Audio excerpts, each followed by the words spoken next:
Recorded Books presents Skater Boy by Anthony Nerada, narrated by Michael Crouch. To every queer person who has ever changed the pronouns of their favorite song so they could live out a happily ever after, I see you, I hear you, so sing your damn heart out. And to Tim, for being the better half of the greatest love story I'll ever tell. Dear reader, I want you to imagine you're 10 years old again. It's 2000-something, you're in the backseat of your family's car, and your favorite song comes on the radio. It's an all-encompassing feeling.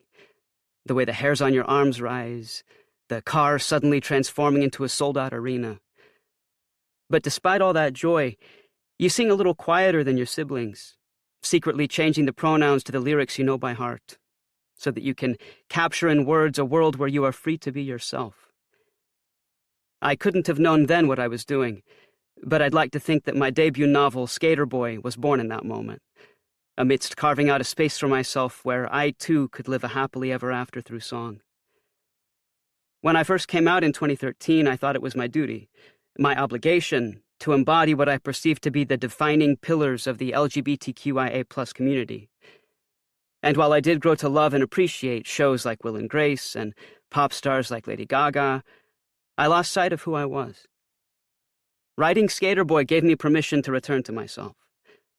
It reminded me that there is no one way of being gay, that we can love Broadway and My Chemical Romance, that we can paint our nails and rock out to Metallica. At first, I set out to write a light-hearted romantic comedy that loosely paid tribute to a classic pop-punk anthem. But when its main character, Wesley Big Mac Mackenzie, revealed his true colors to me, I knew there was so much more to tell. Wes's story, of pushing back on the labels ascribed to him, of navigating through what it means to be out and proud, and of stomping down how he really feels in order to uphold his image, is one experienced by many queer kids, but rarely told. In fact, the only emotion cis teenage boys are encouraged to express is anger, because anger makes you a man, a fighter.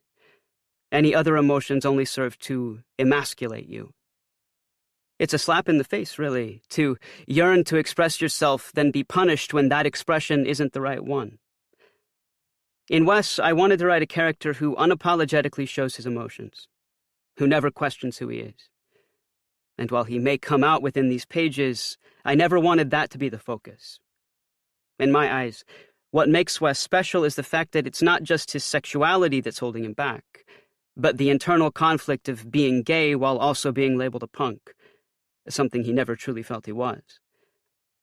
In telling Wes's story, in giving a voice to a character who normally doesn't get to be in the spotlight, I want readers to understand that no matter who they are, or what they're interested in, their lives are valid, and they have every right to be here.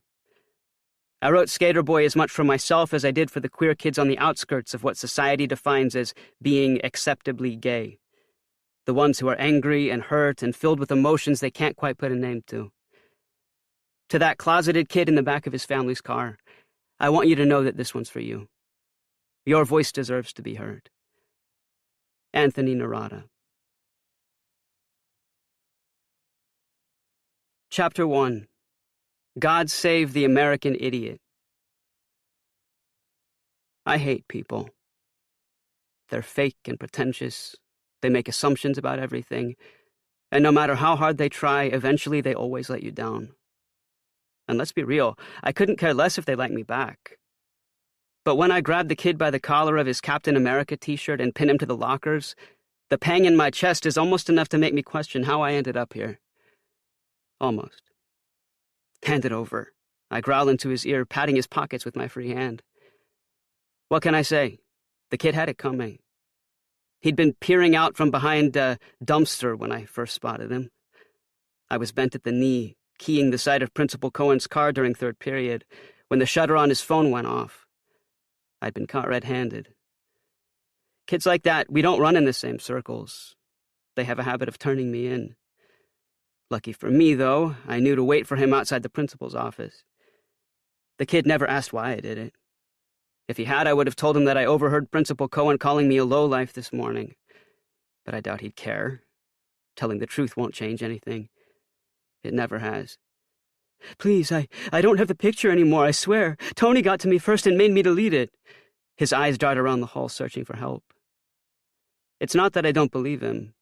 That does sound like something Big Cheese would do. But I can't just let him go. Stonebridge High's social hierarchy typecast me as a punk the second I moved to town.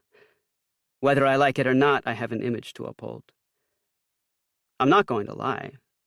Aside from the occasional suspension, being Stonebridge's resident bad guy does have its perks. Not only can I not remember the last time I paid for my own lunch, but no one has ever tried to stop me from skateboarding down the halls between classes. Unless you count last semester, when I traded a joint with the hall monitor in exchange for her silence. You'd think punks would be hot commodities in this age of My Chemical Romance revivals, but we're not. No one wants to mess with the angry redhead in the black leather jacket and faded skate shoes. Except for this kid, apparently. I shove him harder into the wall, bundling his shirt between my knuckles. At first, the kid tries to fight back with a weak punch to my arm and a kick above my right knee. But he gives up fast, knowing he doesn't stand a chance. He has no idea that if he'd only kicked a little harder, I would have buckled over in pain. My kneecap is my Achilles heel, made of more trauma than bone. I make him empty out his pockets. I would never actually hurt the kid, but the fear in his eyes tells me he doesn't know that. You're kidding, right? I glance over my shoulder. Mr. Hamilton, the guidance counselor, is in the doorway to his office, his white Nikes glowing under the hallway's fluorescent lights. If he hadn't spoken, I would have missed him entirely. His beige collared shirt and brown corduroy pants blend in seamlessly with the school's walls. He crosses his arms. Are you really going to beat someone up on your way to our appointment? Confused, I say, or what? What does Mr. Hamilton think? That I'd actually remembered? Let alone planned on attending the counseling session Principal Cohen sentenced me with for tagging the gymnasium last week? If it weren't for my best friends, Tony and Brad, I wouldn't even be in this position. Sure, I was technically the one who bought the spray cans, but if Tony didn't talk his way out of every situation and Brad wasn't so damn fast, I wouldn't have been the only one to get caught. Besides, why bother going through the motions when Mr. Hamilton knows as well as I do that my future was decided for me a long time ago? Mr. Hamilton moves his hands to his hips, and I throw my arms up in mock surrender, letting the kid slide to the floor. I'm not like Tony and Brad. I know when to stand my ground and when to give up. I've been around for 17 years, long enough to interpret the whole hands-on-hips charade as a telltale sign that if I don't smarten up, I'll be forced to spend lunch as the official garbage picker-upper for the rest of the semester. Just like junior year. I reach for my skateboard as the kid collects his textbooks on his hands and knees and hurries out of sight. Mr. Hamilton looks at me through horn-rimmed glasses, smiling like we're the best of friends. Which is ironic, considering he doesn't give a damn about me. I'm just another name on the list of delinquents he needs to cross off by the end of the school year. Sighing, I push past him and take a seat, dropping my board in front of me. Mr. Hamilton's office is the size of a porta-potty with outdated wooden lacquered walls and barely enough room for the filing cabinet in the corner. Next to his desktop computer is a small barred window that, while there to keep us safe, reminds me I'm serving time. To make matters worse, Mr. Hamilton always smells like a cloud of body spray. He's probably convinced it makes him relatable. I won't sugarcoat this, Mr. Mackenzie, he says, swiveling in his chair. Your grades are horrendous. His voice trails off as he looks down the bridge of his nose at me, acting as if I should be surprised, appalled even. I'm not, though. Not really. I've skipped more classes than I've attended this semester. I don't know. School's stupid. Why would I intentionally sit through a teacher rambling on for hours when I can find any answer on Google in less than 10 minutes, all while never leaving the comfort of my own bed? Even if you so much as glance at your phone in class or get distracted and sneak a picture of the season's first snowfall, it's taken away for the rest of the day. Total BS. And when said teacher announces to the whole class that you'll never amount to anything, it doesn't matter how much effort you put in when all you'll ever get are C's and a needs improvement evaluation. It's not like school prepares you for real life, either. It didn't teach me how to change a tire on the side of the interstate in the middle of the night, or how to sock away a few extra dollars each month for a rainy day. Ma taught me all that and more. Seriously, when would I ever need to know what the length of a triangle is? That's what rulers are for. Mr. Hamilton leers at me. Right about now, would it be smart to say something like, "I hear your concerns, sir, but I'm failing to understand the importance of the underlying issue." Grown-ups love that flowery language shit. But I don't. What's your point? I shrug, fixating on the stray chin hair he missed shaving this morning. My point, Mr. Mackenzie, is that if you don't get your act together, you're not going to graduate. He keeps using my last name like it's a threat, as if addressing me by my dad's name will scare me into submission. Joke's on him, though, because I barely knew the guy. Still, my stomach twists in a knot. I know I should show concern regarding my impending doom. I should be polite and address my elder with respect. That's what we're taught to do, anyway. Instead, I say, "Are you shitting me?" Language, Mr. Mackenzie. If you haven't already guessed, words and I don't get along. At least, not when it comes to talking to people. When I want to be funny, I get the tone all wrong, and people think I'm mocking them. When I want to sound sophisticated, I come across temperamental with a complete lack of self-awareness. It's even worse with authority figures. Trademark. Growing up, teachers used to think I had something called oppositional defiant disorder, but that wasn't it. I just can't find the right words to get my point across, which makes me angry, which makes me lash out, which makes me angry because I've lashed out. On top of everything, while adults were always so quick with a diagnosis, thinking they could medicate me into obedience, no one ever asked why I was so angry in the first place. Because what does a child know, right? I'm not a victim or anything like that, but it's a vicious cycle. To stay calm, I pull my black beanie further down my forehead and count in multiples of 3 in my head. It's something I've done since I was a kid. 3 times 1 is 3, 3 times 2 is 6, 3 times 3 is 9. If I were you, I'd take winter break to seriously consider what your next steps are going to be. The deadline for college applications is sooner than you think. I twist the hairs on my left eyebrow, much like a villain would do to his mustache in a campy B-rated action movie. Except I'm not plotting Mr. Hamilton's demise. At least not yet. I've been told 1,000,000 times I won't graduate at the rate I'm going. It's not exactly breaking news at this point. But the thought of repeating senior year without Big Cheese and Bud, of watching them walk across the stage without me, makes me want to skateboard out of here and never look back. Or, at the very least, smoke a joint. What can I do? I ask, deflating in my seat. I regret it immediately. Even a low-life like me can see Mr. Hamilton's eyes gleam, like he's waited his entire career for this exact moment. I'm pissed I'm the one that gave it to him. Well, for starters, I'd pick up a textbook now and then. It's meant to be funny. He actually pauses for my reaction, but I'm not willing to give him the satisfaction of a fake laugh. Not on the merits of a weak dad joke. I tapped my foot against the underside of my skateboard. Though all I want to do is make some quick retort, I know this man can prevent me from graduating. And since graduating is the only way I can put this hellhole behind me, I have to choose my battles. When I don't respond, Mr. Hamilton opens a drawer to his right and slams a pile of college brochures, wrapped in red ribbon, onto the desk, like he's Santa Claus and Christmas has come early. I wouldn't worry about any of these ones. He scoffs, taking most of the pile away with unnecessary flourish. Given your track record, you don't stand a chance.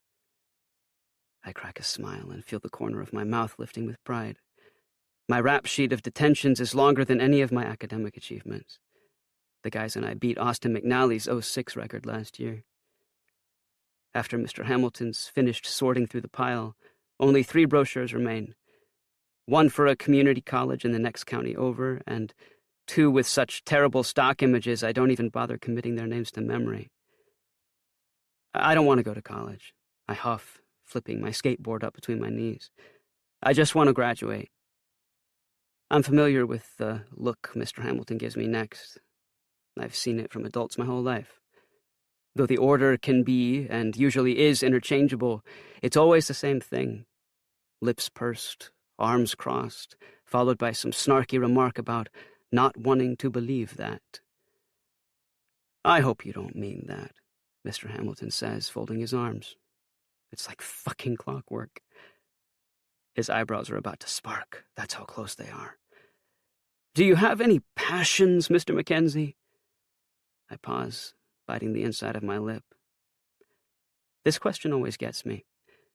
When we're kids, adults love to ask us what we want to be when we grow up, which is basically what Mr. Hamilton is asking now. I was 7 the first time I had to answer that. It was career day at school, and Malcolm Weaver's dad came to talk to the class about being a police officer. But I didn't want to listen. I already knew what that entailed.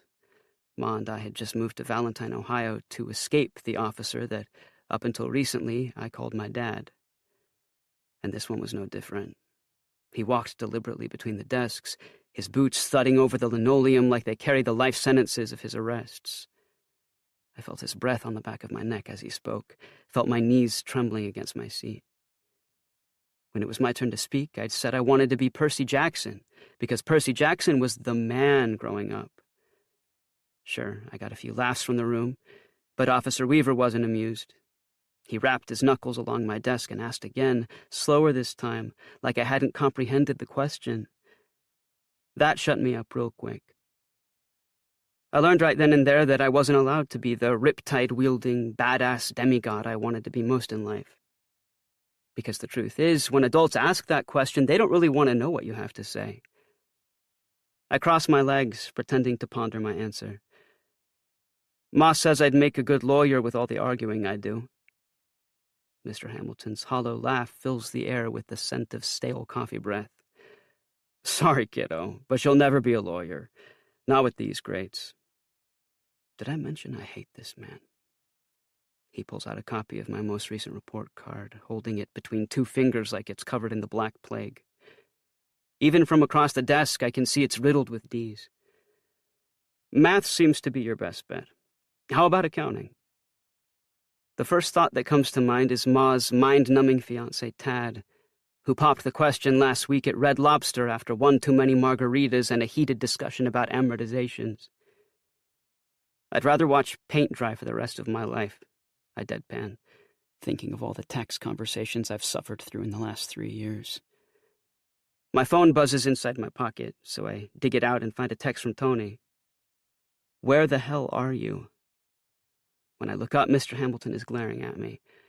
Sorry, I say, though I'm not sure if I'm apologizing for having my phone out or for insinuating his career suggestion was quite possibly the worst outcome known to mankind. I guess it works for both. Wesley. Mr. Hamilton gets up and sits on the edge of his desk as if to reason with me. Can I call you Wes? Without waiting for my reply, he continues. I used to be you, Wes. The slacker, oh God, not air quotes. Punk. The one whose only concern for the future was what beer he'd buy on the weekend with his fake ID. Okay, that's not even a question. It's Budweiser. It's always Budweiser. Brad would kill me otherwise. But then I straightened out. I ditched my deadbeat friends, found the perfect girl, and got it together. He shakes my forearm at the end of his sentence, like doing so will cure me of my so-called punkness. I side-eye him, wondering at what point touching my arm becomes unwelcome bodily contact. The answer is immediately. It's your turn now, son. I'm passing the torch. He grabs the college brochures and hands them to me like he's Emperor Palpatine tempting Luke Skywalker to join the dark side. Just then the bell rings, and I jump out of my seat because A, I want to get as far away from this torch ceremony as humanly possible, and B, it isn't something I hear on a regular basis since I'm always skipping class, so it legit startles me. Saved by the bell, it seems. Get to class, Wes, and if I catch you skipping again, so help me I will drop-kick your ass. You can't talk to me like that, I say, throwing my skateboard to the ground. I relish the sound of its wheels screeching against the floor. I think I just did. Mr. Hamilton snaps his fingers, motioning for me to pick up my board. Oh, and Mr. Mackenzie, I turn on my heels. Detention first thing Monday morning when you get back from winter break. What the hell? Why? You don't honestly think I'd let you slam a kid into the lockers without consequence, do you? He doesn't wait for my answer before closing the door behind him. Speak of the devil. I catch the kid from earlier snickering down the hall, having watched our entire exchange from afar. What are you looking at? I bark, charging at him with my skateboard. The kid jumps, dropping a black and white notebook, and races around the corner. I watch him flee down the hall as Mr. Hamilton's words echo between my ears. If you don't get your act together, you're not going to graduate. Groaning, I pick up the kid's notebook. What am I supposed to do with this? I call after him. The notebook's bursting at the seams, held together by an elastic band. It looks too important to throw away, so I shove it in my backpack and chuck the college brochures into the nearest trash can. There's something symbolic in the way the brochures fall among the garbage, like I'm tossing away a future I could never live up to anyway, that makes me pause. The words community college stick out from behind a crumpled piece of paper, as though begging me to reconsider. I glance around the hall to make sure no one's around before pulling out my phone and snapping a photo. When the bell rings again, I contemplate heading to world history, but decide against it. There's really no point since I didn't complete last night's homework, and I'm not in the mood to explain why picking up a last-minute shift to help Ma pay rent was more important than some stupid assignment about the Great Depression. Mr. Hamilton can go to hell anyway. This whole situation is completely out of reach. Graduation, college, getting my shit together. But above all else, the one thing next to impossible in his grand illusion of life is the girlfriend part. The wooing of a woman, the straightening up and straightening out. Because despite the leather jacket and skateboard and disheveled bedhead, I'm as gay as they come. Not that anyone would know. Chapter 2. Lifestyles of the Closeted and Confused. I hold in a deep breath as I burst outside, letting the school's side door slam behind me. Being gay didn't happen overnight, and I'm not naive enough to think it's a choice. There are enough bigots in the world to think that for me. Realizing who I am happened gradually, over time. The first step in my sexual awakening was Tom Hardy in Venom. It was Brad's 11th birthday, and while Brad and Tony took turns pretending to be Eddie Brock and flinging each other around the room, I bawled my eyes out beneath my sleeping bag that night. I didn't understand why they made such a beautiful person transform into a monster when all he was trying to do was stop a power-hungry billionaire from taking over the world. Screw Mr. Hamilton and his heteronormative equation for success. Does he honestly think that finding a woman will fix all my problems? That it'll somehow establish my worth? I hate that his natural default was to assume I'm straight. And screw college applications for making me feel like I have to prove myself. To my teachers, to Mr. Hamilton, to an admissions board whose only concern is the money I'd contribute to their year-end bonuses. I don't need to put myself or Ma in debt for the rest of our lives because someone somewhere said that education is the key to a good life. I can't believe that for a brief second I actually considered telling Mr. Hamilton I enjoy photography. It started back in Louisiana when Ma gave me my first disposable camera. I used to love taking random photos of things like the wasp's nest next to the playground or my dad's face every time he screamed at the TV. Of course, that was before he took it away for distracting him from his baseball game. But I never got over the fact that when you take a picture, you can be anyone. A realist, a cynic, a visionary with a story to tell. No one judges the person behind the camera. They analyze the image for what it is. Art. And there's something freeing about that. But I know what Mr. Hamilton would have said, that I'd need to join the photography club to be taken seriously. That grainy pictures on my phone wouldn't increase my chances of getting into a good school or improve my attitude. At least I don't have to deal with him for the next 2 weeks now that it's winter break. Headphones in, I blare Carpe Diem Baby by Metallica as I jump on my skateboard and careen through town. I take the long way home to clear my head, past the only 7-Eleven in Valentine and the abandoned elementary school me and the guys used to break into to blaze before the cops caught on. When I make it to Main Street, my hands are so stiff from the cold I fumble with my keys. Ma and I live in a 2-bedroom apartment above Mr. Fong's laundromat, which means the stench of wet clothes and bleach are permanently stuck in my nose. Mr. Fong has been our landlord for 10 years, so we get the friends and family discount on laundry. In the summer, the air smells so strongly of detergent it masks the dumpster sitting in the alleyway below my bedroom window. A man with ash-gray whiskers and a matching husky sits on the pavement next to the laundromat's entrance. "Howdy, Ray," I say, handing him a packet of trail mix I snagged from a kid at lunch. "Thank you kindly, Wes." Ray peels the package open and tosses a cashew to Roxy. The dog swallows it whole and stares up at me for more. "That's all I've got today, Rox." I jiggle open the lock on the building's gate and climb the narrow stairwell to our apartment. It isn't fancy by any means. Ma and I share a bathroom with a broken shower head and mint green tiles, and you have to kick the fridge to stop it from sounding like a drunken lawnmower. But it's home. When we first moved in, Ma painted the walls yellow because it reminded her of Spain. Not that she's ever been. She was just inspired by some aesthetic board on Pinterest. A rust-colored lazy boy that once belonged to apartment 2A sits in front of the family room TV, next to the pink leather couch Ma found gently used on Facebook Marketplace. As I throw my uniform on, black slacks and a t-shirt with a Dali-esque melting pizza slice on the front, I shrug off the worst of school and slip back into my comfort zone. Every Friday is the same routine. I get home after class, make a quick dinner out of whatever I can find, and head to work for my 4 o'clock shift at Vincenzo's Pizzeria.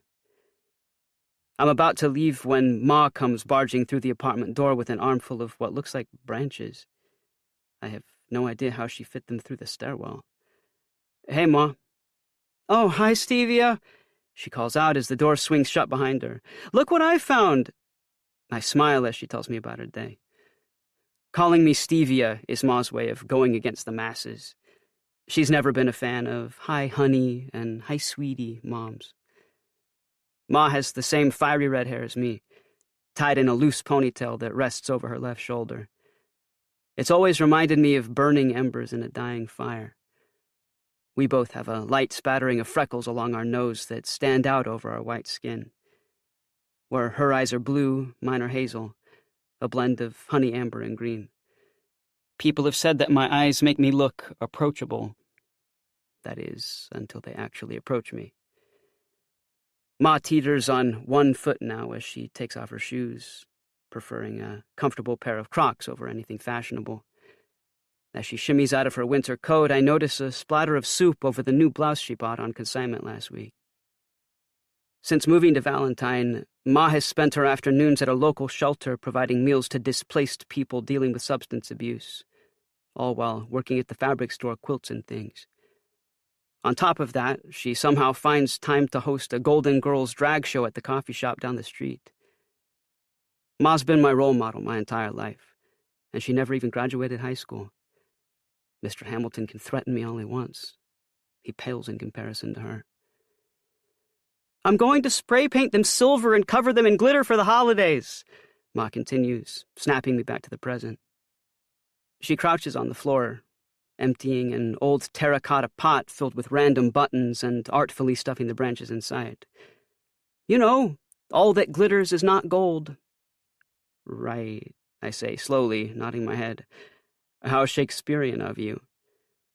Ma smirks and, in her best but worst British accent, says, "Yes, quite." She looks down at her watch, a plain brown no-name brand I bought her last Christmas, and frowns. "Don't tell me you skipped class again?" I curse under my breath. I thought I'd wasted enough time before making my way home from school. "I didn't feel like going." I shrug, grabbing the remote from the coffee table and clenching it in a death grip. "You know how much I hate it when you do that. Getting an education is important, Wes." Ma stops what she's doing to get a better look at me. "Do you want to talk about it?" "Definitely not." I mutter as I flick mindlessly through the channels. In my peripheral, I see Ma fold her arms. If I don't relent, she'll launch into one of her many lectures, like the time she sat me down as a kid and walked me through the intricacies of teen pregnancy with a PowerPoint presentation she'd made the night before. "Wesley," she whispers. "There's not much to say." I sigh, remembering Principal Cohen's words. "No one at Stonebridge sees me as anything but a lowlife. Your grades are holding you back. You're not taking life seriously. You won't graduate if you keep this up." The weight of my confession crushes me. I curl my toes inward to the point of aching. "Well, like I've told you," Ma says, "if you applied yourself instead of, I don't know, setting things on fire and arguing with your teachers, you might actually find you like school more than you thought." "Ma," I drone, knocking the back of my head against the wall. "Can we not do this right now?" "I'm just saying, what other people say about you doesn't matter. You are so much more than that." Ma pulls me into a hug, though my arms stay at my sides. I roll my eyes, but eventually give in and wrap my hands around her. I bury my face into her hair, breathing in notes of patchouli and cinnamon. "Easy for you to say. You're my Ma." In my head, I tell myself that this is it, that I'm finally going to admit that I'm gay. It's the perfect chance to do so. We're already holding on to each other, so we can skip right over the gushy, accepting parent speech and move on. Truthfully, I've wanted to tell her for a while now. I've just never found the courage to. Besides, we don't normally talk about our feelings unless it's in a self-deprecating, flippant kind of way. Since it's only the two of us, we never bring up how we're really feeling in case we make it awkward and push the other away. And while I don't think me being gay would necessarily come as a shock, I mean, we spend more nights watching the Golden Girls than any straight guy would be comfortable admitting, something stops me. Because once it's out there, once I've acknowledged the truth, I can't take it back. Mom might be okay with gay people, but it's always different when it's your own kid. And honestly, so what if I'm hiding a piece of myself from her? Ma's the only family I have, and I like what we have. It's familiar, safe. Why would I risk even the slightest chance of ruining that? Especially now that Tad's proposal is looming over us like a dark gray cloud, waiting for the right moment to wash away everything we've built. I sink into the lazy boy as the Golden Girls theme song starts playing from the TV. Like Dorothy Zbornak and Sophia Petrillo, Ma and I are a dynamic duo. It's all we've ever known, or all we care to remember. From what I do remember, my dad never truly loved us, not in the way a dad should. Ma used to spend her mornings getting me ready for school while covering up the bruises he'd given her the night before. When I turned 7, she packed our bags, woke me up in the middle of the night, and drove until the sun set the following day. Our journey ended in Valentine, 14 hours north of Louisiana, because Ma liked the sound of it. "Valentine for my Valentine," she said. As we passed the city limits sign painted with baby cherubs and a crescent moon, she kissed me on the nose and promised everything would be okay. We spent the night freezing, courtesy of a busted heater in a ratty motel off the interstate.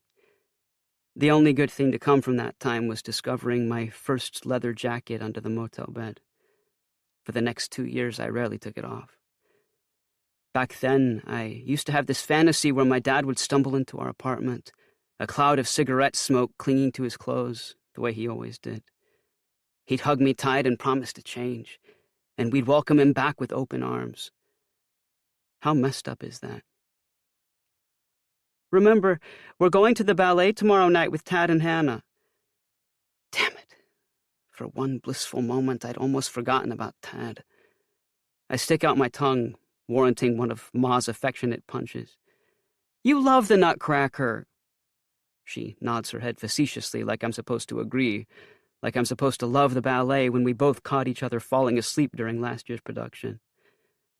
"Of course," I say, smacking my forehead, "because there's nothing I'd rather do on a Saturday night than take a nap in a theater full of rich snobs while a girl gets chased by a dancing mouse." Ma punches me in the arm again and snorts. I rub my bicep. That one hurt. You'll get over it. She smiles, playing with the skin on her ring finger. Speaking of Tad, nope, not happening. Ma's lips form a thin line. She's brought up the proposal every day since it's happened. I know she wants my approval before deciding, but I'm not ready to have that conversation yet. Or ever, for that matter. How do you tell your own mother that the person she chose to be with is literally the most boring man on the planet? Wesley, Ma drones. Tamara. She clasps her hands in front of her. We have to discuss this. I really don't think we do, I say, checking the time on my phone. I gotta go. I stand up quickly, adjusting the bottom of my shirt and grabbing my skateboard from the hall. I'm at the door when Ma whistles at me. I whip around to find her standing there, holding my red apron in her hand. I kiss the top of her head and say, "Thank you for being a friend." To some, it may only be the Golden Girls theme song, but it's come to symbolize our relationship. How, even though we went to hell and back, we made it through together. Chapter 3. Teenage Dirtbags. Where were you fourth period? Tony slaps me on the back, leaving a flower handprint on my shirt. Probably wanking off the quarterback. Brad snorts as he enters the kitchen with his apron hanging loosely around his neck. He takes a swig from a blue water bottle before stroking it suggestively. Tony keels over with laughter. They're always doing this, making thinly veiled jokes. Though I don't think either of them suspects I'm gay, I clench my jaw every time I let them get away with it. Shut up, man. I kick at Brad's shin, then lower my head in shame. Hamilton got me. I've never been caught skipping class in all my years of school. Knowing the guys, I'll never live it down. Big Mac's lost his touch, Tony says, throwing me into a headlock. Tony, Big Cheese, Pecorino, and I have been best friends since I got into my first fight at school. Shortly after moving to Valentine, some fifth grader thought it'd be funny to make a joke about Ma. Before he even had a chance to defend himself, I was tackling him to the ground, and a crowd was forming around us. Tony was the only one to notice that, while my bruises may not have been visible like the other kids, I was hurting too.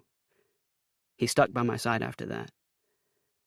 No matter where he is, Tony always wears AirPods and chooses to shout over the music blaring in his ears. He has olive skin, messy black curls, and the beginnings of a mustache he won't shut up about. He's also freakishly tall, which only makes being in his headlock worse. Tony's dream is to one day become a famous chef and turn Vincenzo's, his family's business, into a globally recognized name, even if we're still struggling to crack Valentine's top 10 spots to eat on TripAdvisor. Over the years, Tony's family has been on the brink of bankruptcy more times than I can count. Tony doesn't let it get to him, but you can see it in the way the rest of his family walks. Their chins lowered to their chests, their shoulders slumped to the point of being bad for their health. When the pandemic hit, Vincenzo struggled to stay afloat. Tony blames all their misfortune on the firm Sardinian cheese their name originates from, insisting his family invented it. When Brad and I try to correct him that cheese doesn't work like that, he slaps us upside the head. As for Brad, well, he's Bud for a reason. Bradley Jacobson came into our lives freshman year with a blonde buzz cut, a backward baseball hat I've never seen him without, and an unhealthy obsession with the Cleveland Browns. Brad is built like a linebacker, though he's so quiet on his feet he can sneak up on anyone without them noticing. He's always pressuring Tony and me to take the 2-hour drive up to the city to watch the Browns play. And when we do, Tony always ditches us for girls he picks up at the concession stand, and I'm left with Brad, who spends the entire fourth quarter yelling at the refs and arguing with the drunk guys in the bleachers behind us. When we were 15, Brad's sister bootlegged a 24-pack of Budweiser for us because that was what all the guys in her grade drank. He spent the entire night throwing up in the downstairs bathroom, thus earning his nickname. Did Big Mac get a spanking? He teases me now, slapping the ball of pizza dough in front of him while Tony chokes on a mouthful of Dr. Pepper. Give it to me, Big Mac, Tony mocks. Yeah, you want to see? I start to pull down my waistband, cringing at the lengths I'll go for an easy laugh. The guys shield their eyes. Big Mac, that's me. As in Wesley Mackenzie. In the spring of sophomore year, Ma and I were denied EBT and didn't have much money for food. I remember always being hungry. That was also around the time I started hitting up kids for their lunches. The granola bars from the nurse's station weren't cutting it anymore. On Wednesdays, I made a habit of stealing McDonald's from some kid at school. I'm not proud of what I did, but after a while, Big Mac stuck. The three of us formed the Tripod, a name we came up with back when one of Tony's brothers handed him down a beat-up telescope for Christmas. That winter, Tony made us watch the lunar eclipse, despite it being -20 out. Even though his obsession with space was short-lived, after some girls made fun of him and he smashed the telescope into pieces, the Tripod remained. It's corny as hell, but that didn't stop us from going to the local tattoo parlor where one of Brad's cousins worked and getting 3 interlocking triangles tattooed on the backs of our right calves. Tony assumes his position at the kitchen counter and smacks the printer on the wall as it pumps out the first orders of the night. I place my skull ring next to my phone on a shelf lined with half-empty salt and pepper shakers, and we form a factory line. Tony as the kneader of dough, I the swirler of sauce, and Brad the topper of toppings. Most people would hate working on a Friday night, but Vincenzo's Pizzeria has become my home away from home. I love Ma, I do, but when I'm at work with my friends, I get to step out of my life for a few hours. When we're up to our necks in orders, I don't have time to think about how much the gas bill is this month, or how I need to get my grades up, or risk having to take biology again next semester. When I'm in the zone, nothing matters except pumping out what we hope will be voted the best pizza in town someday. School never crosses my mind. But the mushrooms! Tony's dad pokes his head through the kitchen window. You forgot the mushrooms! Vincenzo Pecorino is the typical Italian godfather if Vito Corleone were to quit the mafia and devote his life to pizza dough and tomato sauce. If he tilted his head any farther, his thick black mustache would catch fire on the heater. Why are you busting my balls, Mr. P? I got it. Brad huffs, grabbing the pizza and flinging some hastily chopped mushrooms on top. Who orders raw mushrooms anyway? He goes to hand the pizza back through the window when I reach out and stop him. Hold on a sec, I say, brushing my hands over my apron. I grab my phone from the shelf and open Instagram. Not this again, Bud groans. Last summer, I took over posting on the pizzeria's Instagram page after Vincenzo noticed me always taking pictures of the food. I've only built up a few dozen followers since then, but it's given me a chance to flex my photography skills and, if anything, hammer out a good pizza pun every now and then. Dude, shut up and help me. I instruct Brad to lift one of the slices with a metal pizza server while I snap a close-up of the raw mushrooms. Satisfied with the image, I caption it with customizing orders on a need-to-know basis and click share. Vincenzo grabs the pizza from the window, swearing under his breath in Italian as he heads back into the restaurant. Boys, listen, Tony shouts over his music, pulling his phone out from his back pocket. Crimson Sorrow is playing downtown at the Lux tomorrow night. Should we test our luck? I try my hardest not to roll my eyes. Though he doesn't say it, I know what Tony is thinking. Because when is he ever not thinking it? He'll want to get wasted, pick up some chicks, and sneak in. It's the same old tired routine weekend after weekend. I'm in, Bud says. They start air jamming out in their spots, Brad's hat flying off, Tony wiping his forehead with the back of his hand.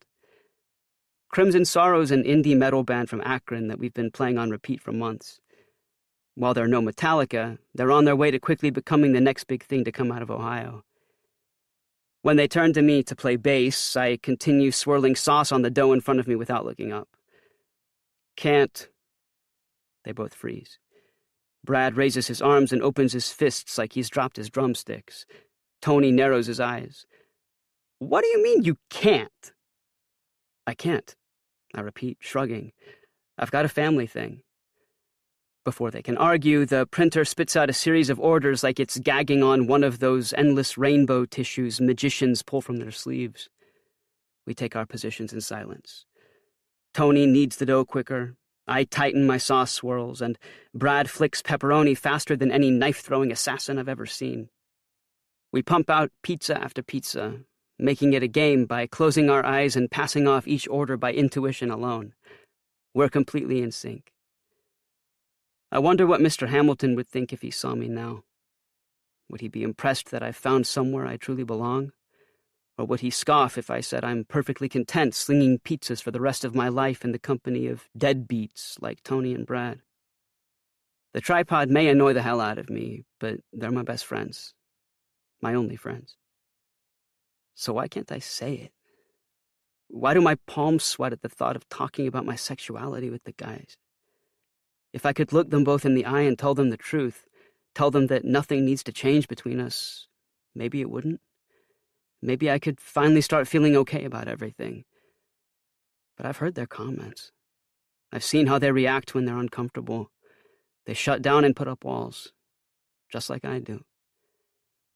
I can't imagine being the one who jeopardizes our friendship, the one that suddenly springs this on them after all this time. I'd lose their trust, and I'm afraid I'd lose them altogether. "What's the deal, Big Mac?" Tony asks a few hours later as we divvy up closing duties for the night. My right knee seizes. Did I say something out loud without realizing it?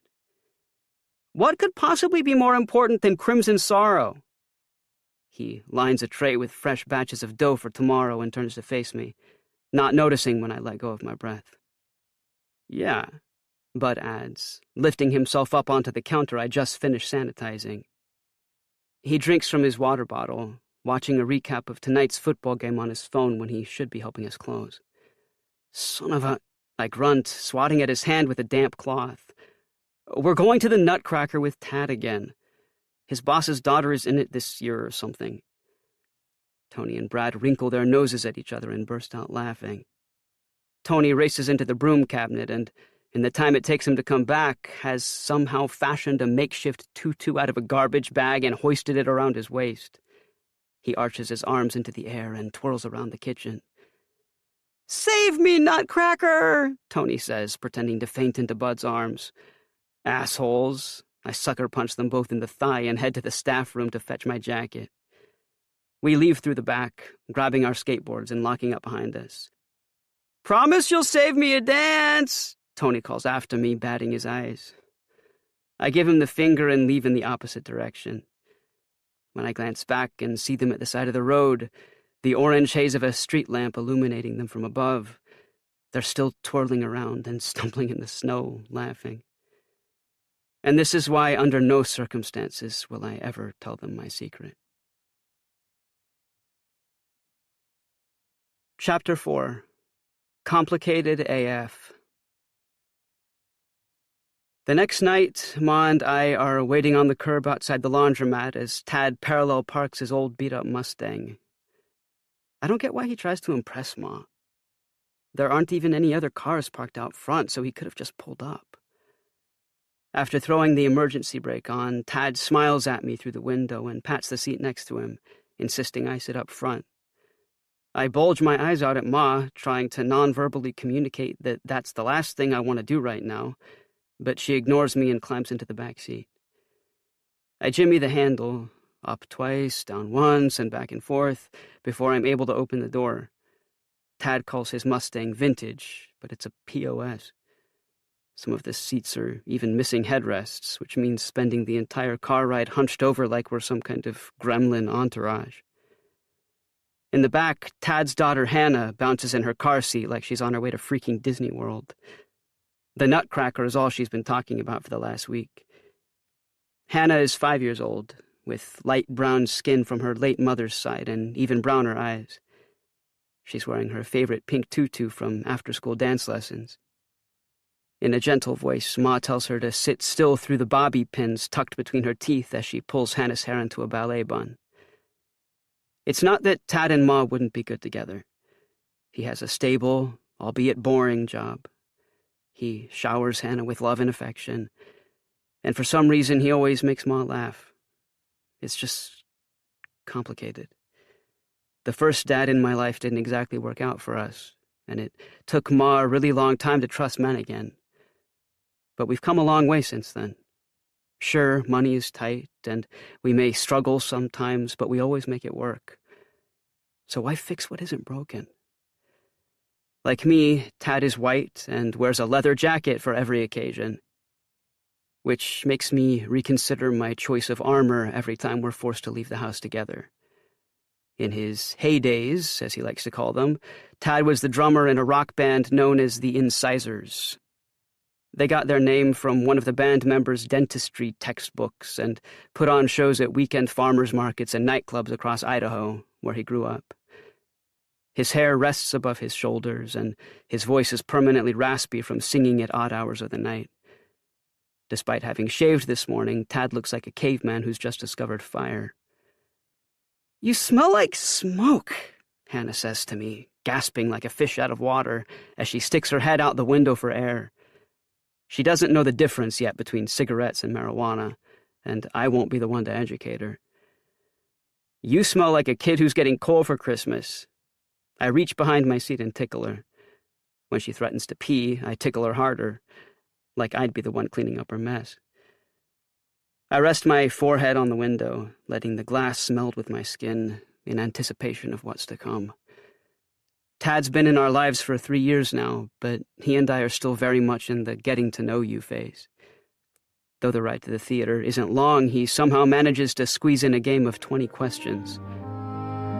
"How's school going?" "Fine." "Work busy?" "Yup."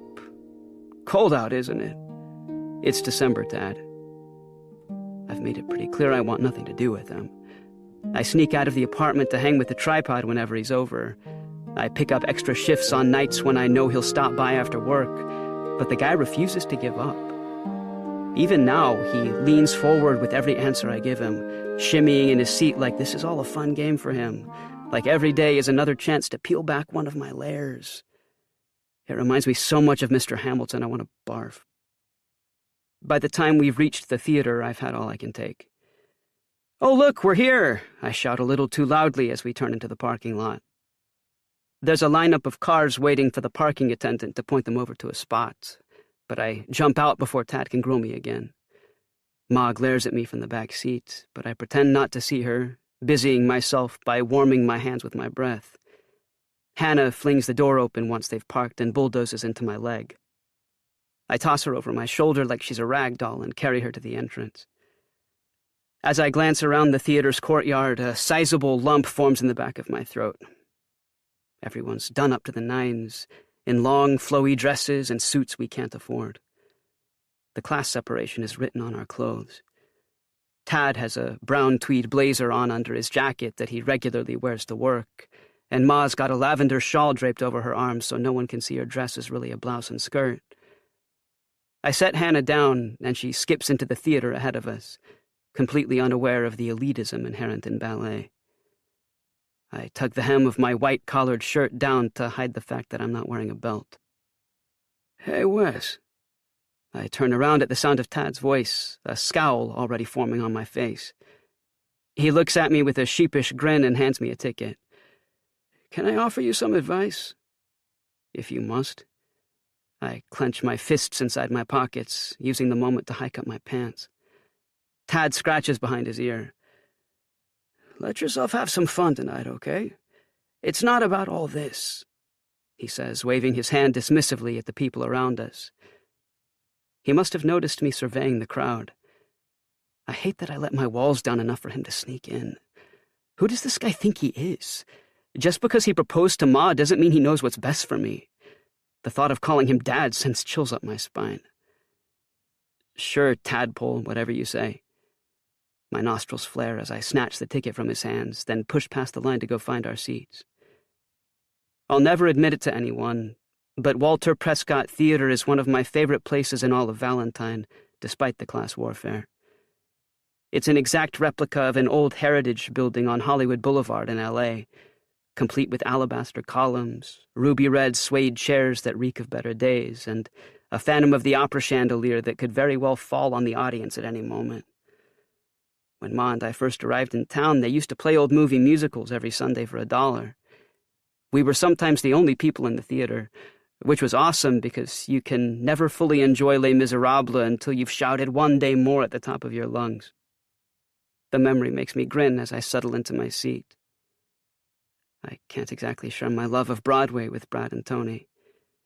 Even if it's a TikTok video, anytime I've tried to show them anything remotely musical-related, all Tony can do is comment on how hot the performer is, and Brad always loses interest after the first few notes. But that doesn't stop me from privately taking everything in now.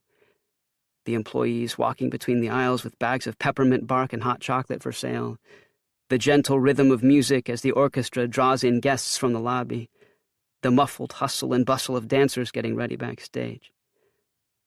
Ma, Tad, and Hannah join me in our row. Ma gives me a stern warning with her eyes as she takes the seat next to me, then turns toward Hannah to show her pictures in the production's program. I shift in my chair, trying to get comfortable while avoiding the elbow of the woman in a purple gown to my right. I wonder if she can tell I'm high.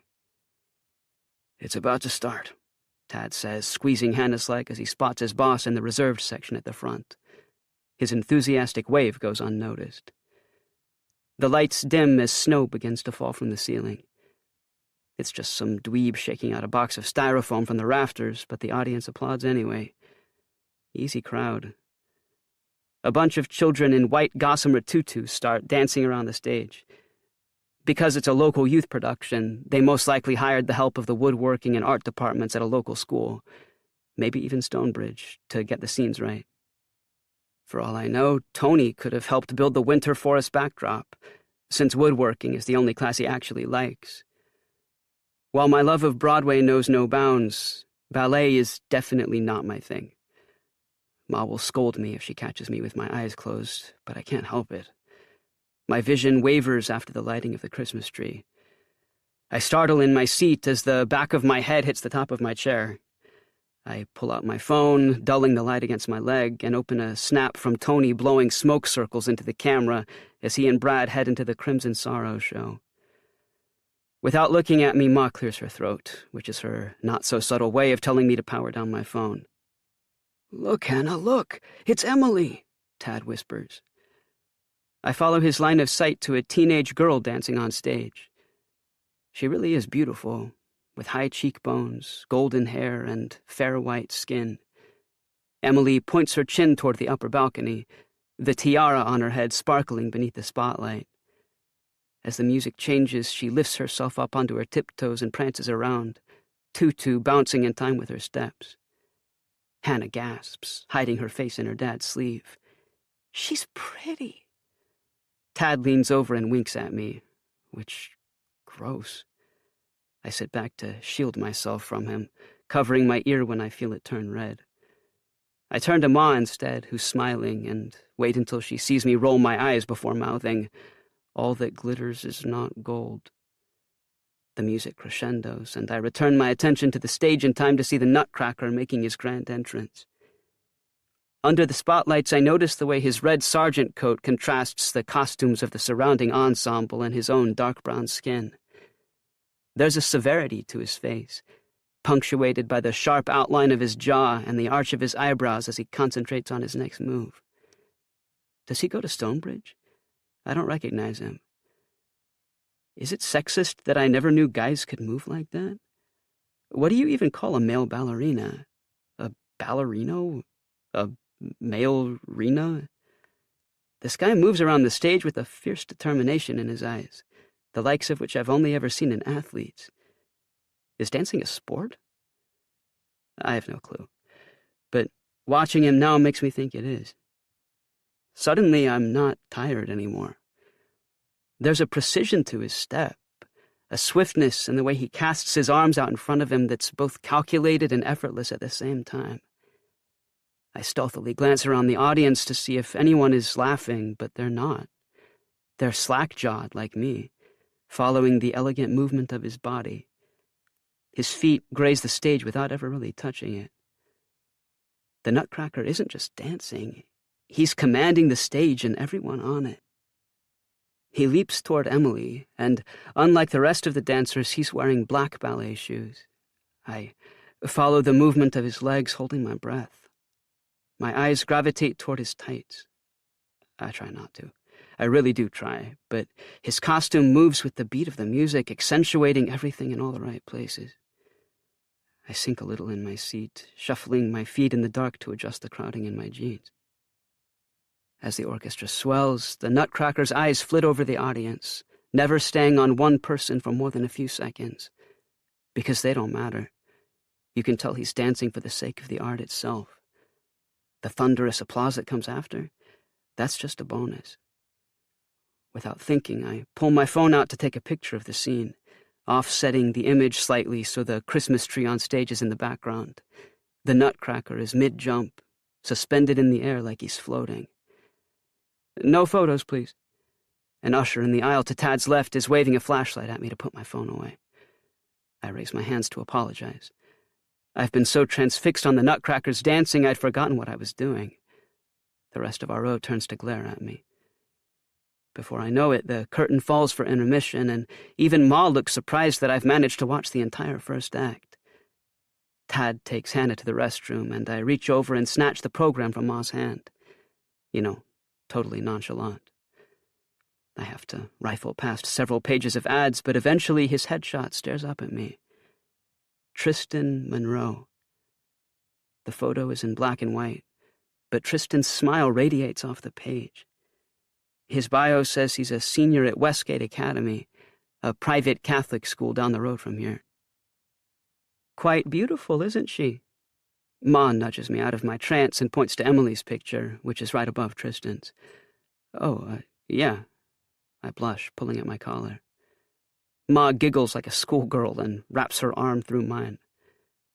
I look down at the program in my lap, suddenly unable to meet her eye. My shirt clings to my back as I read over Tristan's bio.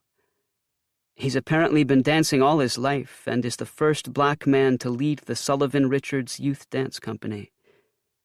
My breath hitches in my throat at Tristan being a proud member of the LGBTQIA+ community.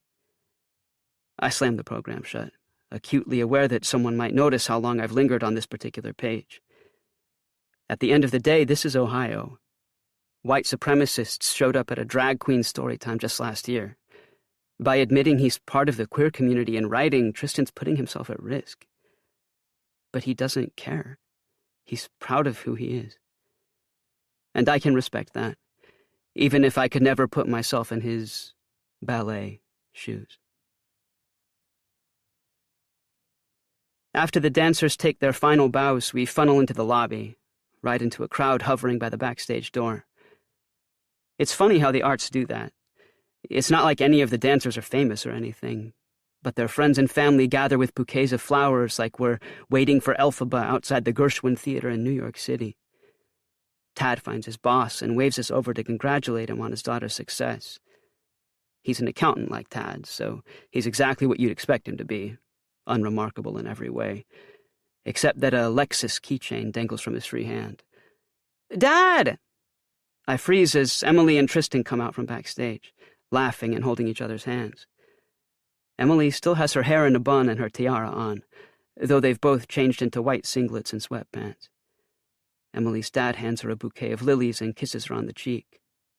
"Bean, I'd like you to meet a colleague of mine." I focus my attention on a dirt stain on the floor as Tad and Ma fawn over Emily's performance. Maybe if I stand really still, they won't notice me behind them. Hannah hides behind Tad's leg, her thumb in her mouth, until Emily plucks a flower from her bouquet and hands it to her.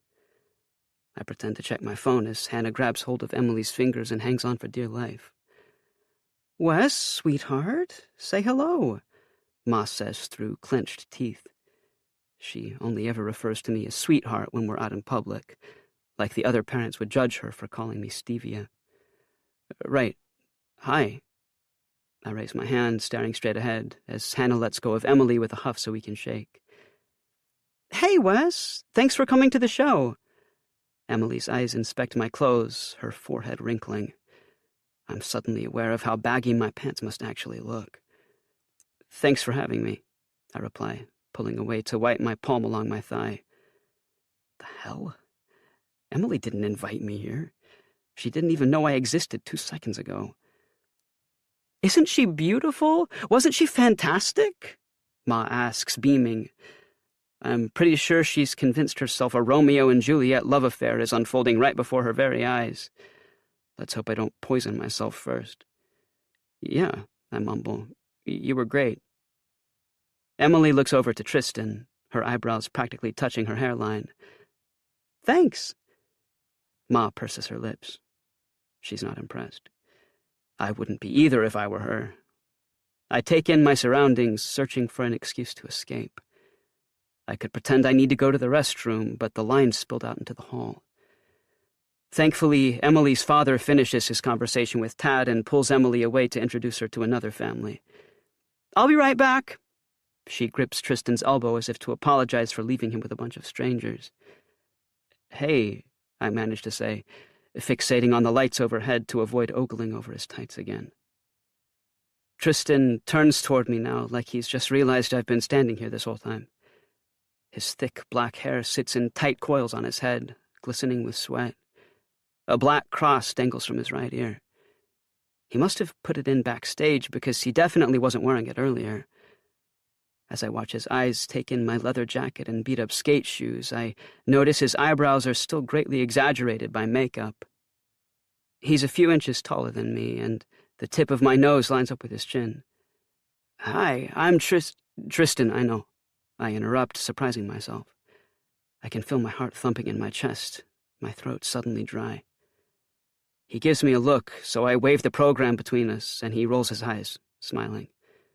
My knee starts shaking. Right, Tristan says, rubbing the back of his neck and extending out his hand. What's your name?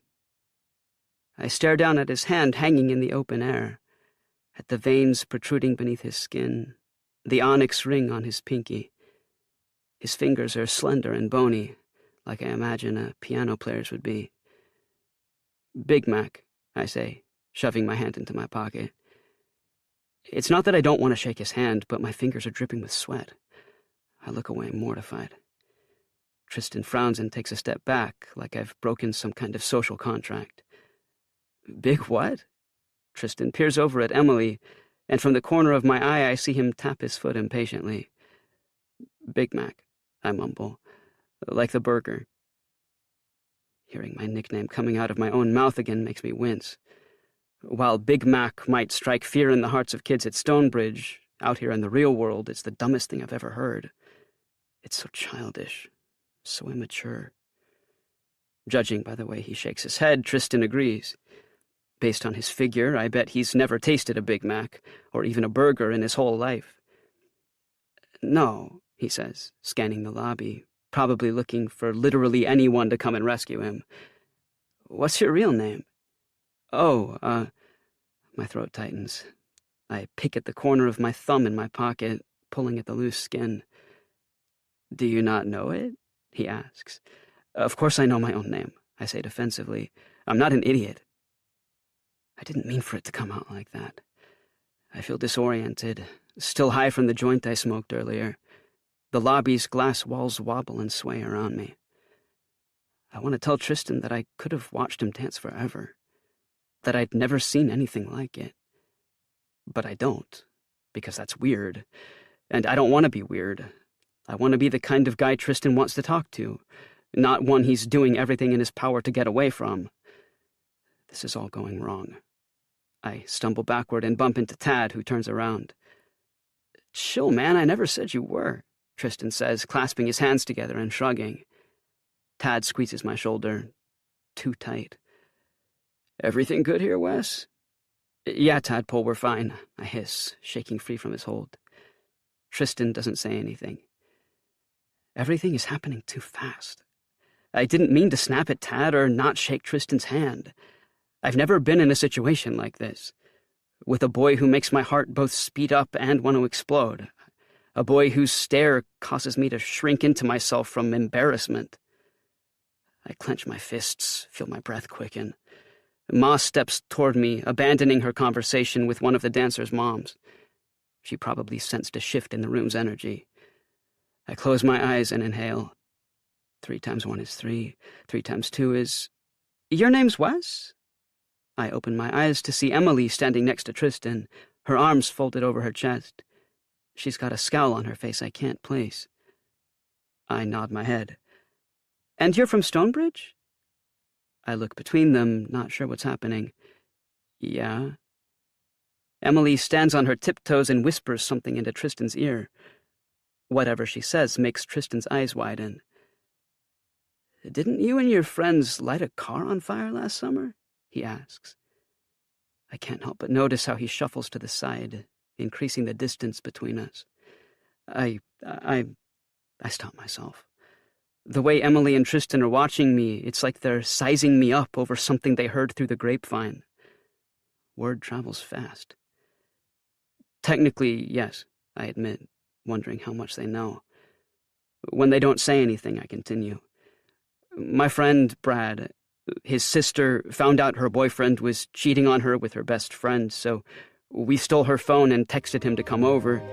And while they were fighting, my other friend Tony hotwired the dude's car, and we drove it out to the field behind the Lincoln Community Center and lit it on fire to teach him a lesson. I feel myself rambling, so I shut my mouth, but not before adding, no one got hurt, though. I return my attention to the stain on the floor. I can feel them judging me. Why did I say all that? I've never told anyone the truth, not even the cops. I could have lied and said it was a rumor, or told them that Brad was the one who poured the gasoline, that Tony lit the match, but I doubt they'd believe me.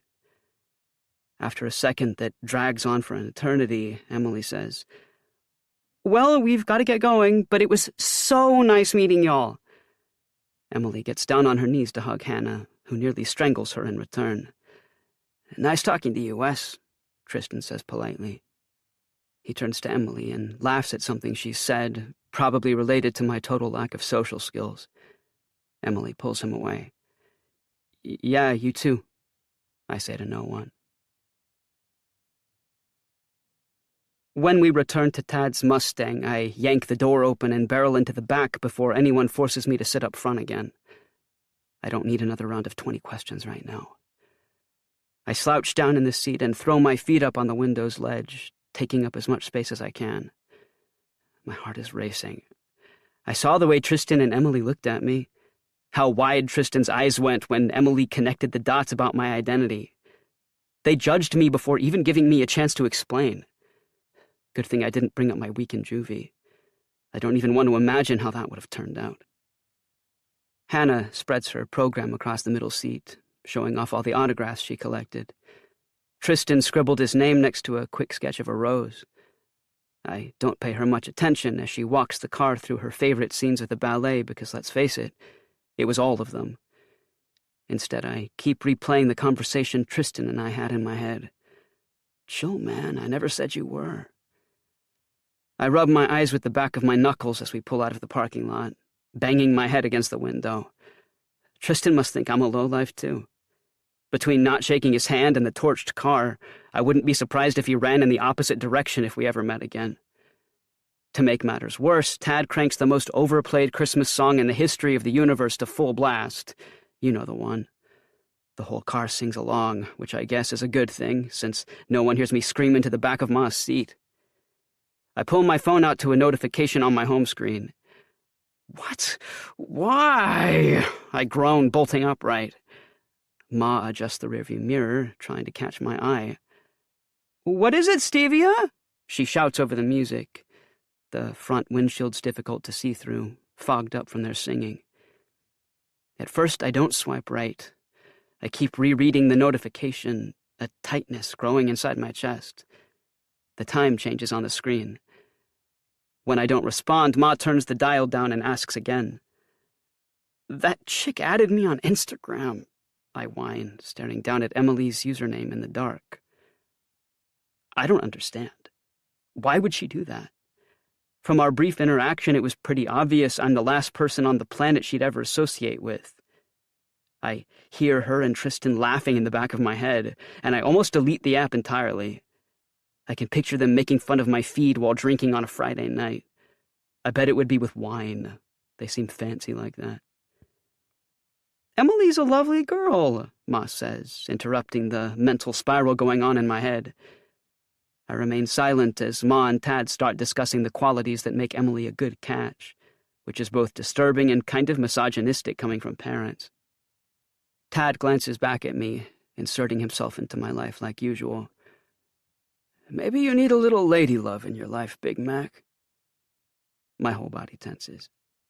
If I were driving, I'd have slammed on the brakes and pulled Tad from the car.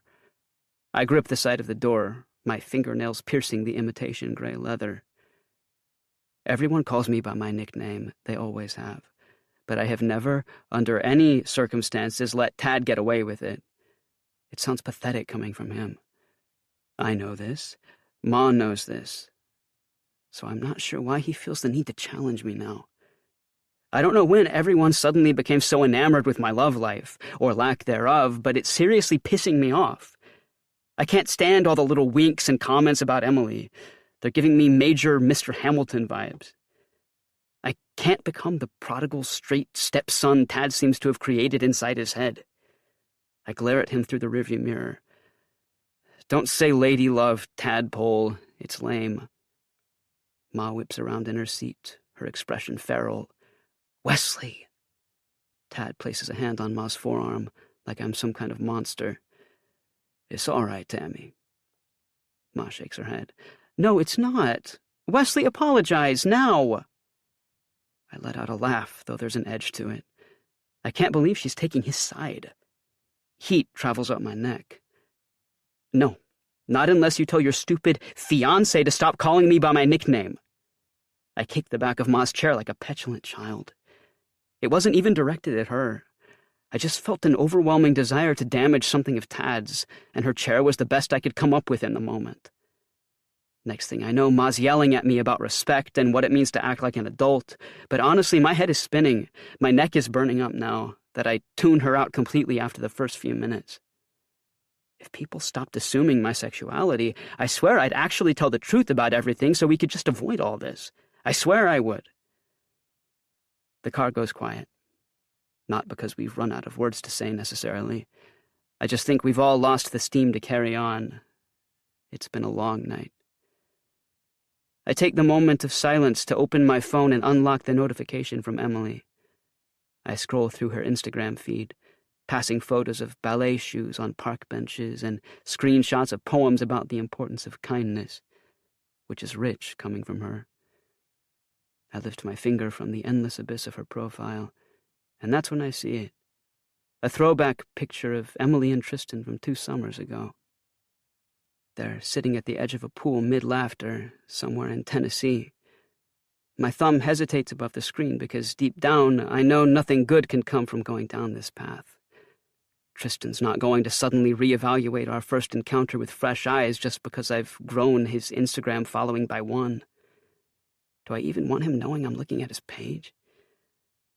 I click his username tag and wait for his profile to load. His most recent image is a picture of him in a black hat and Ray-Bans in a scummy alley in downtown Cincinnati. The further I scroll, the more I realize his photos are all variations of the same thing. He's always smiling a perfect smile, always looking straight into the camera, and therefore my soul. And there's always some deep quote in the caption like, "To live is the rarest thing in the world. Most people exist. That is all." Normally, live, laugh, love people make me puke. But instead of inducing nausea, Tristan's captions make my heart race. Between this and his bio in the Nutcrackers program, it's like he's opening himself up for the whole world to see who he really is. And I don't know why, but that scares me more than anything that's happened tonight. Tad stops the car in front of Mr. Fong's, and I catapult out without a word. Ma barks at me to say thank you, and I'm so distracted that I do, at least I think I do, before climbing up the stairs to our apartment and locking myself in my room. My heart flutters. Like really flutters, like butterflies thrashing inside the confines of my aorta. I'd say it skipped a beat, but that would be one cliché too many, even if it is true. I reopen Tristan's profile, and there, in 6 bold letters, below Westgate Academy and Valentine, Ohio, is the word single. Chapter 5. I'm just a kid with a crush. I rub my eyelids, feeling the heaviness behind them as I down a spoonful of cereal. I didn't sleep at all last night. I lay in bed, gaping up at the ceiling, agonizing over everything I'd done. Between the fight with Ma and the way I handled things with Tad and with Tristan and Emily, I royally screwed up. Next to my breakfast, my finger hovers over the follow button on Tristan's profile. Aside from his Instagram page, I discovered an old Facebook account, a YouTube channel filled with videos of him dancing, and an abandoned Twitter handle from 2022. Obsessive? Maybe. But I've never had a crush before. Not like this, anyway. In retrospect, the last time I felt anything even remotely close to what I'm experiencing now, I was 6 years old and following the bigger kids around at daycare, hoping Donovan Blake would play with me. Of course, I didn't know what any of it meant back then. The clammy hands and shortness of breath, the way my skin tingled whenever he was around. And I have no idea what society deems appropriate now. But that's normal, right? To wonder what a complete stranger is doing every second of the day? The tripod's a lost cause when it comes to this sort of thing, too. Tony doesn't exactly get crushes on girls. He's always moving on before he can catch any real feelings. And Brad, he's never shown interest in anyone. Most of the time, I don't even know where his head is at. By the time the sun peeked through my blinds this morning, I'd memorized all of Tristan's favorite things. And though I cringe at the thought of listening to his favorite singer, some pop star named Mary I've never heard of, watching his latest TV obsession, a melodrama about rich kids living in a fictional town in Florida, or drinking his favorite Starbucks drink, peppermint mochas in the winter, PSLs in the fall. That's exactly what we're doing when I picture us together. Basic bitch and all. Around noon, Emily slides into my DMs. Hey, not sure if you can read this until you follow me, so follow me, obs. But I was wondering if you wanted to hang out tomorrow night? I hear Ma's excited, shrill ringing in the back of my mind, the sound I imagined she'd make if I told her the news. I can already picture her bawling her eyes out at our hypothetical wedding. Mental note: do not mention anything to her. I click accept on the message request, though I have no idea why Emily's reached out. She wasn't exactly friendly last night, so why the sudden change of heart? Did her dad put her up to this? Was this Tad's doing? Because I swear to God, if it was him after everything that's happened, the last thing I need is to explain to Tad that the reason I'm not interested in his boss's daughter is because of the major boner I have for her best friend. My mouth goes dry at the thought. Hey. Yeah. All right. I type each message separately, each a few minutes apart. While I don't think Emily could possibly be interested in me like that, I don't want her getting the wrong impression. Tony made that mistake once and found himself in a relationship before he even knew the girl's middle name. Great. I'll be at the theater for rehearsals until 6. Meet there? Emily ends the message with 3 dancing emojis, like I wouldn't understand what she's referring to when she says rehearsal. I shrug, putting my phone down to grab a water bottle from the fridge. After 2 episodes of The Golden Girls with Ma, I realize a shrug isn't exactly an adequate response when messaging someone. I reply as I'm walking to the bathroom to brush my teeth. Sure. My phone pings almost immediately. Is it okay if Tristan comes too? My toothbrush, toothpaste, saliva, and all falls out of my mouth and onto the carpet. Shit. I pick it up and automatically throw it back in my mouth, and a piece of Ma's hair hangs from my lip. I spit it out, or try to, then grab a towel to mop up the mess I've made. What's going on in there? Ma shouts from the family room. Nothing, I say, closing the door. I don't need her coming in and lecturing me at the sight of my dental hygiene debauchery. I've got to play it cool. Did Tristan ask to join us? No, that's stupid. Why would he do that? I find a gif of a man nodding and click send. Except once I've seen that Emily's opened it, I realize he's moving his head at a speed that's too eager, like I can't wait to see Tristan. I send a new one, this time of a cartoon turtle saying, "Totally." 2 separate gifs in the span of a minute. So much for playing it cool. Emily replies with a thumbs up, and it's settled. I'm hanging out with Tristan tomorrow.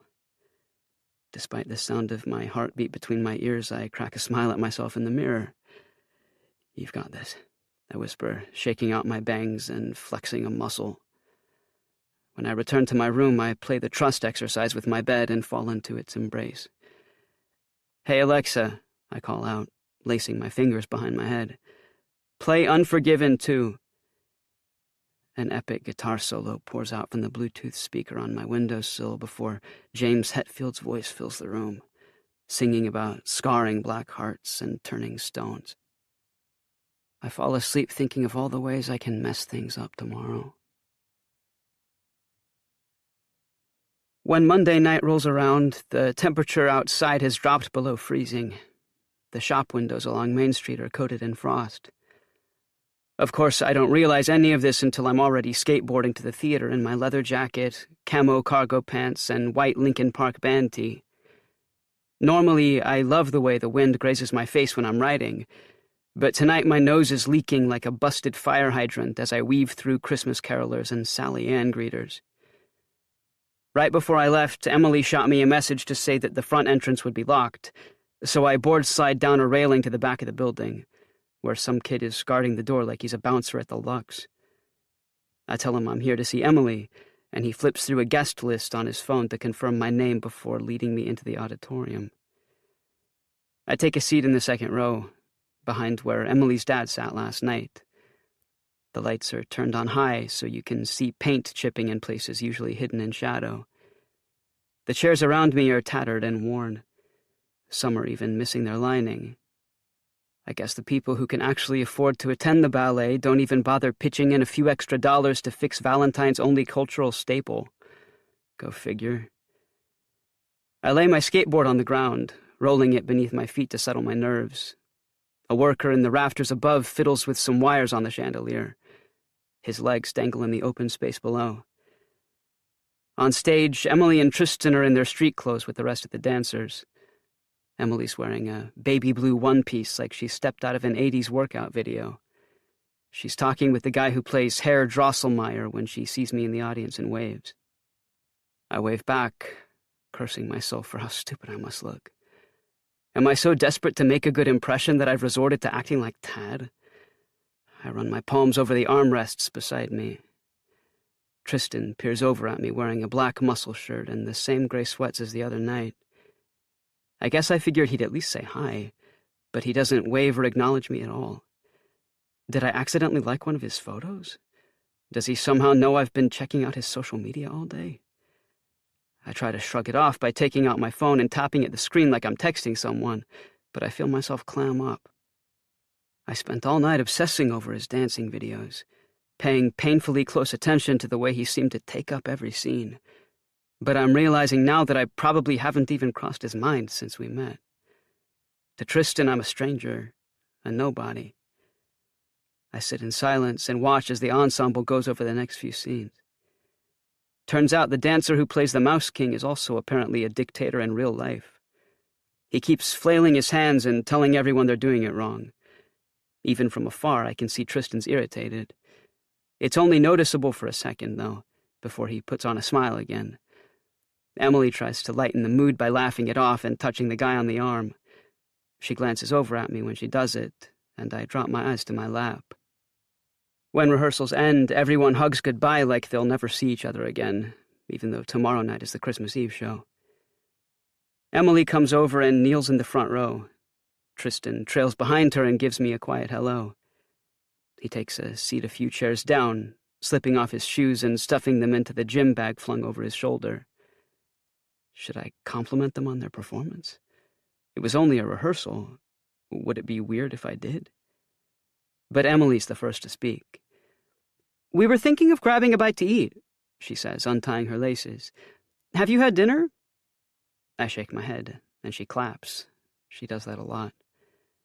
As we step out into the parking lot, a snap of wind forces its way past us. Tristan gasps, and I laugh, but I don't think he finds it funny. Why would he? We live in Ohio, where it's freezing cold half of the year. Why are you walking like that? I follow Tristan's gaze to my right leg. I'm surprised he's even noticed. I'm usually pretty good at hiding it. Pulled a muscle skateboarding, I say, without missing a beat. It's the same answer I gave Tad the first time he asked. I was prodding my knee after chasing Hannah around their yard when he literally knocked on my leg and asked what was wrong. It's a lie, but whatever. I'm not ready to open that can of worms. Tristan doesn't push either. I'm almost relieved until he says, "There's apparently this awesome restaurant down the street I just started following on Instagram," and turns in the general direction of Vincenzo's. I freeze at the edge of the sidewalk, letting them continue to walk ahead without me. Dear God, no, not there. Anywhere but there. We're not supposed to eat carbs, but please don't say it, please don't say it. It's called Vincenzo's. Ever been? Damn it. While I'm flattered Tristan's followed the account I curate on a daily basis, I'm at a crossroads with what to do next. On the one hand, if I say yes, I'll also have to pretend like the food's disgusting or something to avoid eating there, which I'm far too proud to do. But obviously I can't be seen with ballet dancers. What if someone mentions it to Tony and Brad and I get outed in the process? Even worse, what if they're working? God only knows what Emily and Tristan would think of them after how they reacted to me yesterday. And if they knew where I worked, what would stop them from coming back another day and asking for me? But I also can't say that I haven't dined there because then they'll make me tag along, and I don't know how I'd convince them to go somewhere different when there's not much else in the way of restaurants nearby. Tristan and Emily bob up and down in place, waiting for my response. Tristan stuffs his face in his jacket. I have no choice. I lie again. No, I haven't. I exhale, watching my breath float away above us. Tristan pulls out a set of car keys. Perfect. Did you skateboard over? Emily asks, tilting her chin at my board. Yeah, I say, tucking it under my arm. I would have pegged you as more of a DC fan. Tristan nods at the Spider-Man sticker Hannah got me from a gumball machine.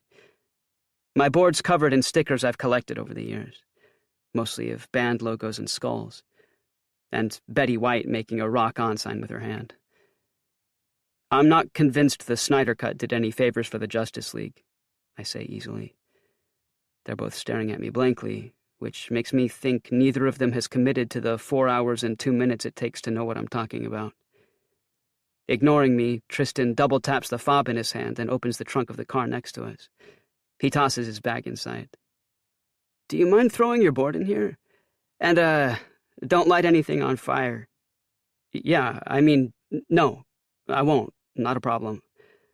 I blush, watching as he jumps into the front seat with a smirk. I steal a glance at him through the tinted windows and wonder if he gets inside his own head like I do sometimes. I set my board down in the truck, eyeing the car in disbelief when I realize it's electric. Why the hell is a 17-year-old driving an electric car? I mumble to myself. Emily takes the passenger seat, and when I climb into the back behind him, Tristan's already halfway through listening to a loud instrumental track. I go to ask him what it is, but he throws the car in reverse so fast I clutch the back of his chair harder than I hope either of them notices. When we arrive at Vincenzo's, Tristan and Emily slam their doors and race to the entrance, bracing themselves against the cold. I linger in the car, sweating. I peel my hand away from the inside handle, my knuckles pale white against the black leather interior. I rack my brain trying to remember the guy's schedules. It's Monday, which we all happen to have off, but it's also Christmas Eve tomorrow. The restaurant's going to be busy. They could have picked up a shift without telling me. I reach over the back seat to grab my skateboard from the trunk and get out of the car. As I step onto the sidewalk, I bend over and retie my already tied shoes so I can peek through the restaurant's blinds. As expected, the dining room is packed. Sheila, the assistant manager, runs past the window with an iPad. She never steps foot inside the kitchen, so she won't be an issue. I doubt she'd even recognize me. The bell above the front door rings as we enter the lobby, and a squirrely-looking hostess tells us it'll be a 10-minute wait. She must have just started this week. Vincenzo's is modeled after an old train station, with green and red stained-glass lampshades and exposed brick walls. There's a section in the back of the dining room designed like a train's caboose, and pictures of mob bosses line the walls to the restrooms. A chalkboard hangs from a wire over the kitchen window with Tony's weekly specials: a meatball marinara-inspired pizza and his spin on cacio e pepe. We take up an entire wooden bench beside a family of 4. While we wait, the dad offers Tristan an extra menu. It's one of those laminated ones plastered with pictures and Yelp reviews. I let go of my breath. I'm never here on weeknights, and to my relief, neither is anyone else I know. But to be safe, I turn to Emily and Tristan and mimic having to pee. "I'll be right back," I say, sliding off the bench. I walk up to the front desk, pretending to inquire about the location of the restroom. "Could we get table 105? I ask, subtly pointing to the floor plan in front of the hostess. Table 105 is a booth in the left corner of the restaurant. It's the only table in the entire dining room that can't see into the kitchen. On the off chance a celebrity ever comes to town, Vincenzo always offers up table 105 for privacy from the other diners. It's the perfect spot to hide. "I'll do my best," the hostess says with a curt smile. "For anyone who's never worked in a restaurant, that's code for not a chance, buddy, but I'll say it to you so you'll go away." I get the game. I know the lingo. I narrow my eyes and smile before heading to the restroom, though I don't actually have to go. I poke my head into the kitchen. Cooper and Juan, middle-aged men with families of their own, are working away inside. They stand silently side by side, only speaking to clarify a new order that comes through the printer. When it's the two of them on the line, my role as sauce swirler is redundant. The kitchen's a complete 180 from the head-banging, metal music-playing mosh pit the tripod prefers. By the time I return to the lobby, the hostess is ready and leads us over to table 106. Good enough. Emily and Tristan slide into the moss-green leather booth without taking their eyes off their phones, confirming my suspicion they only invited me along because Tad must have said something to Emily's dad. Even though I'm glad Emily's not into me like that, I'll remember to punch Tad the next time I see him for forcing them to hang out with me. I throw my skateboard under the table as the hostess hands us menus over the red and white checkered tablecloth and walks off. "So what are we thinking?" Emily asks, rubbing her palms together. "The Capone," Tristan announces, throwing down his laminated menu like it's final. "Ignore him. He's just upset we didn't run through the whole show tonight like we usually do on Mondays." Emily gives Tristan the stink eye before turning to me. "What do you think we should get, Wes?" I hunch over the menu, acting like I don't already know it by heart. "I'd say the Soprano. They use day-old sausage for the Capone." Emily and Tristan stare at me. "I read about it online when I was on the toilet," I say, grimacing when I realize what I've said. Okay, nasty. The Soprano it is." Emily glances down, probably wondering if I washed my hands. "Dr. Pepper?" We all nod. "Hi, kids." I look up and feel my eyes bulge out of their sockets. Our server, Tracy, appears from behind the wall with a handful of straws. Paper, of course, because of the turtles. She's an elderly woman with thick, highlighter pink reading glasses and a blue tint to her short-cropped hair. And she's worked for Mr. Pecorino since the restaurant opened in 2003. She flips open her notepad when she notices me sitting there, fiddling with my hands beneath the table. "What can I do for you today?" she asks, addressing only me. I wobble my head at her as discreetly as possible, trying to telepathically explain the situation. Thankfully, Emily and Tristan have returned their attention to their phones. Tracy arches a penciled-in brow at me. "We'll get 1 large Soprano and 3 Dr. Peppers." Before she can ask any questions, I collect the menus, banging their ends on the table to line them up. "Thank you, ma'am." Tracy's forehead turns into one big mass of wrinkles. I never talk like that, and she knows it. "Coming right up, young man." She smirks, tucking the menus under her arm. I relax as she goes to greet the table next to us, though my hands are shaking. Tristan and Emily don't seem to notice. But Emily must sense me staring because she looks up from her phone and places it screen down at the center of the table. Tristan does the same, stacking his on top of Emily's front to back. "What's happening right now?" I ask, blinking. Tristan gives me a funny look and points at my phone on the table, motioning for me to copy them.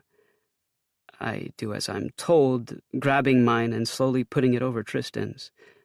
Are they messing with me? Our phones look like the leaning tower of iPhones. "It's just something we do." Emily laughs. "Whoever checks their phone first has to pay for dinner." "Okay," I say, hiding the fact that, for a second, my heart leaps from being included in their weird little friendship ritual. I doubt they'd care much for the tripod's wet willy routine to determine who's designated driver when we go to concerts in the city. "So, Wes, what's SOB like?" Emily asks. SOB is Valentine's nickname for Stonebridge because it's the run-down version of Westgate Academy. And because people at Westgate never seem to venture to our side of town, Emily's probably asking because she genuinely doesn't know. Still, I hate it when people call it that. "It's nothing special," I shrug. "There's a gym and a music room, and a bunch of classes that all look the same. I think there's a library somewhere." I furrow my eyebrows, trying to picture the school's layout. If we're lucky, the cafeteria sometimes serves sloppy joes. Tristan scrapes a fork over the napkin in front of him. "Does it have a dance studio?" I scoff. We could never afford something like that. "Oh." Emily shifts in her seat. Tristan collects the shreds of torn napkin he's made into a pile. If it weren't for the loud Italian music playing in the restaurant, we'd be sitting in awkward silence. Emily searches the dining room for Tracy and our Dr. Peppers, but it's futile, so she asks, "What colleges have you applied to?" I tense. Why are people our age so concerned with what school they get into? Is there really that much of a difference between them? "I haven't," I reply, carefully controlling the tone of my voice. They exchange a glance. "You haven't applied anywhere?" Tristan asks. It's my turn to shift in my seat. "No." "But it's December." Emily frowns. "Aren't applications due soon?" She looks to Tristan for backup, but all he does is shrug. I open and close my mouth. I can't tell them I'll never be able to afford college. And I'm not exactly a model student, so scholarships are out of the question. "I've been busy," I lie. I have to act uninterested, because if I'm uninterested, they won't pry. If I don't appear disappointed that I don't have a chance in hell, maybe they'll buy it enough for me to change the subject. It hasn't been a priority. Emily leans over the table, clapping her hands together like I'm in kindergarten and she's my teacher. "Your future isn't a priority to you?" Is she serious right now? Tristan's smiling at me, but it's different than the one I drooled over last night. It's a Mr. Hamilton smile full of pity, or worse, judgment. I want to defend myself, to tell them that I'm working on it, but that'd be my third lie tonight. We can't all go to places like Westgate Academy. Some of us have to be more practical about our lives. And for someone like me, someone whose main priority is looking after his ma and making sure we don't get evicted, college is out of the question.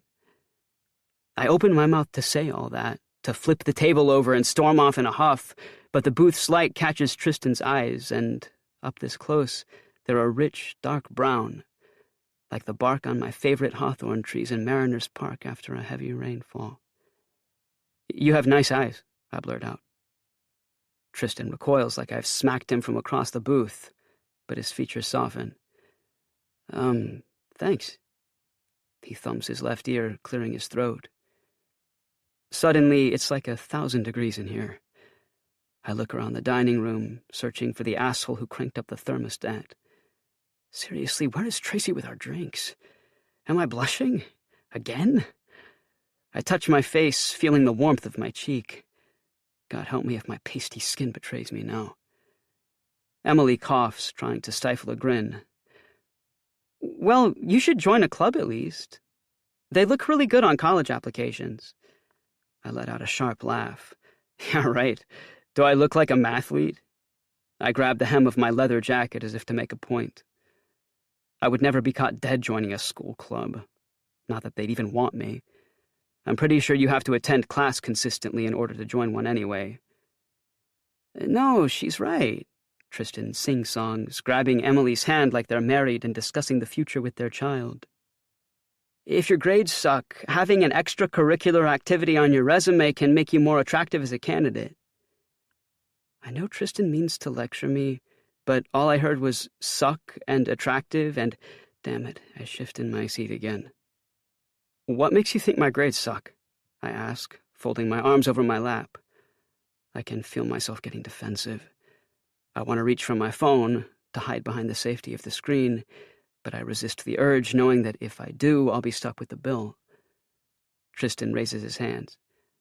Sorry, I didn't mean anything by that.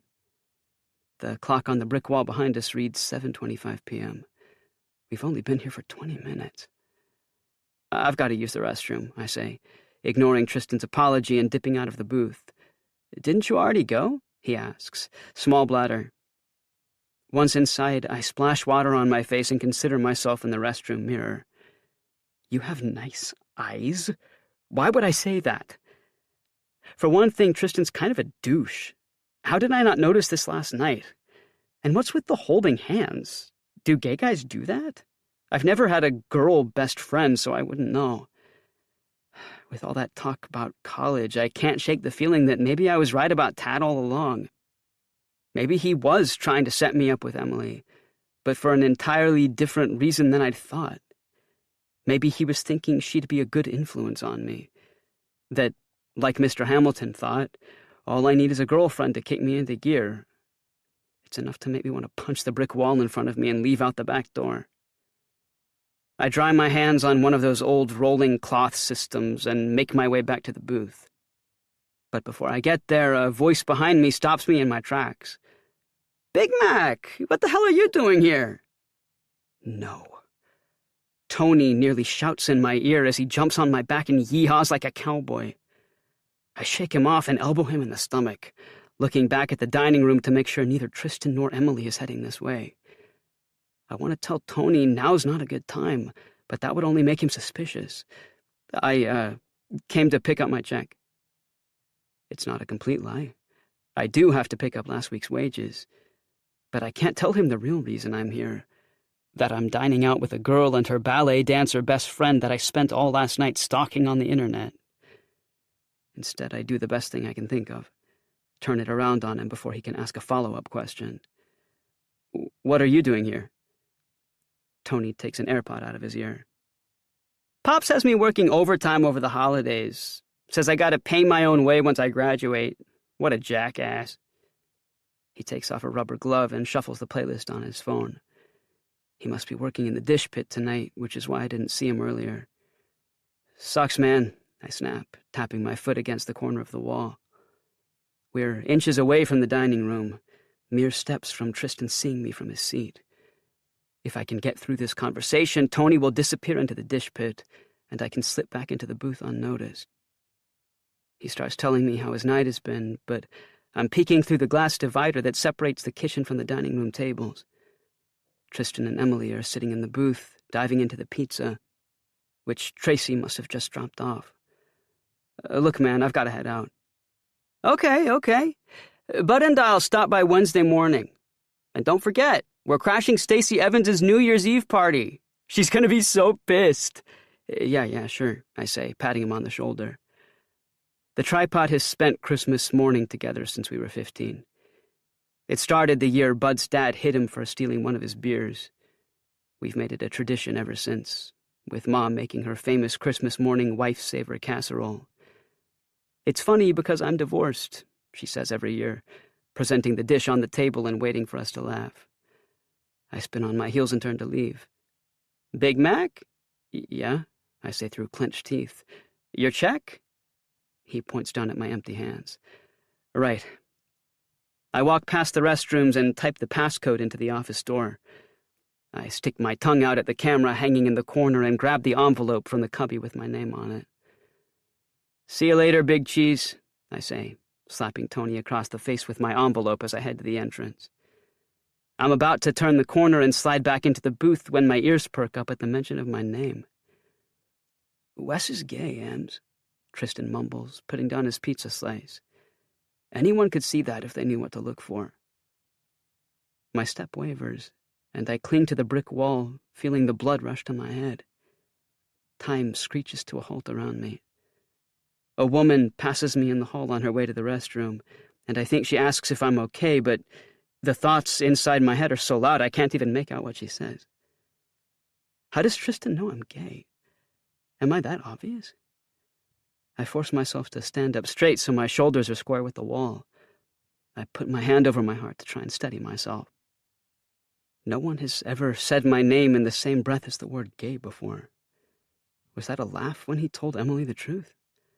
Just hearing the association, the conviction in Tristan's voice when he said it, makes my legs nearly give out from under me.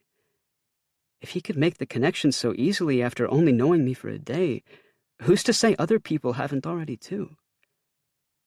I shove my hands deep inside my pockets to hide even the slightest tilt in my wrist that could signal what I am to others. Emily lets out a dramatic sigh. Thank God, because I did not know how I was going to tell my dad I'm not interested. I usually go for bad boys, but... Wait, you're not into him, are you? Tristan snorts, coughing on what I assume is our late Dr. Pepper's. No way. That's a project I am definitely too busy to take on right now. His voice goes high then, like a kid who sucked back too much helium. Instinctively, I reach for my skateboard, knowing full well it's back at the table. I need to get out of here before I do or say something I'll regret. As I round the corner, they're laughing among themselves. Hey, Wes, Emily chirps mid-slurp. I lean over the table to examine the sausage-to-pepperoni ratio on the pizza, avoiding having to look at either of them. I've actually got to run, I say, grabbing my phone. I guess I'm paying. My voice breaks as I pull $40 from my jacket and throw it on the table. Wait, Wes, hold up! I grab my skateboard and don't stop to listen to what Tristan is shouting at me. I don't even turn around. I head straight to the door, shoveling a fistful of mints from the hostess stand into my pocket, even though you're only supposed to take one. I chuck my skateboard to the ground as the bell chimes behind me. Tristan calls out my name, but I fly down the street, wiping my nose with my sleeve. Chapter 6. Misery has no business here. Ma and I have spent the past 3 Christmas Eve mornings out in the rain, our socks soaked and slipping down our ankles, all for a stupid tree. And it's not like we'll even set up the tree in our own family room. It's for Tad and Hannah's house as some kind of leftover tradition from Tad's childhood growing up on a potato farm in Idaho. Hannah's all for it, though, putting on a Santa hat and screaming Christmas carols the whole ride over. Ma's right there with her, her voice jumbled behind an oversized red scarf as we blast the heater. I'm sitting in the back of Tad's Mustang, arms crossed, head low, still recovering from last night. No matter how loud I blare the music from my headphones, Tristan's words ring through my ears. Wes is gay, Ems. Anyone could see that if they knew what to look for. What had I done to convince him? I try recalling everything I said, from the car ride over to Vincenzo's to walking out on them, but my mind comes back blank. And I hate that. I drum my fingers along my knee, counting down the hours until I can be alone. I don't get the point of this, of getting a tree the morning before Christmas. Ma puts ours up the day after Thanksgiving, which is just as ridiculous, but at least we get to enjoy it for a few weeks. It's so it stays fresh, Tad had explained from the driver's seat like he did every year. I don't buy it, not even for a second. I think it has more to do with the fact that Valentine becomes a wasteland over Christmas. We're not religious, so church is out of the question, but we may live in the only city left in America that still closes for the holidays. Except for a handful of restaurants along Ocean Boulevard, theaters, malls, even the damn rec center shuts down. Like Christianity's the only religion that matters.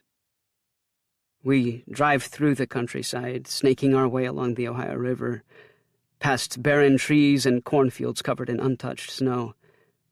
I fog up the window with my breath, drawing little arrows with my finger. As of this morning, Emily's left me 14 DMs. She keeps badgering me to tell her what happened last night, but I don't know her well enough to know if she's genuinely concerned for my well-being or if she's just dying for gossip. Something tells me it's the latter. And Tristan's the real reason I left. Why can't he be the one reaching out? In the grand scheme of things, I know them talking privately about me in the booth isn't a big deal, but it still feels like I've been outed. In my head, I run through all the scenarios where this can somehow come back to bite me. Emily's dad could overhear her talking on the phone and bring it up with Tad at work. Tristan might have cousins I don't know about who go to Stonebridge. I've seen firsthand how fast rumors spread. After 20 more minutes, Tad turns into the Christmas tree farm.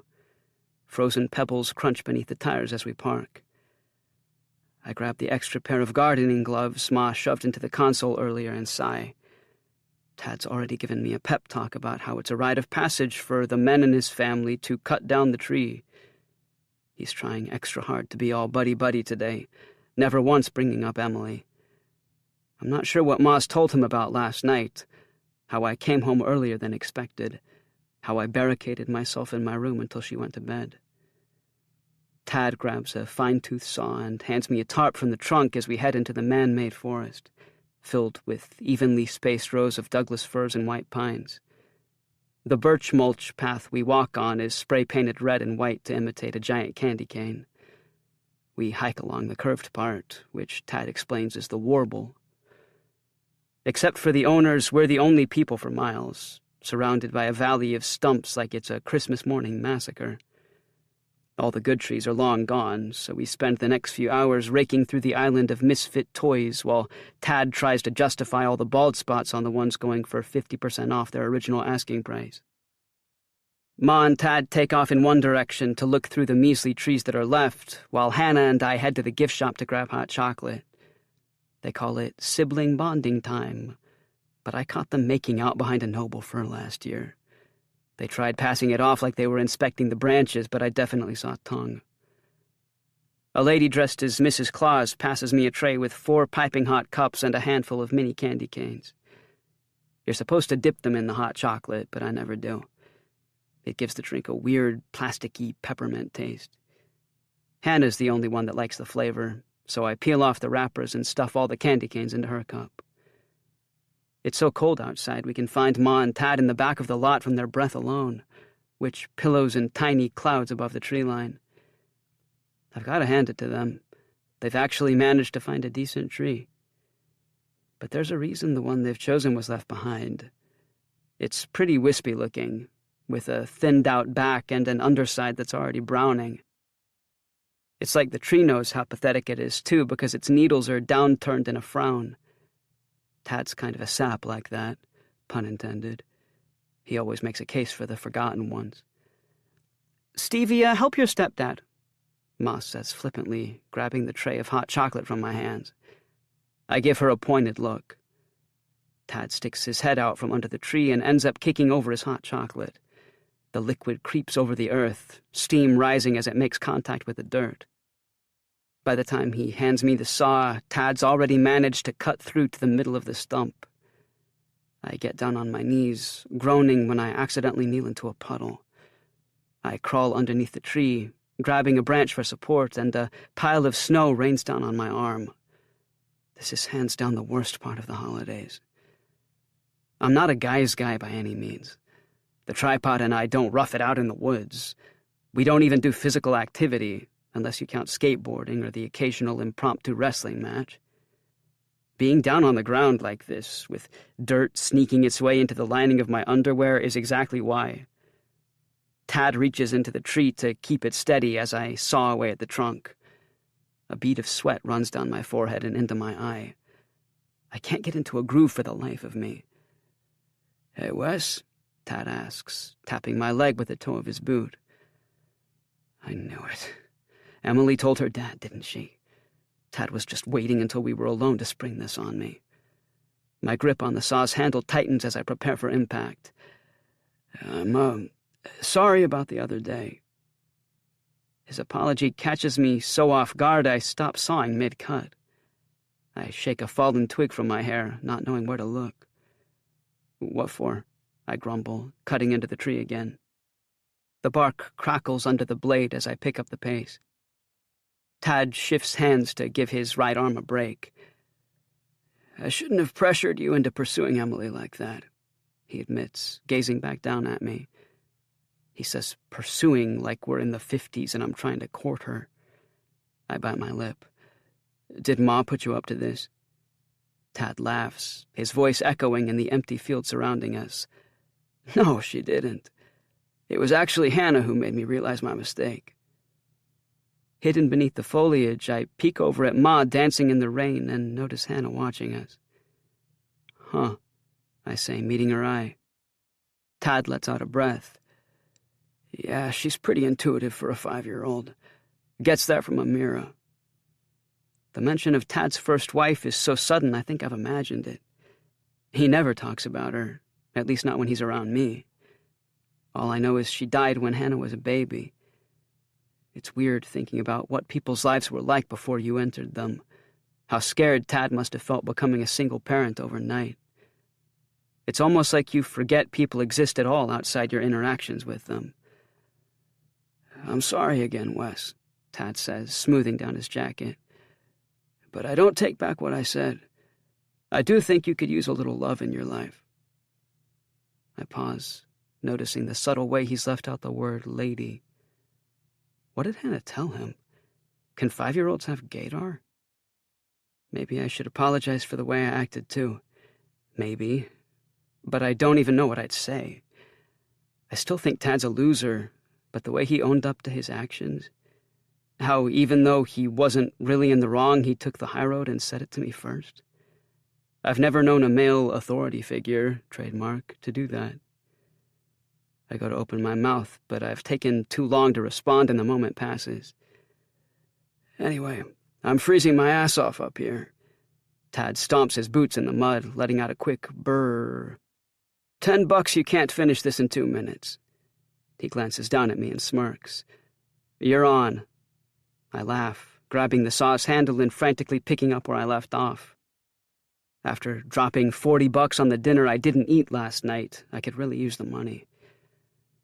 When Ma and I make it home, after paying for the tree and tying it to the top of Tad's Mustang, I sneak away into my room, not bothering to turn on the lights, and reach for the newly acquired $10 bill in my pocket. Thumbing its edge, I gather the nerve to reopen Instagram and follow Tristan. Chapter 7. Another stupid Christmas song. When it comes to Christmas morning, Ma and I have it down to an art. We aren't big on the holidays, but every 25th of December we get up early, don animal onesies, and spend the day in front of the TV for our annual Christmas movie marathon. And yes, Die Hard falls into said category. Ma's in the kitchen now defrosting her wife-saver casserole, while I'm in the family room trying my best not to read into the fact that Tristan hasn't followed me back yet. Around 11, Big Cheese and Bud come through the front door. Dressed as a dragon in his Cleveland Browns Letterman jacket, Brad's carrying a backpack over his shoulder. And Tony has this ginormous bag of old-time candies. I waddle over to give them both a hug, but my penguin feet are too large, so I end up stepping on Tony's foot. "Remember, Mama Mac?" Tony says, wagging his blue shark fin, as Ma gathers us around the Christmas tree for our annual selfie. Yeah. Ma's dressed as a unicorn with an iridescent horn and a metallic rainbow mane. Posting on social media is strictly prohibited. Tony nods, going off about street cred and the importance of maintaining his image. While I'd argue posting the picture can only up his game, that of the hundreds of girls who have fawned over his bad boy image in the past, most of them would probably kill to see his softer side. Tony would never agree. We're halfway through the opening number in White Christmas when my phone vibrates. I click on an Instagram notification, my heart swelling at the thought of seeing the words, Tristan started following you, but it's only a friend suggestion for some random theater kid. I hug a pillow to my chest. People at Stonebridge may think I'm a lowlife, but I never thought I'd feel compelled to prove to someone that I'm worthy of their time, even if my bad reputation preceded me. Tristan was so nonchalant about his disinterest in me. If I did or said something different at the table, would it have made a difference? I wasn't exactly nice to him either, but he hasn't even given me a chance. Brad tilts his head at me when I groan, but I pass his curiosity off with a shrug. On screen, Vera Ellen and Danny Kaye start performing their dance number to The Best Things Happen While You're Dancing. Why we still watch the damn scene is anyone's guess. Brad ruined it for all of us when he made a drinking game out of how many times Vera Ellen breaks the fourth wall and looks directly into the camera. When Ma gets up to dish out the casserole, Brad reaches into his backpack and pours salted caramel Baileys into our cups. "Merry Christmas, boys," Ma says, returning to the family room with an envelope in her hands. Slowly, I peel back the seal and pull out 3 tickets to Metallica's Cincinnati stop on their North American tour next April. No freaking way! Before I can comprehend what she's done, Tony and Brad are up from the couch and herding Ma into a hug. They dance around the room, bouncing around and laughing. Tony's head is inches from the ceiling.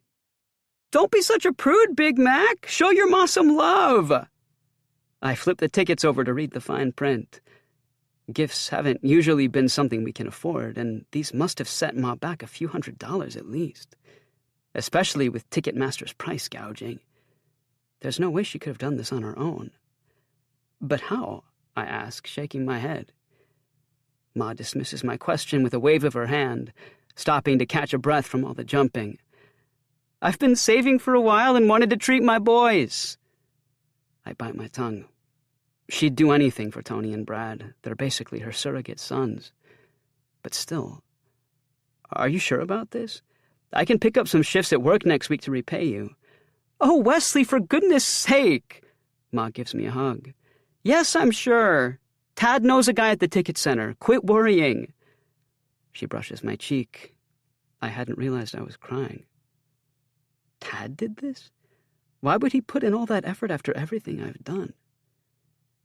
"Thanks, Ma," I whisper into her frizzy hair. The tripod pulls Ma and I into a group hug, and suddenly we're laughing and wiping our eyes. For a moment, the rest of the afternoon feels so full of possibility, like a damn Christmas miracle. The sun is setting by the time I sneak into the kitchen to check Instagram again.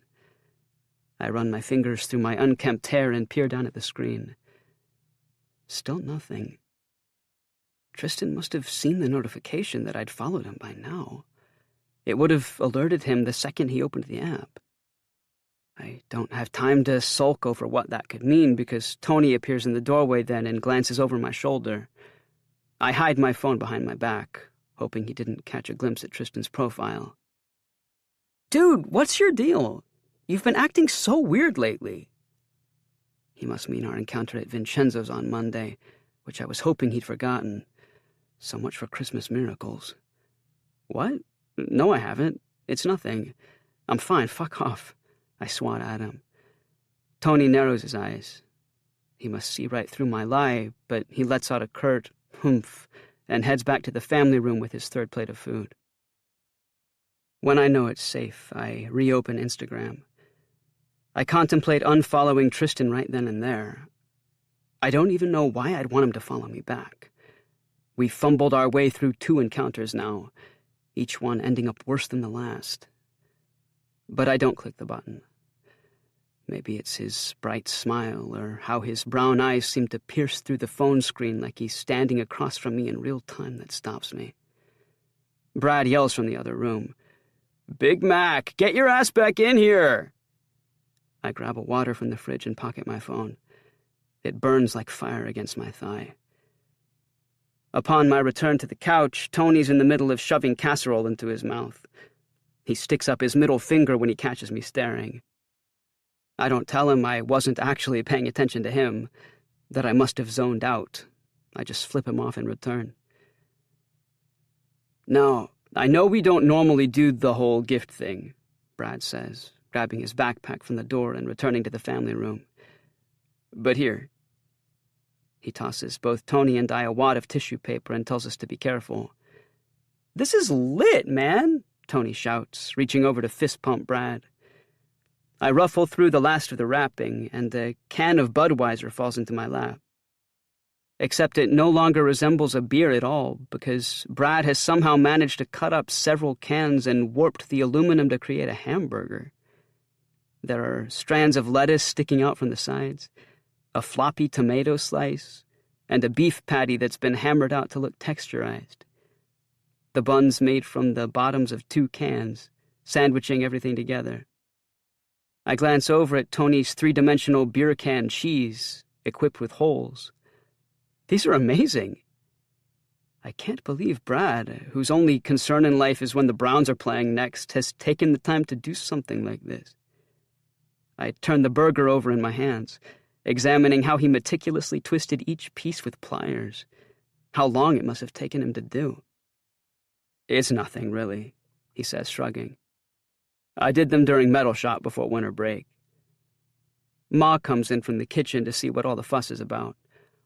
Oh, Bradley, how wonderful, she exclaims, her eyes lighting up when she sees what he's done. Don't think I forgot about you, Mama Mac. Brad throws Ma another of his paper wads. He beckons her to take a seat on the couch's arm, and Ma unwraps a larger version of my burger. Only hers has a pile of pull tabs strung together on top to symbolize her unruly red hair. Ma lines up our little beer can family on the fireplace mantel as Tony cues up Die Hard.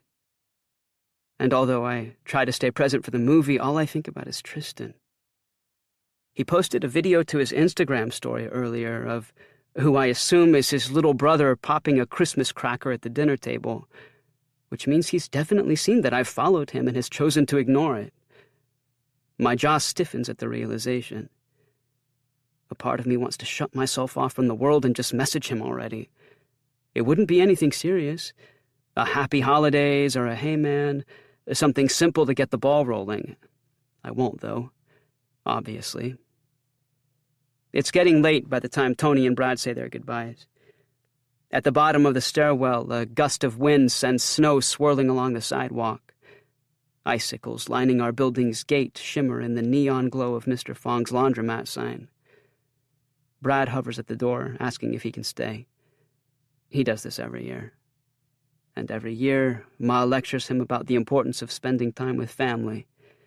Even though his dad's tried to sober up on and off since Brad was a kid, December is usually when he falls off the wagon. I close the door behind them, sealing off the cold, and turn around. Ma's leaning on the back of the couch with her arms crossed. She's watching me intently, her eyebrows raised like she's expecting me to say the first word. What? I ask, looking down like I've spilled something over my shirt. Ma sucks air between her teeth, but I can't take her seriously while she's still in her unicorn onesie. Do we need to have a talk about underage drinking again? My body tenses. We've gone through this before. When Ma's driven me home in the middle of the night because I've had too much to drink, when she's picked up the tripod from the police station after some guys provoked us in Mariners Park.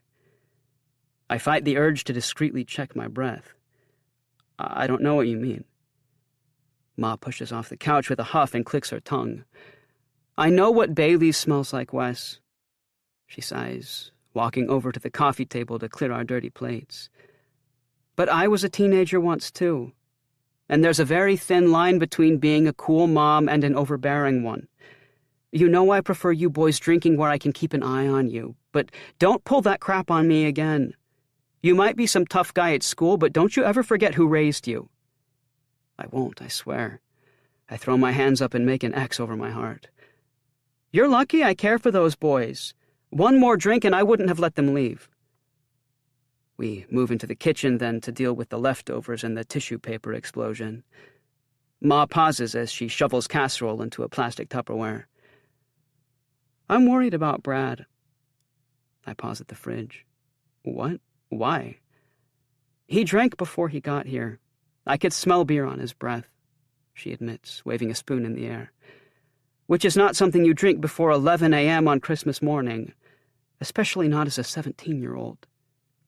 You think it's an issue? I ask, wiping the counter down with a rag. Sure, Brad's dad is an alcoholic, but it never occurred to me that he might have a problem, too. Ma purses her lips. I'm not sure, to be honest, but he seems on edge. She closes the container in front of her and grabs my chin. Keep an eye on him, will you? And let me know if things get worse, she says, her eyes softening. I'll give his mom a call in a few days to check in. I bite my lip, nodding, when my phone vibrates again in my pocket. It's probably one of the guys messaging our group chat to say they've made it home.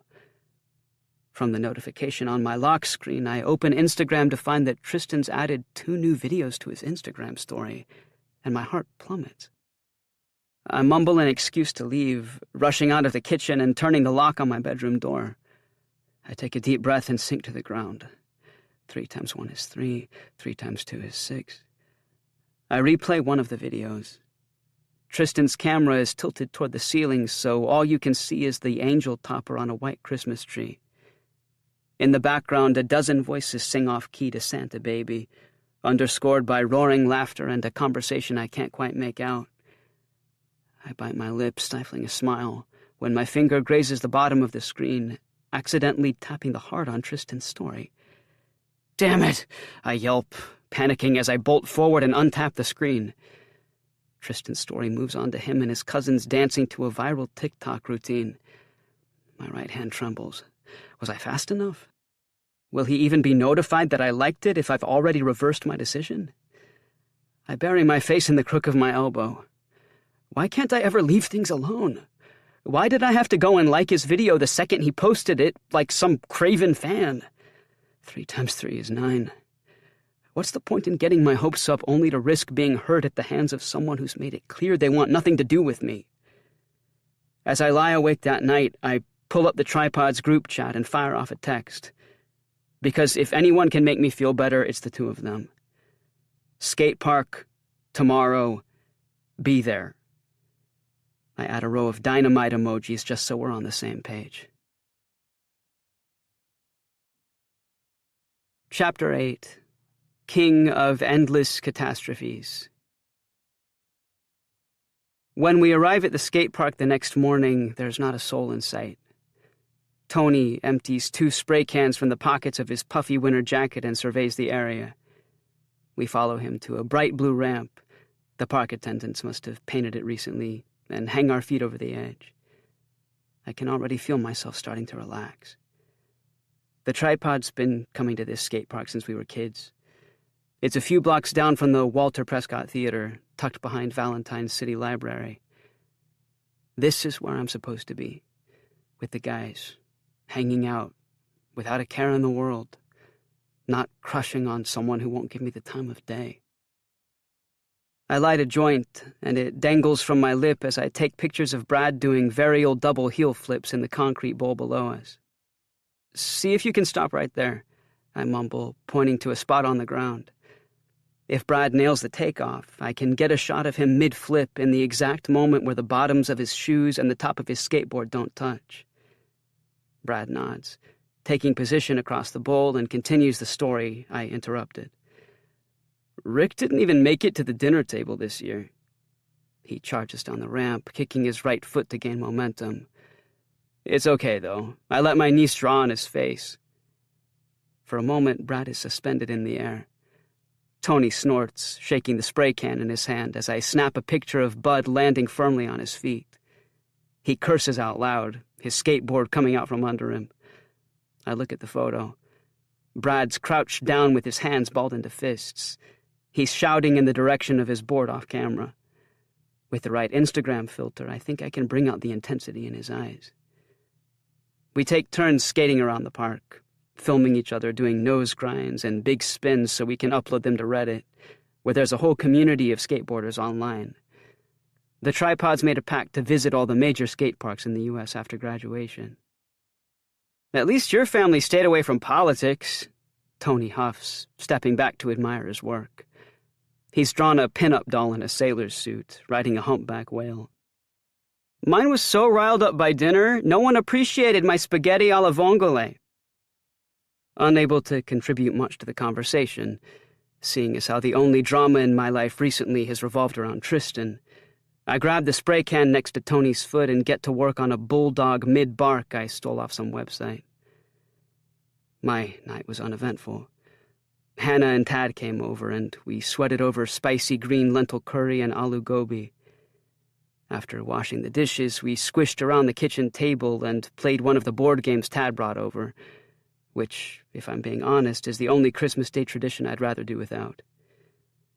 I'm about to sign my initials next to my contribution on the wall when I stop myself. What would Tristan think if he saw me tagging the park? Every time I've tried not to obsess over him, my mind wanders, and I'm right back where I started. I lower the can in my hand. I left my phone in my room after the debacle with Tristan's Instagram story.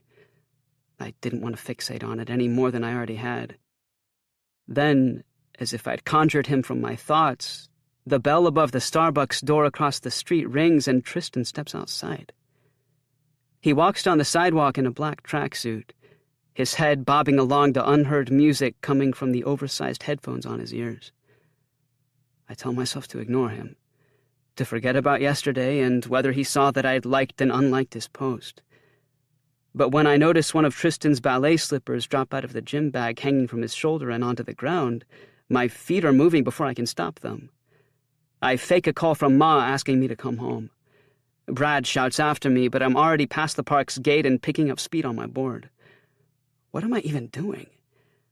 I glance back at the library, seeing the edge of the skate park through its window, and weigh my options. I could turn around now and pretend this never happened. I could make some lame excuse about Ma not needing me after all and spend the rest of the afternoon with the tripod before heading to work.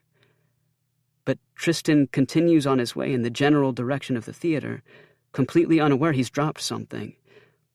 I assume he's heading to rehearsal, so I cross the street and grab his slipper by the laces without getting off my board. I'll just pop into the theater quick, explain what happened, and return the slipper. This doesn't have to be awkward. He doesn't even have to thank me. So why do I still find myself hoping he'll ask me to stick around? That if all else fails, he'll let me watch him dance again. Eventually, Tristan walks around the side of the building and disappears through the back.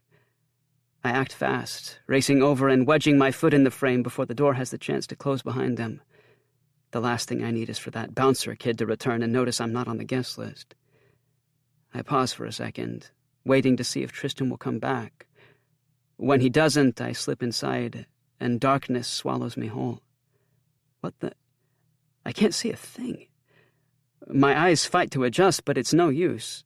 It's pitch black in here. Where is everyone? Tucking my skateboard under my arm, I run my fingers along the wall, searching for either a light switch or a door handle to get out of here. From what I remember since being here last, I have to go down a long hallway and through another entrance before it opens up to the auditorium. Did the bouncer take me left or right? I decide to go right, feeling good about my decision, until I stub my toe on the corner of something blocking the way. Ow! I shriek, falling into the wall. I cover my mouth as my voice echoes into the abyss. My toe is throbbing. Footsteps appear down the hall. "Who's there?" Tristan calls out into the void. I say out loud without a pause before realizing what this must look like. I'm in the dark, alone, having followed behind Tristan without him knowing. I legit look like a certified stalker. It's so quiet, my ragged breath is the only thing I hear. I turn around to leave, I think, but I have no idea where I'm going and burst through door after door until the cement floor gives way to veneered wood. I've walked out onto the stage. Someone flicks a switch and the stage lights above me come alive. I cover my eyes, wiping the sweat from my forehead. Wes? I turn around and see Tristan standing there, clutching a pipe wrench like it's a baseball bat. I throw my hands up over my head and my skateboard clatters to the floor with a bang. I swear I can explain. I stammer, fighting to catch a breath. Tristan lowers his arms. His eyes bulge out in alarm. "What the hell, Wes? You nearly gave me a heart attack," he shouts. Papier-mâché trees surround us. We're in the middle of one of the first Nutcracker scenes where snowflake children dance around Emily in the pinewood forest. A gigantic cardboard moon sits overhead. Sorry, I say between breaths. The heat coming from the stage lights above radiates down on my neck. I saw you coming out of Starbucks, and then you dropped this, and I hold the slipper out as a peace offering, failing to explain myself any further. Tristan blinks, and blinks again. And you thought it'd be a good idea to sneak up on me? He huffs, shaking his head in disbelief. What is wrong with you? I feel myself crumble under Tristan's scrutiny. My cheeks burn. I wasn't thinking. He clutches his chest. Jesus, Wes, have you learned nothing from the news? Tristan motions around himself, waving the wrench in the space between us. I stare down at my feet. Across the stage, Tristan's laid out an unnecessary number of pencils beside a copy of Paradise Lost. A notebook with a Black Lives Matter sticker on the cover sits on top of his bag. I look back up and see the fear written plainly across Tristan's face. My voice catches in my throat. It's been less than 24 hours and I've already humiliated myself again. No, it's so much more than that. I unknowingly made Tristan feel unsafe. I'm so sorry. I should go. I grab my skateboard off the stage and maneuver past them. I can't imagine what ran through his head when he thought he was being followed. I'm used to people watching me out of the corner of their eyes, but this is not the same thing. Not at all. Tristan's frown deepens. No, wait, stop, he whispers, grabbing my elbow and sighing. Stay. What is he doing? Tristan's eyes search my face. For what? I don't know. It's actually super creepy in here alone, he adds. As if on cue, the theater groans in the cold. I thought maybe Tristan had been on his way to rehearsal, but I was wrong. We're the only ones in the building, illuminated by the vintage lights lining the stage. The knot in my stomach untangles, and I force air back into my lungs. I don't know how to do this. Any of this, really. I shift under Tristan's gaze. He doesn't ask what that could mean. I'm not even sure I know the answer. My toes curl in my shoes.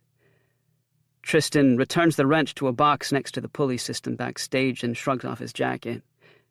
He's wearing a white long-sleeve shirt and takes his time rolling the sleeves to his elbows. I clear my throat when he notices me watching him and move to set my skateboard down next to his things. I take a seat on top of my board, rolling the wheels back and forth beneath me.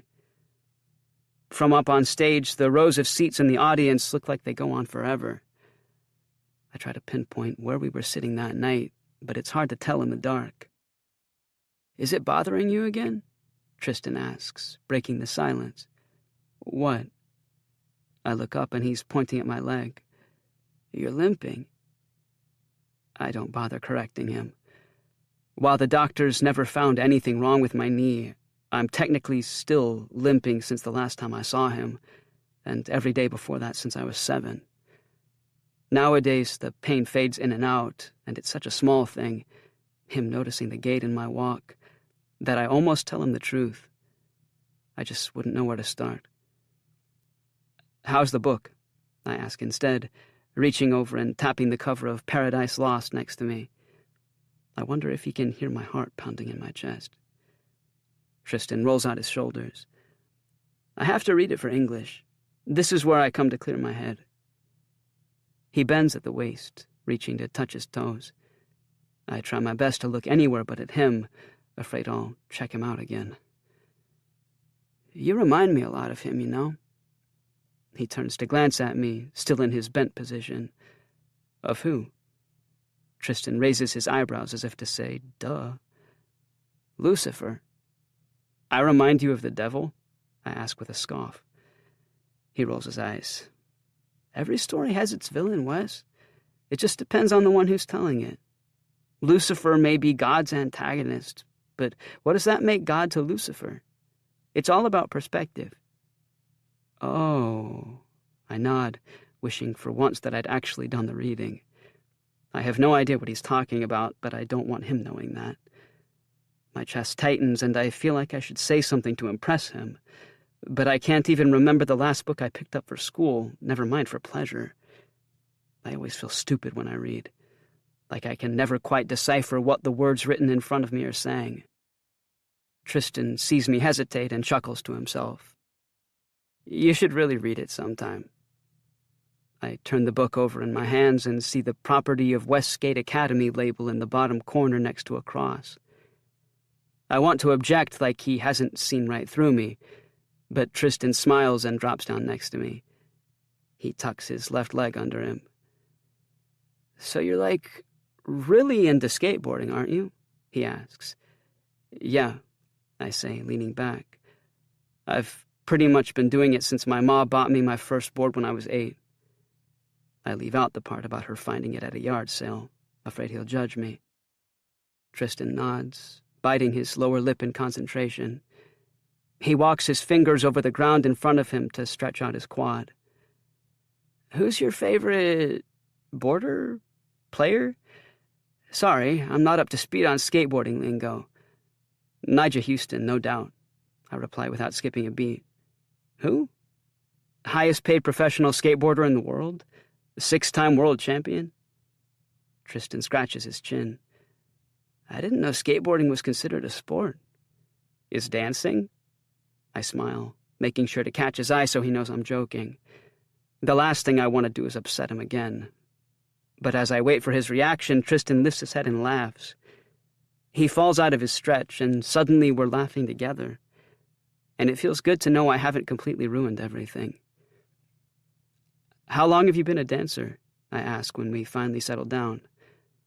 Tristan grabs a pencil and jots something in the margins of his notebook before getting back up on his feet. 12 years. I tilt my head back, stunned. You started dancing when you were 5? I don't know what that kind of dedication feels like. Besides Vincenzo's Instagram page, I've never taken anything seriously in my life. Tristan nods, unfazed, rotating his ankle in circles. I've wanted to be a dancer for as long as I can remember. But my parents were afraid of how people would treat me, so they signed me up for basketball.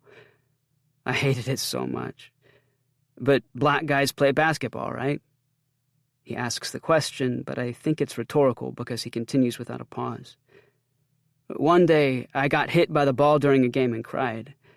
My coach did not like that.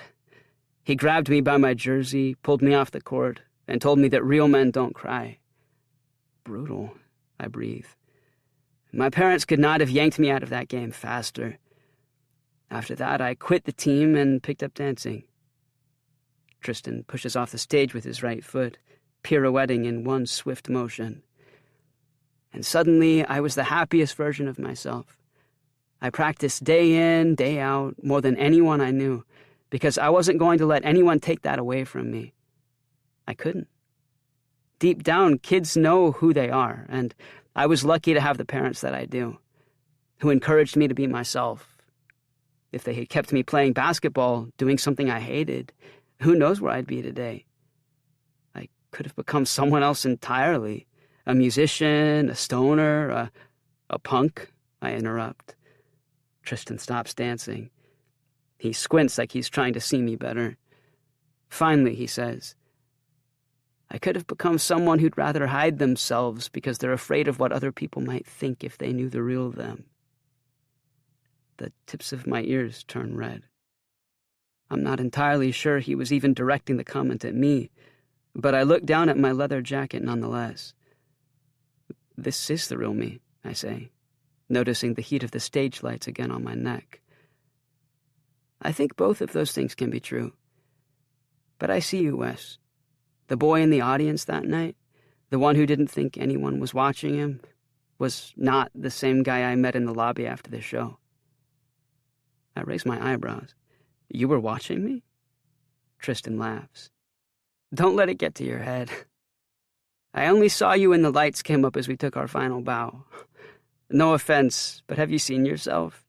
You're not exactly the ballet's target audience. I don't reply, not knowing what to do with everything he's revealed. A part of me thinks this is all a joke, that he can't actually be serious. No one ever notices me except when I'm in trouble. You intrigue me, Wesley Mackenzie. Tristan's words come out slow, deliberate, and he makes me sit with them, leaving their meaning up for interpretation. He watches me closely as if he can see the gears turning in my head. He's unlike anyone I've ever known. I grab a pencil from Tristan's endless supply and tap it against his notebook to avoid his eyes. Then why didn't you follow me back on Instagram? My voice comes out in a hurry, softer than I had meant for it to. Tristan stands up straight and clasps his wrist. What?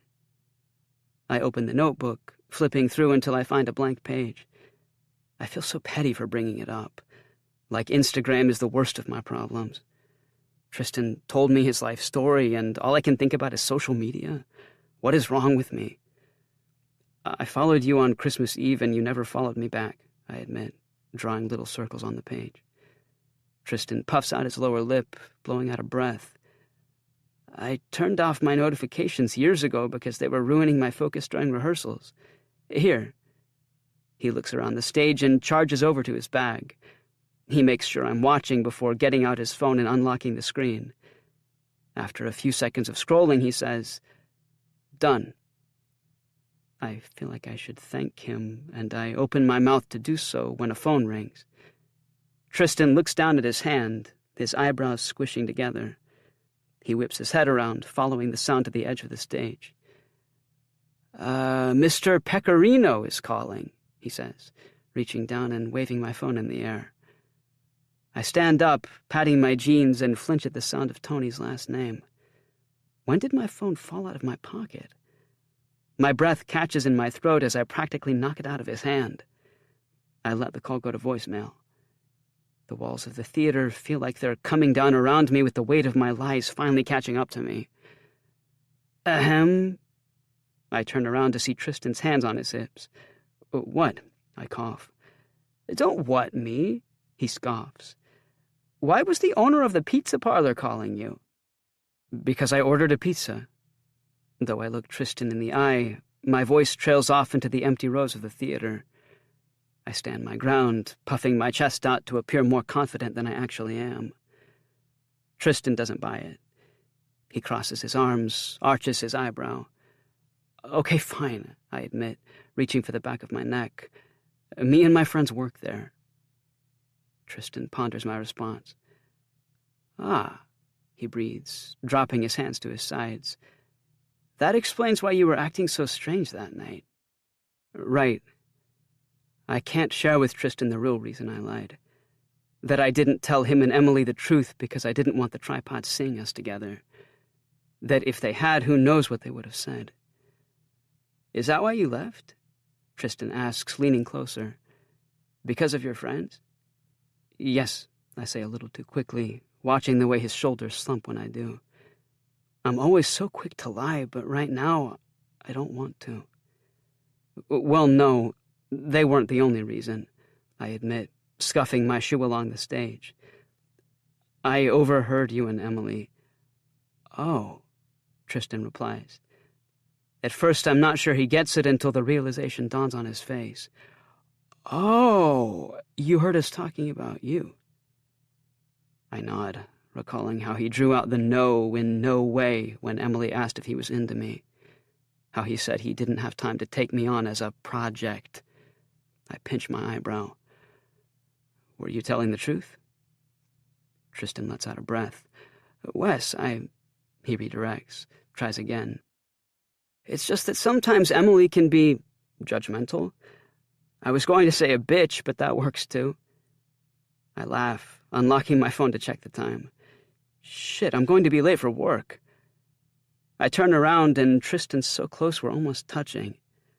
I can feel his breath along the collar of my shirt. He smells like black coffee and sweat. I catch a whiff of his deodorant, of lemongrass and ocean breeze. If I leaned forward, our lips would touch. I realize I want them to. Where'd you get that picture? Before I can ask what he's talking about, Tristan reaches over and awakens my phone with a tap. I look down at the screen, at the row of columns reaching toward a starry sky.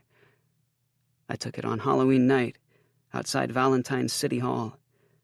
Brad's cousin had made us some fake IDs, and we tried to sneak into a local bar. We figured if we put a costume on like everyone else, we'd blend in with the crowd, but the bouncer kicked us out of the line before we even made it to the door. We spent the rest of the night wandering the city. The photo I took is in black and white. I bumped up the shadows so the ridges of each column were more pronounced. Sitting in the bottom right corner, sandwiched between two of the columns, is a homeless man sleeping. I thought it made for a startling contrast between the opulence of American architecture and the poverty riddling its streets. I took it. Tristan grabs my phone and inspects the photo again like he doesn't believe me. I try taking it back, but he spins around on his tiptoes and prances around the stage. Literally. "You took this?" He glances over at me. "It's beautiful." I shrug again. I'm always taking pictures. Of food I order at restaurants, at people walking in the streets. I actually run Vincenzo's Instagram page. "You're really talented, Wes," Tristan says, looking up from my phone. "You should pursue photography, even if you don't want to go to college." He says the last part with a wink, his face illuminated by the white light radiating off the screen. "Well, you clearly don't know what you're talking about." There's a bitterness to my voice I wasn't expecting, a sharp edge I didn't mean to add. I wasn't prepared for him to compliment me like that. For all I know, Tristan could be mocking me. I feel my shoulders rounding inward. Compliments and I have never been friends. On the off chance the tripod ever says something nice, it's usually paired with a headlock or a swift punch to the arm. When I was in elementary school, I threw dirt at anyone who called me cute. I didn't like the attention. Tristan takes a step back, almost like I've wounded him. But I didn't mean to. I didn't realize what I was saying before it was too late. So I do what any level-headed teenager would do when they've misread a situation. I rip my phone out of his hand and take a picture instead of apologizing. Tristan opens his mouth, but no words come out. He reaches for my phone again, but I jump backward, walking over to retrieve my board. "Did you just take a picture of me?" Tristan asks, his voice lifting at the end. I open my camera roll to see my latest work. "Yeah, I did, so what?" Based on his reaction and my general lack of reading the room, maybe taking a picture of someone you've basically just met isn't what any level-headed teenager would do. "Is that okay?" This time I let him yank my phone out of my hand. Maybe I'm overthinking it, but I feel Tristan's fingers hesitate over mine. The hairs on my forearm stand to attention as he inspects the image. "You're lucky I look cute," Tristan says, shoving my phone into my chest, like Cupid's arrow straight to the heart. He walks me through the backstage hall, this time flooded in light. "You know, you didn't actually answer my question back there, about whether you were telling the truth or not," I say as he gestures for me to step outside. I hear him laugh behind me. "Don't worry, I'll get to it eventually. And hey," I turn around to see his face poking out the door. "You better send me that photo before your shift," he says, slowly closing the door. "Because if you don't, I know where you work." Just before midnight, when I'm winding down and getting ready for bed, my phone pings with a new notification from Instagram. "In case you feel the need to tell me how nice my eyes are again." My phone slips out of my fingers and crashes along the bathroom tiles. I pick it back up and reread the screen to make sure I haven't made the whole thing up. Below the message, Tristan's left a 10-digit number. No. What? I must be hallucinating. Tristan gave me his number. His actual phone number. I now have Tristan's personal number in my phone. I can't breathe. To make sure he didn't give me a fake, I send him a quick text, followed by the picture I took. He replies a second later. "Meet me at the theater tomorrow? I have an idea." Devil emoji. Chapter 9. Dear photographer, count me out. Life has a weird way of showing up when you least expect it to. And I don't mean in an everything happening for a reason way either. That's some tattoo on your arm when you're drunk load of crap anyway. It's living your life in a cycle of skateboarding, skipping classes, and pizza making one moment, then showing up 15 minutes early to an empty theater the next, all because you're trying to impress someone who, until a few days ago, didn't exist in your world at all. Tristan meets me at the spot where we said goodbye yesterday and ties a bandana over my eyes. How do I know I can trust you? He takes a moment to consider the question before patting down the bandana to make sure I can't see anything. You can't. He coughs. I go to object that I never agreed to this, but he takes my hand and leads us inside. He squeezes my fingers to reassure me, his skin warm against mine. I fumble my step. Is this a date? I've never been on one before. How do you know when something is a date and not a casual hangout between two friends? Tristan did give me his number, but maybe his Wi-Fi is finicky. Instagram messaging isn't always reliable. I didn't tell Ma where I was going this morning when I asked to borrow the car. It's not that she didn't care. She did ask. But if I told her what I was doing, she wouldn't have let me go without asking a million questions. Silence falls between us as Tristan walks me through the hall, but it doesn't feel wrong. I don't feel the need to speak. Neither does he, because we remain like that until he coughs again. Are you getting sick? Oh, no, Tristan replies when he catches a breath. My throat gets super dry when I'm nervous. My upper lip grazes the edge of the bandana. I can't help smiling wide. Maybe this is a date after all. I reach out in front of me with my free hand, pretending to feel my way around. Why are you nervous? You're not the one with the blindfold on. Touché. Tristan texted me this morning to tell me to wear loose-fitted clothes, which was weird since I'm never not in loose-fitted clothes. I settle on an old pair of black sweats and a gray Henley.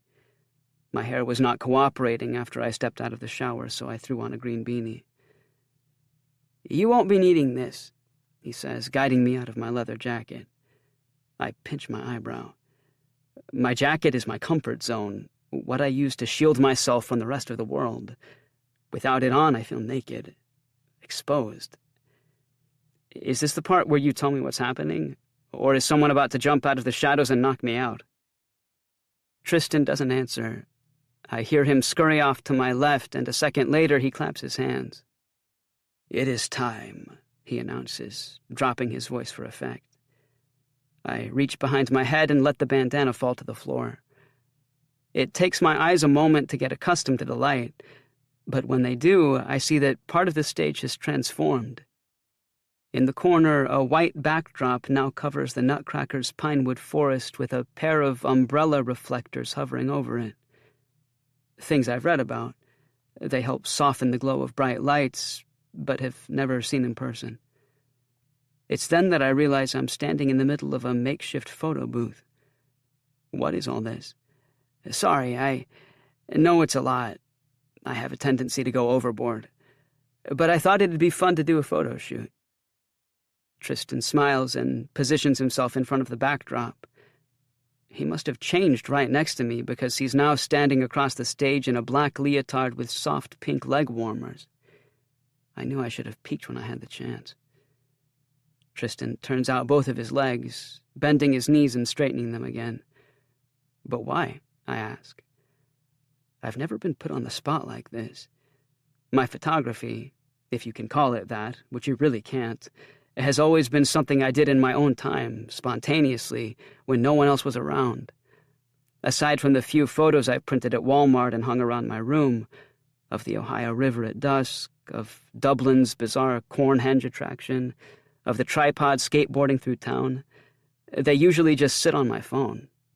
No one has ever seen my work. This was all a nice gesture, sure, but I can't perform under pressure. Everything feels too staged, too manufactured. I grab the skin on my elbows. Tristan notices me stalling and frowns. I let you see my world, and after that amazing photo on your phone, I wanted... He pauses, tracing the backdrop with his fingers. I wanted to get a glimpse into yours. I don't know what to say to that. No one's ever done anything like this for me. How long did it take him to set all this up? Like the pair of reflectors hanging from the rafters? That's easily a 2-person job. Did he have any help? I shuffle my feet forward, eyeing the light stand a few meters away. I suddenly feel the need to sit down. I've never used any of this equipment. Tristan smiles again, coming over to grab my hand. That's okay. They're all ready to go. I borrowed everything from the theater's storage room and spent the last 2 hours watching YouTube tutorials, he says, pulling me over to where he's propped open a stepping stool. He motions for me to take a seat. But I don't know how to take someone's portrait, I admit, feeling restless. I want to get up and go anywhere else but here. Maybe I should leave. Block Tristan on Instagram. Erase his number. That feels a hell of a lot easier than what he's asking me to do. I fan my face. The heat emitting from the stage lights is burning my neck again. Why do they always have to be so damn hot? No worries. We can do motion shots then. Tristan grabs one of the light stands and moves it further away so he has room to dance. He kicks off the ground with one foot, extending his leg behind him, and lands on the other. As long as you're okay with me being your muse? He throws me a joking wink, but my chest aches. How do I tell him that he's inspired me from the first moment he set foot on stage as the Nutcracker? I shift on the stool, pulling my phone out from my back pocket. My breath comes out in a hurry, my face still impossibly warm. I'm not sure about this. Tristan pauses, his hands held together in the air above him. There's no one here, Wes. Give it a try. You'd really be helping me out anyway. I need photos of myself dancing for my college application. He waits for me to agree, which I do reluctantly, then runs backstage to turn on some music. I rub my palms over my sweatpants as an instrumental track pours out from the theater's sound system. So, what do you want me to take a picture of? I call out, holding my phone up half-heartedly. Tristan reappears and stretches his neck, rolling it from side to side. Whatever you feel like. I follow him with my phone as the lens captures his movement, and I let the music guide me. It starts off slow with the gentle caressing of piano keys. Tristan twirls around to warm up. I take a few practice shots, swearing each time they turn out blurrier than the last, and trash the first 10 pictures. I suck at this. No, you don't, Tristan says. Keep going. I watch him take over the stage, extending past the corner where we're set up. He tiptoes around so elegantly I forget I'm watching Tristan and not the actual Nutcracker. As the music grows louder, with a violin joining in on the chorus, followed by the echoes of a church choir, I place where I've heard it before. This is the same song you were listening to in the car on our way to Vincenzo's. Tristan looks over his shoulder mid-leap, smiling as he lands. It's the one I'm auditioning with for St. Sebastian's in the new year. I've been practicing this routine for months. Wait, you've been doing this exact same dance the whole time? Aren't you sick of it? I can't imagine spending weeks or even days on end fixating on something like that. The thought makes my head spin. Tristan taps his pointed right foot along the stage. Emily says I'm a perfectionist, and maybe she's right. But I have to work 10 times harder than any of my peers if I want an actual shot at a scholarship. I get super anxious unless I've put in at least 2 hours of rehearsal a day. My mouth falls open. 2 hours? Like on purpose? I'm lucky if I can focus on anything for more than 2 minutes. I swerve around the stool then, and as I follow Tristan's footwork with my camera, I can feel my confidence growing. It isn't an obvious thing, but I hold my phone a little closer, my eyes scanning the stage ahead to figure out my next shot. I inspect the latest image, impressed that I've not only captured the lift of his leg without obscuring it, but also the emotion that flickers across Tristan's face. If I'm not mistaken, it looks like joy. How does it feel to break your record? Tristan laughs. I go to ask him what he means when he points at a clock behind the stage's red curtain. I could have sworn we just started, but according to the time on the wall, we've been at it for nearly an hour. I open my camera roll and scroll through hundreds of pictures of Tristan dancing as proof. How did that even happen? If that makes me the first person you've lasted more than 2 minutes with, I'm honored. I throw my face into my hands to hide my blushing as Tristan pirouettes in tight circles around me. What's St. Sebastian's, anyway? I ask through my fingers. Tristan skids to a halt and collapses to the floor, slamming his fists in mock anger against the stage. What's St. Sebastian's? He gapes over at me. Only the #1 performing arts conservatory in New York City. You don't get out much, do you? I shrug my shoulders. Apparently not. Tristan wants me to be as excited as he is. I can tell by the way he's side-eyeing me, but I don't get it.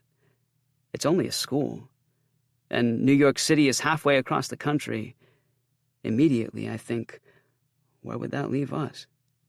Not that there isn't us. Focus, he says, pointing at my phone in my lap. Tristan's moves are so graceful, like how I'd imagine a swan would glide across the lake in Central Park.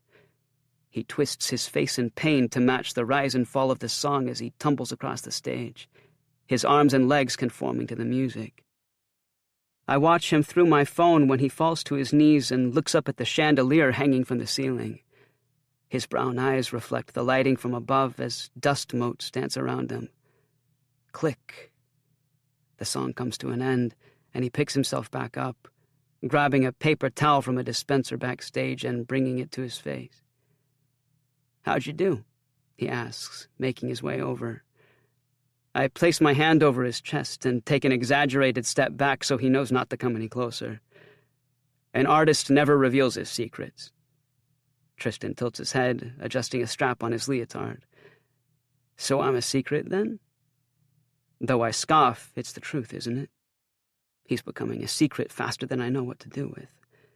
One I've already started to keep from everybody in my life. I feel myself spiraling. How long will I be able to do this before messing up? Before I lose the tripod, or Ma, or even him? Or worse, all of them all at once. It's enough to turn away, to hide the redness creeping up my neck. That's not what I meant.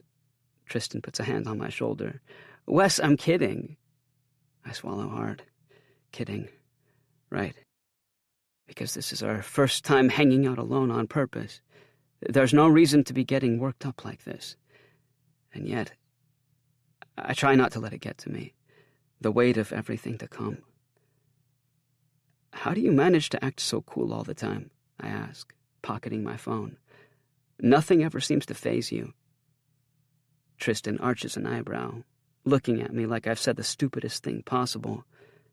But I wish I could be as calm as him and not have to count in multiples of 3 to bring myself down from an outburst. Tristan seems so assured of himself. Even now he's holding himself like he's striking a pose on a runway. Believe me, under all this, he circles his face, I'm a mess. I just don't have the luxury of being anything but positive. At least not in public. Between the comment about working harder than his peers and what he's just said, I realize Tristan is opening up to me. He's allowing me in, little by little. Sorry, I didn't mean to bring it up. Tristan has a faraway look on his face, like he's remembering something. My mom almost called the cops on me last week because she thought I was causing a disturbance in the parking lot at school. There's this one move in my audition piece I can't get right. He demonstrates what he means by flicking his left foot out to pivot, but gives up. I wasn't hurting anyone. I only lost my cool for 1 minute and hit a tree. Tristan sighs, his shoulders sagging. I walk over so that we're standing side by side and bring the back of my hand to his. He loops his pinky through mine and I lose my breath. It feels so intimate. So trusting. All I want right now is to turn and hug him, but I don't know if he wants that. I don't want to ruin the moment. If it makes you feel any better, I've had the cops called on me more times than I care to admit. I've usually deserved it, though. Tristan pushes my hand away, letting out a laugh. I bet. And we stand like that, facing the empty audience. I'm in no position to understand what he's gone through. I've never once had to stop myself from saying or doing anything because of the color of my skin.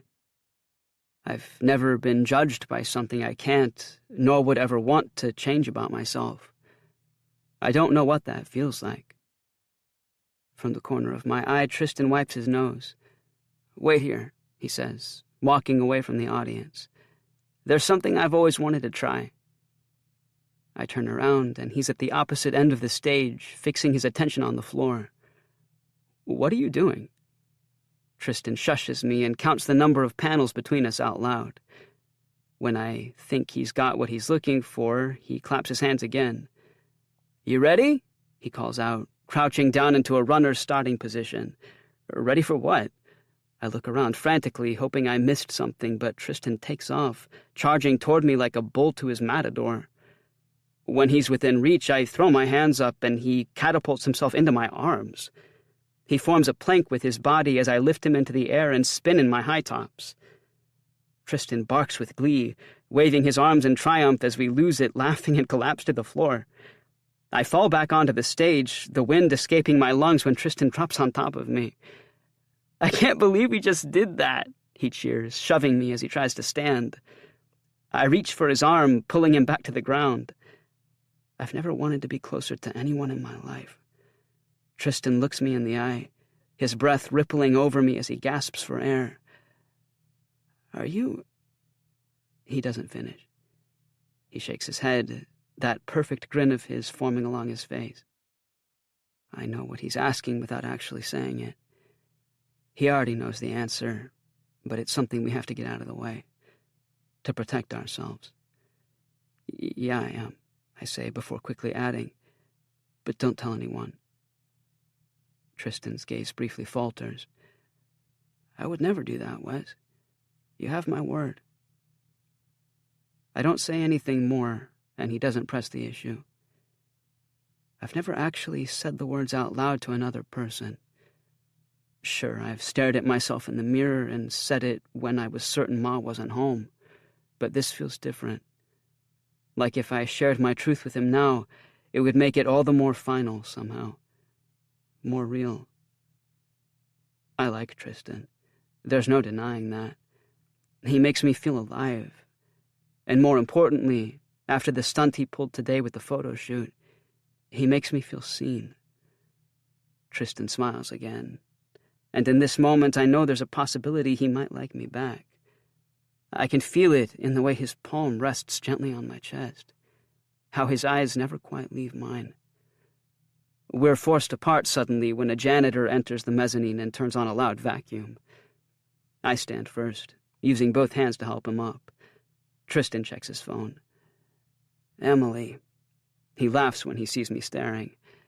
"If I didn't know better, I'd think she were a lesbian." "Why's that?" "You know," Tristan says, rolling his eyes. "Because there's that running joke about lesbians getting too attached too quickly.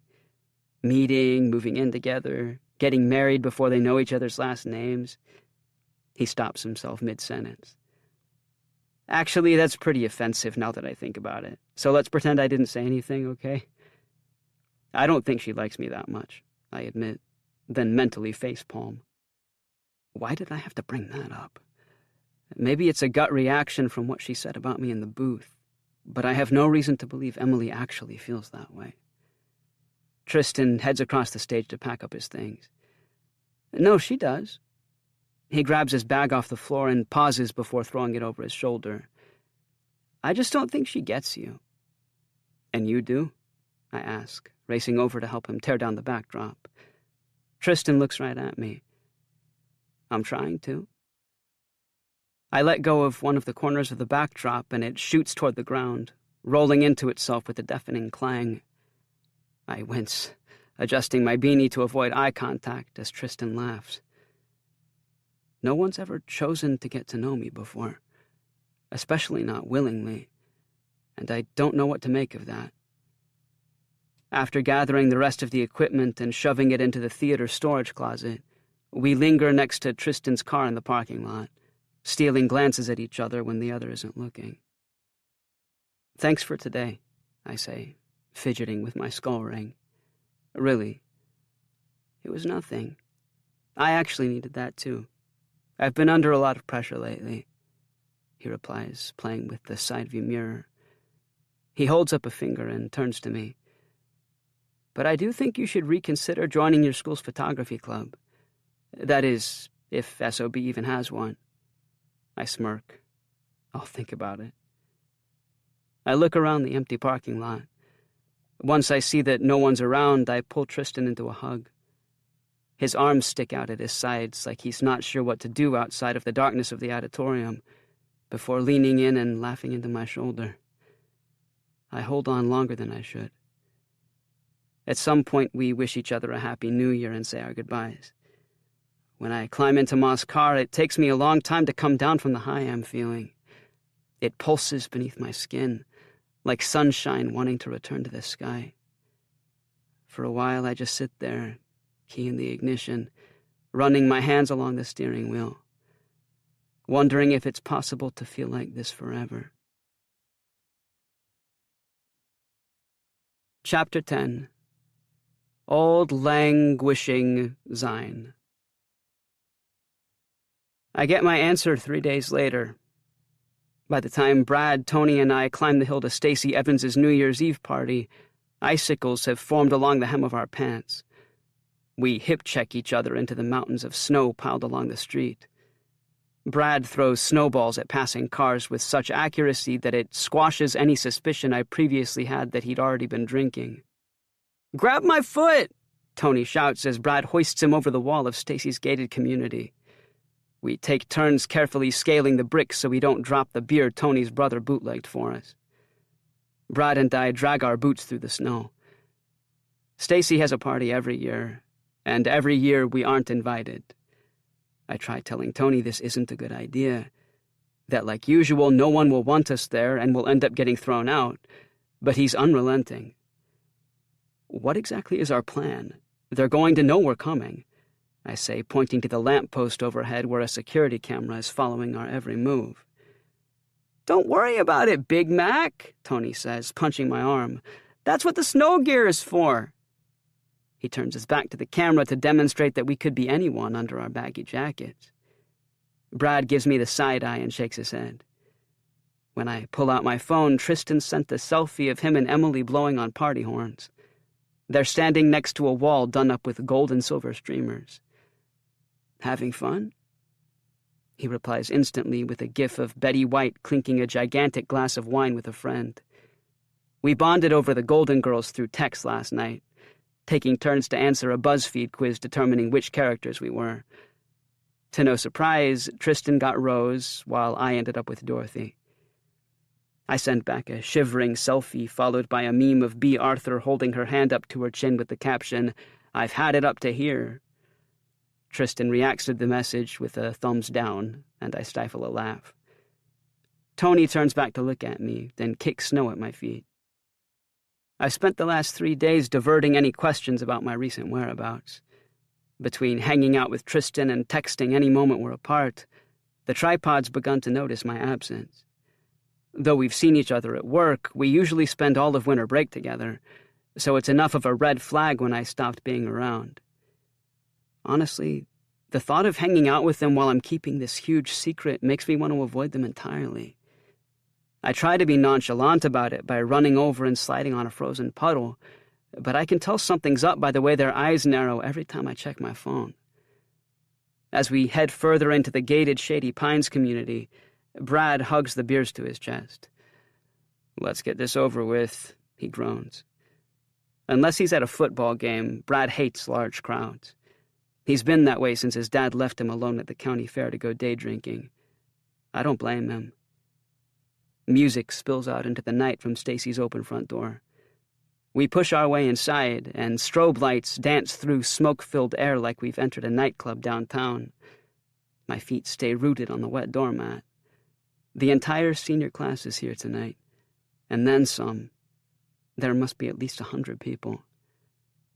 Peeling off my snow gear, I notice a cooler of White Claws sitting on a bench next to the door. The guys dismiss them for being too girly as they pass, but I reach down and grab a raspberry one, suddenly desperate for a drink. I search the faces closest to me and freeze when my eye catches on the kid I cornered before winter break. He looks me up and down with alarm, muttering something I can't hear, and disappears through the basement door. Had I known he'd been invited, I would have brought his damn notebook with me. But the run-in with him now makes me think. Tristan and Emily wouldn't be here too, would they? I just assumed when Tristan told me they were going to a party tonight, it was for one of his Westgate friends.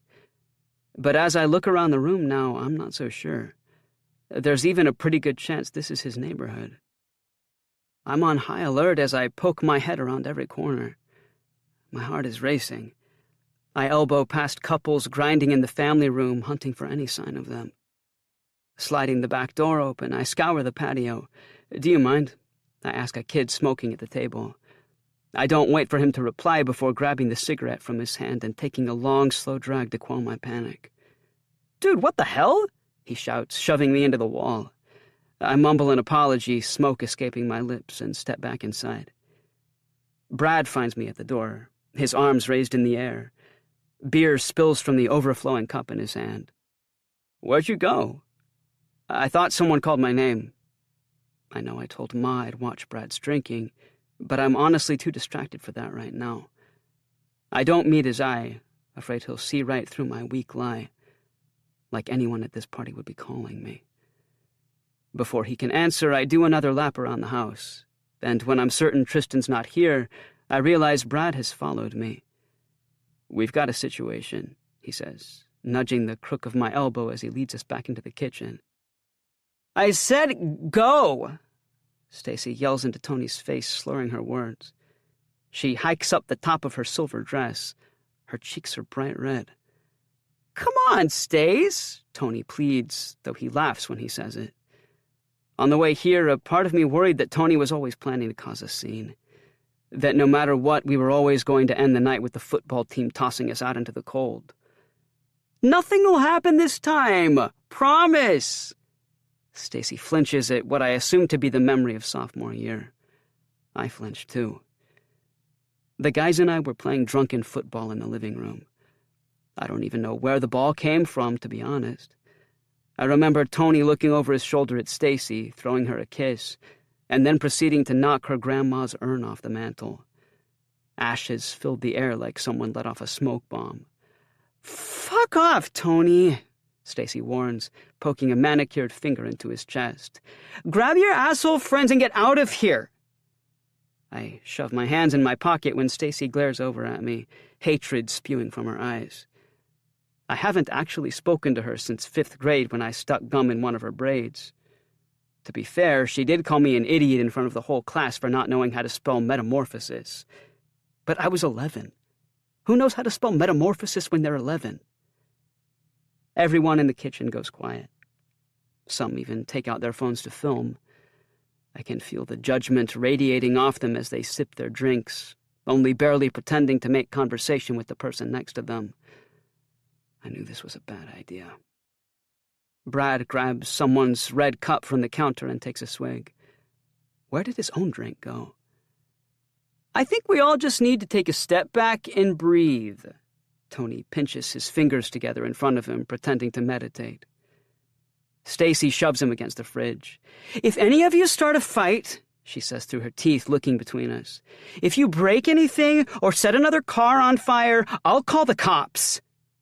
Stacy whips back to Tony then, her gaze turned to steel. "And if you so much as look at any of my friends, I'll chop off your balls." Tony deflates as Stacy storms away in a huff. He grabs a drink from the guy next to him and downs it in one gulp. "Come on," I say, reaching for his arm. "Let's bounce." But Tony ducks out of the way. "We just got here, bro," he shouts over the music. "Stacy never makes it to midnight anyway." To drive his point home, Tony directs our attention to where Stacy's leaning over the dining table in the next room, her eyes fighting to stay open. I have to squint to see her through the haze.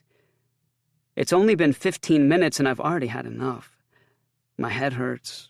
I'm sore from standing at work earlier, and my search for Tristan left me mentally exhausted. I'm getting the hell out of here. I'm heading for the door when Brad steps in my path. "Please don't leave me, man," he says, passing a beer into my hand. "I'm begging you." I run my finger over the cup's edge and sigh. If I head out now, I'd be breaking my promise to Ma to keep an eye on Brad. Even though I have no idea how I'd stop him if I did have to cut him off, I know I should stay. "Fine," I grumble, taking a drink. "But I'm only doing this for you." Brad presses his hands together in mock prayer and tilts his head over to the kitchen table, where a group of stoned hipsters are setting up a game of flip cup. They seem less than amused when we walk over, but they move out of the way to let us join. I give the crowd another once-over before turning my attention to the game.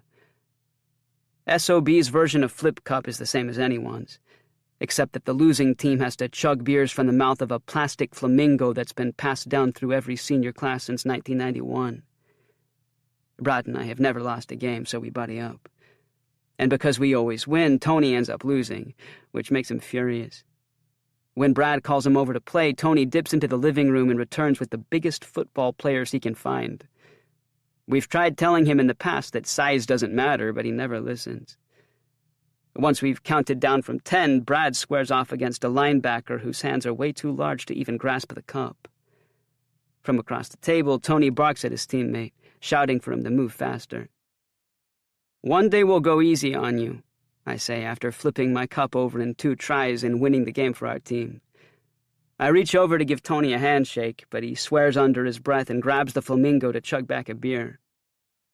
"Good game," someone says behind me. I whip around, and standing there are the last 2 people I want to see.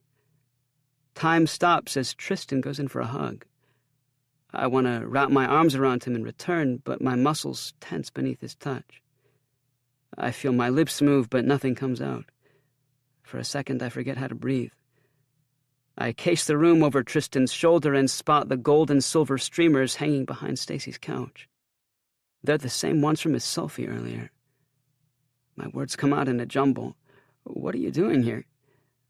"Everyone in town knows about Stacy's parties," Emily says, glancing up from her phone to wave at tonight's hostess. Stacy squeals, her hair flying around her as she twerks on the dance floor. "Hi, by the way." All I manage is an unenthusiastic wave. I lock eyes with Tristan. I'm hyper-aware of Brad beside me, pressing the hollow of his back into the window, but I don't move to introduce him. If I remain still and ignore the giant elephant in the room, that my worlds are colliding when I'm not ready for them to, maybe he'll go away. But he doesn't. Brad just stands there, fidgeting with the rim on his hat. "Dude, why do girls take so long in the bathroom?" Tony pushes past the group of people congregating next to us and hands Brad another beer. "A man's gotta go when a man's gotta go!" When he notices Brad's fist at his side, the way I'm leaning back like I'm about to fall over, Tony glances over at Tristan and Emily. I look between the 4 of them like I've pulled out my phone and immortalized the moment in a photograph. I see Tony's confusion, Brad's quiet anger, because that's definitely what it is. Anger. A pit forms in my stomach. Tristan watches me out of the corner of his eye like he's not sure what to do, and Emily's gaping at our clothes. I pluck away at a button on my leather jacket. The tripod's dressed like we always are, in baggy jeans and oversized hoodies. But scanning over Tristan's purple floral bomber jacket and skinny jeans and Emily's sheer midnight blue party dress, I realize how dumb we must look to them. I didn't even want to come here tonight. It's bad enough we weren't invited, but watching my friends size each other up, a visible divide between them, makes my blood boil. 3 times 1 is 3. I pass my beer between my hands, rubbing the condensation off along my hoodie. "Guys," I finally managed to choke out, "this is Tristan and Emily." No one says anything. The party carries on around us, but the music's so far away, like the speakers are submerged underwater. Brad ends up breaking the silence. He points down at Tristan's hand. "Is that nail polish?" Tony takes one look at Tristan's metallic silver nails before heading to the kitchen to raid Stacy's pantry. Tristan shoves his hands behind his back. Yeah. He laughs awkwardly, rocking back on his heels. I was going for Shea Coulee vibes, but I'm realizing now how wrong I was. His voice trails off, his eyes following the current game of flip cup going on behind us. I suck in a stilted breath, instantly ashamed that he feels the need to hide himself from my friends. I don't get it, Brad replies blankly, just as Emily tells Tristan how hot he looks. Brad holds back a laugh. What the actual Don't, I interrupt, warning him with my eyes. He chugs his beer. Don't what? I'm not sure how to answer, so instead I hiss, Slow down, bud, grabbing the now empty bottle from his hand with too much force. Ma was right. Maybe his drinking has gotten out of control. Brad wrinkles his nose, then shoves me. I feel the intensity behind his glare, see the muscles clench in his jaw. I've never stopped him from making fun of someone. Not once. His eyes drop to Tristan's chest, moving back and forth as he thinks. I don't know what goes through Brad's mind then, but he doesn't like the conclusion he's arrived at. He turns his back to Tristan, stepping into the space between us. Can I talk to you for a second? Brad huffs, then grabs me by the arm. He leads me through the crowd and into Stacy's den. When we enter, a couple is making out on the computer desk. Leave, Brad demands. The guy goes to object, but upon seeing Brad, he pulls his girlfriend from the room without another word. Brad shuts the door behind them. I take a seat on the brown leather computer chair, spinning it around to face him. What was that? Brad asks, fiddling with a paperweight on the desk. What was what? He refuses to look at me, his eyebrows connecting with the shadow of his hat. He tilts his chin up, squinting at a spot above my head. Are you hanging out with those Westgate kids? I bite down hard, my teeth clattering together. I don't like the sudden change of tone in his voice, how he snarls at the end of his question, how his lip curls in revulsion. Does it matter? I place my feet down on the floor, stopping the chair from swerving. Brad considers me now, with the same intensity as earlier. Yeah, it kind of does. Why? I stand up, feeling beer as it thrashes inside my stomach from the sudden movement. I have to cover my mouth to stifle a wave of nausea. Brad slams the paperweight down. Because you disappear off the face of the earth, and then these people show up, who we've never seen before, and they're acting like they're your best friends? I waver in my place from both the alcohol and the bluntness of Brad's words. The way he's standing now, leaning his weight against the desk, twirling his finger along the surface. I feel terrible. But then he keeps talking. And since when do you associate with people who wear nail polish? He twirls his fingers around when he says it, like a puppet master with a marionette.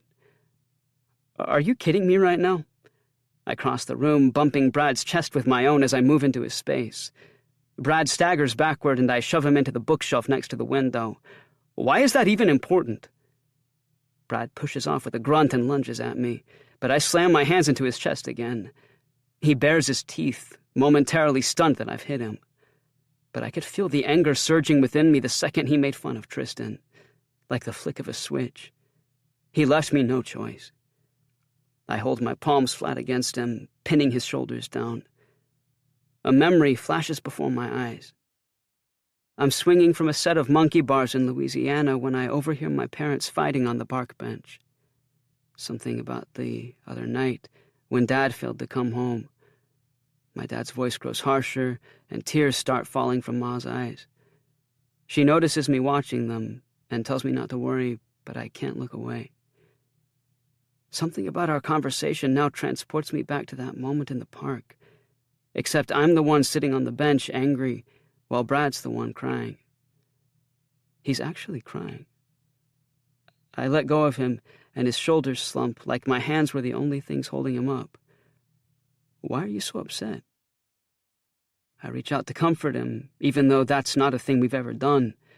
But as soon as my hand makes contact with his arm, Brad grabs a handful of my hoodie and shakes me. I think he's about to storm off when he closes his eyes and pulls me back in.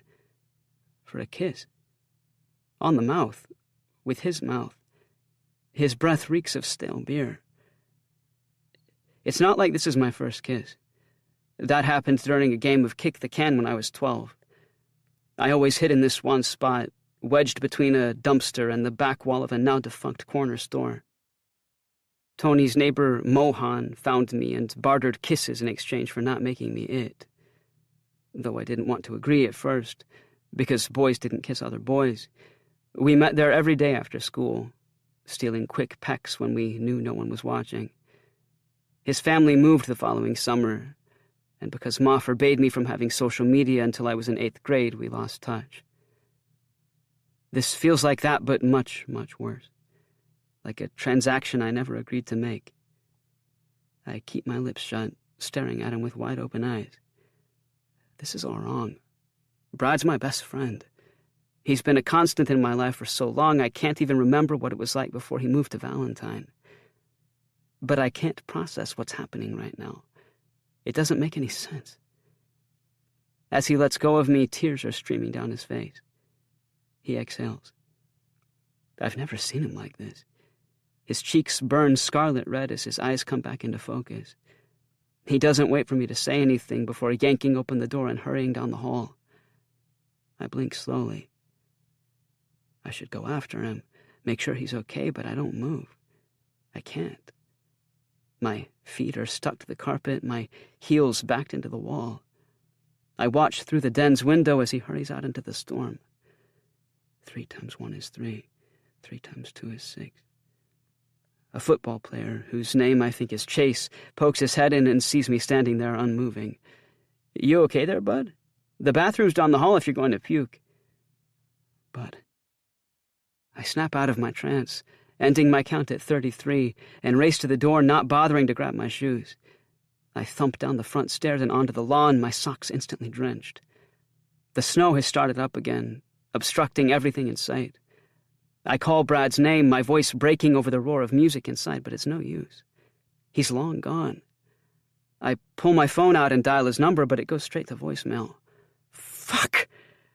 I contemplate sending him a text, but I don't know what I'd say. That I'm sorry? That he should be sorry for forcing himself on me like that? That I don't get what just happened? My frozen finger hovers over our last conversation when the front door opens behind me. Big Mac, are you okay? I turn around and Tony's on the steps, his arm wrapped around a junior. He looks at me like I've lost my mind. Maybe I have. I'm in a foot of snow without shoes on. I just needed some air. I wiggle my toes to make sure they haven't fallen off. Where's Brad? He asks, suddenly sounding sober. He searches the driveway behind me. I have no idea, I answer, stifling the memory of Brad's tears. No matter what I do, I can't tell Tony the truth. That Brad kissed me and ran off. I'd be outing him, and that's not something I'd ever do. Because where would that leave us? He's a big boy. He can handle himself, Tony mumbles, turning to head back inside. That's not what I'm afraid of. I follow behind them and shake the snow from my sleeves. Stacy's passed out on a piano in the living room, one arm draped over the side. The girl on Tony's arm laughs into his hair. Come on, Big Cheese, I need another drink. She wears a pink jacket and scarf like she's come straight out of the movie Grease. Tony says something into her ear and they disappear into the kitchen. My head is throbbing. I reach up and pinch my eyebrow, feeling more alone than ever. Chapter 11. My own worst enemy is me. I didn't know Bud was gay, or bi, or even pan. I pat down my pockets to make sure I haven't lost my phone and call Brad's mom. She's the only one who will know what to do. After it rings for what feels like forever, I hang up and shoot her a message, choosing my words carefully. Can you let me know when Brad gets home? He left the party and isn't answering my texts. Thanks. I grab another White Claw from the cooler and crack it open. The seltzer burns down my throat. I check my messages again just in case. There's only 5 minutes until the new year. When I walk back into the family room, everyone's huddled around the TV watching the countdown, completely ignorant to the fact that my whole world just became 1,000,000 times more complicated. Not that they'd care. Tonight sucks. I try to find Tristan in the crowd to apologize for making a complete ass of myself. I should have defended him when Brad made fun of his nails. I actually thought they were pretty awesome. I slide open the screen door to Stacy's patio and step outside. As I tip my face toward the sky, snowflakes attack me. I stick my tongue out, trying to catch one in my mouth. It's that time of the night where everything's still. Like if you listen hard enough, you could hear the trees talking. I sink down onto the patio step, pulling my right knee close to my chest. It tends to seize up in the cold. I don't know how much time has passed when I hear, "There you are." The door closes shut behind me. Without the sound of music bleeding into the backyard, I can hear Tristan's sharp intake of breath. "Hey," I mumble, pawing at my knee like an itch I can't quite scratch. He takes a seat next to me on the step and pulls at one of the rips in my jeans. "Hey, shouldn't you be inside with everyone else?" I trace over the spot where his fingers grazed my thigh, feeling the leftover warmth, though my skin is raised from the cold. "Probably," Tristan says, "but no one in there is going to tell me how nice my eyes are." "You're never going to let me live that down, are you?" I drop my head in my hands and laugh. But it's a weak laugh, like my heart's not in it. "Not a chance." Tristan bumps his shoulder into mine, and I jokingly let myself fall over in the snow. "Is everything all right?" he asks, wrapping his arm around me when I sit back up. My body goes rigid beneath his touch. "You seem far away." I peer over at the house. The curtains are drawn on the sliding door so no one can see us, but I hate that I have to check before I can feel any ounce of comfort. Straight people never have to worry about stuff like that. Tonight's been a weird night. Tristan stares out into the yard, fixing his gaze on the playset buried in white. "Do you want to talk about it?" "Yes." I give him a tired grin, but I'm not sure how. Tristan doesn't need to know what Brad's done. Not yet, anyway. I'd have to explain how he kissed me, how I haven't done anything about the very real drinking problem I now know he has. I'm not even sure why he did it. Was it because he was drunk? Or does Brad actually have feelings for me? And if he does, has he always felt like this? Tristan studies my face. When I don't speak, he shakes his head. "It's okay. You don't have to tell me." 60, 59, 58. We both turn toward the noise. I know we should be in there with the rest of the party, as they scramble to refill drinks, search for someone nearby to kiss, but I can't bring myself to get up. I don't want to be around anyone, faking enthusiasm, pretending to be happy, when everything around me is falling apart. "So your friends are something else," Tristan says, looking back at me.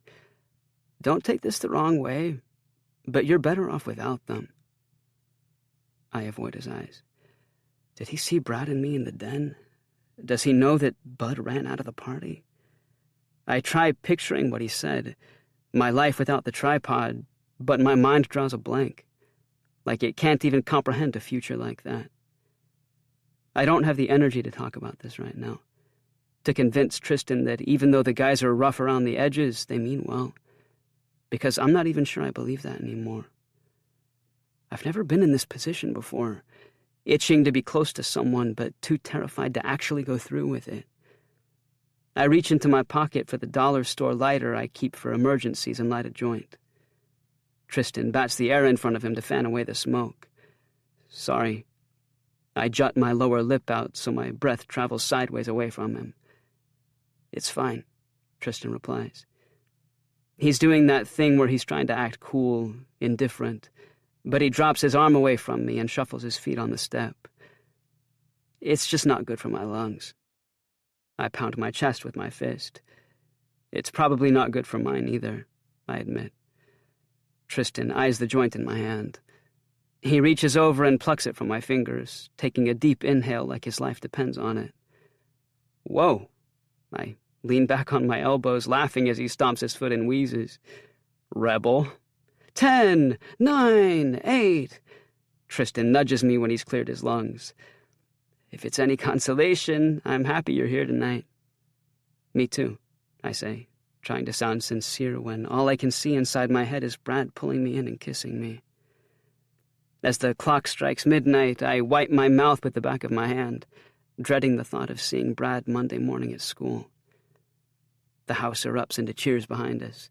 Pots bang, horns honk, people fall drunkenly in love. Down the street, fireworks burst in the sky. Tristan and I sit in silence, staring up at the falling snow. I take another drag, watching the smoke rise and dissipate above us. His eyes explore my lips. Does he want me to kiss him? I want to. I really do. I want to grab him by the cuff of his sleeve, close the distance between us as I breathe in his scent, the subtlety of his lemongrass and ocean breeze deodorant, the hint of aftershave on his neck. But I already had my first New Year's Eve kiss tonight. It just wasn't with the person I imagined. Tristan's knees knock together from the cold. Or maybe he's nervous? I can't believe it's January 1st. He whistles, drawing circles in the snow with his heel. In 6 months, we'll have already graduated. It's wild to think of all the things we've accomplished since kindergarten. I scrunch my nose. I know he means to be optimistic, that New Year's makes people reflect on their past, but other than escaping Louisiana with Ma and getting a job at Vincenzo's, I haven't done much of anything. I let myself think that maybe the new year would be different, but after tonight, my life isn't that interesting. Tristan turns to me then, contemplating my face. I'm serious, I continue, unable to contain the desperation in my voice. Don't you ever feel like that? That anyone watching would be completely and utterly bored? I know Tristan doesn't know what that's like, but I ask anyway. The thought of crossing the stage at convocation into the unknown makes me squirm in my seat. That is, if I don't fail senior year.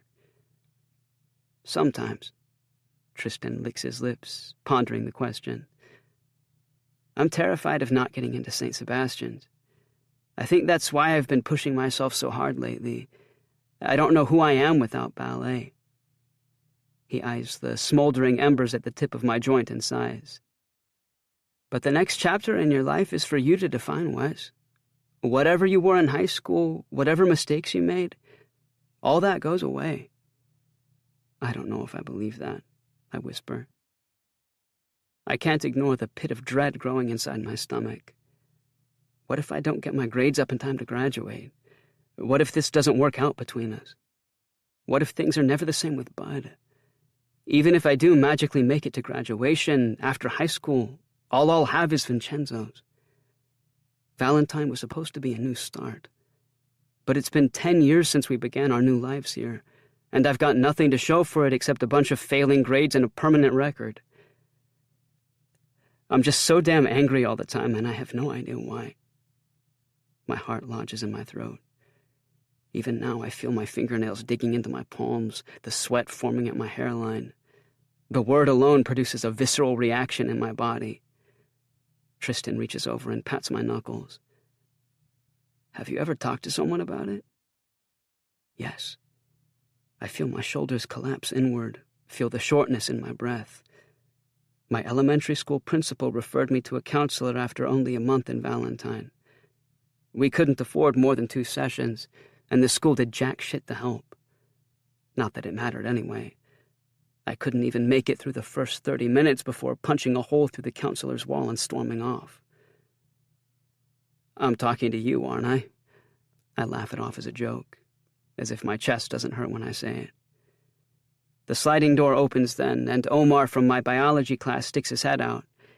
Happy New Year, boys! He looks over at us and holds out his hand for a high five. This kid doesn't care that we're 2 guys huddled together in the snow. He doesn't even bat an eye. I oblige only because I want him to leave. Yeah, you too, Tristan replies, getting up to follow him inside. In my pocket, my phone pings with a text from Brad's mom. "He's home. Thanks for always looking out for him, Wes. Happy New Year." I should be relieved, but my heart sinks as I reread the message. Because I didn't look out for Brad. I stood there and watched him leave. Did nothing as he disappeared into the night. What kind of friend does that? I step inside after Tristan, letting the body heat from 100 drunken teenagers take me over. Emily's on the couch making out with someone, and it's only when she comes up for air that I realize it's Tony. What happened to the junior he was with? Tristan runs over and jumps on the cushion next to Emily. "So much for not drinking tonight," he shouts, taking a pillow and pretending to suffocate her. "I am stone-cold sober, bitch," she mumbles beneath his grasp. "I'm just a sucker for bad boys." She grabs Tony by the hood on his hoodie, and they pick up where they left off. Tristan shrieks, catapulting off of the Emily-Tony saliva mashup like he's been electrocuted. He catches my eye and winks. I guess I am too. We spend the next half hour hunched over an abandoned game of Jenga on the floor before Tristan offers to drive me home. I puff out my cheeks, holding my breath, as we grab our snow gear from the hall closet and inch through the crowd. "Did you mean what you said back there?" I stuff my hands into my pockets as we weave through the parked cars along the driveway. "About me being a bad boy?" Tristan shrugs, pointing to my leather jacket like it's the only proof he needs. I unzip the jacket and tuck it under my arm, and Tristan stares at me like I've fallen off the deep end. I never meant to be one, you know. It just sort of happened. Climbing into the passenger seat of Tristan's car, I remember the first day of 4th grade. One of Ma's ex-boyfriends had introduced me to Metallica over the summer, a band my dad hated, and I spent the 2 months leading up to school growing out my hair like Kirk Hammett. I even carried a guitar from Toys R Us everywhere I went. My teacher, Ms. Higginbottom, took one look at me before sending me to the principal's office. I didn't even do anything wrong, but I had to spend the rest of the afternoon under the watchful eye of the secretary while the rest of my class played outside. That night, when I told her what happened, Ma let me dye my hair electric blue in retaliation. And from that moment on, I fell into the role of the troublemaker. I stopped listening in class, I let my grades slip, and I found out, through trial and error, what I could and couldn't get away with. Between that and the incident with the 5th grader when I first moved to town, kids learned to stay away from me. And in a way, I thrived from that. Like I'd found a purpose for all the anger I felt inside, all the pent-up rage from being forced to flee the only home I'd ever known, from losing the one other person in my life besides Ma, regardless of how terrible he ended up being. Once Tony and Brad joined in, we checked off every stereotype of a punk. Head thrashing, skateboard riding, pot smoking. Looking back at it now, I have to laugh. Did I honestly turn out the way that I did because a teacher didn't like my hairstyle when I was 10? "I get that, Wes," Tristan says. "I know what it feels like to build up walls to protect yourself.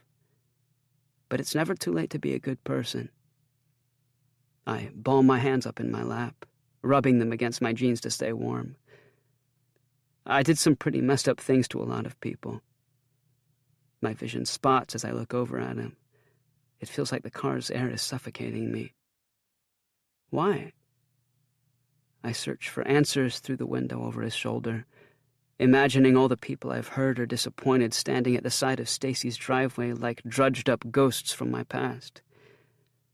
Maybe I wanted attention, or for someone to tell me what I always felt I've known in my heart, that I don't deserve to be loved. I can tell I'm starting to choke up, but it feels good to say the words out loud, to have Tristan be the one hearing them. I look at him, see the worry on his face. If I could go back and do it all over, I would. "I know that, Wes," Tristan says, squeezing my arm. "Maybe you just lost your way." I shake my head. I've always been myself. I just pretended to be what others expected from me. Tristan gives me a look, head tilted, mouth raised in the corner, like Ma does when I tell her a lie. Whatever, I sigh, rubbing my eyes. Can we please stop talking about this? I can tell Tristan's not ready to let it go, but I click the Bluetooth icon on the car's touchscreen and connect my phone. What's going on here? Tristan asks, reaching to take back control of the dash. I slap his wrist away and sniff. We're starting the new year off right. Tristan pouts as we pull out of Stacy's driveway and head toward my apartment. I'd like to introduce you to someone near and dear to me. I press play, and Nothing Else Matters comes on through the speakers. I crank the volume dial, opening up my phone's camera to capture the moment. Tristan, meet Metallica. Chapter 12. Enema of the Photography Club. On the first day back from winter break, I spend the morning before class in detention. Mr. Hamilton makes me read an article about the link between higher education and violence reduction, and it's so obvious what he's trying to do, I hide my face in the crook of my elbow to prevent myself from smirking. At lunch, Tony and I meet at the picnic tables in the courtyard behind the cafeteria. Beneath the stone, there are broken tiles littered across the ground, like someone once took a hammer to the courtyard and the administration just never bothered to fix it. We're at the back of Stonebridge, hidden behind a thick brick wall. Do you think he's okay? I ask, lowering my voice so the drama kids in the corner don't overhear us. Brad didn't show up to class. He skips school more than any of us, so I shouldn't be surprised. But I have a sinking suspicion it's because of what happened on New Year's. I tried calling him, but I don't think we've ever spoken on the phone. Though I'd do anything to forget what happened that night, New Year's wasn't all bad. Tristan and I haven't stopped talking since he dropped me off. We've been texting all morning, swapping our favorite songs in the chat. I still refuse to tell the tripod about us, partially because I don't even know if the tripod is still a thing, and partially because when my two worlds crashed into each other at the party, they nearly went up in flames. My phone pings. Any luck? I filled Tristan in about Brad missing class this morning. I didn't go into details about the kiss. I just mentioned I hadn't seen him today and that he'd left the party early because he was upset about something. I reply back with a nope, and Tristan sends a teary face emoji. He'll show up eventually. He can't just not go to school. That earns a laugh. I can't help myself. If anyone could stop showing up to school, it'd be Brad. His mom is a nurse who's always working overtime, and his dad's got his nose deep in the bottle. I doubt either of them would notice if Brad even left his room. Tony snaps to get my attention. He's glaring at my phone. I tell Tristan I've got to run, and he sends back a gif of someone blowing a kiss. He's been doing that a lot lately, sending hearts, prodding me to share pictures I've taken with him. I usually reply with a skull emoji and an obscure photo of something stupid in the moment, like a particularly artful pile of mud, because I never know what to do when he openly flirts with me. Tony puffs a cloud of smoke at me, extending his arm out of reach when I go to grab his joint. He probably just slept in. You know how he is. Brad hardly ever makes it to school before lunch, but it doesn't make me feel any better. He drank a lot on New Year's, I say, gauging Tony's reaction. Even if I ignore the kiss, I can't assume Tony knows anything about Brad's drinking problem. After all, it took Ma pointing it out for me to realize how out of hand it's gotten. So, Brad's hilarious when he's drunk. Tony replies blankly, staring off in the distance. I deflate against the picnic table. I don't know what I expected. I'd wanted to talk about Brad, but Tony always does this. Zones out anytime something difficult comes up. The door to our left bangs open, and a group of football players step into the courtyard in teal and white Letterman jackets. Tony makes eye contact with one of the cheerleaders and winks. Cassandra totally wants me. Dude, what about Emily? I frown, shoving his knee. Focus, Big Cheese. We can't just ignore this. Tony looks back at me and rolls his eyes. The hell we can't? Bud would tell us if he had a problem, so chill. He snaps, leaping from the table and stamping his joint out on the ground. He turns his attention back to Cassandra. "Jesus, Tony, is that all you care about?" I call after him. "Pretty much." He leaves me alone at the picnic table before I can react. Would Brad really tell us the truth if he knew his drinking had gotten worse? He spent his whole life around his dad. Would he even notice a difference? I want to push Tony further, see if Brad said anything about the party, but he's leaning on the wall, teasing his finger through one of Cassandra's pom-poms. My phone buzzes again in my pocket. If you could live anywhere in the world, where would it be and why? Tristan responds a second later, like he's already given his own answer some thought. If Russia wasn't so awful to gay people, I'd consider Moscow because of their world-renowned ballet company. But I'd have to go with Paris. Definitely Paris. I mean, look at this. He sends an image of the Eiffel Tower, its frame lit up at night. I smile, letting my mind wander. I can picture us together laying out on the stretch of grass in the photo, watching the lights twinkle from above. We'd get baguettes from a market and hide a bottle of champagne inside a brown bag, passing it between each other and pretending to speak French. Was Tristan right? Would I be better off without the tripod? The thought of it is enough to distract me from worrying about Brad as I turn the corner and head back into the building. By the time I've made it halfway down the hall, I have no idea where I am. Paper music notes are stuck along the wall. A sign-up sheet for this year's production of Into the Woods hangs from a bulletin board. Someone's practicing vocal warm-ups in the distance, though it sounds more like they're gargling salt water. My step falters as Stacy Evans appears in the open door to my right. When she sees me standing alone in the hall, she frowns. "Can we help you?" Even when posing a question, Stacy somehow manages to scold me. Behind her, the words "Photography Club" are written on the classroom's whiteboard.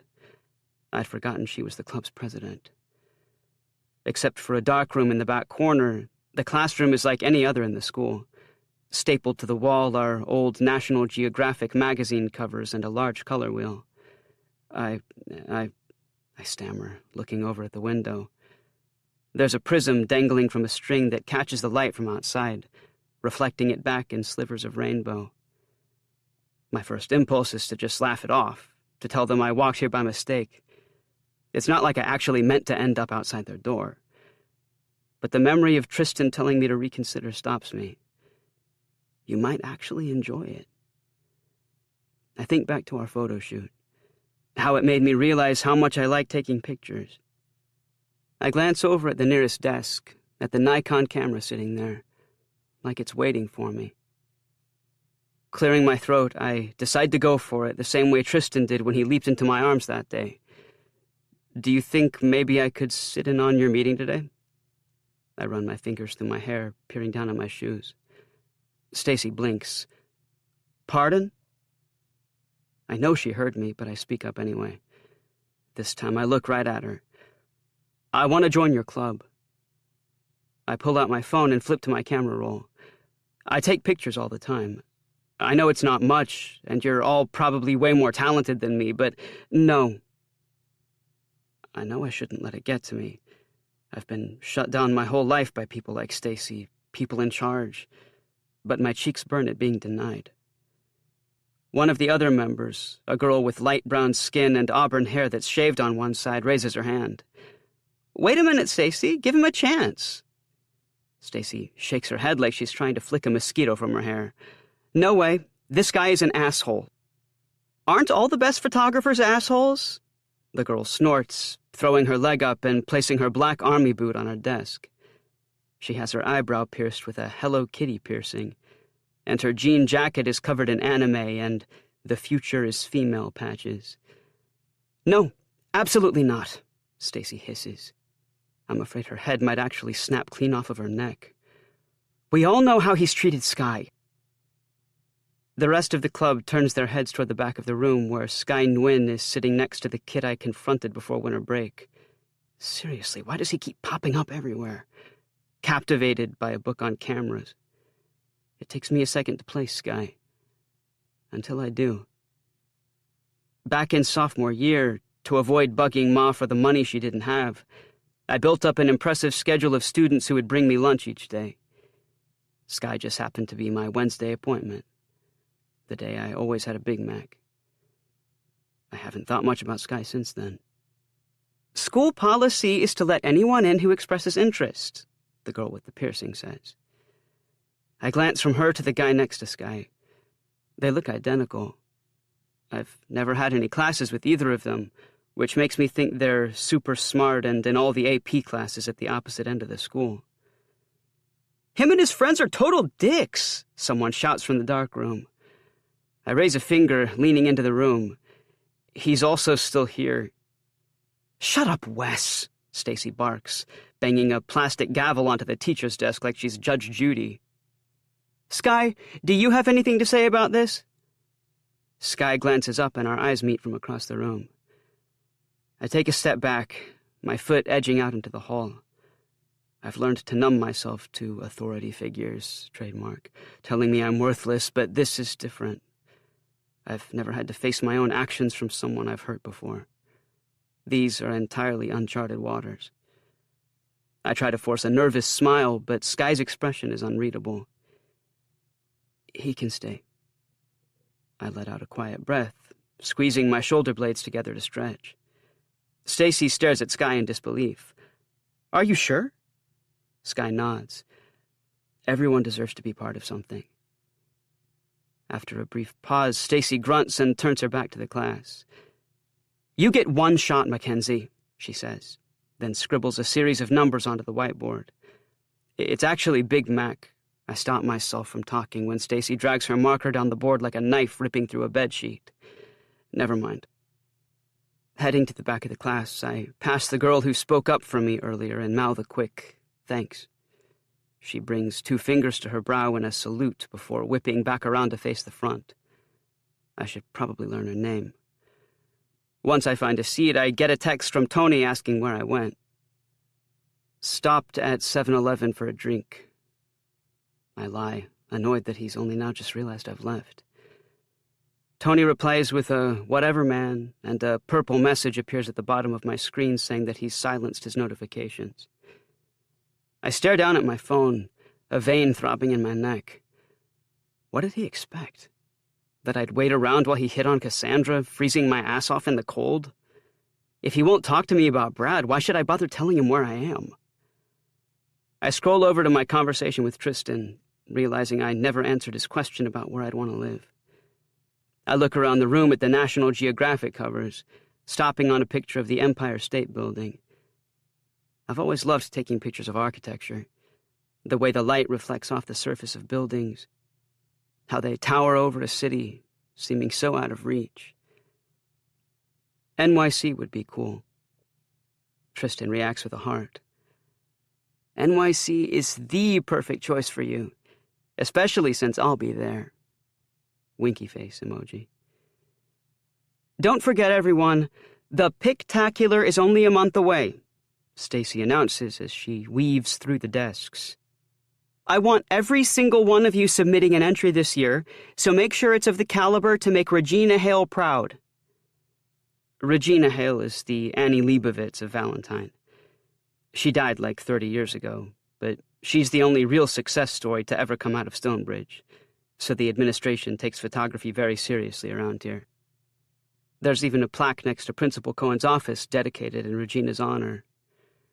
Stacy hovers next to my desk before reluctantly handing me a yellow flyer. She slaps the top of my hand when she catches me texting in my lap. I stash my phone away and then turn the flyer over.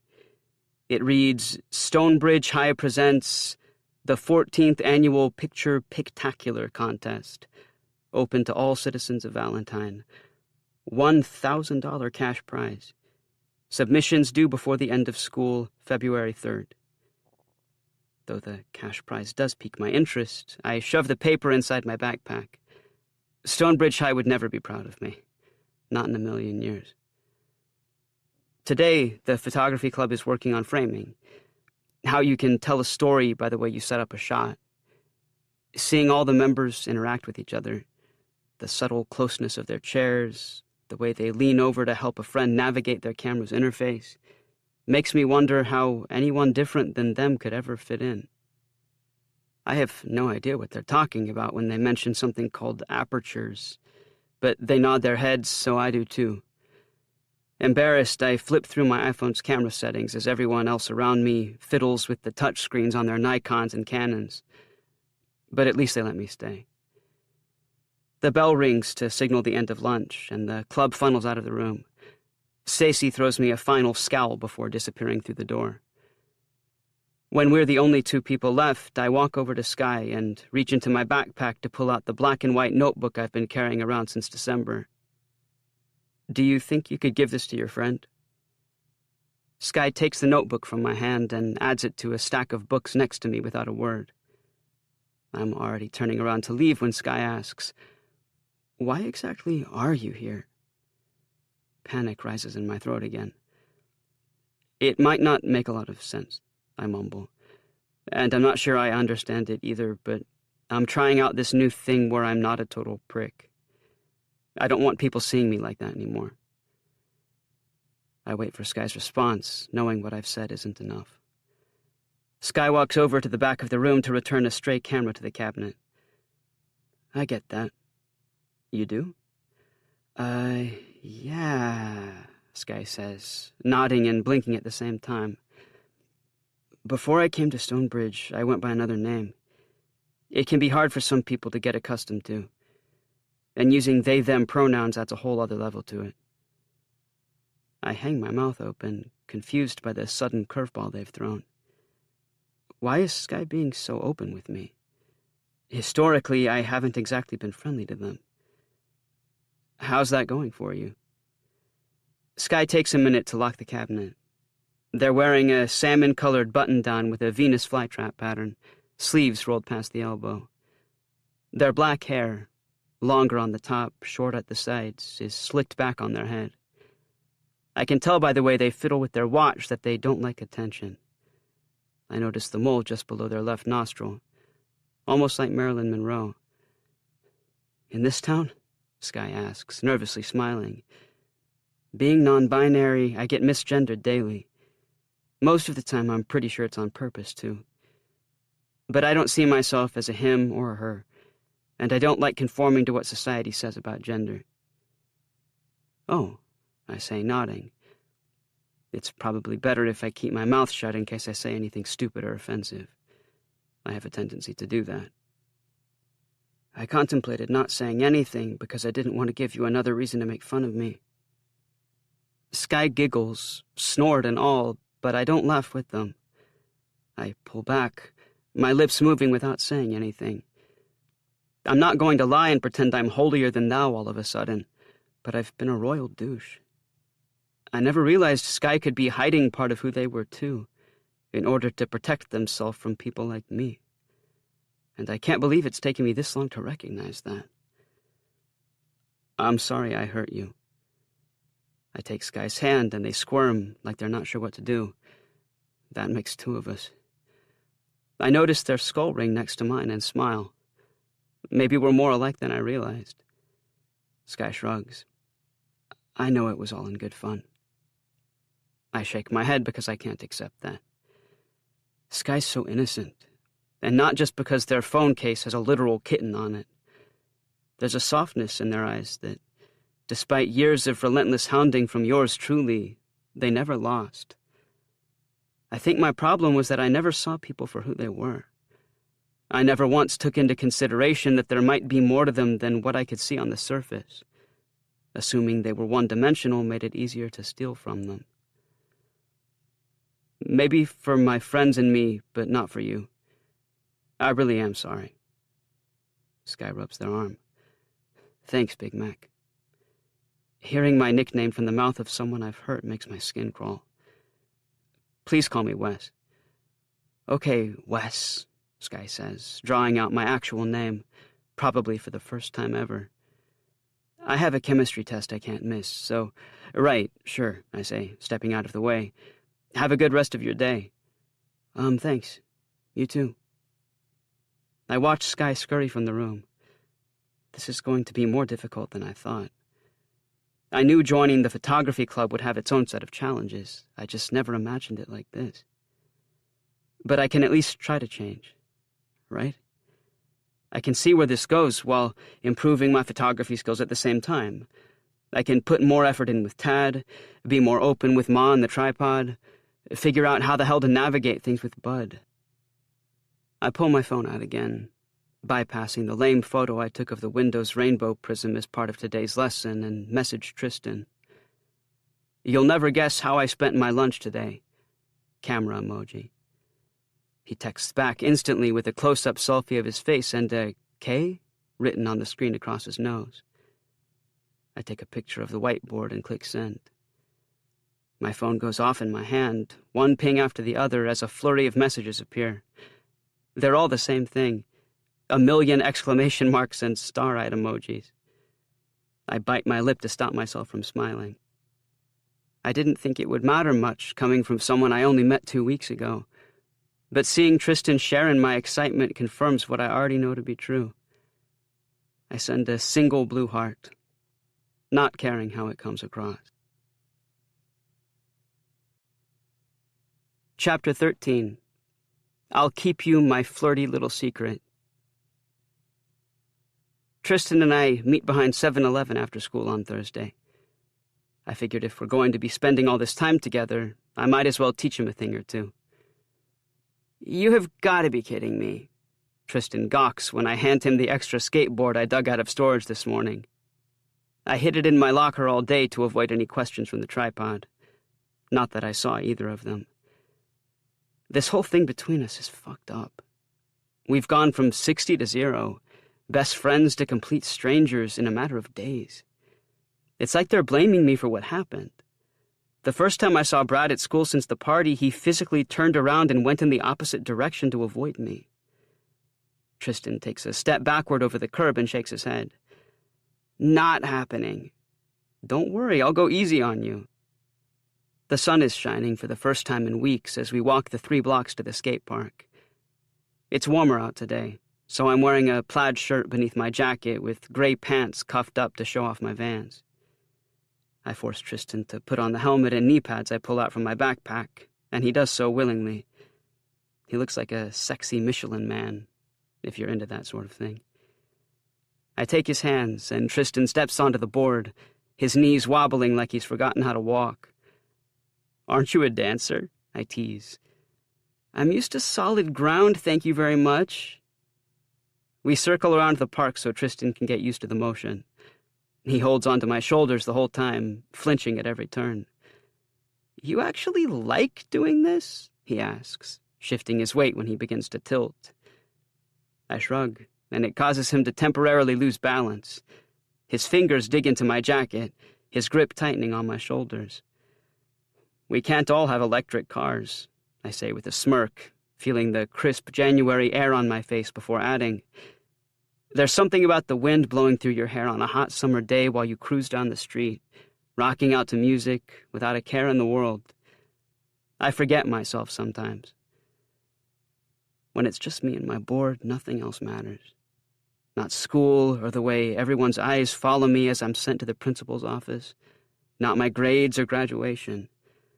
When it's just me and my board, I feel like I can breathe. I'm the same way with dancing. It's still wild to think we have anything remotely in common. I drop my chin to hide my blushing. How do you feel?" "Good, I guess," Tristan says, laughing when he accidentally lifts his foot and the skateboard thuds beneath him. I help him step to the ground and run over to collect my own board. "Now," I say, throwing it down with a tilt of my ankle. "The trick with a basic ollie is to have your right foot straight just behind those front bolts there." I push Tristan's foot with the toe of my shoe. "You want to keep your shoulders square with the board and make sure to look straight ahead." I grab onto his shoulders again and position them over his feet, turning his chin to the left with my finger. My voice catches in my throat, and I let my touch linger there on his skin. Tristan's in 1,000 layers, like he's getting ready to climb Mount Everest. He should be boiling under his enormous lavender scarf, black feather-down jacket, and joggers, but his chin is cold to the touch. I wonder what he'd do if I just stood on my tiptoes and leaned in for a... "With this foot on the tail," I stammer, motioning him to move his left foot. I want you to bend your front knee and drop the back of the board to the ground like this. Now lift. Tristan does as I say, his eyes lighting up when he jumps into the air. Land with your knees somewhere in the middle of being bent and straight. The motion has to be quick, but Tristan doesn't seem to comprehend what I've said in time, because his feet flail out from under him. He lands on his knees over the asphalt, watching miserably as the board rolls away. I'm terrible. Tristan checks his hands over for cuts, then lifts himself up with a pout. No, trust me, you aren't. I jog over to retrieve his runaway board. You're better than I was when I started. He arches a brow. Weren't you like 8? Minor details, I smirk. Returning with the board, I gesture for Tristan to try again, and he looks at me with a sly grin. Do you think you can show me? I'm more of a visual learner. Nodding, I push off the ground, my skateboard's wheels rumbling over the concrete. Testing my movement, I dip my knees and head toward Tristan. I circle around him, waggling my eyebrows, performing one ollie after the other. Tristan cheers me on, his eyes noting the way my feet move and lean slightly every time I set myself up for the trick. He holds his tongue between his teeth in concentration when I make him get back up and try again. We go back and forth like that, taking turns, until he can land without stumbling. See, I knew you'd get the hang of it, I say, watching as he attempts to do another one. I pull out my phone and sprawl out on the ground to capture the moment, because apparently I do that now. Tristan's eyebrows knit together, deep lines forming along his forehead as he focuses on his shoes. Click. I can't believe I'm actually doing it, he squeals, forgetting for a moment to act cool. I laugh and jump back on my board to follow him, and we ride around the skate park's bowl, doing laps around each other until it gets dark. We skate past familiar faded graffiti along the walls and the half-pipe Brad broke his arm on trying to stick a landing 2 summers ago. I crouch down, gripping my board with one hand and filming Tristan skateboarding next to me with the other. When the streetlights turn on overhead, Tristan stops and tucks the board under his arm. I'll admit, that was a lot more fun than I thought it'd be. You're actually pretty good. I scoff, placing a hand over my heart. Were you expecting me to be bad? He shakes his head furiously. Not at all. It's just, when you did that thing with your foot. Relax, Tristan, I already know I'm kick-ass. I gloat, swerving out of the way to avoid his playful kick. But I feel myself drifting over to him again the way moths gravitate toward light. I wonder if we'll kiss before saying goodbye. We walk down to the forest behind the library where a gravel path will take us the long way back to 7-Eleven. There's a detour in the path I avoid at all costs where the tripod usually smokes, away from the main road. At this time of year, the forest is barren, the trees all rotting leaves and wispy branches that clatter against one another in the evening's light. We're underneath a full moon now, huddling together for warmth. When we reach the wooden bridge at the forest's halfway point, Tristan runs over and climbs onto the railing. I follow behind him, resting our skateboards against the bridge. Today was perfect, Tristan breathes, flinging his feet over the side. I didn't know skateboarding could be so challenging, but you've definitely earned my respect. High above the frozen creek, I loop my pinky through his, and he laughs, his voice booming through the emptiness of the night. Without speaking, we move closer, so close that our hips touch. I knock my shoe into his, wrapping my arm around his waist as he leans his head into my neck. What were you like as a kid? I ask, kicking my heels against the bridge. Neurotic. Tristan thinks about it for a second more, then buries his face into my coat. I was diagnosed with generalized anxiety disorder pretty early on. I hyperfixate on things I'm passionate about, and stress over things I can't control. I toss a rock onto a patch of ice at the water's surface. I don't know how Tristan does it, how he opens up so freely like that, like he somehow knows I won't judge him, or he's so self-aware, so comfortable in his skin that he doesn't care even if I did. Do you think it'll ever go away? The anxiety? Tristan raises his head from my chest. I don't think so. It's just as much a part of me as dancing is. He twirls my skull ring around my finger. What about you? I stare out into the forest. It's hard to say. I've tried to block out as much of my childhood as I can. My dad... I stop myself, turning to see Tristan's reaction. He's waiting for me to keep talking, his head tilted to the side. When I don't, he says, "You've never mentioned your dad before. Where is he now?" His breath escapes in tiny bursts, punctuating each word.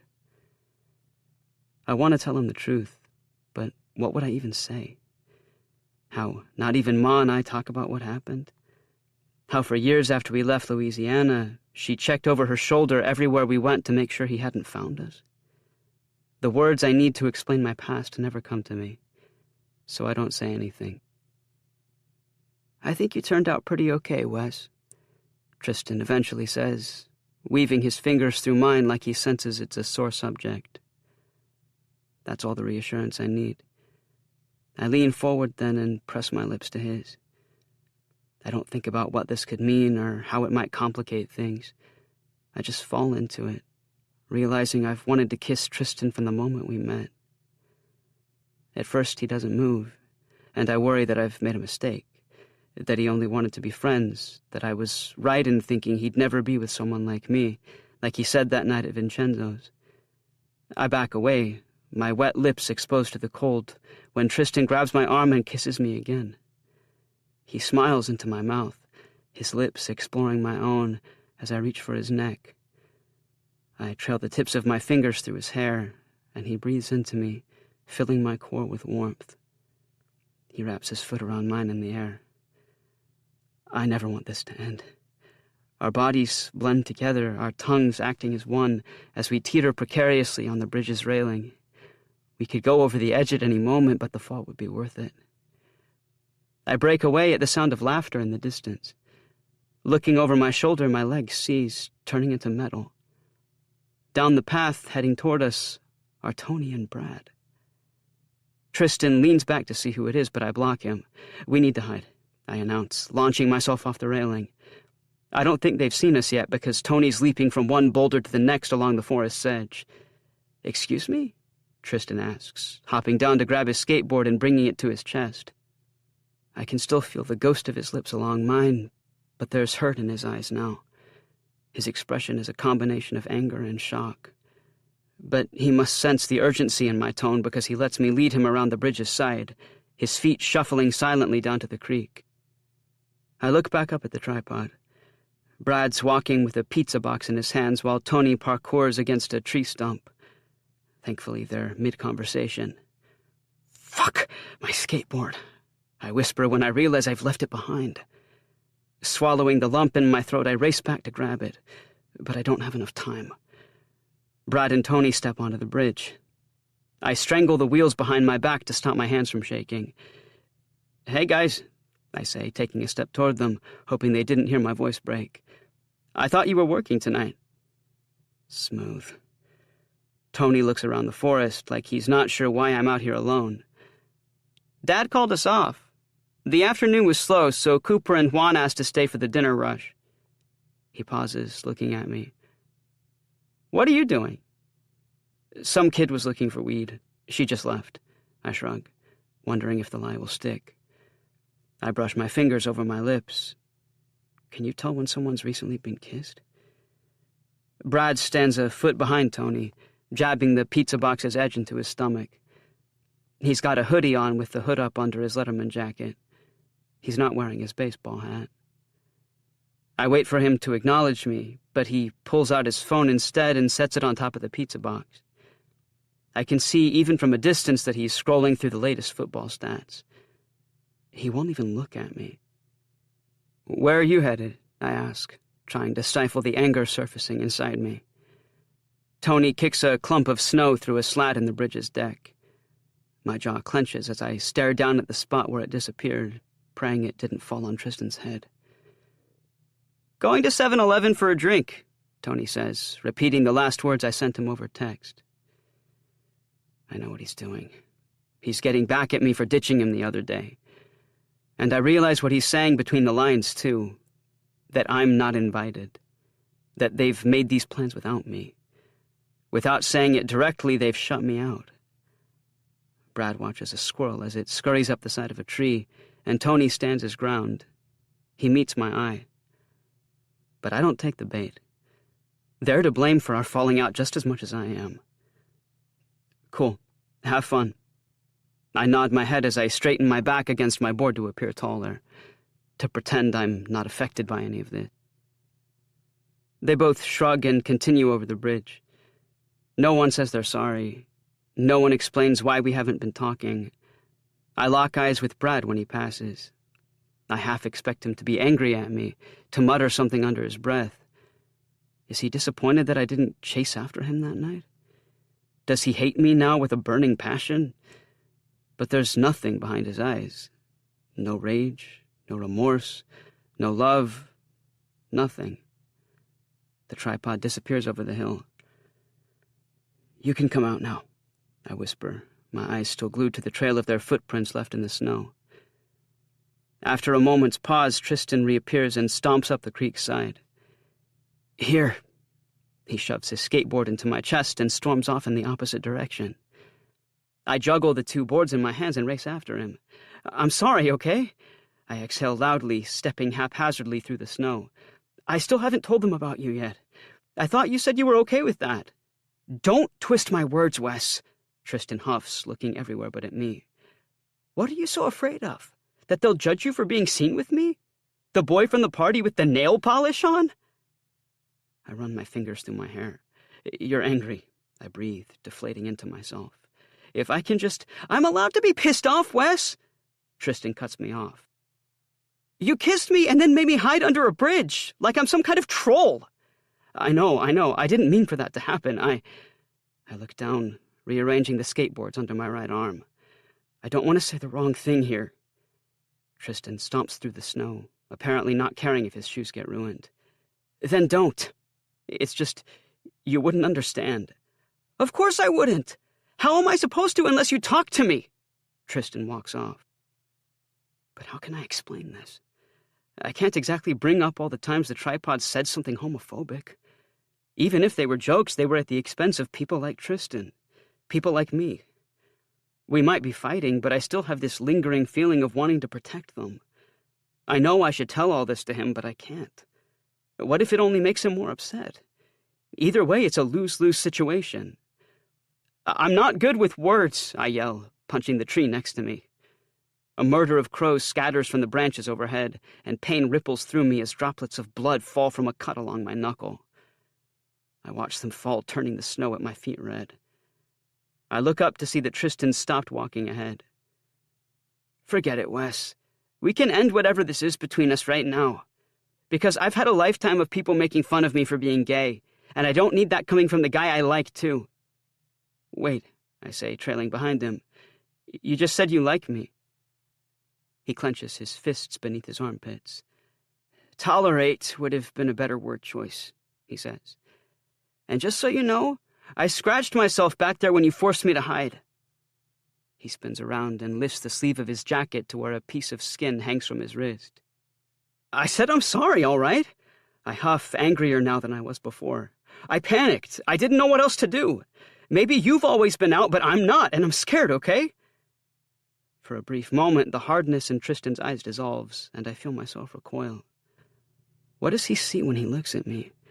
A wounded dog? A soldier with no fight left in him? A weakness? Coming out isn't just a one-time thing, Wes, he says, sighing. You don't think I get scared every time I meet someone new? I'm a black gay man, for fuck's sake. I was terrified when I realized who you were. Your reputation isn't exactly a secret. But I gave you a chance, even though Emily told me not to. And I'm sorry that I did. The skateboards fall from my arm as he speaks, each word like a dagger being shoved through my heart. I've never thought about that before. Am I an idiot for believing I only had to do it once? For thinking I'd come out to Ma on the tripod and that would be enough? can't imagine spending the rest of my life not knowing whether people will accept or shun me. The thought alone makes me want to stay in the closet forever. I think back to when we met in the lobby at Walter Prescott Theater, at Tristan holding out his hand to greet me. He didn't seem scared. In fact, he looked as calm and collected as ever. Was I so wrapped up in my own fears that I didn't recognize how he might have felt meeting me? "What can I do to make it up to you?" My voice is desperate. Even after everything he said, our kiss has to count for something, doesn't it? Tristan tugs his sleeve down, his expression closed off. "For starters, you can leave me alone." Chapter 14. I can't be perfect. I'm sorry. I spend the next week in a haze. Tristan won't talk to me. He's posting daily on Instagram like nothing's happened. Brad and Tony continue to ignore me in the halls. Even Maz noticed my mood change and has stopped bringing up Tad's proposal. She's resorted to leaving slices of white chocolate raspberry cheesecake on the counter before school with corny Golden Girls quotes she finds on the internet. But not even a sugar high can fix the emptiness I feel inside. I try paying attention in class, but nothing the teachers say seems to stick. Most of the time I'm just sitting there staring out the window, picking away at the scab forming along my knuckle. My life is in shambles. I skip first period and return to the forest where Tristan and I fought, as if being here will somehow change the past. The snow's started to melt, but there's a somberness that lingers in the tree line like fog, like even the forest is mourning. I wander through the network of trails, letting my feet lead the way. Aside from Walter Prescott Theater, this used to be one of the only places in Valentine I truly loved. I'd run here to avoid punishment when the secretary called my name over the PA system, and would sit for hours until I was certain Principal Cohen had gone home for the night. I follow the creek through the trees until it opens up to a frozen lake. Who needs therapy when I can come here for free and listen to the wind as it blows through the branches, as clumps of snow thud to the ground? What happens now? I ask, tapping my toe on the thick layer of ice that's formed over the lake. I don't expect an answer, but I'm still annoyed when it doesn't come to me. I gave up last weekend's shifts because I couldn't bear the thought of standing next to Brad and Tony, swirling sauce while we all worked awkwardly around each other. I never thought it would come to this. In my head, I pictured myself eventually figuring out how to tell them. I'd bring Tristan home and introduce him to Ma and the guys, and everything would turn out okay. But during world history class on Friday, I caught the tripod through the window as they goofed around on the football field, clearly ditching class without me. I pull out my phone and take a picture of the lake, zooming in on a duck as it pecks the ice with its beak. My first instinct is to send the picture to Tristan, but I know he won't respond. I doubt he'd even click the message. He'd opened himself up to me, but like always, I had to go and screw everything up. 3 times 1 is 3, 3 times 2 is 6. I lean into photography to calm down and spend the next hour walking aimlessly around, taking pictures of my surroundings, of the pair of gloves someone left behind on a bench, of the gay couple holding hands across the lake. I lower my phone as I watch them kiss, feeling my pulse race. I hate them for showing their affection so publicly, without fear of judgment. A pang of jealousy runs through me because it's not fair. I had that with Tristan, but I was stupid enough to jeopardize it for the tripod. And look where that got me. By the time I return to school, the lunch bell rings. I've taken to eating alone in the cafeteria and set my tray down on the only empty table left in the corner. And since everyone at Stonebridge has always avoided me, you could draw a perfect circle around my table and label it a quarantine zone, like we're still in the middle of the pandemic and I'm patient 0. I should have never let Tony pick on kids who sit by themselves. It's awful enough without having someone point it out to the entire cafeteria. As I pull back the wrapper on my sandwich, the girl with the eyebrow piercing from photography club takes the seat in front of me. I learn her name is Velvet Rivera, after a one-hit wonder from the 80s. My hunch was right. The guy that was sitting next to Sky during last week's meeting is Velvet's twin brother, Hayden. Velvet takes an earphone out of her ear. It reminds me so much of Tony that my heart aches. "We were wondering if you'd like to come sit with us," she says, waving over to where her brother and Sky are sitting across the room. They're at a table near the art department, which, speaking from experience, is the closest table to the exit in the event of a run-in with the tripod. I take a bite out of my dry ham sandwich. Stonebridge's cafeteria food sucks.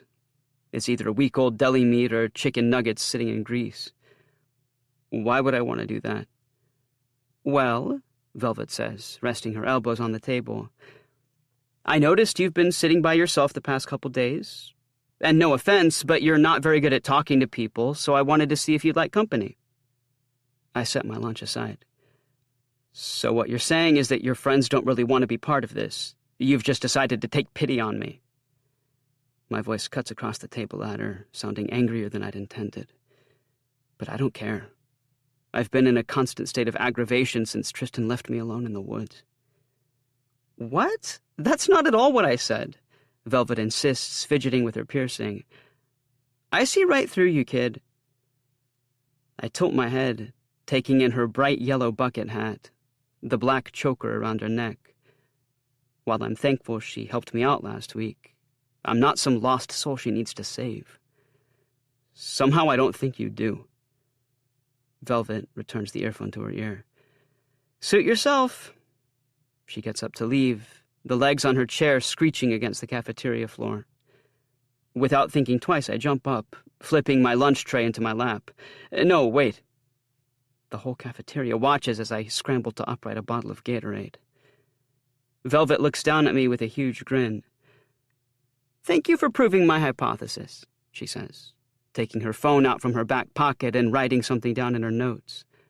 "Your what?" Velvet sits back down across from me. "My hypothesis. I read an article in Psychology Today that if you want someone to do something, you should walk away and pretend like you're unaffected by their indecision. 85% of the time, they'll call you back." She knocks her fist along the table, leaning back in triumph. I didn't know this was a social experiment. Velvet lets out a whistle. "Life is a social experiment, darling. You joining us or what?" Some kids next to us laugh, and it takes everything in me not to react. Actually, screw that. "What are you looking at?" I bark. They return their attention to their lunches with a startle. Velvet leans over and takes one of the carrot sticks off my tray. No one has ever stolen food from me, and I think she knows it.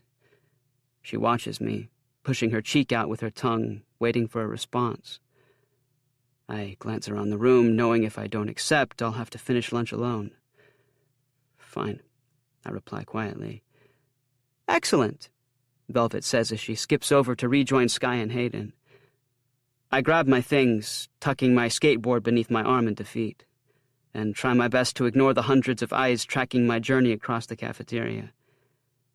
I drop my tray down in front of Hayden.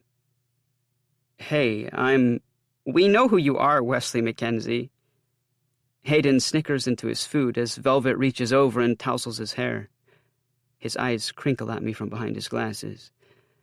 "Right," I say, taking the seat next to Velvet. "Look, I'm sorry for ganging up on you before the holidays. I was in a different place then." Hayden holds out his hand. "It's all good. My dad says it builds character." I cross my legs under the table and avert my eyes. I wonder if Hayden told his dad exactly what happened that day. That I only confronted him so he'd delete the image that could get me into trouble. I glance over at Sky and wonder what they've said about me to their parents. Until now, it's never occurred to me how many people's stories I'm probably the villain in. If given the chance, who would they compare me to? Freddy? Jason? Probably Chucky because of the hair, only 5 feet taller. We shake hands, and I peer down at Hayden's open notebook on the table. He's laid out an assortment of green pencils that make me think of Tristan. Would he be proud of me for sitting with the photography kids? If it wasn't for him, I wouldn't have even stayed for their meeting. My stomach turns at the thought of him walking away in the forest. Hayden gets to work, shading in what looks like a trampoline, his pencil scratching the page. "What's that?" I ask, taking a bite out of a carrot. "Our act." Hayden turns the notebook around, gesturing for me to flip through. I turn the pages, and everywhere I look, he's filled in the space with little cartoon drawings. "You're what?" I ask again. The scene in front of me looks like something straight out of a circus, with blasts of flames and a clown on a unicycle. Hayden reaches into his backpack and pulls out a giant blue elephant. At first I think it's a stuffed animal, until he shoves his hand inside and moves the mouth. "Meet Mr. Dinglefletcher." He leans forward over the table so the elephant puppet bites down on my fingers. Its fur is made from wool, and its eyes pieces of leftover fabric. Oh, dear God. I feel my face turn red as I shove the puppet into Hayden's lap. "Put that thing away." Velvet laughs, pulling her own puppet out of her backpack. Hers is a purple hippo wearing a tuxedo. "Not you too," I groan, covering my face. "If you only care about what other people think, Wes, we're not going to get along," Velvet says, throwing her voice so it's like the puppet's talking. The brother-sister duo starts putting on a show as I slide down my chair. Velvet introduces her puppet as Miss Bond. I peek through my fingers at the other kids in the cafeteria. Why couldn't the football team have invited me to sit with them? I search the faces closest to me, wondering if the tripod's seen me with the photography club yet. I sink down further in my seat. But I stay. Velvet grabs Sky's photography book with Miss Bond's mouth and tosses it to the floor. "Mark my words," Hayden says, pulling his hand out of his puppet's ass. "Velvet and I are going to be the first Puerto Rican duo to win America's Got Talent." "I thought you were photography I stop mid-sentence when they look over at me. "I mean, photography enthusiasts." Velvet rolls her eyes. "We can be more than one thing." Sky and Hayden nod in agreement, and I feel stupid for having mentioned it. Of course they can like both photography and ventriloquisting. Ventriloquism? You know what, never mind. I've never spent much time with anyone other than the tripod, so I don't know how to act. Do I offer them weed? Something tells me they wouldn't like that, though Velvet might. We sit in silence, chowing down on our lunches as the twins make these little incoherent Muppet sounds like Mr. Dinglefletcher and Miss Bond are having a conversation between themselves. "So, Wesley, what makes you tick?" I turn and watch as Velvet steals another carrot from my tray. "It's just Wes," I say, correcting her. "What makes me tick?" Velvet smirks. "Yeah. What makes you excited to get out of bed every morning?" I pinch my eyebrow. I've never really thought about it. That's a lie. Of course I've thought about it. It's all I've thought about lately. It's Tristan and skateboarding and photography. It's Ma and the tripod. Hell, it's even Tad. Velvet exchanges a look with Sky, the same look everyone has when they talk to me. The arch of the eyebrow, the subtle way their shoulders droop, like they're not sure if I'm taking the question seriously. "Well, think about it now," she says, stuffing the hippo back into her bag. I tilt my skateboard up onto the table. I enjoy skateboarding. I didn't take photography seriously until someone pointed out that they liked my work, and now it's like it's the only thing I want to do. I feel cold all over again at the thought of Tristan, at how I ruined things between us. Hayden snorts. "I tried skateboarding once. Ended up breaking my radius bone. If you look close enough, you can still see the scar." He reaches across the table, pointing at an invisible mark on his arm with pride. Velvet flicks the side of his head. "You didn't break anything, dumbass. You just cut out a piece of styrofoam, put it on your arm, and pretended it was a cast for an entire month." Everyone laughs, though Hayden says, "It was a preemptive measure." "Have you ever broken any bones, Wes?" Sky asks, focusing not on my eyes but my chin. I lean back in my chair. I've broken so many I can't even remember them all. They stare at me with fascination, as if my injuries are something to be proud of. Hayden makes me run through each one. Most of them are from when I was a kid, first learning how to skateboard. Velvet considers this for a moment before saying, "You aren't half bad, Mackenzie." She takes the last of my carrots as the bell rings, and Hayden and Sky nod their heads, agreeing. My shoulders hunch beneath their stares. I never thought I was good at making friends. I started hanging out with Tony when we were little, and talking to other kids meant playing with them on the playground.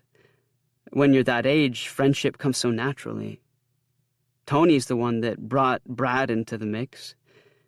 But the people sitting across from me now, the ones who actually seem interested in learning about me, are not Tony and Brad.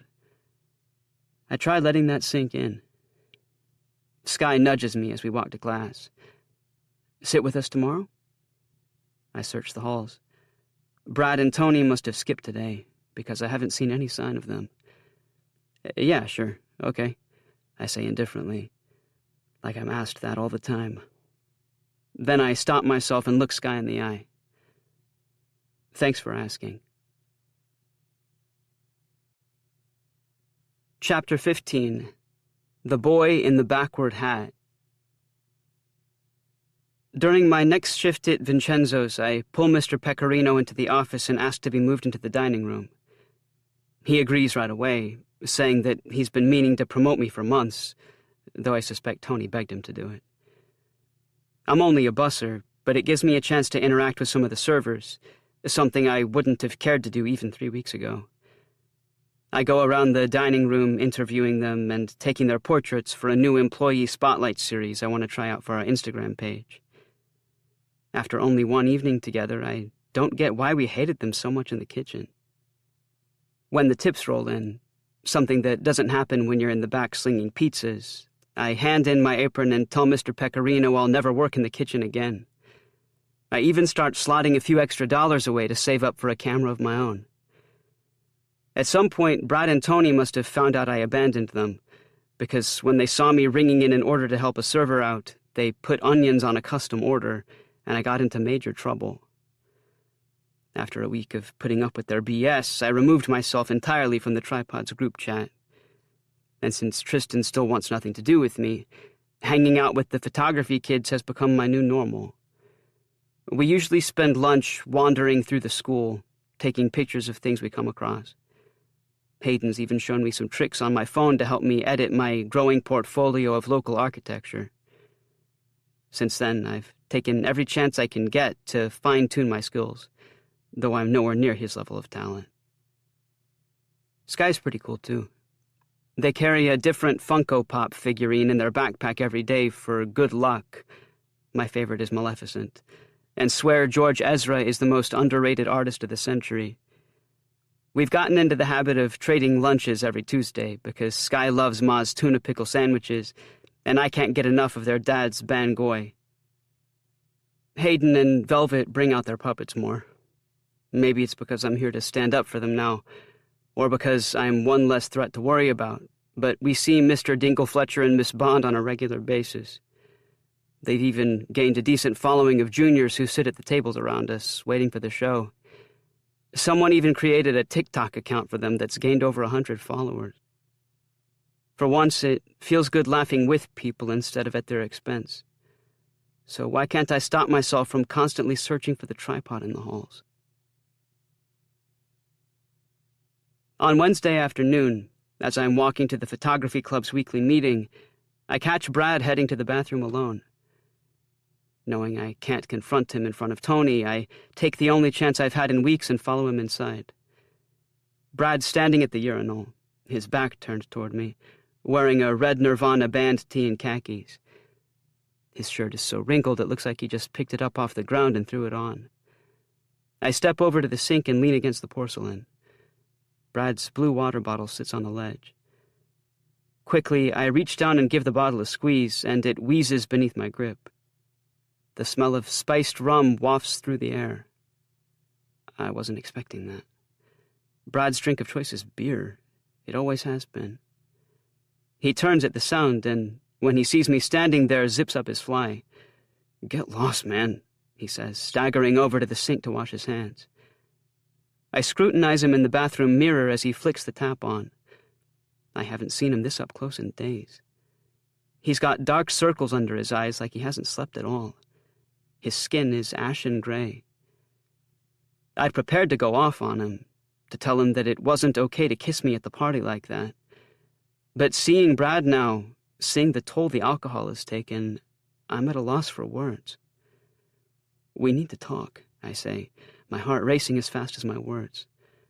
I think back to all the times at work where he's paid more attention to his water bottle than his duties on the kitchen line. He always said they were energy drinks, but has he been lying this whole time? This is so much worse than I thought. I catch his gaze in the reflection. Brad studies me through milky eyes. "Wait, are you drunk right now?" Brad snorts, reaching over to dry his hands. "So what if I am?" The sound of the hand dryer muffles his response, but I think he's slurring. I take a step closer so he can hear me. "Brad, you're at school." His shoulders lift as he snarls, "So?" There's a delay in his movements, in the way he waves his hands in front of the sensor, making the dryer hum back to life. "You can't avoid me forever." I grab Brad's arm and spin him around, and he pushes me. I lose my balance, stumbling into the restroom's only stall. I reach around to stop the pink metal door from falling open behind me. "Forget it, okay?" Brad snaps, tugging the bottom of his shirt. "Nothing happened. I was drunk. It was a mistake. I don't want to talk about it." I take another step toward him, emboldened by the fact that he mentioned the kiss without me having to bring it up first. Is this his small way of opening the door? Of letting me in? I don't think that's true. That it was a mistake, I stammer, suddenly struggling with what to say next. "This isn't you." My hands drop to my sides. I feel sorry for him. And worse, I feel powerless to help. Brad's my best friend. We're the same.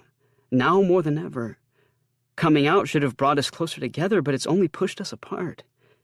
If I'd known we were both questioning our sexuality, that he was someone I could have confided in this whole time, what would our friendship have looked like all these years?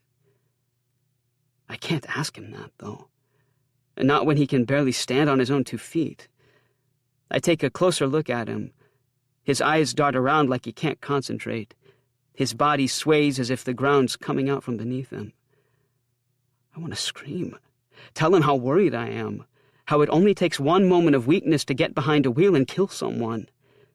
But none of that comes out of my mouth because we've sat through those lectures in school before.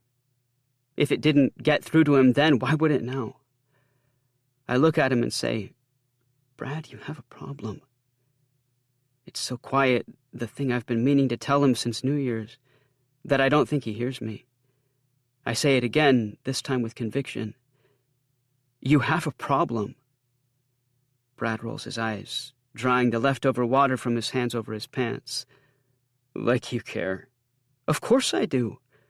I hide my hands behind my back, not letting him see as I clench them together. 3 times 1 is 3. He tilts his head, dropping it lower than he should. "I saw the way you were looking at that guy. You ditched us for him." He finishes his sentence with a guttural growl, dragging the last word out like metal over pavement.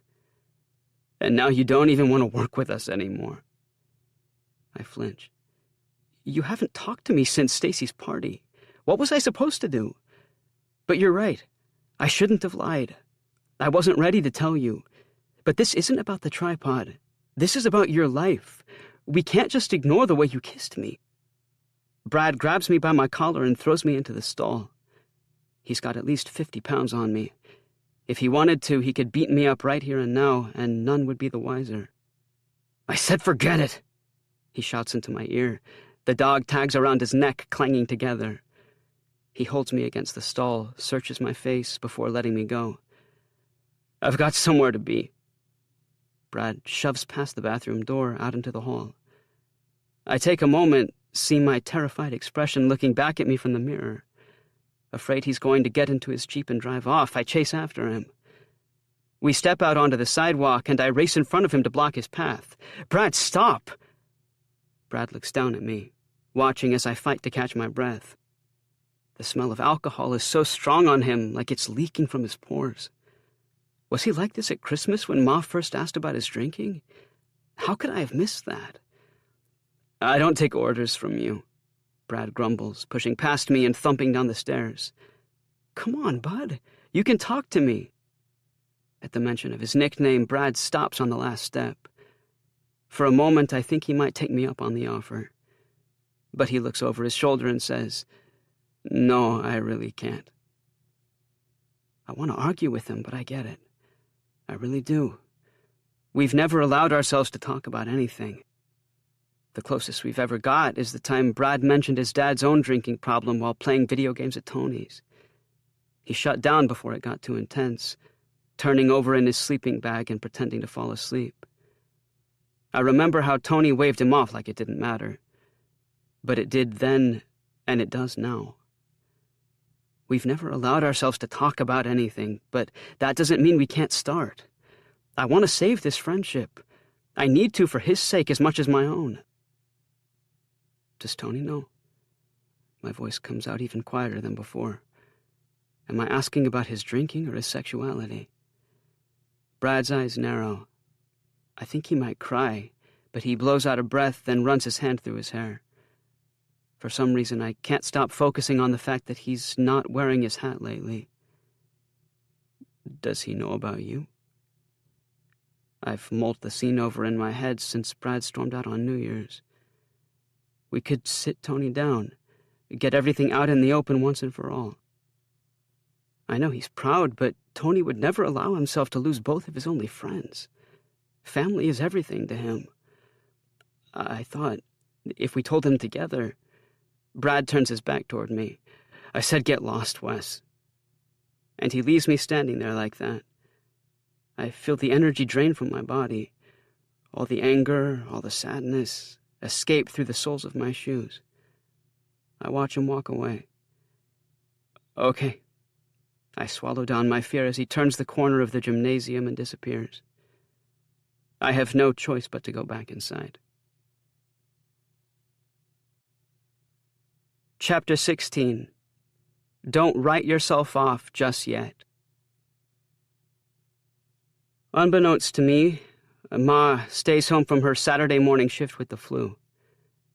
Had I known she was in bed, juggling consciousness between episodes of The Golden Girls and a fever, I'd have never started crying in the kitchen. Somewhere between getting out of bed and eating breakfast, it finally hits me. The tripod and I are never going to recover from this. I can feel the gaping hole left by their absence like a weight sitting over my heart. Adding insult to injury, Tony sends me a text with a screenshot of his Instagram feed. WTF? It's the first time he's reached out in over a week. For a minute, the picture he attaches doesn't even register, and I think I've imagined the whole thing. But I didn't. Because staring up at me is a photo of the photography club from Stacy's Instagram page. As we counted down from 3, Velvet had made some pun about f-stops that I actually understood for once. And though my eyes are red in the picture, if you zoom in close enough, my smile is genuine. I don't reply to Tony. Instead, I click away from his message and open the last conversation I had with Tristan. I don't know why I torture myself like this.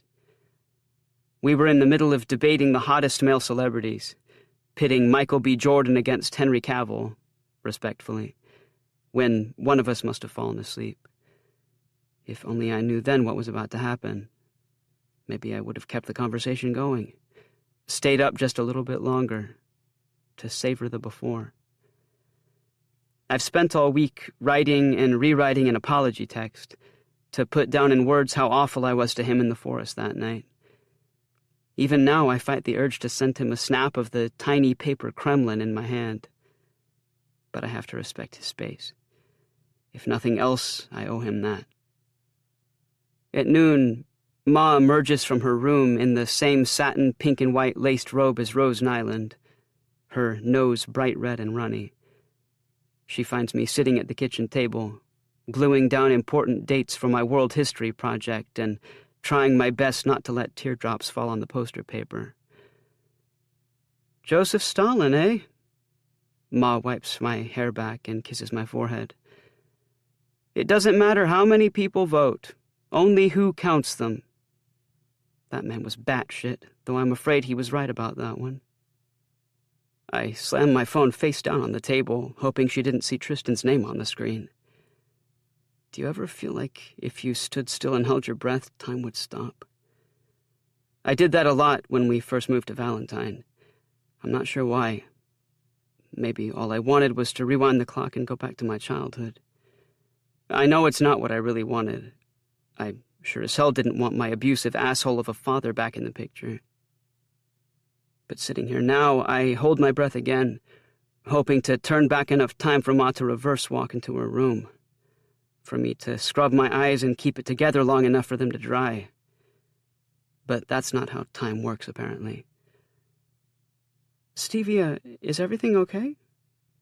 Ma's voice is tender, like she knows anything more will overwhelm me. Why wouldn't it be?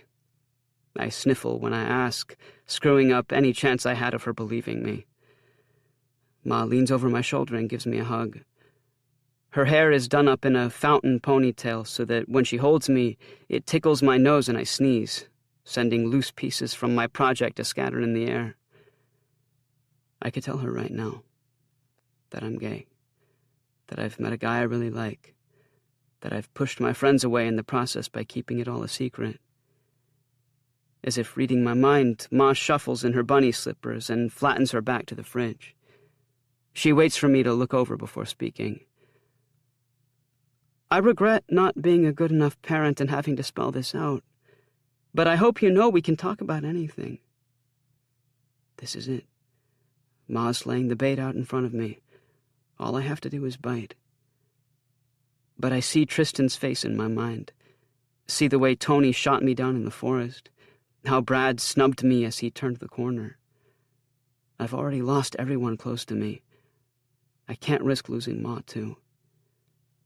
I'm fine, I grumble, not looking up from my homework.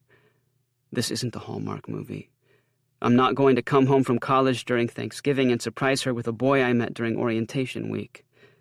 Ma won't embrace me and tell me how much she loves him, because life isn't like that. It's not like the movies at all. Maybe I'm getting sick, too. Germs travel fast in small spaces. I cough, patting my chest and pretending to clear my lungs. Ma doesn't buy it, not even for a second. She reaches over and grabs my neck, pushing her thumbs below my hairline like she used to when I'd get migraines as a kid. Is this about the tripod? I haven't seen them around lately. I close my eyes, shrugging her hands away. I've been busy. Ma picks up a cutout picture of the Soviet Union flag, flipping it over to read the number on the back that corresponds with where I need to place it on the poster. Right, because you're doing homework. Yes, I ask as she drops the flag into my hand. Which is something you never do. I look up as Ma grabs a Kleenex and blows her nose. Wait, are you judging me for getting an education? Not at all, she says. I just don't get the reason behind it. I shrug, returning my attention to the table. I can't tell her that the conversation I had with Mr. Hamilton about colleges, and the subsequent one with Emily and Tristan, has been weighing down on me now that it's the new year. If I admit one thing, I'll have to admit everything. But what I do say is, I figured I'd better take school seriously if I want to graduate in May. Ma smiles out of the corner of her mouth. Very good. Carry on, then, she says in her terrible British accent. Do you need anything? I ask, hoping it'll be enough to change the subject. Soup, cough medicine, cheesecake? Ma chuckles, then nearly coughs up a lung. You know I'm the adult here, right? You don't have to look after me all the time. Maybe not, but that doesn't mean I don't want to. You're not just my Ma. Her eyes grow big at that. I wish Tad were here. I run the side of my foot along the kitchen table's leg. I know Tad is probably keeping his distance to protect Hannah from any germs, but he'd be here in a second if Ma asked him to. He'd drop anything to be with her. That's the kind of person he is. Don't make me say it. I sigh, glancing up at the ceiling. There's a large yellowed spot in the stucco, right above Ma's head, where the ceiling leaks in heavy rainstorms. Wes, what is it? You should say yes to Tad. Ma freezes. Where's this coming from? Are you sure? I grab her hands, her palms clammy in mine. He makes you happy. I don't want to stand in the way of that. I look Ma in the eye as she covers her mouth and weeps. I've held this over her for too long. I was selfish. I put my own feelings before hers, not caring how much it might hurt. But she deserves to be happy. I'm the asshole for not realizing that until now. Ma squeezes me into a hug, smushing my ear against her chest as she takes in a ragged breath. God, Ma, I say, pushing her back. She apologizes but pulls me in again, this time for a proper hug. That means a lot, Stevie. Thank you for being a friend. After we let go, I allow myself to imagine what the next few months could look like. I want Ma to have a big summer wedding, with baby's breath everywhere and a midnight taco bar, like the one I overheard her mentioning to Tad when they thought I was asleep in my room. For the record, Tad's very fond of you. I take a deep breath, and we head into the family room. I can do this. I can pick up the pieces of my life and glue them back together. It may start with Ma, but it doesn't have to end there. Like Tristan learning how to skateboard, all I have to do is bend my knees and lift. As Ma begins an episode of The Golden Girls, I pull my phone out and text Emily. I really need to talk to Tristan. I want him to know how sorry I am. Please, Emily. By the time my phone pings in my lap, I've watched Dorothy and Sophia bicker for 30 whole minutes. Emily doesn't say anything. She just sends me an address. Chapter 17. Welcome to the Apology Parade. After talking to Ma, I formed a plan to stand up to the guys at school on Monday. I decided I'm not going to let the tripod crumble without them hearing me out first. Even though I've told my fair share of lies the last few weeks, they've been shitty friends to me too. But before I can do that, I have to do right by Tristan. Ma lets me take the car with the promise that I'll pick up something for dinner. I plug the address Emily sent into Google Maps and follow the directions through Valentine, up the winding roads toward Stacey Evans's house. When I think I'm going to turn into her gated community, my phone instructs me to take a sharp left and drive along the same wall the tripod hopped over on the way to Stacey's party. My stomach lurches at the thought of us together, back before everything changed. I run my hands over the steering wheel as I get closer to seeing Tristan. I haven't rehearsed what I'll say when I get there. I know I should because my words will get all jumbled like they usually do at the sight of him. But how will he react when I walk through the door? Will he be upset at the sight of me? I don't have time to worry, though, when Google Maps announces that I've arrived at my destination. I step out of the car and into an elementary school's parking lot packed with silver mom vans and expensive baby strollers. I stomp the snow off my boots in the lobby, surrounded by screaming toddlers wiggling in their parents' arms as they fight to get them into their shoes. I forgot how much I hate kids who aren't Hannah. Following the pitter-patter of feet, I find Tristan in the middle of the school's gymnasium teaching ballet exercises to a group of restless children. He talks to them calmly, in a voice much higher than I'm used to hearing. I watch him lead the class as he stands over his arched left foot, extending his right leg out behind him. The kids seem to hang on to his every word as they dance around in black unitards and leg warmers, mimicking how Tristan points his foot in the air, though with 75% less accuracy. After a few minutes of twirling with barely enough rhythm to call it ballet adjacent, Tristan blows the whistle hanging around his neck. The kids go wild and run into their parents' arms. You can tell which ones want to become dancers when they're older from those who do it because mommy needed an hour to herself. I swerve out of the way before they can crush me. As the gym empties out, I walk toward the center, where Tristan's talking with one of the only dads in the group. I hang back, clearing my throat behind him when their conversation ends.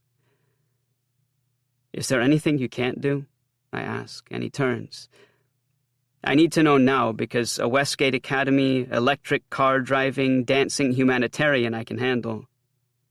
But a Westgate Academy, electric car driving, dancing humanitarian who can't pat his stomach and tap his head at the same time might be an issue." Tristan blinks like he can't believe I'm standing there and takes in my clothes.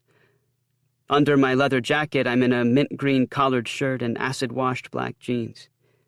I even scrubbed the dirt off my white skate shoes before leaving the house. "What do you want, Wes?" Tristan coughs, turning to make sure there are no stragglers in need of his attention. He's dressed in a baggy gray sweatshirt with Westgate's Falcon mascot on the front over his black leotard. It's the most casual outfit I've ever seen him in. I look around the gym at the blue floor mats and the volleyball net resting along the far wall. There's an underlying hint of sweat in the air, the smell of dirty socks. "I liked what you did back there," I say, pointing, lifting my foot out behind me. "It's called an arabesque." Tristan steps around me then to gather the orange pylons littered around the gymnasium floor. "Answer the question," he says sternly. I head in the opposite direction to help. "I needed to see you," I reply, sticking my hand in one of the pylons so that it covers my forearm. Tristan puts his hands on his hips. "Didn't I tell you to leave me alone?" I lower my arm, dropping my eyes to my shoes. "You did, I know, and I tried." I walk over and hand him the rest of the pylons. "Honestly, I did. But you deserve an apology in person, and I wanted to show you all the pictures I've taken during photography club. And Ma's sick, so I knew if I stayed home I'd keep thinking about you and debating whether or not to text you, which is basically what I've been doing all week, and—" Tristan reaches out his hand to stop me. "So you told your friends about me?" "Have I told my friends about you?" I repeat what he's asked, looking down at his open palm. I think back to my admission to Brad in the restroom. While I didn't outright say it, I did apologize for ditching them for Tristan. I know that's not at all what he's asking now, but it's at least a step in the right direction. Isn't it? I scrunch my nose. Kind of. Tristan huffs and pinches the skin between his eyebrows. "Look, Wes, I respect you needing time to process everything, and I would never pressure anyone to come out when they don't feel ready. But you shouldn't be friends with people you can't be yourself around. And I can't be with someone who's embarrassed to be seen with me. This is my life too, and I won't put myself through that." I smooth down my shirt to occupy my hands, feeling like a damn idiot. Tristan is out and proud. It's the first thing I learned about him. Why would he ever want to be with someone like me, who can't even look their friends in the eyes and tell them the truth? "I'm going to talk to them on Monday." Tristan opens his mouth like he's about to speak. "Not because of what you've just said," I throw in, carrying on before I lose the nerve, "but because I've realized how broken our friendship really is. To be honest, I think it's been that way for a long time now, and I don't want to keep things from them anymore. I think I'm ready." I watch for his reaction, hoping he can see that I'm telling the truth. Tristan checks the time. "My car is in the shop, and I actually have to catch the bus." He goes to grab his bag, leaving me standing among the drawn-in lines of the gym's basketball court. He's about to open the door when he turns to me and says, "You coming?" "Yes," I say a little too earnestly, "but I can drive you if you want." Outside, the snow has turned to rain. Tristan places his hands over the car's air vents. He's sitting rigidly in the passenger seat, his shoulders turned toward the door. He's not ready to forgive me. I can see that just by looking at him. I keep my eyes facing forward, tracking a raindrop as it makes its way down the windshield. Neither of us say a word. I don't know where to start. Tristan did agree to let me give him a ride, so maybe it's not only me. Maybe he wants to make amends as much as I do. That, or he forgot an umbrella. When the windows finish defrosting, I crank the steering wheel and guide Ma's blue Pontiac down the street.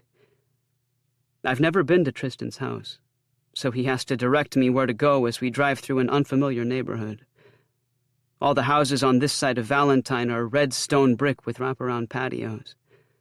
Weeping black willows line the sidewalks. If I didn't know any better, I would think we were driving through the British countryside.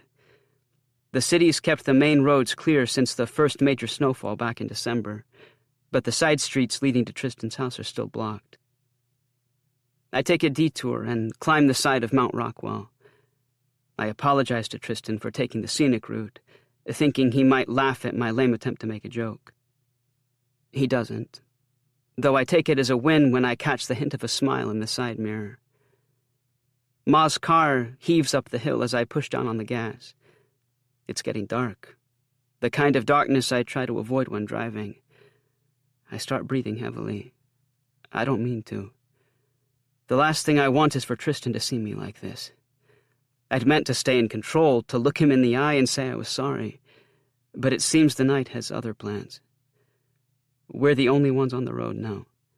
There aren't any streetlights to light our path ahead. I flick the high beams on as a semi-truck comes out of nowhere, rocking us back and forth. "Wes, are you okay?" Tristan asks, looking at my hands as I readjust them over the wheel. I turn down the music on the dash. It's getting difficult to swallow. I don't tell Tristan my heart is pounding inside my chest or that there's a sharp pain just below my right knee. We're only maybe making up, so I need to keep calm. I can't afford to blow this. Not again. Tristan launches into a story suddenly about something that happened this week at school. Maybe it's to distract me. I don't know. I'm not listening anymore. I can hardly hear him. All I can focus on is the sharp drop-off up ahead, the road as it disappears over the crest. I press down on the brake when I should speed up. Tristan laughs nervously. "Are you purposefully going slow because you missed me and want to spend more time together?" I can tell he's getting worried. I want to explain, to tell him that I get like this when I drive in the dark, how the past has a way of resurfacing when I do. But my body won't let me turn to reassure him. My limbs are frozen in fear. Tristan asks me something again, but the threat of pain shooting up my leg drowns him out. Ma's voice, whispering that she loves me, is a million miles, a million memories away. My heart leaps out of my throat as I accelerate the car just enough to get us over to the shoulder. I blow out the breath I'd been holding, dropping my head to the steering wheel. Tristan gives my forearm a squeeze. "What just happened?" I take a deep breath, holding on to a lifetime of heartache. 3 times 1 is 3. 3 times 2 is 6. 3 times 3 is 9. It's my knee. I breathe into the wheel's leather, pulling up the emergency brake. It locked up. It does that sometimes. Tristan leans over to see my face. "You told me you pulled a muscle," he says, running his hand on my arm. His fingers trace over my skin. I turn to stare out into the cold winter night. Beyond the road ahead, the hill drops off into a snowy abyss below. I try so hard to hide it. Hide what? Tristan pleads into the silence. "Let me in, Wes." The car suddenly feels too cold, like it'll freeze over and trap us inside forever. Tristan watches me. In the dark, I can't make out his irises from his pupils. I clutch my jacket. It happened on a Thursday night. We hadn't even made it past Mississippi. I fiddle with my hands in my lap. I've never told anyone this. Tristan doesn't react. He looks over at me, his eyes imploring me to go on. My dad found us outside of Jackson. He used to drive this beat-up truck. I can still see its rusted red frame in the back of my mind. Still smell the gas that leaked from the pipes below. He always let me sit in the front seat without a seatbelt. I used to think that was the coolest thing in the world, but I know better now. Every time we left the house, he was putting me in danger. I knew in my gut it was him, I continued, trying my best to steady my voice. He flashed his headlights for Ma to pull over, but she wouldn't. She knew we couldn't go back to the life we'd been living. I shake my head, tears falling over the seat's black cloth. Ma sped up the first time he hit our bumper. She thought she could protect us. She thought we could get away, but he came around the side of the car. He didn't even look over at us. He didn't roll down his window and beg for us to come home like he used to. I point ahead, and Tristan follows my finger to where the road swerves to the right and disappears behind the trees. He drove us straight off the cliff. Through the darkness, I can picture the interior of Ma's car rolling around, the loose change from the cup holder flying past my head like darts.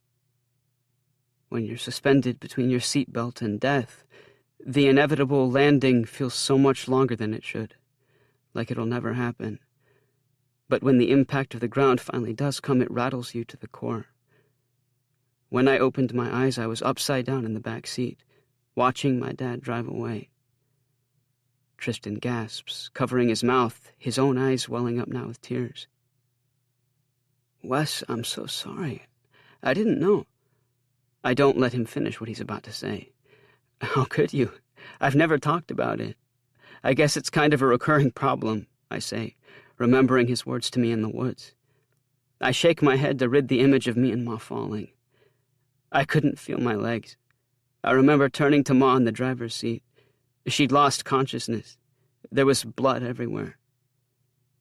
Ma's hair touched the ceiling like we were on a roller coaster at Six Flags. The front window had shattered into a million pieces of glass. They were like little rainbow bows in her hair. I tried screaming for help, but everyone must have already gone home for the night. It was dark out. I don't know how long we were hanging there, but someone must have driven past eventually and saw the barrier missing from the road. I thought maybe I'd dreamt the whole thing, but the sky turned from gray to white, and then there I was in a hospital room. Ma was nowhere to be found. You can't imagine the pain a kid feels when he wakes up and thinks his ma has died. I was hysterical. The doctors had to sedate me so I'd stop crying. I grind my teeth. When I touch my lips, my fingers come back red. I screwed my leg up pretty badly in the accident. The doctors couldn't find anything physically wrong with it when they ran their tests, but it's like there's this unbearable weight below my kneecap I can never quite shake. I run my fingers along both sides of my right knee, where it's hard to distinguish muscle from bone. It hasn't been the same since. Tristan grabs my hand. I try snaking out of his grasp, but he holds on tighter.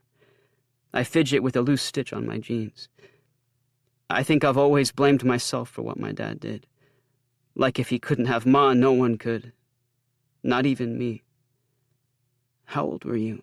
Tristan says, swiping at his nose with his sleeve. 7.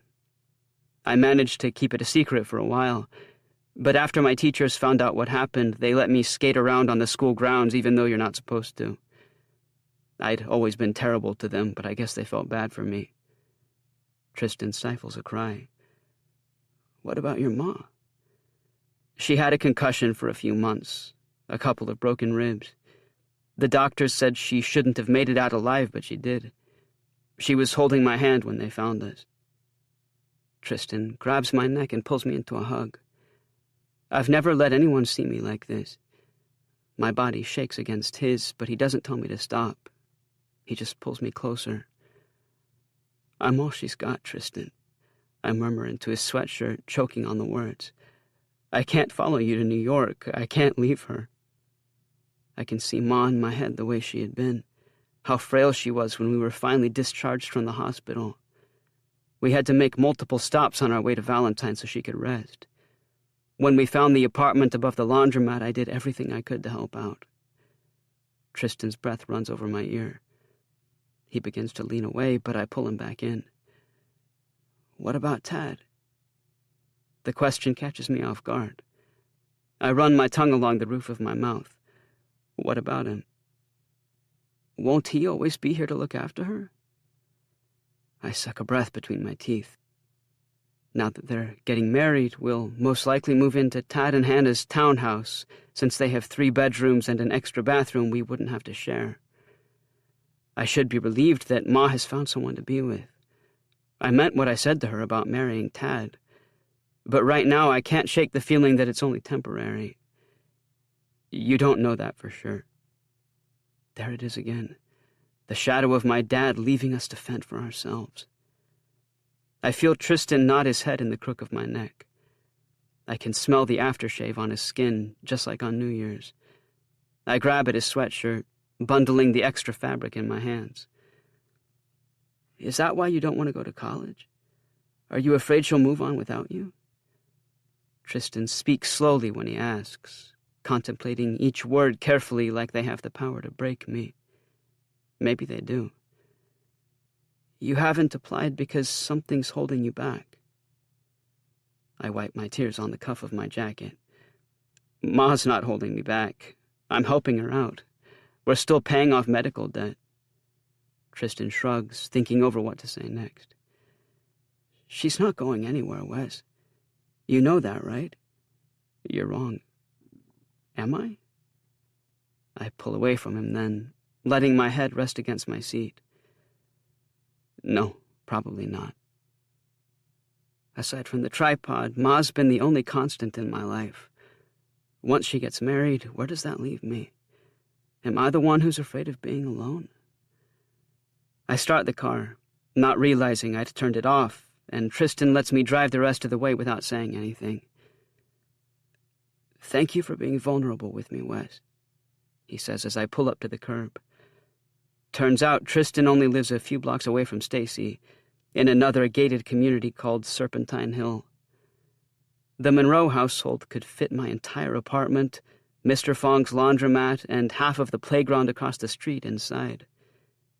The driveway winds in an S shape up to the front of the house, past a copper mailbox designed to look like a tree and flower beds lying dormant for the season. Even leaves left over from autumn look like they've been placed there on purpose. Just telling it like it is. I return my eyes to the road, letting the trauma and the embarrassment of the drive recede into the night. Sometimes there's vulnerability in telling the truth. Tristan gives me another hug before reaching to unbuckle his seatbelt. My birthday's Monday night. My parents are making dinner, and I'd really like it if you came. Emily will be there too. He waits for me to reply. I glance over at his lap. Okay. I barely manage to get the word out before Tristan leans over and kisses me, softer this time than in the forest. I don't move as his lips skim lightly across mine. I breathe him in, letting his soft scent intoxicate me. His fingers are delicate when they touch my cheek to swipe away a tear. I didn't mean to derail our conversation back there. I whisper into his mouth, laughing weakly when I do. But I am sorry for making you hide that day in the forest. That wasn't cool. I feel my knee seize up again. I want to be your boyfriend, if you'll have me. Tristan peels back. He stares into my eyes, searching for something, and I'm afraid he's going to reject me, tell me he doesn't want to be with me. I look down at his hand on the door handle next to him, wondering if he'll bolt. But Tristan turns to me then, a smile creeping over his face. I want you to be my boyfriend, too. I lean back on the driver's door, and I think Tristan's about to kiss me again when he punches my arm and jumps out of the car. I roll down the window as he heads up the front stairs to his house. That hurt, you know, I shout after him, rubbing my arm. He turns and looks at me. Sorry, he teases. I've been spending too much time around you. I watch as he steps inside, and I can't help the smile forming on my face. I have a boyfriend. Chapter 18. Stevia, We're Going Down. We become official on Instagram just after midnight. Tristan made sure I was okay with it before posting one of the pictures I took of him in Walter Prescott Theater and tagging me as the photographer. I'm not usually someone who cares about that kind of crap. But the minute I see my name next to the red lips emoji on Tristan's profile, it's as if our relationship is an e-transfer between AI robots, and my heart skips a beat. I guess it's a love thing, because that shit is totally real in an I almost died from emotional overload sort of way. Wait, did I just say love? We spend all of Sunday afternoon together, drinking peppermint mochas in Mariners Park, having lunch in the food court at the mall. It's not how I imagined my coming out being, but maybe that's a good thing. Come tomorrow morning, for the first time ever, I'll be showing up at school as my whole self, which is kind of terrifying if I give it too much thought. I know Tony and Brad have probably already seen the news, but it doesn't matter. I'm going to find them at lunch and explain everything. I'll sit them down, apologize for the way I've acted over the last few weeks, and give them a chance to do the same. Despite what Tristan said about not needing them, they are my best friends. When I arrive at school, I half expect my entire world history class to message me when the teacher isn't looking, asking if what they heard was true. But the messages never come. In fact, no one acknowledges the monumental change that's occurred in my life in the last 48 hours. When I pass them in the halls, no one even looks at me. It's like nothing ever happened. I guess the perk of being me is that nobody cares enough to ask questions about my life, let alone my relationship status. Maybe they're afraid I'll lash out at them and cause a scene. Or they already knew I was gay and just couldn't care less. Though I was prepared to fight over any homophobic comments, I'm kind of relieved I don't have to. At the end of first period, I walk out of class with my first ever B- for the project I busted my ass on over the weekend. I swear I've never sweat so much in my life when Ms. Dillon handed back our marks. I text Tristan a happy birthday message and tell him the news. Within seconds, my phone blows up in a storm of gifs, all congratulating me. We still on for tonight? I reply with a gif of Marge Simpson throwing her arms in the air with the caption, "Well, duh." I just got a B- on a project I actually managed to finish, and I'm texting my boyfriend about it on his birthday. I can't contain my smile.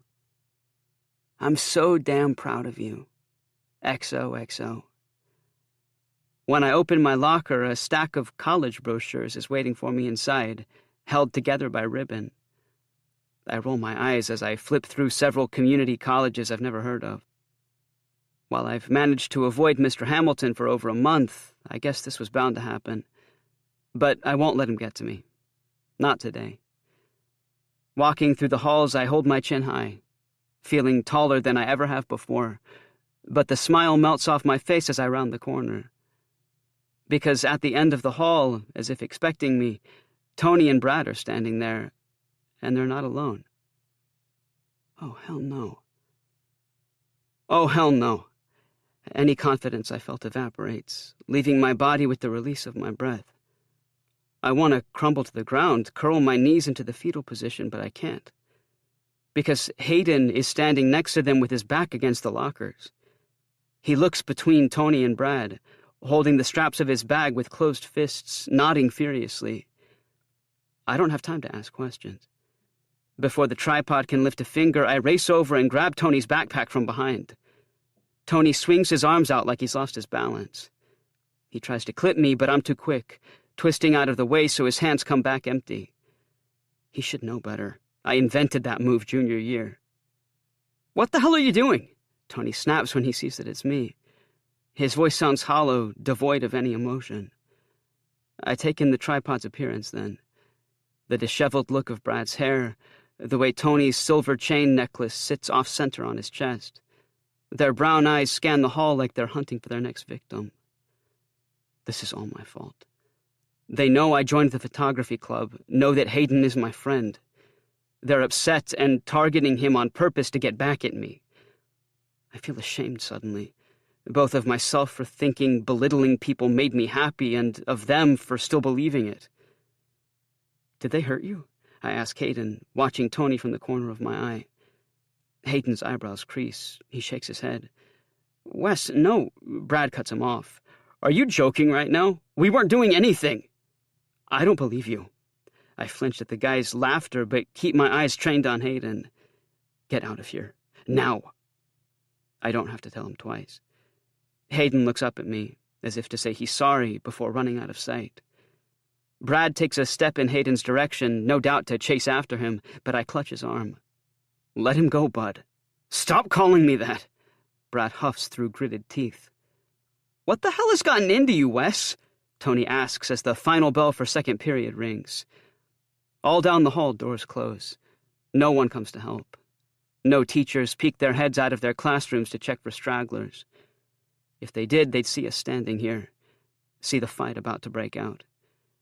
Because that's exactly what's going to happen. I can feel it in the air like a warning. I turn to Tony, then back to Brad. They're both scowling at me like I'm Principal Cohen confiscating their Ziploc bag full of weed. Me? What's gotten into the two of you? Does this not mean anything anymore? To prove my allegiance, I lift my pant leg and show off the 3 interlocking triangles tattooed on my right calf. They've faded a bit since we got them.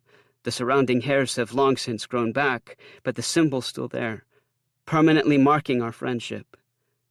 They both laugh. Please, you haven't been a part of the crew since you went off and got yourself a boyfriend. Tony hisses, the corner of his mouth lifting at the word boyfriend, like it disgusts him. Tony goes to turn his back, like he's decided I'm not worthy of his time, and I tackle him to the floor. He thrashes under my weight, throwing fists at the air between us. The only thing he's got against me is his height, but lying on the floor, that advantage is useless. It's not like this is the first time we fought. Growing up, we used to wrestle on the trampoline in Brad's backyard. But this is different. Tony claws at my jacket now with a fevered determination, his nails nicking the side of my neck. I push back and punch him square in the face, the bones in my knuckles buckling under his jaw. I let out a cry, cupping my hand to my chest. The skin hasn't even properly healed since punching the tree in the forest. I never wanted it to end up like this. I'd meant to apologize today, but seeing them about to harm Hayden, I couldn't take it. When I look between them now, there's no mercy in their eyes. It's like they don't even care we're fighting. Fuck you, Wes! Tony yells as he wipes spit from his mouth. I go to shout back, hurl an insult that'll cut just as deep, when I'm lifted off of him and thrown down the hall. Even through my jeans, the skin on my knee splits open as I skid across the linoleum floor. I bite back a scream. I turn around, ready to charge, but Brad's hovering over me. Can we at least talk about this? I choke out. Why should we listen to you? Brad asks, tilting his jaw back and forth like he's only warming up. I gulp down a sour taste in my mouth, feeling utterly helpless. Tony squints his eyes, fury written plainly across his face. Because we're supposed to be best friends, I say, trying my best to stand. The side of my face feels like it's starting to bruise from the fall. Tony snorts, pulling an AirPod out of his ear. That's rich coming from you. All you care about is your new boyfriend. Which, by the way, thanks for telling us about. You think you'd have shared something like that with your best friends, but you're embarrassed by us. I look to Brad for backup, but he shakes his head, the muscles in his neck convulsing. I get that you're mad at me, I say, reaching a hand out to show I mean no harm. I just want to talk, clear the air. Tony contemplates my hand as it hangs between us before taking it and twisting it behind my back in one swift motion. Who even are you right now? He growls, his breath hot against my ear. Yeah, stop pretending to be someone you're not, Brad says, coming over and punching me in the stomach. You're one to talk, I cough out as Tony pulls my arm back farther. The tendons in my shoulder tear from the strain. My eyes dart between them, and I know there's nothing I can do to stop this. I remember the high of being in their shoes, the rush of excitement that courses through your veins. But don't they realize that when they've thrown kids into dumpsters, when they've shoved them back and forth like human ping-pong balls, I've always been in the background? What's that supposed to mean? I glance up at Brad, seething from the shooting pain beneath my ribs. Want to tell Tony what I'm talking about, or should I? I don't actually want to out Brad. I'm not that kind of person. So I search the hall, desperately looking for another way out of this. Brad cracks his knuckles. Instead of retaliating like I'd feared, he reaches into his backpack on the floor and grabs his water bottle. He wipes his forehead with the back of his arm and unscrews the cap to take a swig. Of course. Sure, yeah. Keep drinking your feelings away, just like your dad. Brad homes in on me, his eyes suddenly feral. And when I look further, I see the same glazed-over look he had in the bathroom. He's as drunk now as he was then. What did you say to me? Brad comes up so close to my face that his eyes morph into one. I can smell cheap bourbon on his breath. You're acting just like him. Brad slams his fist into my eye, and air escapes my lips. Except instead of air, I think it might be blood. Tony lets go of me as I keel over in pain. Before I can get up, Brad's pinning my chest down with his knees. The room begins to spin. I can't tell the ground from the ceiling. 3 times 1 is 3. 3 times 2 is 6. 3 times 3 is 9. I lose track after 54, but I know I can reach 486 on memory alone. I've been doing it since I was a kid. I remember the way Ma would fall to the floor as my dad reached for an empty bottle. She used to shield her face automatically, as if her body knew to take cover, to move into survival mode. I watched everything from under the kitchen table, my body small and tucked into itself, like Ma had taught me. But I never once took my eyes off of her. I kept counting in my head because I didn't know what else to do. I was only a child. Despite being my dad's co-workers, the police used to show up at the house once a week because the neighbors would complain about the noise. But no one ever truly offered to help. They just listened through the walls and gossiped with each other during Sunday service. In the back of my mind, I can still picture Ma crying on the kitchen floor, and it's like I'm that little defenseless kid all over again. But this time, I'm the one trembling in the corner, my body being used as a punching bag instead of hers. I yell for the tripod to stop, for everything to go away, but they don't hear me. I'm not sure I've spoken at all. My lungs fight for air. My heart hammers inside my rib cage. The hallway falls away from me like it's come undone from the light fixtures on the ceiling. Tony and Brad's faces disappear until all I know is agony. All I see is darkness, like I've lost my vision completely or been swallowed into the pits of hell. After all, there must be a reason why I remind Tristan of Lucifer. When I come to, there's a crowd of students forming a circle around us. Some are whispering among themselves. Some are shouting for us to keep fighting. Others have whipped out their phones to record us. I look down at my hands, shaking and pale, like I'm seeing them for the first time. I blink back the thick layer of fog that shrouded my brain. Brad's clutching his jaw like it'd fall off if he didn't. Tony's sprawled out on the floor, cursing through his teeth. The skin on his face has turned a deep midnight blue. What have I done? I'm sorry. I'm so sorry. The words get lodged in my throat. I look over and see Sky in the crowd, their hand covering their mouth in shock. Mr. Mackenzie! I crane my neck to where Principal Cohen is standing with her arms crossed. She's glowering down at me. My office this instant, she commands, pointing down the hall. I don't stick up for myself. I don't tell her how Tony and Brad started it. I don't even recall hobbling across the school to her office, either on my own 2 feet or with help. I just cram inside as she slams the door behind her. Chapter 19. Fat Lip, Bruised Ego. My fingers tremble as I scrub them in the bathroom sink, tearing the loose skin around my knuckles. I laugh bitterly at the thought of putting up a good fight when even my reflection is judging me through the mirror. Principal Cohen expelled me. She didn't wait for me to tell my side of the story. As far as she was concerned, I was the one who threw the first punch. I deserved the punishment. Tony and Brad got away with only a week's suspension, while I had to sit silently in her office and wait for Ma to come pick me up. I've never felt more ashamed as she sat down in the chair next to me with a thud, squeezing her purse to her chest. She didn't look at me once. After my expulsion, Ma hurried down the hall, and I had to hobble behind her to keep up. She grounded me for life before I could get into the car. It's not like I didn't have it coming. I know I did, but I didn't have the energy to argue with her. It was bad enough that Principal Cohen told her who I'd been fighting with. I could practically hear her heart breaking. Ma dropped me off on the curb outside our building, her tires screeching as she raced back to work. I'd made her miss 3 hours of her shift, which she'd have to make up for by staying late tonight. When I got home, I sent Mr. Pecorino a text telling him I quit. I'll need to find a new job ASAP, but I have enough money in my bank account to fall back on in an emergency. I step into the shower now, and hot water scorches my skin, but I let it. I let it run over the open cuts and wounds on my face, down my throbbing legs. I don't feel anything.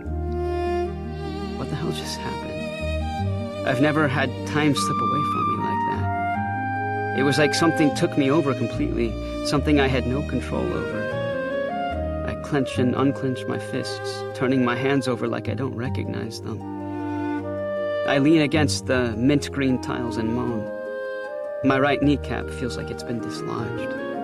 I try slamming it into the wall to pop it back in place, but that only makes it worse. Suddenly, I'm lying over the drain, curling into myself as the busted shower head above rains down on me in spurts. When the water turns cold, I step out of the shower and wrap a towel around my waist. I force myself to look in the mirror. My lower lip is swollen and red. My left eyebrow is inflamed, drooping slightly over my eye. There are finger marks over my neck from either Brad or Tony. I light a joint, though I'm not supposed to in the house, and try to recall everything, from pulling Tony off Hayden to Brad hovering over me and punching my face. It took the whole car ride home for the rage inside of me to fade. Not fade completely, but enough to bring me back to the moment. To Ma shouting at me from the driver's seat, to feeling the disappointment radiating off her. Tristan said she'd never leave, but after today, I'm not so sure. I thought you wanted to change, Wesley. I thought I saw something different in you lately. Ma's voice echoes around me. I did. I do. I can't take it anymore. I slam my fist into the mirror, and the glass whimpers before giving way around my knuckles. My reflection crumbles inward as it shatters over the counter. I step back, watching as slivers of broken glass cascade to the floor. Blood seeps between the tiles from a gash on my palm, carving tiny rivers across the bathroom. I have to stand on my tiptoes to avoid stepping on them like a ballet dancer moving through a valley of death. My heart aches at the thought of Tristan finding me like this. I lean over the sink and rinse glass shards from my cuts, hissing as water sears through the reopened wounds along my knuckles. I grab a towel from the rack next to me and wrap up my hand, my fingertips throbbing as I pull the fabric tighter. Ma's going to kill me when she gets home. We only have the one bathroom, and without the mirror, we'll have to go to our rooms or use the cameras on our phones to get ready. Well, when Ma has to get ready, I don't have anywhere to be anymore. I don't have a job, I don't have school, I don't even have a future. I grab the broom from the pantry and spend the next hour making sure I've gotten every last piece of glass off the floor. I'll never get into college now. How will I even finish senior year? I pull my world history project out of my backpack and unroll it on my bed. The B- grade looks up at me in red ink, and I almost laugh at the sight of my banged-up hand next to it. What was I thinking? That I'd study hard for the last few months of school and colleges would just magically ignore everything about my past? I poke the purple bruises along my skin, wincing at their tenderness. This is who I am. This is all I'll ever be. Deep sobs burst from my lungs as I rip the poster into shreds and head to the kitchen to throw out the college brochures Mr. Hamilton left for me. The last one catches my eye, a picture of the Empire State Building on its cover, and I flip it over to find the college's address somewhere in New York City. I pull out the rest of them and notice a pattern. They're all located on the East Coast. Why would Mr. Hamilton give these to me? I've never once voiced any intention of moving to New York. Where would he even... My breath catches in my throat. I grab my phone to pull up my conversation with Tristan.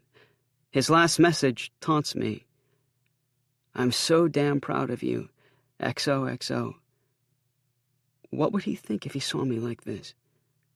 I trace my swollen lip with my thumb and wince. Any idea how these ended up in my locker? I take a picture of the trash and send it to Tristan, watching as 3 blue dots appear and disappear on the screen. Remind me, where is St. Sebastian's again? Tristan double taps my last message, and 2 exclamation marks appear over it on the screen. I see him typing. "Okay, fine. Sue me. I just thought you might reconsider." I knew it. Tristan's the only person I've ever talked about New York City with. Of course he had a hand in this. Before I reply, I open my phone's camera and stare down at my busted-up face, recoiling at the thought of meeting his parents like this. "I don't think I can come tonight." A FaceTime request comes through instantly. I sigh, kicking myself for saying anything when I could have just not shown up. But I couldn't do that to him. Not on his birthday.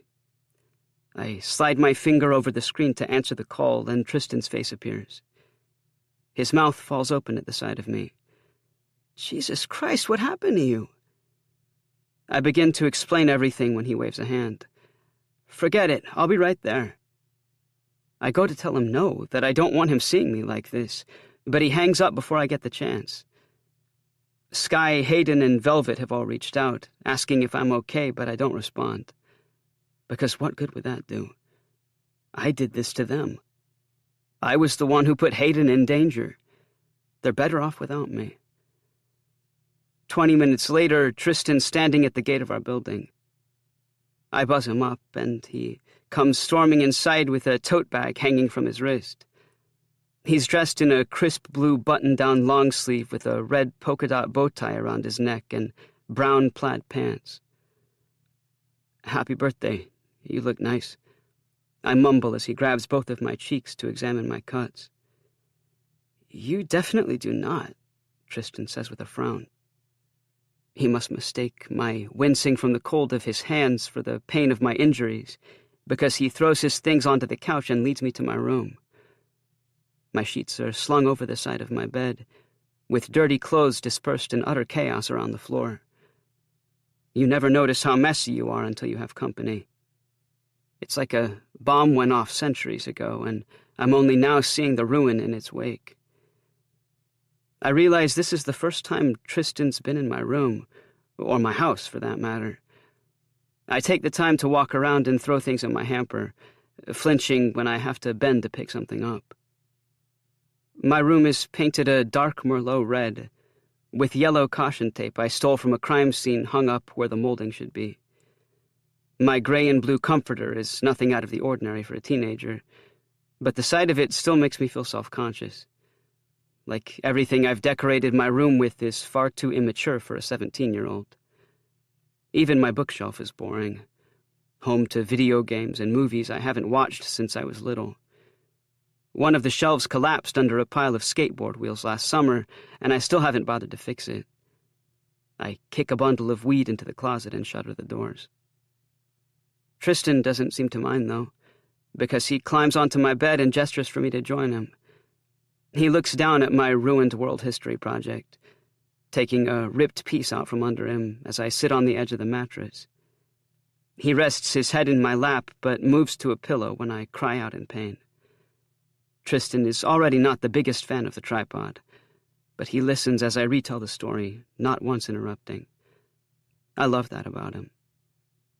There's that word again. Love. I tell him as much as I can remember. How Tony and Brad were picking on Hayden and how I stepped in to help. How I don't remember beating them up. If Principal Cohen hadn't intervened, who knows what would have happened. I could have seriously hurt one of them. Or worse, I could be lying in a hospital bed right now. Did you know Tony went around the party on New Year's insisting everyone called him Big Cheese? What a loser. Tristan buries his face into my sheets and laughs, but I just sit there, staring at the lopsided Metallica poster on my wall. I don't tell him how making fun of the tripod rubs me the wrong way, that his little jabs at them make me feel like our friendship, all of it, is something to be embarrassed about. Maybe Tony was right. Maybe I wasn't only keeping Tristan away from them because I was afraid of how they'd judge him. Maybe I was afraid of how Tristan would judge them, too. Oh, I almost forgot. He jumps out of bed and runs down the hall. When he returns, he's carrying the tote bag in his hand. I got you something. You do know today is your birthday, right? I ask as Tristan pulls out a knitted black sweater and tosses it at me. One of the buttons catches the cut on my lip and I grimace. Tristan waves his hand dismissively. I know, but I saw this at the mall the other day and thought of you. I hold out the sweater in front of me, not once taking my eyes off him. It's a cardigan, Tristan says, reading my thoughts. Try it on. I free myself from my bedsheets and stand. The cardigan's made from the prickly type of wool only rich people can afford. It makes my arms itch. I scratch at the fabric with what little fingernails I have and throw it on over my t-shirt. This made you think of me? I ask, skeptical of my reflection in the mirror behind my door.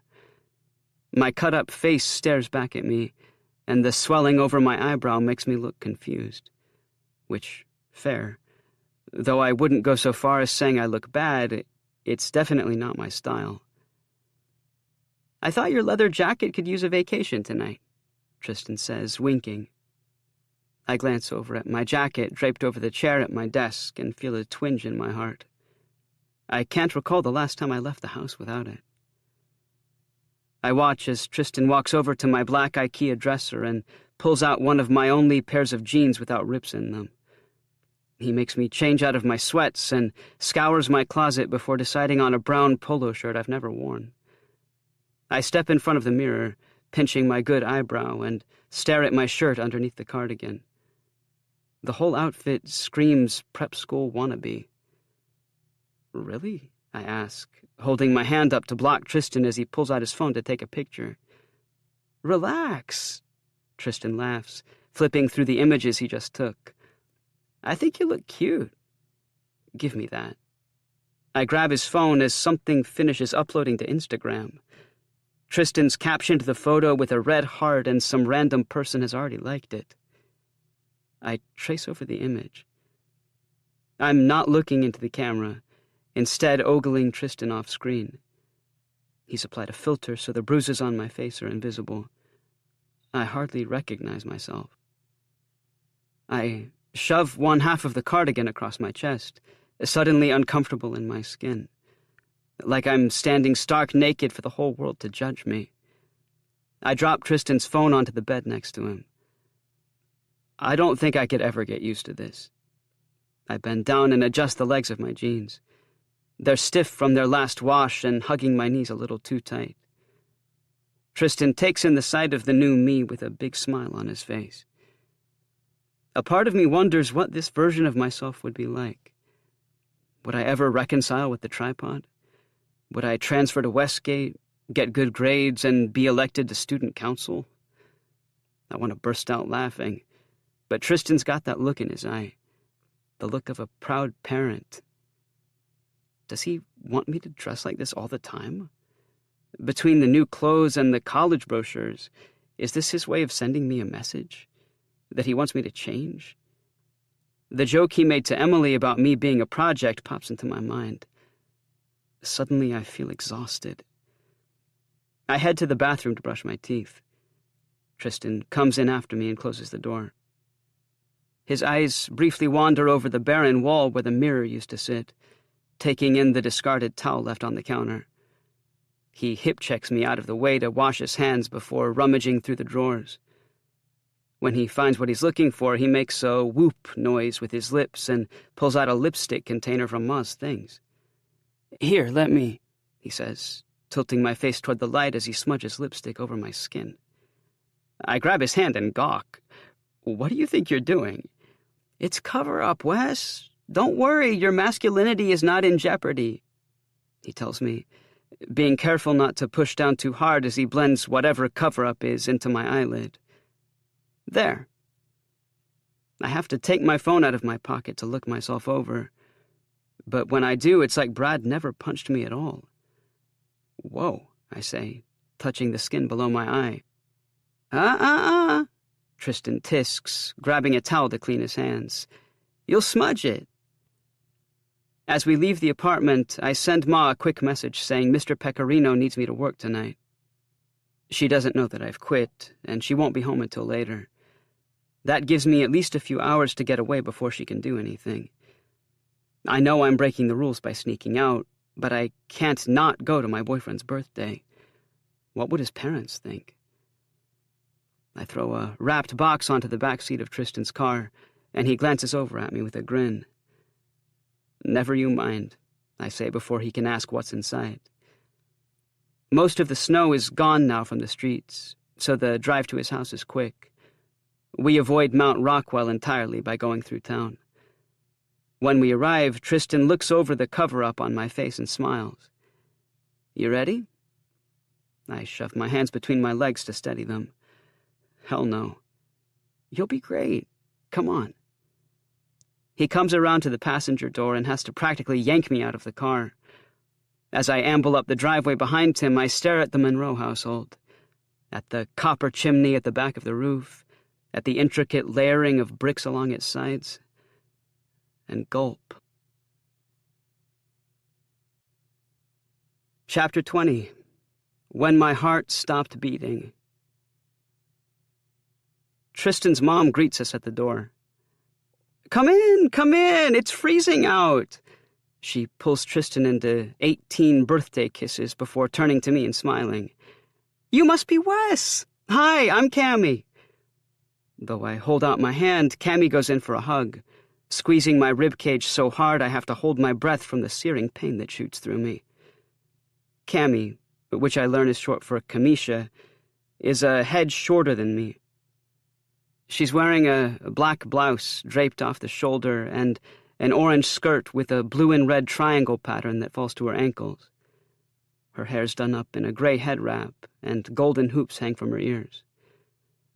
Tristan's younger brother, Malik, comes charging down the stairs in a bright yellow shirt and gym shorts, with Emily trailing close behind. I recognize Malik from pictures on Instagram with his curly black hair and brown eyes. He climbs onto Tristan's back, and together they fly around the room. I set Tristan's gift down to untie my shoes. Hey, Emily. Emily narrows her eyes as she closely examines my face. She's probably seen the TikTok videos by now. Even if Tristan did do a good job of hiding the damage, Emily knows the truth. I wanted to thank her for her part in bringing me and Tristan back together, but she turns and walks away without so much as a hello. Are you Trissy's boyfriend? Malik laughs from his brother's back as they come up in orbit around me. He's missing one of his front teeth, like Hannah, so he whistles when he speaks. I stop mid-sentence, unsure of what to say next. I mean, the kid's not wrong. We did just get back together. But I've never met him, so I can't tell if he's joking or asking out of childhood curiosity. Yeah, so what if he is? Tristan barks, grabbing Malik's ankles and flipping him upside down. Malik screams as Emily runs over and blows raspberries on his stomach. You have a beautiful home, I say to Cammy. It's like I've walked into a Pottery Barn catalog. A blown glass chandelier hangs in the foyer with blue spirals descending down like water trapped in a tornado. The walls are all covered in large paintings of abstract shapes and floral wallpaper. Even though Tristan's told me they've lived here for years, the house has a freshness to it, like a new car smell. Thank you, Wes, Cammy says, her skirt billowing out between us. Dinner's almost ready. Jean should be down in a minute. Tristan leads everyone to the dining room, where a large oak table is set for 6. The silverware is so polished I bet I could see my reflection in the spoons. I'm about to step inside to find out when a finger jabs between my shoulder blades. I spin around and find Emily standing there, leaning over her hip with her arms folded. What? I ask. Emily grabs me by the elbow and pulls me back into the foyer. I heard what you and your little friends got up to today. Quite the scandal. I bite down on my lower lip to hide a cut behind my teeth. Looking over her shoulder, I see Tristan raise an eyebrow at me. Did he tell you? Emily humphs, pushing a stray blonde curl away from her eyes. No, it was Stacy. But you'd think my best friend would have said something. I feel the intensity of her glare. Does Emily regret helping me that day? Maybe she wasn't doing me a favor like I'd thought. In her mind, maybe Tristan was always going to outright reject me, and she was hoping to speed up the process. Whatever. Emily huffs when I don't reply. I watch her features darken as she pulls me in close and whispers in my ear. I'd hate for Cammy and Jean to know what kind of person their son is dating. I take a step back, the blood draining from my face. Emily leans into the wall and laughs. What? Don't act surprised. It's my job to protect my best friend. I swallow hard, my throat suddenly tight. She's right. Tristan's parents don't know me. Anything she chooses to say to them now could influence how they see me forever. I'm not trying to be mean, but you and I both know you aren't good enough for him. I lower my chin in defeat. No, you're right, I say, thumbing the bruise over my knuckles. My eyebrows mash together as I look at her.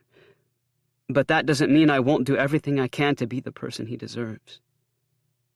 I tear up as I say it, but there's no way I'm letting Emily see that, so I turn and calmly walk away. Because it's true. While I did my best to explain everything that had happened today, I never told Tristan I'd been expelled. I was too embarrassed. What if he breaks up with me when he finds out I have to repeat senior year at a different school? I doubt he'd want to tell his new St. Sebastian's friends he has a boyfriend who's still in high school back home. I'm watching you, Mackenzie, she calls after me. Don't even think about breaking his heart. Emily's warning rings in my ears as I join Tristan in the dining room. There are little name tags on each of the plates done up in silver cursive. Tristan sits at the head of the table. He grabs a gold napkin out from his wine glass and lays it over his lap. Man of the house, he says, pounding his chest when I take the seat next to him. I shoot him a confused look because that's a pretty bold statement when his dad's about to walk through the door. Was it Jean like a pair of pants? Jean like somebody's DNA? Or Jean like a French dude? I don't think I heard Cammy right, but I'm too embarrassed to ask again. Emily sits across the table from me with a smile, acting like she didn't just threaten me in the hall. She pushes her hair over her shoulder and summarizes her day to Tristan, which gives me a chance to look around. The rug beneath the table is dark gray and freshly vacuumed. I tow at one of the tassels with my sock and wonder how much it costs. Probably more than Ma's Pontiac. There's a statue of a woman's bust without any arms in the corner of the room, sitting on a wooden hutch. I know it's supposed to be art, but it looks like it belongs in a museum rather than a random house in Ohio. A glass cabinet sits next to it, full of awards. In the middle, on its own pedestal, is a golden star with the words Agent of the Year inscribed at its base. What does Mr. Monroe do? I ask. Malik giggles into his sippy cup of fruit juice, and Tristan and Emily gape over at me. He's a realtor. I turn around to see that Jean Monroe snuck into the room. Except Jean Monroe isn't a man. She's a tall white woman with a purple faux hawk. Opposite of Cammy, Jean's in a white collared shirt with gray slacks and a matching vest. She takes the Bluetooth earpiece out from her ear and pockets it. I've seen Jean, like the pants, Monroe's face on ads throughout Valentine my entire life. She may be the most recognized woman in all of Ohio. My cheeks burn red as I remember the time I drew a pirate patch over her eye at the bus stop. How did I not put two and two together? Oh my God, I am so sorry. I didn't mean to. I cover my mouth, my teeth clanging together like someone's opened a window. Wes, it's okay. I'm not offended. Jean laughs, throwing up a fist. Her eyes are bright blue as she stares at me, waiting. I leave her hanging for a moment longer before bumping her fist with my own.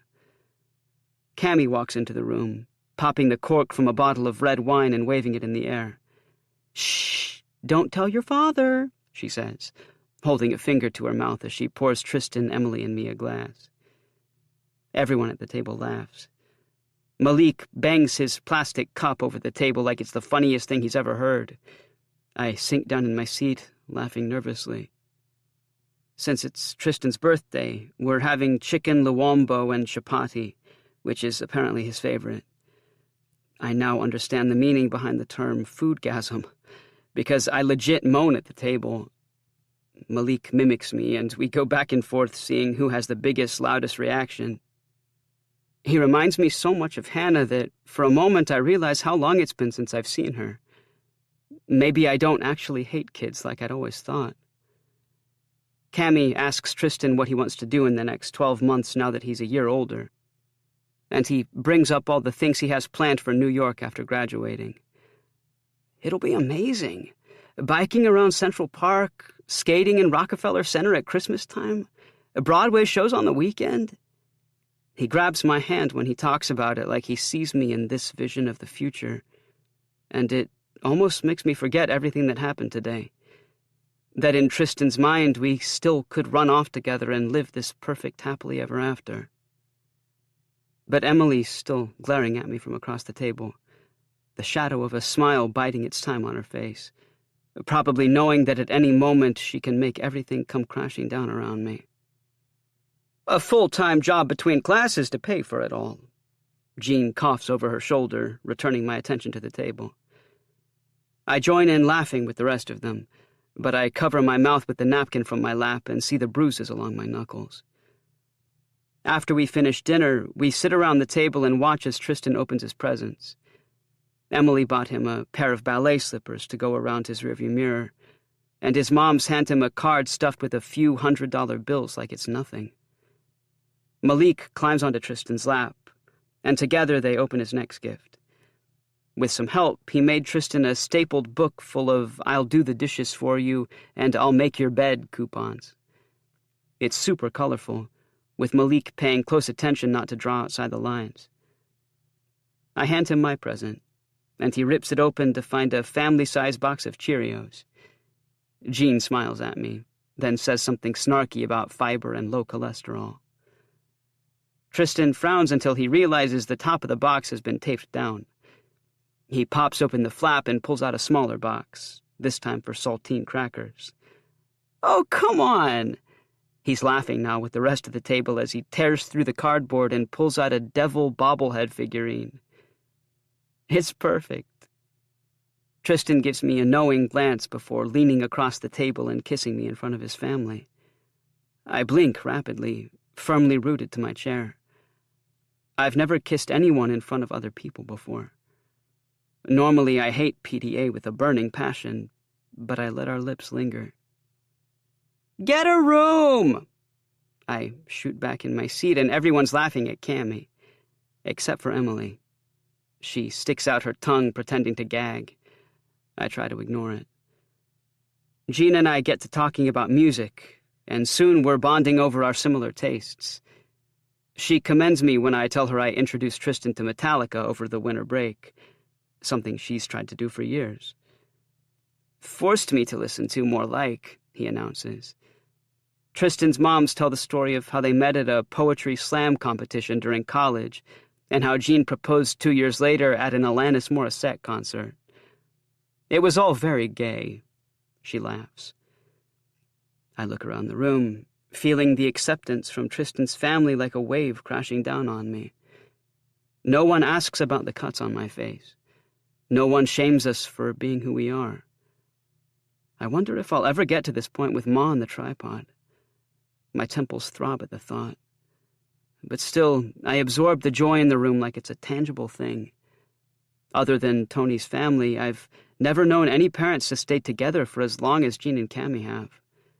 You could cut the love between them with a knife. Cammy takes a group selfie as Tristan blows out the candles on his ice cream cake. He gets the biggest piece, the entirety of Garfield's head. "So what's your wish for this year, Tristan?" Jean asks when we're done eating. "You'll see," he says with a wink. Then he grabs me by the arm and pulls me upstairs, ignoring Emily's audible groan. As I step inside his room, I feel like a stranger getting to know Tristan for the first time. Like his bedroom's an extension of himself I'd never know about just by talking to him. He'd mentioned the walls were blue at one point when we first met, but I always pictured them to be light blue, like the sky on a summer day. Instead, they're like the Ohio River at wintertime, opal on the surface with a dark blue undercurrent. Tristan's room is the size of Ma's and mine combined. He's got a bathroom with its own tub and a walk-in closet that could fit our kitchen in one of its corners. I look around at the TV above the fireplace, at the rain shower in the bathroom, and realize I've never known anyone who didn't live paycheck to paycheck before. How is it that I can have all this joy left over from dinner yet still feel so out of place? Ever since walking through the front door, those two feelings have been battling it out, fighting each other to stake their claim on me. A picture sits on Tristan's nightstand of his family at a lake.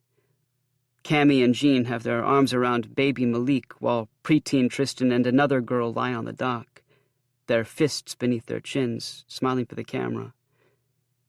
"Who's this?" I ask, pointing to the photo. Tristan looks over from the massive bookshelf beside his desk. "My stepsister, Carrie, from Jean's first marriage. She lives in San Francisco with her family." Carrie's like a younger version of Jean, faux hawk and all. "Is she gay?" Tristan spits. There's an edge to his voice I wasn't prepared for. "No, happily hetero in her perfectly average American life." I look over at him, and he's standing by the bookshelf, zoned out. "Sorry." He shakes his head, as if coming out of a trance. "I get kind of mad when people insinuate I'm the way I am because my moms are gay." I put the picture frame down. "I didn't mean to insinuate that at all." "No, I know," he says, putting too much effort into smiling again. "It's not you. It's just a knee-jerk reaction." He turns his attention back to the shelf. I jump onto his bed, watching as he moves his collection of Black Panther figurines out of the way. His duvet, tucked in at the corners, is a night sky filled with constellations. A string of lights hanging from the window paints a soft yellow glow across the walls. There's a silhouette of Mary's head stenciled onto his laptop. I could tell Tristan I've been expelled right now. We're alone again, away from Emily's judgmental glare, hidden from his parents' view. There's nothing in the way of the truth. But seeing how excited he was at the table, I don't want to ruin his birthday, to shatter his vision of our future together with the news. "So, what exactly are we doing?" I ask, deflecting. "Every year on my birthday, I get to choose what movie we watch. Sister Act, Drumline, My Big Fat Greek Wedding. It's kind of a hobby of mine to collect physical copies of old movies." He sticks his head inside the bookshelf, flipping between rows of DVD cases, then shoves a pink one in front of my face. "Coming at you live circa 2002. I take the DVD case from him, thumbing over the words "A Walk to Remember" on the cover. I've never even heard of this. Tristan gawks. "It's one of my favorite movies of all time. You'll love it." I highly doubt that. He sticks out his tongue, grabbing a box of jumbo sour keys from his desk, and takes my hand to lead me back downstairs. I drag my feet along the floor and check my phone. Ma's sent 3 texts and left a voicemail. Do I need to go over the rules of being grounded again? Because I don't believe leaving the house without permission is one of them. But what do I know? I'm just the mother. Is something wrong? Tristan's standing at the bottom of the stairs, looking up at me. Around the corner, his moms are already set up in the family room, parked in front of the TV with a bowl of freshly popped popcorn. Malik pokes his head out from the blanket between them and leans over to look at us. His Nintendo Switch sits haphazardly in his hands. Nope, all good. I shove my phone away, and Tristan and I take a seat on the floor. From a recliner in the corner, Emily signals that she's watching me with 2 fingers. The movie is, dare I say it, kind of cute.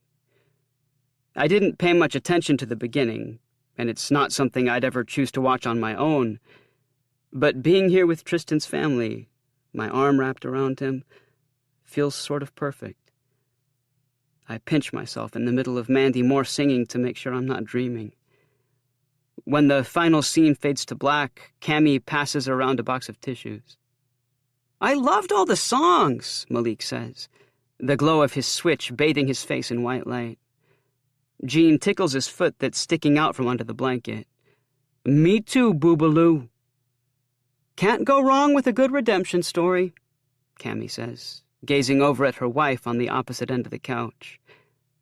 That's why I married you, she snickers, swerving to avoid Jean's playful swat. The rest of the room laughs. I unbutton my cardigan and scratch at the spot between my collarbone and neck. The wool really is itchy. No matter how many times I watch that movie, I cannot get over how long it takes Shane West's character to realize that his friends are all pieces of shit, Tristan says quietly, not looking at me. He's scrolling through his phone, catching up on all the birthday texts. He opens Instagram to the picture he took of me this afternoon. Over his shoulder, I see a comment from someone I don't know that catches my eye. Valentine Homie 106, 1 hour ago. Poser. 23 likes. Tristan glances up, then shoves his phone into his lap. I pretend not to have noticed and grab a tissue from Cammy to wipe the tears from my cheek, ignoring the tenderness along my jawline. Even though the room is dark, I can see makeup smeared into the tissue in the dim of the TV light. The makeup hiding my bruised eye. The bruised eye Brad gave me.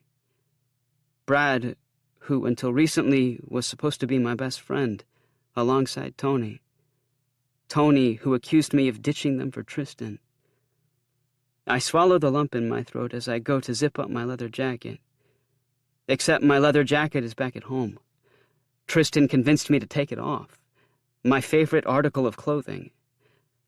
Everyone continues talking around me like normal, but the room's suddenly 1,000,000 degrees. 3 times 1 is 3. 3 times 2 is 6. As I begin to count, a dark thought burrows into my head. And when thoughts like that take hold, ones that consume you from the inside out, there's no way of letting them go. I look around the room, at the paintings on the wall, the leather couches. We watched the movie on a fucking projector and I didn't even bat an eye. Who was I trying to kid? I could never fit into this life. I live in a 2-bedroom apartment above a laundromat. Until getting expelled, I was skateboarding through Stonebridge's halls and failing senior year. To top it off, I don't even have any friends anymore. I never know when my anger is going to surface.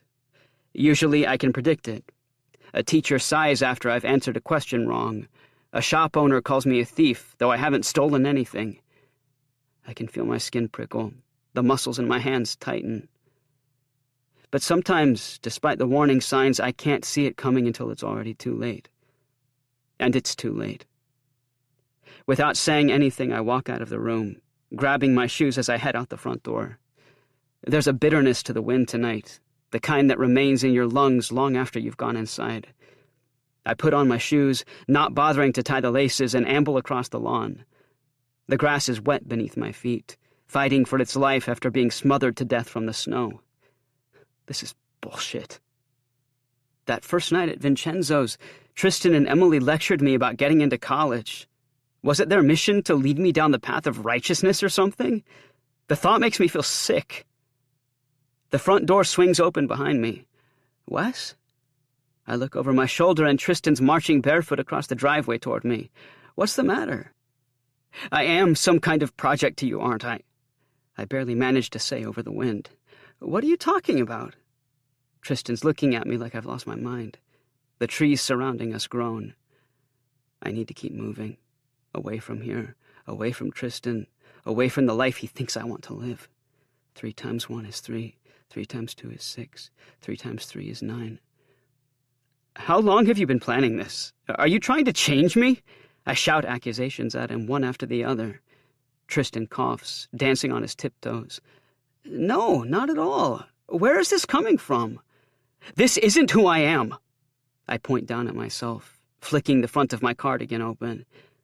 I can't believe I wore this tonight. That I shrugged off my entire identity.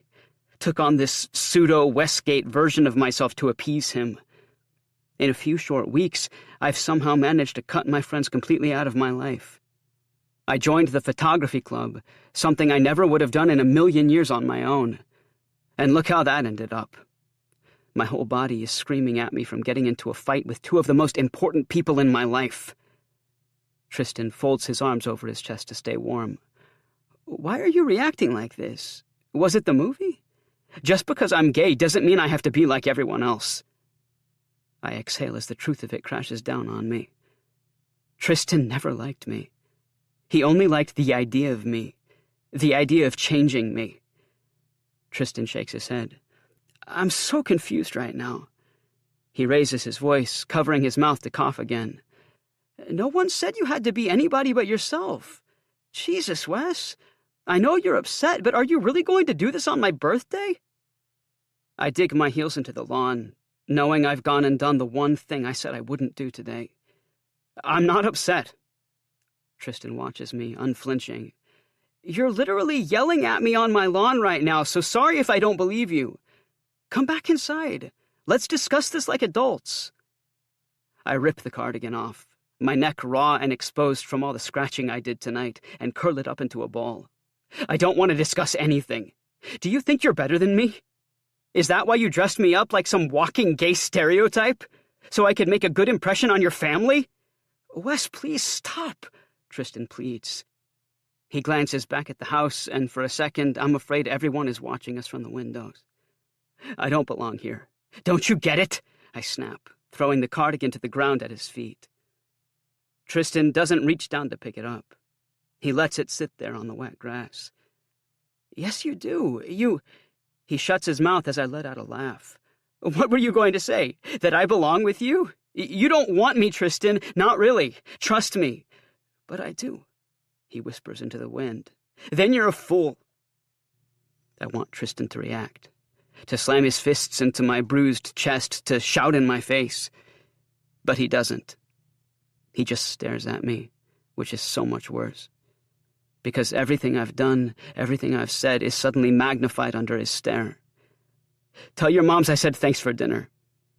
I cross my arms, barring myself from the cold. You can't always run away from your problems, Wes.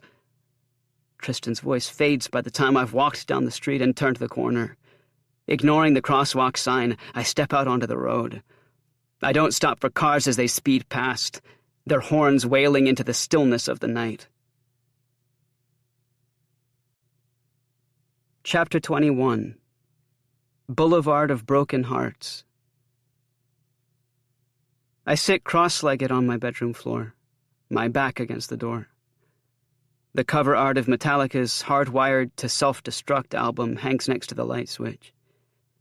I consider each of the band members' screaming faces, amalgamated into a single display of suffering. I try not to think about any of it. About Tristan or the tripod or getting expelled. About the eventual wrath I'll face from Ma. My phone sits face down on the ground next to me as I rock back and forth. I can see the screen lighting up against the carpet, but I don't reach for it. At some point, Ma bangs on the door. Wesley, open up! I didn't even hear her come in. The glow from Mr. Fong's laundromat sign outside bathes me in red and blue light, like the cop car when it arrived at our accident, and again when the tripod set the car ablaze. My nails dig into my palms. I don't want to be like this anymore. I pin my shaking knees to my chest, resting my forehead on my wrist. I didn't mean to run out on Tristan on his birthday. I didn't mean to hurt him with my words. I didn't mean anything I said. Because I wasn't the one in control. The anger was. Ma wiggles the doorknob. "Stevia, please!" I don't reach up to unlock it. I don't want to explain how I left the house when I wasn't supposed to. How I shattered the bathroom mirror earlier because I couldn't bear the thought of looking at myself anymore. My nose won't stop leaking, but I don't bother to grab a tissue. I stay put until Ma disappears down the hall and the lights go out from under her bedroom door.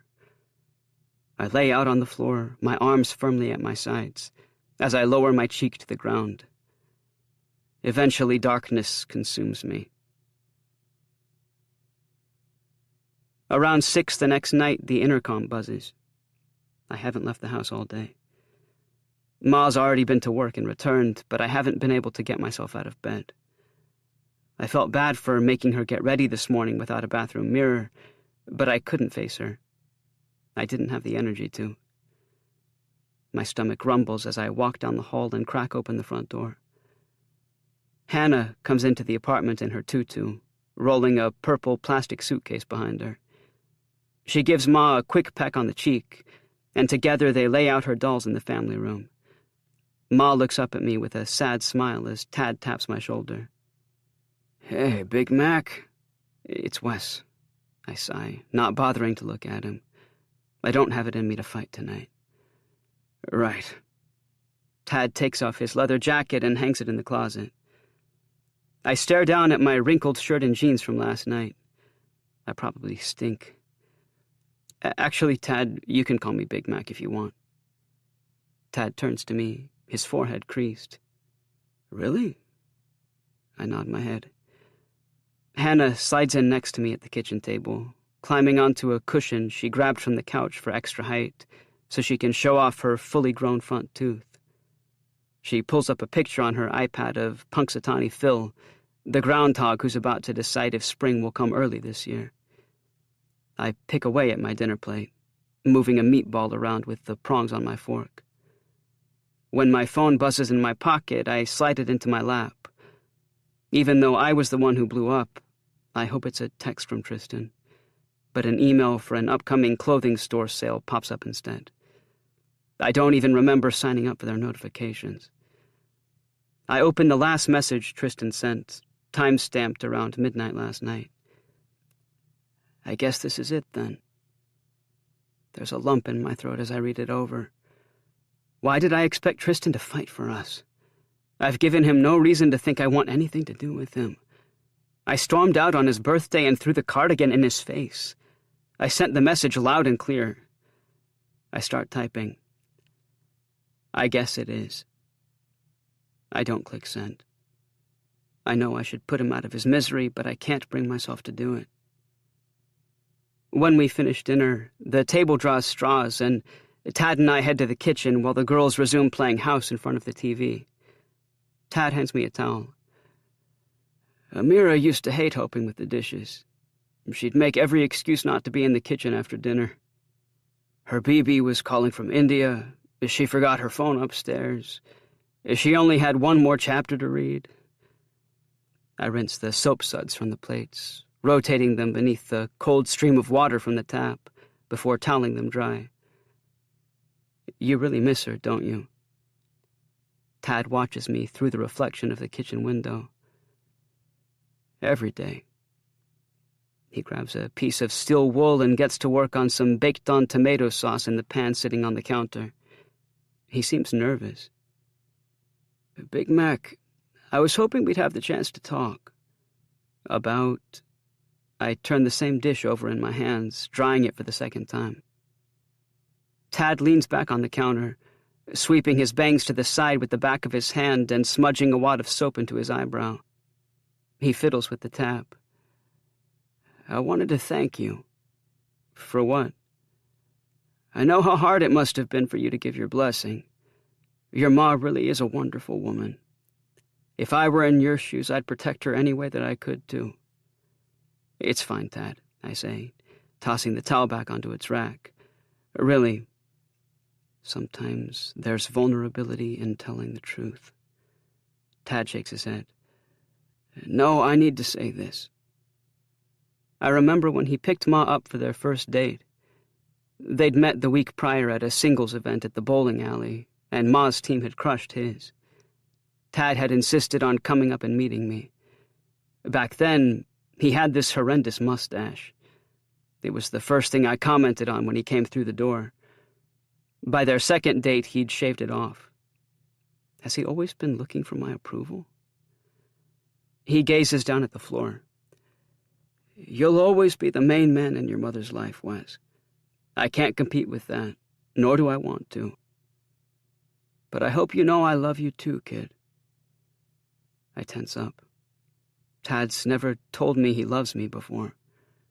Even though I've been a total jerk over the years, he's always been there with some corny dad joke and a smile, like a father should be.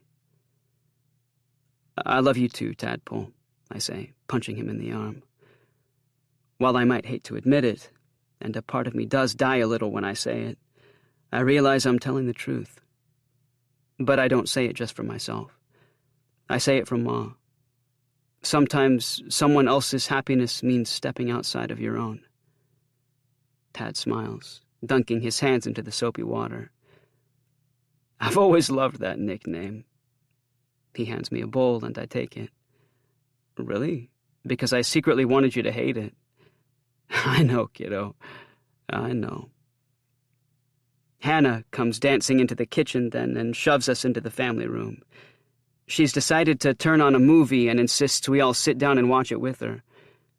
With a wince, I remember being in Tristan's living room last night, right before I screwed it all up. Halfway through the opening credits, Hannah falls asleep in Ma's lap. Tad dozes off shortly after that, too, leaving Ma and I to finish the movie on our own. I don't think either of us is paying any attention by the time Lightning McQueen and Cruz drive off into the sunset. Good movie, Ma says absent-mindedly, like she wasn't pinning wedding inspiration photos to her Pinterest dream board the whole time. Yeah. I couldn't summarize the movie's plot even if you paid me, but Ma doesn't seem interested in discussing it either way. She puts her phone down. I don't like seeing you like this, she whispers. Like what? Ma watches me as she runs her fingers through Hannah's hair. I used to love it when she did that to me as a kid. Her lips purse while she thinks. Lost. I couldn't fool her. Ma always knows when I'm upset. She reaches her hand out and I take it in mine. A tear rolls down my cheek. And we sit like that, listening to the stillness in the room. After a while, our silence opens up into conversation. The words tumble out of my mouth, but I don't stop them. I tell her how I quit my job, how I screwed up with the tripod when Tristan came onto the scene. I tell her that I kept my sexuality a secret because I didn't know how she'd react. I talk about how all I want to do now is to go to Tristan. It's like I've spent my whole life carrying this weight around me, this shame, in my knee, in my heart, all because I was too afraid of what? Ma walking out on me? But she doesn't flinch. She sits there, listening intently, without interrupting, just like Tristan. When she's sure I've finished, Ma opens up too, about how she's failed as a mother for not making me feel comfortable enough to be who I always was. How she never got back on her feet to provide for us the way she wanted to after we left Louisiana. I tell her that's impossible, that she's the best Ma I've ever had, but she looks away. We talk about it all, filling in the gaps of all the things we've been too ashamed to share. Finally, Ma asks, "Do you love him?" I close my eyes. In 4th grade, we used to do this reflective activity every time we talked about big life subjects. Ms. Higginbottom would tell us to close our eyes, to shut out the rest of the world. Then she'd say a single word and we would all blurt out the first thing that came to mind. Things like fear elicited spiders and clowns, joy, ice cream, and summer vacation. I contemplate the word love now, and all I see is Tristan. Yeah, I think I do, I say, opening my eyes. Ma squeezes my hand. I'd really like to meet him. I glance up from my lap, blinking back tears. You already have, remember? At the ballet. Ma looks at me, her lip quivering. I know. But now that I know he's important to you, I want to meet him again so he can be important to me too. She leans over and kisses my forehead. I take a deep breath and hold it. Sometime last night, Tristan unfriended me on everything. I can't tell Ma I've already chased him away. I can't put into words how much I've hurt him. Because if I do, I'll shatter what little hope I have left of fixing this. I guess this is it, then. He wants me to follow him to New York, but I can't, I say, rushing the words out with the release of my breath. Ma tries to read me, searching for an answer behind what I'm saying. Why not? A teardrop falls into my palm. You need me. Ma's eyes go wide and she jumps to her feet. Hannah's head falls to the couch with a thud. We cover our mouths, waiting for Hannah to wake up.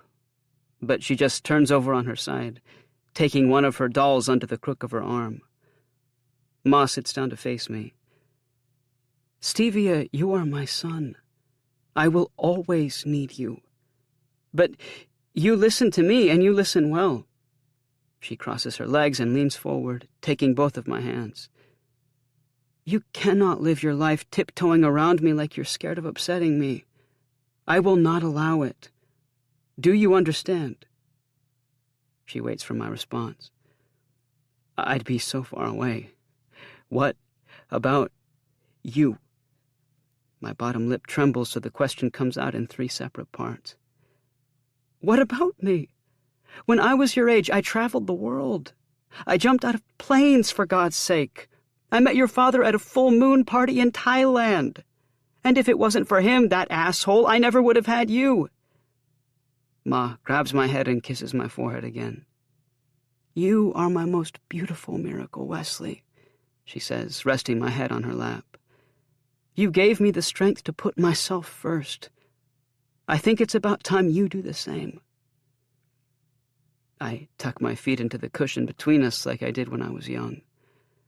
I see my leather jacket behind Tad's head, my skateboard resting on the wall. I'm so tired of being someone I'm not. It comes out as a whisper, like if I spoke any louder, I'd shatter. Ma runs her fingers through my hair, the same way she did with Hannah. What do you mean? With the tripod, I always had to pretend to be tough. In the back of my mind, Brad tosses some junior's bag into the trash, their homework flying everywhere. Who knows how long it took them to get everything back? I used to watch Tony throw kids into their lockers, patting their pockets down for anything to take. But I never stopped them. Not once. Even if deep down I knew it was wrong, I let it happen every time. And with Tristan, I always felt like I had to be on my best behavior because if I wasn't, if I let my guard slip, I was afraid I'd end up getting hurt. So I did it first. Saying the words out loud, it's like I've spoken the truth into existence. I didn't know it at the time, but that was exactly what I was doing. I think about all the things I did to make him like me. I pretended to know what he was talking about when he compared me to Lucifer in Paradise Lost because I thought it would make me seem smarter. I traded my leather jacket for a black cardigan because I wanted to impress him. The only thing I did for myself was join the photography club, even if he pushed me to do it in the first place. Ma gets up, resting my head on a pillow first, and walks over to the hall closet. She takes out her phone, turning on its flashlight to see in the dark. After some searching, she pulls down a small black box from the top shelf. When she returns to the couch, shimmying back into her place under my head, Ma hands me a 4x6 photo, the ones we used to print at Walmart. Do you remember this? I tilt the picture toward the TV's light. A younger version of Ma stares blankly into a mirror, her makeup smeared from crying. No. There are yellow daisies on the wallpaper behind her, her favorite. I scan the image again. Ma's standing in the bathroom in our old house in Louisiana. I remember sitting on the floor, coloring, while she painted the flowers on the wall. You used to love taking pictures. You'd steal the camera when no one was watching, and I wouldn't find out until months later when I printed them. She laughs at the memory. I found this one the day before we left. She points down at the corner, and I can't believe I hadn't noticed it before. In the image, I'm visible in the mirror, sitting behind her on the toilet and holding the camera upside down. Maybe finding yourself means meeting somewhere in the middle of who you were and who you want to be. I see her reflection staring back at me through the TV. My sweet, sweet boy, you have to learn to love you for you, faults and all. No one else is going to do that for you. Ma wraps her arm around my stomach and lets me cry. I squeeze my eyelids together, tears splashing over the hairs on her arm. I know I was never the world's greatest mom, she continues, swatting my hand away when I go to protest again. She plucks the picture from my fingers. But I take this photo out every now and then to remind myself I'm so much more than my past. Her hand trembles as she looks at me. I'm sorry, Stevia. I should have gotten us out of there sooner, but I was so scared. And then the accident happened. I pinch my eyebrow, shaking my head at the floor. Ma, no, that wasn't your fault. I remember hiding under the covers as my dad tore through our old house. How I'd cry myself to sleep in bed to drown out his shouting. I rub my forehead, feeling nauseous, as a realization washes over me. I turned out just like him. I know it's the truth when I say it. I can't stand the thought of looking at Ma right now. It's seeing the terror in her eyes confirming what I've always feared most. I've let anger control my entire life. When teachers talked down to me, when kids ran away from me in the halls, I resorted to lashing out because if I hurt the people around me, at least I could cover up what I've always felt in my gut, that they were right, that I would never be good enough. Ma slides off the couch and kneels in front of me. No, Stevia, that's not true. I know your heart. She rests her hand on my chest. There's so much good in you. You deserve happiness even if you don't believe it yourself. I stare down at my hands, tracing the lines along my palm. How many people have I driven away because of my outbursts over the years? How many hearts have I scarred? Is Ma right? Looking past everything I've said and done, am I more than my anger? Even when I felt like I was getting my life together, I ended up ruining everything. I chased Tristan away. I fought the tripod. But is there still time to fix this? Would they ever forgive me if I tried? I think you should talk about these things to someone, Stevia. A professional. Normally, I would laugh off her suggestion. We've been down that road before, and it didn't turn out according to plan. But when I look at Ma, see the worry on her face, I know she's right. There's too much I've kept bottled inside of me to deal with alone. Yeah, maybe. But a good one this time. She turns toward Tad then, whose chest rises and falls with soft snores. Like me, she's never believed in her own self-worth. You deserve happiness too, Ma, I whisper, squeezing her hand. She doesn't respond. And that's okay. Maybe life isn't always perfect. Maybe things need to fall apart before they get better. I close my eyes, a smile forming on my face as I curl up in Ma's arms and listen to her humming. I can't be sure, because she's a little tone-deaf, but I think it's Songbird by Fleetwood Mac. She finishes the song in a hushed whisper, the last note suspended in the air. Thank you for being a friend.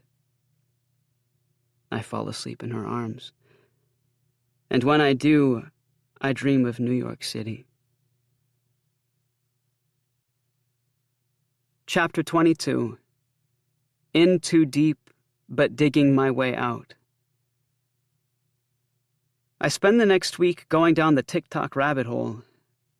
It starts off innocent enough, but when I come across a conspiracy theory on the whereabouts of Walt Disney's frozen head, I've had all I can take. By Monday afternoon, I've resorted to deep cleaning my room, dusting, vacuuming, the whole 9 yards. Ma would be so proud of me if I hadn't gotten expelled. I pull my phone out and scroll to my last conversation with Mr. Pecorino.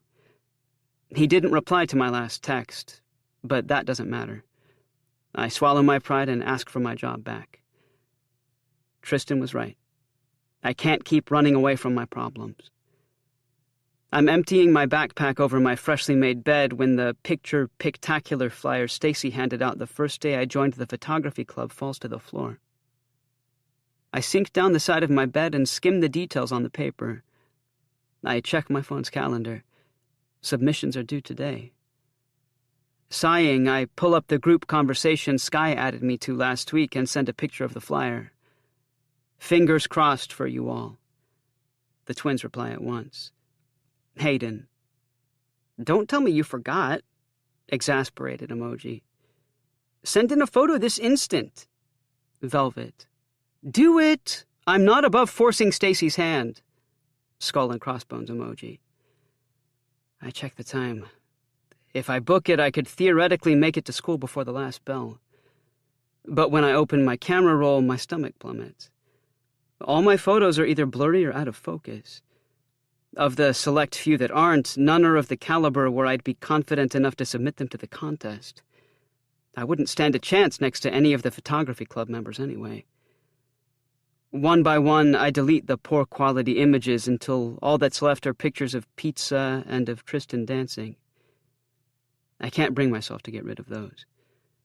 My mind wanders to our photo shoot at the theater. It seems like a lifetime ago now.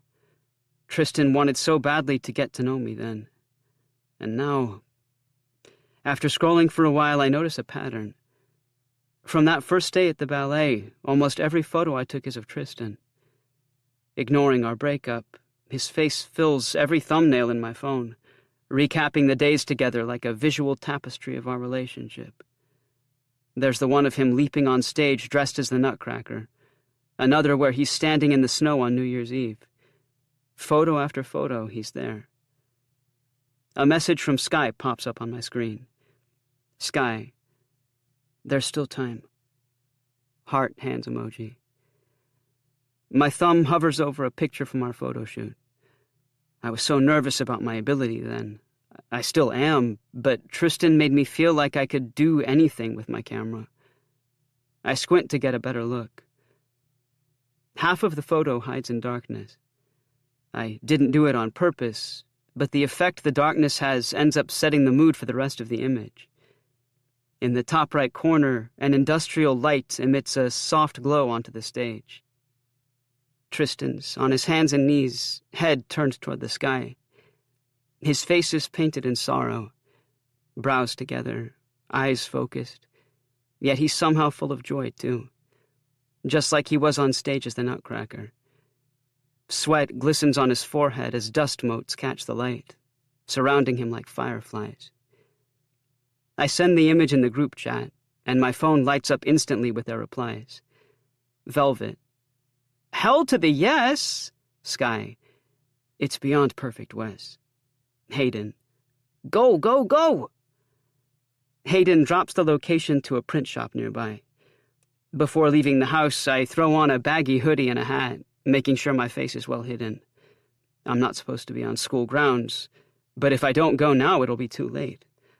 I grab my skateboard and race out of the apartment.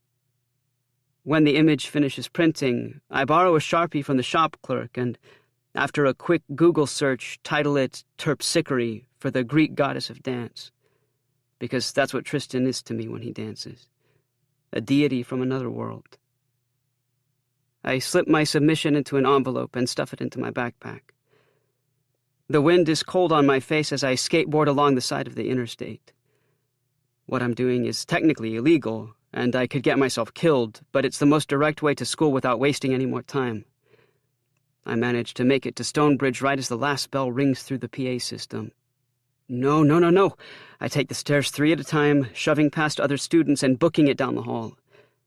Stacy steps out of the photography club room in a pink blazer and heels, holding a binder bursting with paper.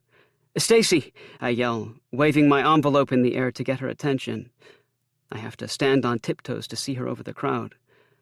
Stacy glances up as she closes the door behind her, and her mouth falls open at the sight of me, like she can't believe her eyes.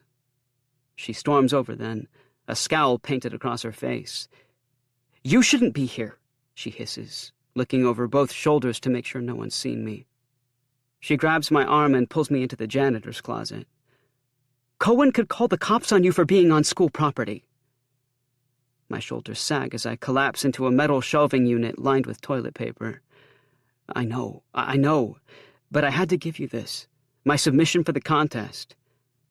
I hand her the envelope, the paper creased down the middle from the right over. Stacy smashes her lips together as she takes out the photo. I didn't think it was possible to be this nervous, but it feels like she holds my fate in her hands. I wipe my forehead with the sleeve of my hoodie. "I could get you into a lot of trouble for this, you know," she says, scrutinizing the image. "You definitely could. All Stacy has to do is turn the corner right now and find the nearest teacher to rat me out. But what's the worst that could happen? I've already been expelled. But I don't think you will." Stacy pauses, sizing me up as I try to catch my breath. My lungs are heaving from the ride over. I have to throw my hand up and rest against the wall to stop the room from spinning. I wonder if we'll ever be on good terms, or if Stacy will always hate me for the whole gum-in-the-braids metamorphosis thing. "What makes you so sure?" She curls a piece of hair behind her ear like she remembers. With a 4.0 GPA and the photography club presidency under her belt, Stacy's a shoo-in for valedictorian. If anyone could get me into trouble on merit alone, it'd be her. "Because you're not like that." I lower my head.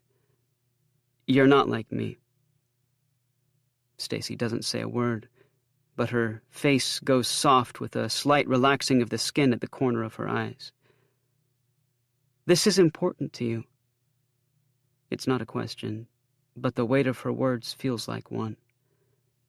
"Yeah," I say, fidgeting with my hoodie strings. "It's the only chance I've got to make something of myself." Stacy glances down at my photo again and sighs. "Fine, but only because it's good." I grab her free hand, about to thank her, but she holds up a finger to silence me. "Do not think for a second that I'm doing this because I like you."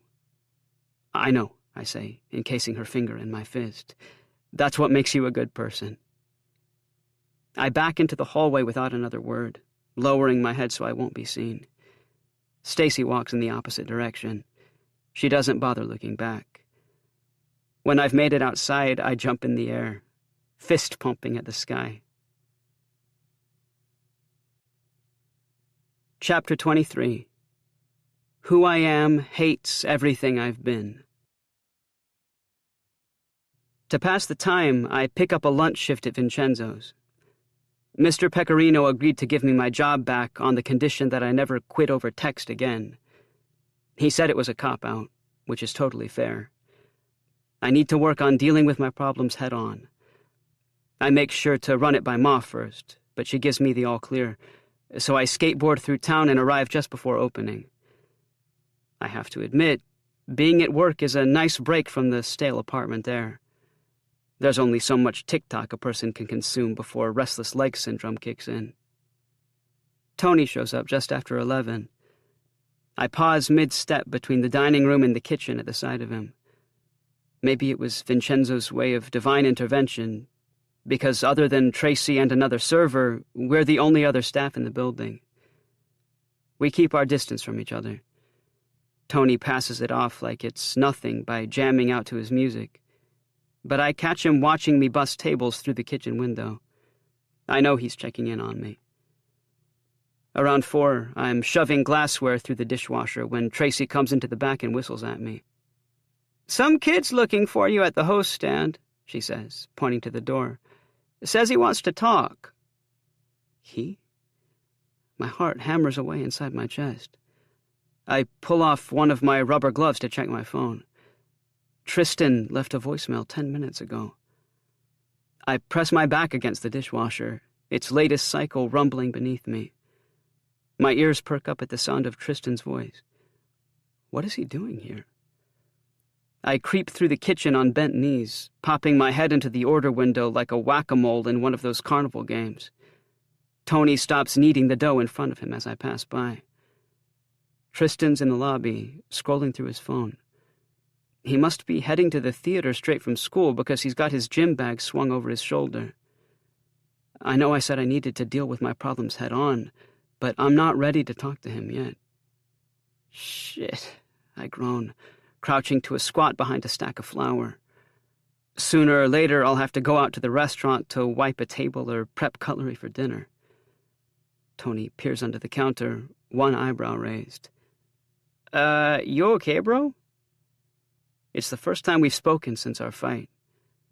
I think I catch him taking in the bruises on my cheek, but I can't be sure. I hadn't noticed earlier, but his lower lip is drooping, still slightly swollen. The skin below his right eye is purplish blue, but beginning to fade. Tristan's out there, I say, exhaling. I reach up onto the counter and grab a napkin to hide my face. We broke up the other night.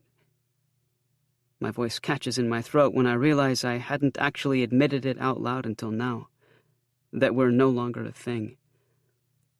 I expect Tony to laugh or say some off-the-cuff comment, but he nods his head like he understands. The song blaring from his AirPods ends. He shakes his hands out on his apron before untying it and setting it on the counter above me. I watch as he goes through the swinging door and it shuts behind him.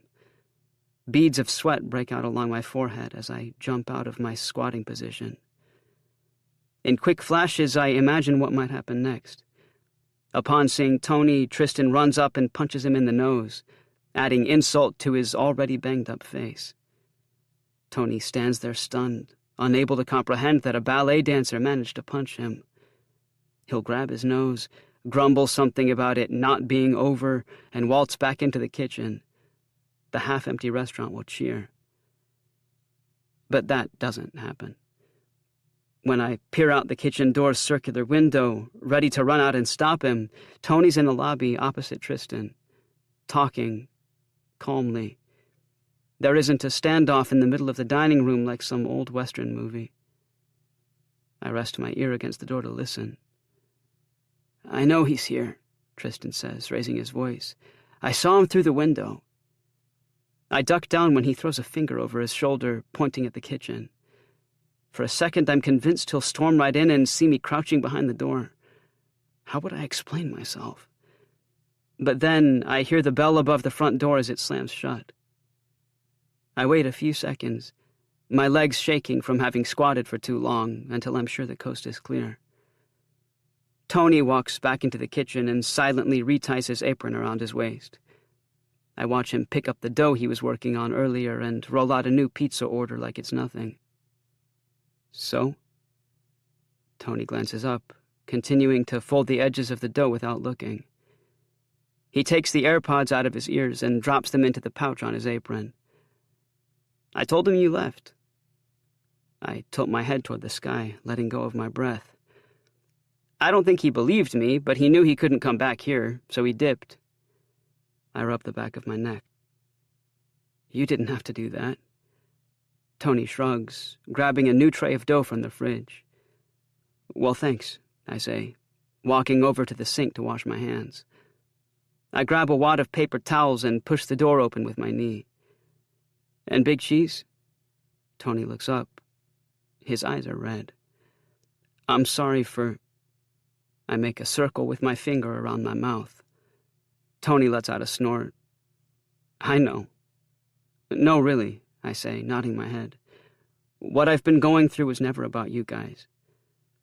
I look down at my hands, at the scabs still healing along my knuckles. Well, maybe it was a little, but I pause, unsure if I should continue. It feels weird talking to him like this. Tony usually shuts down before we can ever get into it. I have a lot of unreconciled anger toward my dad that I still need to figure out.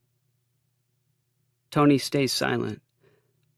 I can tell he wants to ask a question, but his jaw moves up and down like he's not quite sure he knows how. Maybe we're not there yet. Maybe when the dust has settled and we get used to openly talking about these things, we will be. But for now, I won't push. I head back into the dining room to begin setting tables for the dinner rush when Tony appears in the kitchen window. "What happened between the two of you anyway?" he asks, pointing at the ghost of Tristan in the foyer. I cross my arms, hesitant to say anything, but Tony's looking at me like he genuinely cares for the first time since we fought. Maybe this is him trying to make amends. So without thinking about it, I start talking. And for once in his life, Tony is quiet as I explain how Tristan and I met. How at first I didn't think he wanted anything to do with me, until realizing he actually wanted to get to know me for me. I open up about feeling insecure, about never really needing to acknowledge my sexuality until Tristan came into the picture. How I kept that part of myself hidden from the tripod because of our image at school. The whole time I can't tell what Tony's thinking. When I talk about Tristan's birthday and the fight that happened on his lawn, he flinches and closes his eyes. "Sounds like you overreacted." I stop mid-thought, opening and closing my mouth. What do you mean?" Tony claps flour between his hands as he goes to spin another pizza. He takes a minute to think. "I've known you practically my whole life, Big Mac. You assume the worst in everyone. You always have," he says pointedly. It's not an accusation, though. He says it like it's a fact. "That day at school when we—" Tony stumbles his words then, his bottom lip trembling. "Brad and I were asking that Hayden kid to look out for you. We just wanted to make sure you were okay." I jerk my head back, my mind reeling in shock as Tony continues. "And the same thing happened with Tristan. He busted down your walls, you got scared, and you lashed out because you didn't want him to see the real you and leave. But by doing that, you did show him the real you, and he still didn't walk away." I knock on the counter, so taken aback by how completely Tony's managed to sum me up. Because I do jump to conclusions. I did it with the tripod when I saw them that day and thought they were about to beat up Hayden. I did it with Tad, thinking he'd eventually leave Ma, when it's obvious he loves her more than anything. And I did it by walking out on Tristan on his birthday when I thought he and his family were judging me. But in every situation, I couldn't have been more wrong. I couldn't have been further from the truth. I run my tongue along my teeth and pinch my eyebrow. "So you're not weirded out?" Tony shoots his head back and looks over at me. "By what?" "By me being, I flick my wrist, which feels oddly offensive. "Gay." I roll the word around in my mouth like gravel pebbles between my tongue. Saying it out loud is going to take some more getting used to. Tony snorts again and puts the freshly formed pizza onto a stone slab. He grabs a ladle and drops a dollop of sauce in its center. "Dude, my favorite musician is Youngblood. That guy is pansexual AF." "Right," I say, smiling, as I go to fill the empty salt and pepper shaker sitting on the shelf. We work side by side in silence, and it feels good to return to this part of my life I thought I'd lost. Tony walks over to the pizza oven and shoves the stone slab to the back with a large metal rod. "Look, I don't want to get in the middle of anything here, but you really should talk to Bud." He looks over his shoulder at me, adjusting the hairnet on his head. "That kid is so far in the closet he might as well be searching for Aslan." I already tried to. He doesn't want anything to do with me. Then I shake my head in shock. "Wait, you knew this whole time? About both of us?" Tony laughs. "No, I really didn't." He pokes at the burning coals in the oven. "It just never mattered to me." "It should have, though," I say, grabbing another pepper shaker. "Mattered." Tony looks me dead in the eye. I know that now. What happened between us is as much my fault as it is yours or Brad's. I huff out a breath, sniffling back tears. Why didn't you say anything then? Tony watches as I spill peppercorns over the counter. Because I've never been good at opening up. You know that. And your coming out journey is your own. You didn't need me influencing how you did it.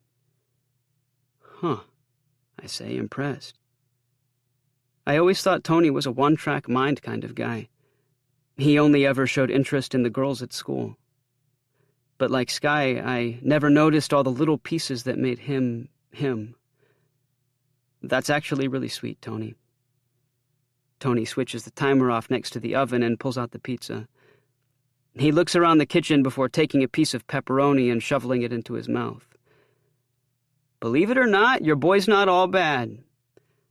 At the mention of being my boy again, the tension in my muscles releases. Is it that easy? Are we friends again? Tony licks his fingers and turns over his phone on the shelf to read a text. I don't think he sees me watching him, because his shoulders drop as he sighs. Who are you texting? He looks up, pocketing his phone. No one. I tilt my ear to my shoulder and purse my lips. Really? I come out to you and tell you my life story and you can't let me in on what's bothering you right now? Who was it? Tony shakes his head, his bangs escaping from behind his hairnet. It doesn't matter. Big cheese. He turns and rolls his eyes when he sees I haven't moved. All right, he huffs, muttering in Italian and taking his phone out again. He rereads the text on his screen and sucks in a breath. Girls only talk to me to say they've hooked up with a bad boy. By the next morning, they want nothing to do with me. Don't get me wrong, it's great in the moment, but it gets old real fast. I'd like to think I'm more than that. I sidestep over to bump his hip and smile. I know Tony has a reputation as a player at school, but I always thought he took pride in that he reveled in the number of girls he's hooked up with.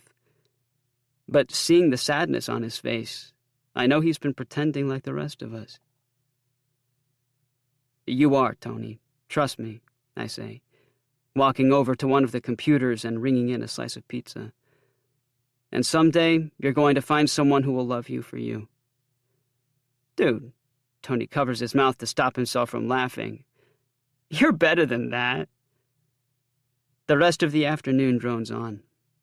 I'm not used to working lunches, but after a while, I fall into a rhythm of clearing dirty dishes and wiping down tables. 15 minutes before the end of my shift, I hear Tony yell, "Order up," from the kitchen. I grab my to-go box from the window and head to the back door. I lift the lid, and the pepperoni is all clumped together in the middle of the pizza, spelling out, "I'm sorry, too." Chapter 24. Smells like Stonebridge Spirit. The picture pictacular starts at 7 p.m. sharp. After ignoring Tristan at work on Monday, I forwarded him tonight's details, hoping it might be enough, that we could hash things out here, now that I've figured out what to say. Ma and I raced through the empty halls of Stonebridge, stuffing pizza crusts into our mouths and dusting the crumbs from our clothes. Under my leather jacket, I settled on a white collared shirt and a pair of dress pants I borrowed from Tad. Ma trails behind me in a denim dress, cinched at the waist with a brown belt. Her lime-green heels click over the linoleum as she cusses. Ma hates getting dressed up almost as much as I do. We burst through the gymnasium doors right as Stacy steps up to the podium. I pinch my eyebrow, eyeing the exit as the audience turns to frown at us. I try searching for the photography club, but the gym is swarming with people. There isn't a single seat left. The Pictacular is open to anyone in Valentine who wants to apply. I guess I just didn't expect it to be this popular. Seeing how intense the competition really is makes me want to turn around and leave behind any hope I had of winning, which wasn't even that big to begin with, but still. Ma grabs my elbow, probably sensing my hesitation, and weaves us through the crowd. The perimeter of the gym is lined with easels, each displaying a framed contest entry under black draping so that no one can spoil the surprise. I find my name in the back corner, crammed between the bleachers and the exterior cement wall. If that isn't a metaphor for my life, I don't know what is. As with any contest, there were rules to the pictacular. The use of professional cameras was strictly prohibited. The same went for any editing software. The contest is meant to showcase photography for what it is, capturing the beauty of the natural world, just as Regina Hale had done in the 70s. Looking around the gym, maybe I am in my element. I don't have to compete with anyone's expectations or high-tech equipment. For once, it's a level playing field. On stage, Stacy introduces the panel of judges sitting behind her.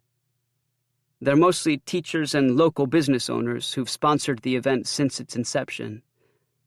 When their names are called, the judges stand and acknowledge the audience, holding clipboards in their hands. Mr. Pecorino sees me by the bleachers but doesn't wave, which I appreciate. I don't want anyone thinking he's playing favorites before the contest has even begun, especially because I know he won't. Tad and Hannah find us in the crowd. Hannah hands me a picture, drawn in orange crayon, of myself holding a gigantic trophy over my head. The words, "You're number 1, are spelled out in glitter. The B in number is backward.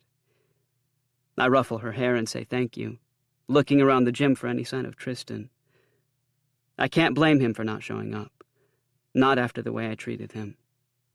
Still, a part of me hoped he would come. When Stacy finishes her speech, I pull back the draping on my easel to reveal the picture of Tristan blown up to be almost life-size. Tears form in Ma's eyes as she instructs me to take my place next to it and snaps a picture. Hannah tugs at my jacket, laughing with glee, and Tad lets out a long whistle. He claps a hand down on my shoulder. "It's beautiful, Big Mac. I'm so proud of you." Thanks, Tad. The next hour flies by in a blur of people coming and going. Some loiter, tilting their heads to contemplate my image like it's abstract art hanging in the Guggenheim. A few strangers hug me as if we're long-lost friends. Others grumble with disappointment and walk right on by. This is the Midwest, after all. Not everyone has to like it. Sky texts around the halfway mark, asking where to find me. When they arrive with the twins in tow, I give them all hugs and introduce them to Ma and Tad. Hannah's hiding under the bleachers, but sticks her head out to fawn over Sky's cobalt blue ao dai, a traditional Vietnamese silk tunic with matching pants. Velvet already seems to know Ma, which is something I'll have to remember to ask about later. She's probably a frequent shopper at Quilts and Things. She seems like the kind of person that crafts on weekends, based on the homemade red plaid miniskirt and black halter top she's wearing now. Or she's been to one of Ma's Golden Girls drag shows, which is just as likely. Hayden is in a 3-piece suit like we're at the Met Gala instead of our high school gymnasium. When I ask about his photo, he describes it so perfectly I can already picture it in my head. Ma offers to watch my station so I can see the other entries with my friends.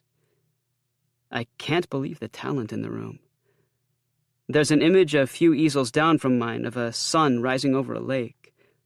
The photographer is a woman in her 40s with cat-eyed glasses and a tie-dyed blouse. I tell her how beautiful her work is, and she shares that she took it up in Canada over the holidays. Hayden's entry is on the opposite end of the gym, where a crowd of people are gathered. In the picture, the twins are sitting back to back, their arms intertwined behind them. Hayden's crying in the photo, black mascara traveling down his face, while Velvet's been captured in a laughing fit. I bend down and read the title, Agony and Mirth. Wow, I say, taking out my phone to take a picture of a picture. Hayden shakes his head and tells us about how difficult it was to get the right angle using the self-timer on his phone. We continue around the gym, admiring all the entries. And as we walk around, people actually come up to congratulate me on my work. I discuss my thoughts of each image with Sky, Velvet, and Hayden, and they nod their heads like I've made a good point. like I actually know what I'm talking about. Maybe the nerves I was feeling at the thought of everyone judging my photo weren't really nerves. Maybe I do belong here after all. At the 5-minute mark, Stacy blows her whistle. "May the best person win," Hayden says. Velvet and Sky say their goodbyes too and head back to their seats. When I arrive at my station, Ma's finishing up a conversation with one of the judges. The lady's name tag says she's from the Valentine School Board. My natural instinct is to think I'm in trouble, but the woman shakes my hand and commends me on a job well done. I shuffle next to my easel, painfully aware of how big my smile is. "This evening has been full of so much talent," Stacy's voice booms over the speakers. "From cherry blossoms blowing in the wind to a duckling searching for its mother. But like everything in life's gentle grasp, there can only be one champion." I find Velvet in the audience, and we roll our eyes. Stacy thanks the evening's sponsors and rambles on about the importance of the arts in our community. She has a point, no doubt, but the way she's dragging on, avoiding announcing the winners, is making me nervous. I look across the gym and see Hayden crack his neck, annoyed. My heart pounds inside my chest. I didn't think I'd cared this much about the contest, but now that I'm here, I really do want to win. It's not even about the prize money. I just want to be able to say that I did it. Okay, $1,000 sounds pretty nice, too. Ma holds my hand. She can tell I'm anxious. One of the judges gives Stacy an envelope, and she reads out the name for third place. I don't even hear the winner's name, she announces, but a woman with gray hair walks up the stairs to the stage.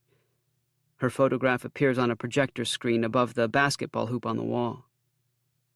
It's of what I assume to be one of her grandchildren, his face smushed against the glass of an aquarium. A dolphin stares back at him. It's titled Reciprocal Intrigue. Mr. Pecorino gets up next and hands Stacy another sealed envelope. His eyes meet mine, and I gulp. In second place, someone claps their hands into their lap, mimicking a drum roll. Stacy peels the envelope open and her shoulders fall. Wesley Mackenzie? Sky and Velvet jump to their feet, shouting over the crowd's raucous applause. Ma and Hannah squeal next to me as Tad tousles my hair. I can't move. Stacy holds the card out with my name on it and shows it to the crowd like she can't believe it either. This can't be real. I won. It may only be second place, but I've never won anything in my entire life. My picture of Tristan flashes on the screen overhead, and the cheers grow even louder until they match the unsteady beating of my heart. Hannah nudges the back of my leg, forcing me to stumble toward the stage. "Yeah, Wes!" I turn around, searching the crowd for whoever shouted my name, but I can't make out anyone's face. Too many people are cheering. The overhead lights are blinding. On stage, Stacy rolls her eyes as she hands me a gift bag with a Canon camera inside. I take it, thanking her as I do, and I think I see her smile. I sit down next to the elderly woman and thump my hands against my legs as the drum roll starts up again. This time the whole room joins in. Stacy walks over to a giant blank check that's propped up next to the judges. "And now, the moment you've all been waiting for." Grinning, she pulls back a strip of paper covering the name of the grand prize winner. The audience stands. I'm sitting behind Stacy at this point, so I can't actually see who's won. Everyone's turned, their backs toward us, as the winner makes their way to the front. I lean over in my chair as Hayden jumps on stage, clearing the stairs completely. He holds the check up to the crowd. Agony and mirth flashes on the screen above. A newspaper photographer from the Valentine Reporter herds the winners together to take a photo for tomorrow's front page. I throw my arm over Hayden's shoulder as the camera shutters. Once the gym clears, my family races over to congratulate me. Ma's makeup is smeared over her cheeks. She tells me to stand still, timing the taking of her photo with Tristan's image in the background. I watch as Velvet and Sky tussle Hayden to the ground. "Watch the suit!" He grins into his sister's hair, laughing. The three of them are sprawled out on the floor, not caring when people have to step over them to leave. They're more similar to the tripod than I ever realized. Sky's the quiet, reserved one, like Bud. Velvet's loud and in your face, like Tony. And Hayden's artsy, like me. Artsy. That's a strange thought. Someone punches me in the arm, breaking my train of thought, and I turn around to see both Tony and Brad. Brad has his Cleveland Browns Letterman jacket on. He rocks back on his heels as Tony hands me a bouquet of candied bacon. "Bro, what?" I shout, bringing them into a hug. In the moment, I forget everything that's happened. I forget the anger and the hurt and the distance between us. The guys must do the same because we're all laughing together, just like we used to. "How'd you know about this?" I ask, waving my bacon flowers around the gym. Brad smiles, fixing his hair with his fingers. "Hayden messaged us. He knew today was important to you." I take a step back, speechless. Hayden messaged Tony and Brad? I look over at the photography kids. They're a few feet away, talking among themselves. I nod my head at Hayden in thanks, and he reacts with a shy smile when he sees the tripod back together. "Who knew you had it in you?" Tony says, pointing to Tristan's photo on the screen. "I always knew you liked taking pictures of pizza, but now I know it had more to do with the pepperoni." He starts to close his fist in a lewd gesture, but Brad threatens to smack him. "It's cool, though," Tony laughs.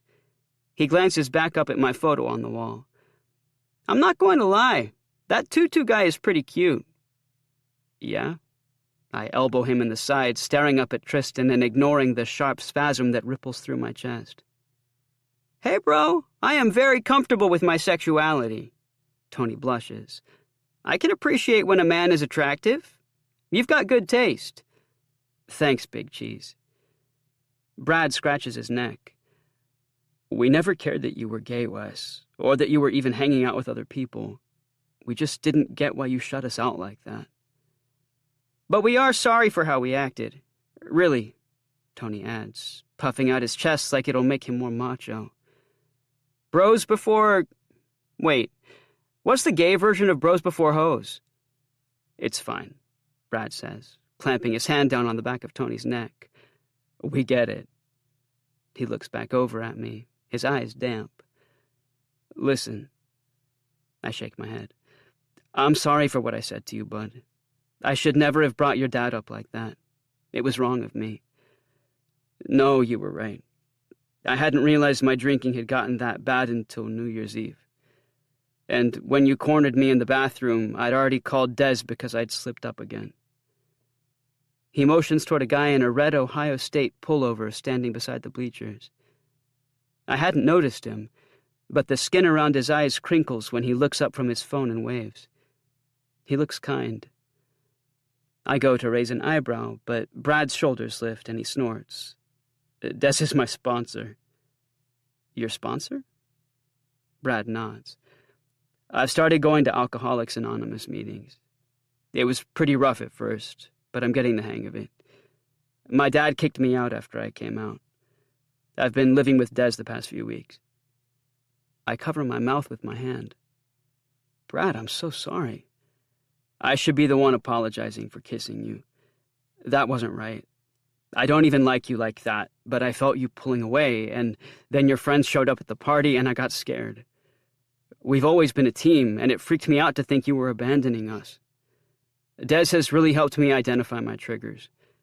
He's queer, too. He left his life back in Mexico after his family disowned him." I nod my head slowly, the puzzle pieces falling into place. Even before I got expelled, Brad had been missing for weeks. I figured he was skipping school, but I see the subtle changes in him now. The return of color to his face. The way he stands without slouching. "I'm really happy for you, Brad." I smile.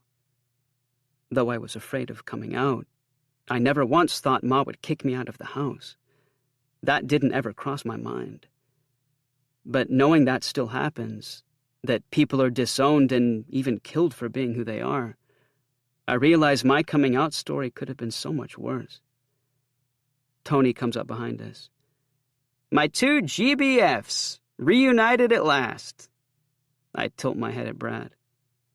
Don't think that just because he knows everything now he isn't still a douche, he says, throwing Tony into a headlock. Tony tries kicking Brad from behind, to no avail, and we all laugh. I'm helping Tad take down my easel when Sky comes up behind me and reaches into my gift bag. No way. Is this the EOS M50 model? I shrug because I honestly have no idea what they're talking about. It's like they're speaking in tongues. Okay, King, Sky says, turning the box over in their hands.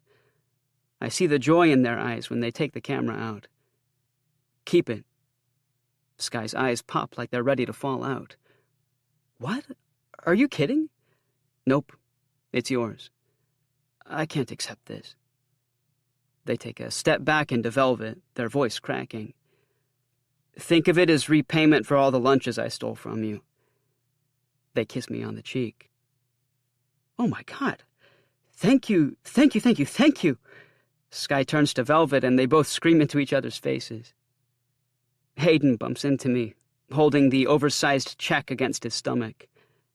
You know, I never thought I'd live to see the day, but you're a good guy, Wes. I watch as Velvet and Sky leap around the gym before staring up at Tristan's photo again. I'm trying to be. Chapter 25. I write sins, not essays. I'm not one to sit down and write an essay on purpose, but when I get home from the Pictacular, I open up my laptop and get to work. Maybe I'm still riding the high of coming in second place, or maybe it's because Principal Cohen found me at the showcase and reversed my expulsion after Brad and Tony sat her down and explained what happened the day of the fight. But I'm feeling inspired. An online application for the Sierra Institute of Liberal Arts sits in front of me on the screen. I'd never even heard of the school before tonight, but when I started researching photography programs in the U.S., theirs piqued my interest the most. I've already filled out the important details like my full name and address. I even curated a selection of photos to send as my portfolio. All that's left to do is provide a copy of my transcript and write an admissions essay. The transcript's the easy part. I can get it from Mr. Hamilton when I return to school on Monday. My hope was that the essay would write itself, but it turns out that's not how it's done. I drag my mouse across the essay topic, highlighting it back and forth. Share an interesting fact about yourself. I mull it over all weekend, and again between classes. I've even thought about it at work, trying to form sentences in my head while picking gum off the underside of tables, but nothing ever comes up. I'm back to believing there's nothing interesting about me. I search my room for inspiration. There are clothes all over the floor again. My skateboard's sitting at the base of my dresser, so I start there, writing down what it's like to be a skater. I press delete when I realize how dull it is, watching an hour's worth of words disappear. A week goes by, but I haven't made any progress. Ma comes home around 6 and asks me what I want for dinner. I oblige with a fan favorite in our house, grilled cheese and tomato soup, even though I'm not hungry. The application window for the essay closes at midnight. Come on, come on.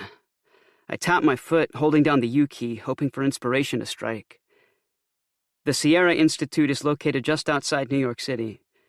If I get in, if the admissions board looks past my horrible grades and gives me a chance, I'll only be an hour away from Tristan. If he was able to show up the way he did at Vincenzo's, maybe there is hope for us. I hear Ma turn off the TV and head to her room for the night. It's 9:45. There's only 2 hours left, and all I've done is copy and paste the essay question into my document. I dig my palms into my eyes, and my mind turns back to Tristan again. We haven't spoken in weeks, but I see us outside on New Year's Eve, snow falling in buckets around us. Don't you ever feel like that? That anyone watching would be completely and utterly bored? I remember the way he looked at me when I had asked, like he couldn't tell if I was being serious or not. The next chapter in your life is for you to define, Wes. I didn't believe him then, but thinking about it now, seeing a future where I'm unafraid to be myself, taking pictures and selling them for people to hang in their homes. I feel an electricity that wasn't there before. I tilt my head back. Every night since Ma and I had our talk, I've seen New York City in my dreams, and Tristan's always been right beside me. I start writing. When you're a kid, you can be whatever you want. There are no limits to what is possible. It's just you and your imagination against the world. No one ever sits you down and tells you can't walk on the moon or be the first person to discover a cure for cancer. Your dreams are a tangible thing you can reach out and grab. No one ever told me I couldn't be myself, but for some reason I internalized the thought that I wasn't good enough. I have to use the bathroom by the third paragraph, but I don't stop. I barely move. Words flow through me and onto the blank page. I hammer away at the keyboard, pumping out sentences faster than I ever have before. I talk about the tripod and my love of skateboarding, of leaving Louisiana and my abusive father behind for good. I mention Metallica and finding myself in 4 old ladies and midnight slices of cheesecake. I don't hold back. I write about meeting Tristan and letting him walk away because I was too afraid to show him the real me. I talk about Ma and how I took on the role of her caretaker, even though she never asked me to. I check the clock. It's 10 minutes to midnight as I finish writing the last paragraph. I've learned more about myself in the past few months, about love and friendship, about hard work and following your dreams, than I ever thought I would. Maybe there isn't anything interesting about me, and that's okay.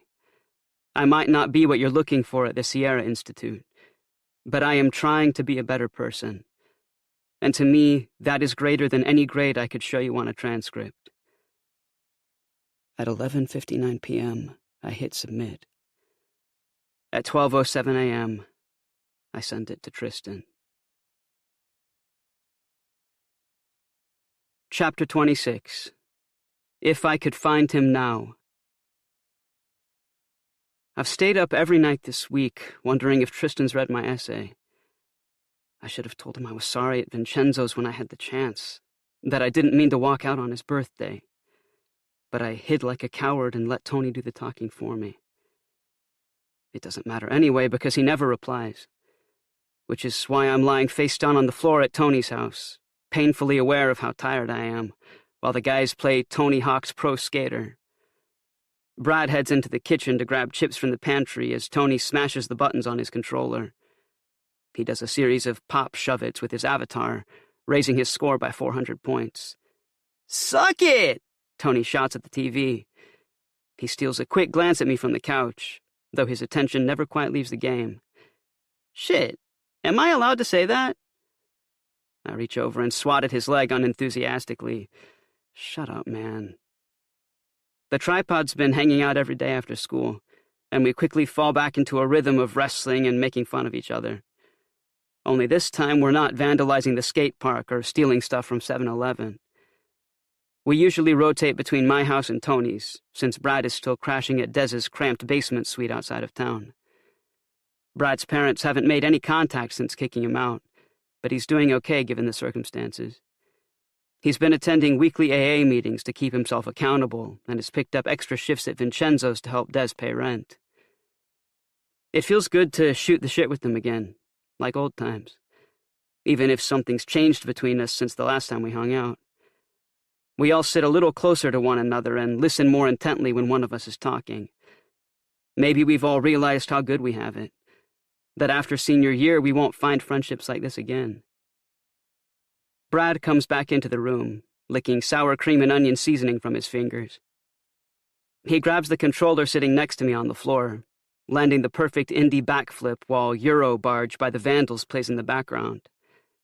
I side-eye my phone, waiting for the screen to light up. "Bro!" I snap my neck up to return my attention to the game. "What?" "Go after him already!" Tony moans, sticking his tongue out as he fires off a combination move. Go after who?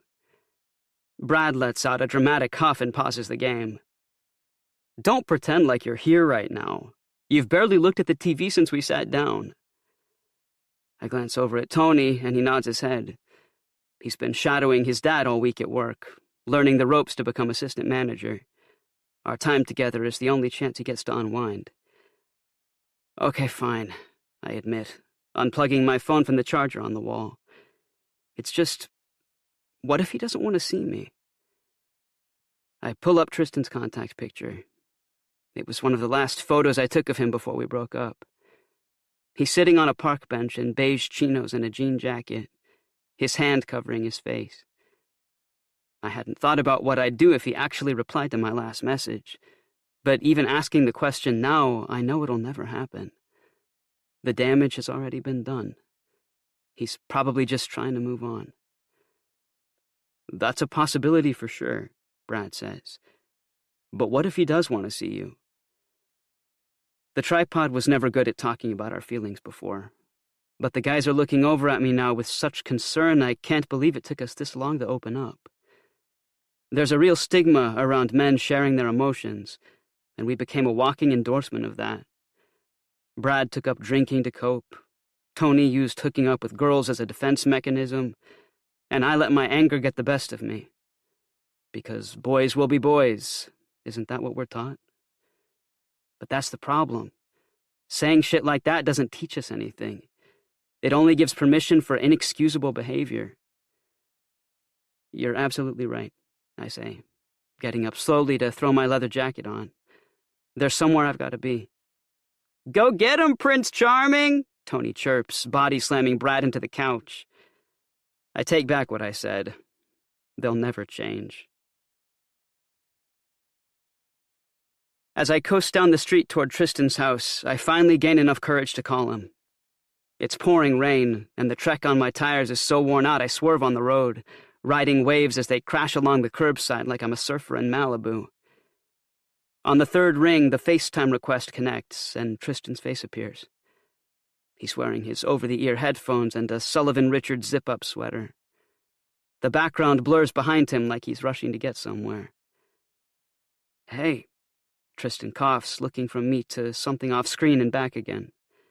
He's fidgeting with his zipper, running it up and down the track along his chest. Hey. I pull up onto the sidewalk, dipping under a hawthorn tree to take cover.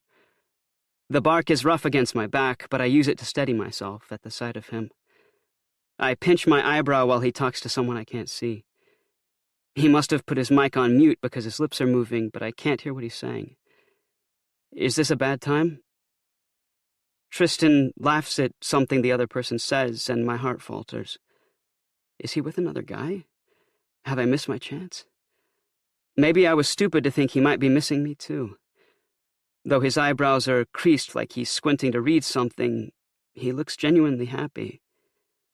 He takes himself off mute and looks down at me, almost like he'd forgotten I was there. Sorry, yeah, I can't really talk right now. His words come out curt. Can you call back tomorrow? Tomorrow. I scratch my back along the tree, leaning into a sharp branch sticking out on its side. Okay, sure, yeah. Tristan hangs up while I'm mid-sentence. I guess I should take it as a good thing that he's asked me to call back, but a small voice tells me he only did it to be kind. I look down at my screen, at the 32 seconds our call lasted for. The wind picks up, beating raindrops at my face. I pocket my phone. When I arrive at Tristan's house, I walk up the driveway, not wanting to leave scratch marks on the tiles with my skateboard. I pull my beanie further down my forehead to hide my face. Why did I come here? Tristan seemed annoyed that I'd called. Is he even home?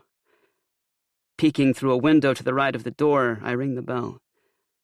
He may have been heading to the theater for all I know, but I at least have to try. There aren't any shoes on the mat inside, but something tells me the Monroes aren't the type of people to leave them lying around even if they were home. I try the doorbell again, and a single metallic note echoes through the house. After a few minutes, I hear footsteps on the other side of the door. Cammie's face appears in the window as she fumbles with the lock. "Wesley!" she says, waving me inside. She gives me a huge hug like I hadn't just met her the one time and walked out without saying goodbye. I like that Cammie's a hugger, but I feel bad as she squishes me into her arms. She went through all that effort to make Tristan's birthday dinner special, and I didn't even thank her for it. I did ask Tristan to tell her for me, but I doubt he did. I wouldn't have if my boyfriend broke up with me and stormed off like I did. I want to tell her I'm sorry for the way I acted, but how do I bring it up without acknowledging the fact that I dumped her son on his birthday? "Would you like anything to drink?" Cammie asks as we walk into the kitchen. She's wearing a furry bathrobe and slippers like she'd stepped out of the bath to answer the door. "No thanks," I decline. I take my wet jacket off and drape it over a bar stool. When I ask if Tristan's home, Cammie looks over at me like she's confused. She shakes her head. "Didn't he tell you he's in New York with Jean? His audition for St. Sebastian's is this weekend." Of course. I knew his audition was coming up. It's all he ever talked about in the weeks leading up to our breakup. He was so excited. I was too. Even though the thought of us going our separate ways after high school terrified me, I knew how much St. Sebastian's meant to him. He was probably heading through the airport when I called. I'd been so caught up in everything, the Pictacular, the Sierra Institute essay, the tripod, that I forgot the single most important trip of his future career as a dancer. I look around the kitchen. Someone's pinned the selfie we took on Tristan's birthday to the fridge, and I feel my arm begin to lift as if it's yearning to reach out and touch it. It suddenly occurs to me that Tristan may not have told his family what happened between us. But why would he keep that from them? I haven't been around for weeks. Cammie continues talking about Tristan's trip, and there isn't any malice behind her eyes. She doesn't seem mad that I showed up on her front step unannounced. In her mind, Tristan and I might still be together. My lips part slightly in a smile. Maybe Tristan is hoping it'll work out between us too. Maybe, like me, he still wants to try. I turn toward the family room. "Can you remind me when his audition is exactly? I've been so busy lately, it completely slipped my mind, and I want to make sure I wish him good luck." Cammie walks over to the fridge to check the chalkboard calendar on its door. She has to pull reading glasses from a drawer to see what she's scribbled down. "It's tomorrow," she says, tapping the fridge. "At 4:30. I pull out my phone and add it to my calendar. Is the audition actually at St. Sebastian's? Cammie smiles conspiratorially, her glasses sliding down her nose. "Yes." Her voice is low, deliberate. "In the Jefferson Theater." Jefferson Theater. Got it, I repeat, starring its location when it pops up on Google Maps. Cammie laughs. "Now don't you go getting any crazy ideas, young man." I don't wait to hear the end of her sentence. I grab my jacket off the back of the bar stool and tell her to say hi to Malik for me as I fly out the front door. Cursing against my better judgment, I skateboard down the driveway, wheels clunking over the tiles. I've only met Tristan's mom twice, but both times I've stormed out of her house without so much as a thank you. With any luck, I'll make it a habit. Chapter 27. Anarchy in New York City. The lady at the airport check-in hands me a boarding pass with my seat number on it. She must notice how lost I look, because before I can ask for directions, she tells me to take the second staircase to the right and head straight on until the moving sidewalk. It's too early to laugh at her mediocre joke. This is ridiculous. This is beyond ridiculous. I know it is. Ma is going to kill me when she finds out. It's 11 a.m. on a Friday morning, and I'm about to board a 3-hour direct flight to New York City. I paid for the ticket with the money I'd been saving for a new camera. It wasn't that expensive, but it was enough to send me back. I'll have to work double shifts during spring break to make up for it. I've never been on a plane before. It never occurred to me that I might be afraid of flying, though I should have remembered how scared I was of the Goliath roller coaster at Six Flags Great America, and how much I puked after riding it. I wish Tristan were here to tell me it'll be okay. He'd only need to give me a look to calm me down, to say I'm being dramatic. Though he's expecting me to call him later today, how will he react when I show up in person? Will he be happy to see me? Or will he tell me that it's over, forever, that it was stupid of me to travel all that way for nothing? On the plane, I sit down next to a little girl wearing the same pink tutu Hannah has at home and take it as a sign that I'm doing the right thing. That flying across the country to see my ex-boyfriend audition for the most prestigious performing arts school in North America is not at all irrational. But I don't care.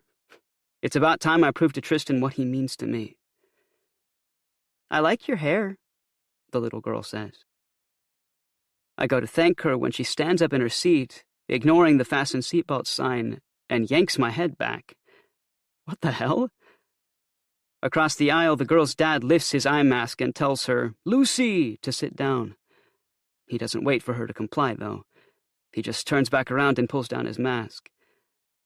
Despite popular opinion, I hate Lucy.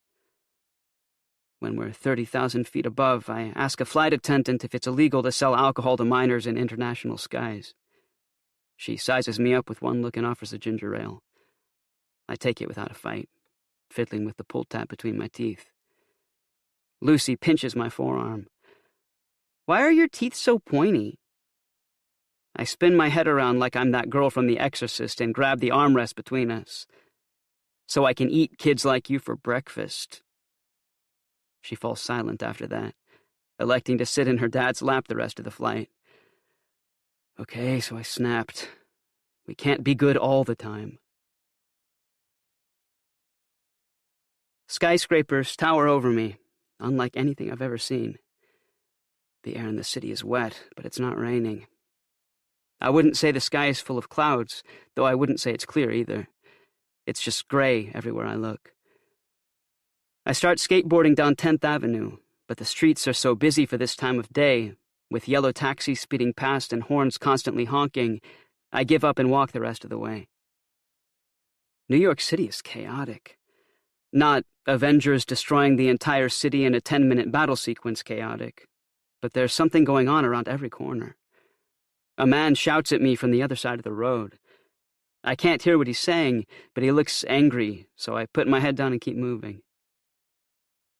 Google Maps tells me I've arrived at St. Sebastian's Conservatory of Performing Arts, as I stop in front of a large rectangular building with floor-to-ceiling windows and a beige brick exterior that looks like the Sandcrawler Fortress in A New Hope. I walk into the school through glass doors, and a group of students part like the Red Sea to avoid me. It's not like back home at Stonebridge, where they move out of the way in fear. It's more like they don't even bother looking up from the scripts in their hands as they pass. I check my phone.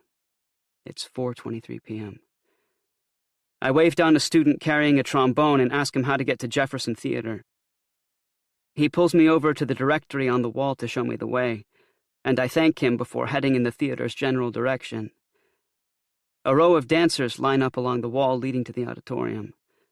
Some stretch their legs out on the floor. I try to find Tristan among them, but he's not there. Inside the theater, auditions are already underway. I find a seat in the back, behind a family taking up the entire row in front of me. A girl is on stage dancing to what sounds like Beethoven. I've never had a good ear for classical music, so it could be Mozart. Or Bach. It's irrelevant. She points the toes of her right foot into the air, high above her head. The number 53 is pinned to her leotard. In the middle of the audience, 3 people are sitting behind a table. Everyone keeps looking over at them for their reactions, so they must be important. The dancer on stage bends into a low squat and kicks her leg behind her, and the people at the table shake their heads. I can't see their faces, but the backs of their heads seem disappointed. Why, though? The girl is good. She's twirling around so fast I have to spin my head to keep up. But who am I to tell? I know nothing about ballet. Maybe she sucks. Maybe the others auditioning today are off to the side laughing at her expense. I can't imagine what it must be like to be her, being judged like that.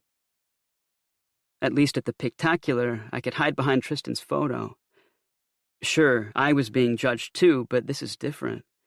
This is in real time. Anything that goes wrong today could jeopardize the girl's future. Tristan always made it look so easy. But watching the dancer on stage now, I can see how technical ballet is. How every move has to be calculated, precise. The girl takes a bow as the music ends and the row in front of me stands up to cheer. They must be her family, which would explain why they think she aced it. Poor girl. One of the judges leans forward and says a quick thank you into a small microphone, and the dancer dances off stage. Before she disappears, I see her wipe a tear from her face. The lights overhead fade. In the dark, a silhouette walks over to a market center stage and takes position. 2 crew members follow behind, carrying a wooden bar. They place it at the dancer's left. When the lights turn back on, my pulse quickens. Tristan is standing there, posing in a black leotard with heavy mascara lining his eyes and the number 54 on his chest. He's shaved the sides of his head so the curls on top are more pronounced. His hair has grown longer since I last saw him in person. There's a sparkle in his eye as he scans the audience, smiling at no one in particular. He looks good, confident, like he was born for this. Music plays over the sound system. It starts off quiet at first, like someone's dragging the soundbar up. I tap my foot against the back of the chair in front of me, and the woman sitting in it turns around to scold me. I raise my hands to say I'm sorry and hum along to the melody. Wait, I know this song. There's no way, I whisper. Tristan is dancing to Nothing Else Matters from Metallica's self-titled 1992 album. I know it without a shadow of a doubt because it's the same song I introduced him to as he drove me home on New Year's. The judges turn to each other, puzzled, but Tristan ignores them. He sets off around the stage, his face contorted like he's angry. He's the perfect image of concentration, his arms and legs extending out with flawless execution. As the music dies, I start clapping, but Tristan keeps dancing, and the instrumental outro morphs into another song entirely. This time, it's For Whom the Bell Tolls. Tristan rocks out on stage, thrashing his head with the music, and I can't stop smiling. Unlike the first time I saw him as the Nutcracker, Tristan has transformed into something else entirely. He moves freely now, like nothing is holding him back. Not the stiff sergeant costume he wore that night or the rigid technicalities of the ballet. He's free and he's amazing. More than amazing. Tristan's managed to mix ballet seamlessly with heavy metal. The audience knows it too because they lean forward, enthralled by his performance. Everyone watches as he lifts off the floor on one leg and lands perfectly on the other. He uses the wooden bar to his advantage, grabbing on and dipping low. He runs and turns in the air and lets the music completely take him over. I've never seen anything like it. Tristan is twirling and pirouetting, hitting each move in time with the music. He sets himself spinning toward the audience and slams down on his knees at the exact moment the song ends. Down in the second row, Jean calls out his name. She's bouncing up and down in her seat, and the whole crowd joins in, cheering. I blow a whistle between 2 fingers, feeling breathless and energized as an adrenaline rush courses through me. I can't believe Tristan did that. It was a risky move choosing Metallica for an art usually reserved for classical music, but his performance was so graceful it was like the two were meant for each other. The whole room pulses with an electricity that he alone created with his routine. One by one, the judges rise and clap their hands. The third judge, a tall, regal-looking woman with a pointed jawline and a mink coat, even bows. Tristan bends forward, sweat flying from his forehead. He breathes into his hands, laughing. I know how much this moment means to him. He's worked his whole life for it, and I'm so glad I got to be here to witness it. I let out a cheer from the back of the theater and watch as Tristan brings his hand up to shield his face from the light. His eyes find me in the crowd, among the theater's rows, and my hands freeze mid-clap. At first, I don't think he realizes what he's seeing because I can't actually be in New York. It's a school day back in Valentine. Besides, we're broken up. I wouldn't do something wild like this. Then, tears fill his eyes. Anyone watching would think he's overcome with joy from his performance, but I know him better than that. I clutch my throat, deflating back in my seat as Tristan takes his final bow. He thanks the judges for their time before scampering off stage. The whole world fades away. What did I think would happen? That he'd see me and all would be forgiven? That he'd climb over the seats and we'd fall into an embrace on the theater floor? I'm such an idiot. I grab my backpack and skateboard and race out into the rain. 3 times 1 is 3. 3 times 2 is 6. Chapter 28. Hey there, Tristan. I don't stop running until I'm out of breath and heaving in front of a gigantic statue of Alice sitting on a mushroom in Wonderland. My lungs are on fire. My kneecap is throbbing. All I want to do is go home. Why did I come here? I had no right barging in on Tristan's dream like that. Maybe it was a romantic gesture in my head, but I didn't consider his feelings.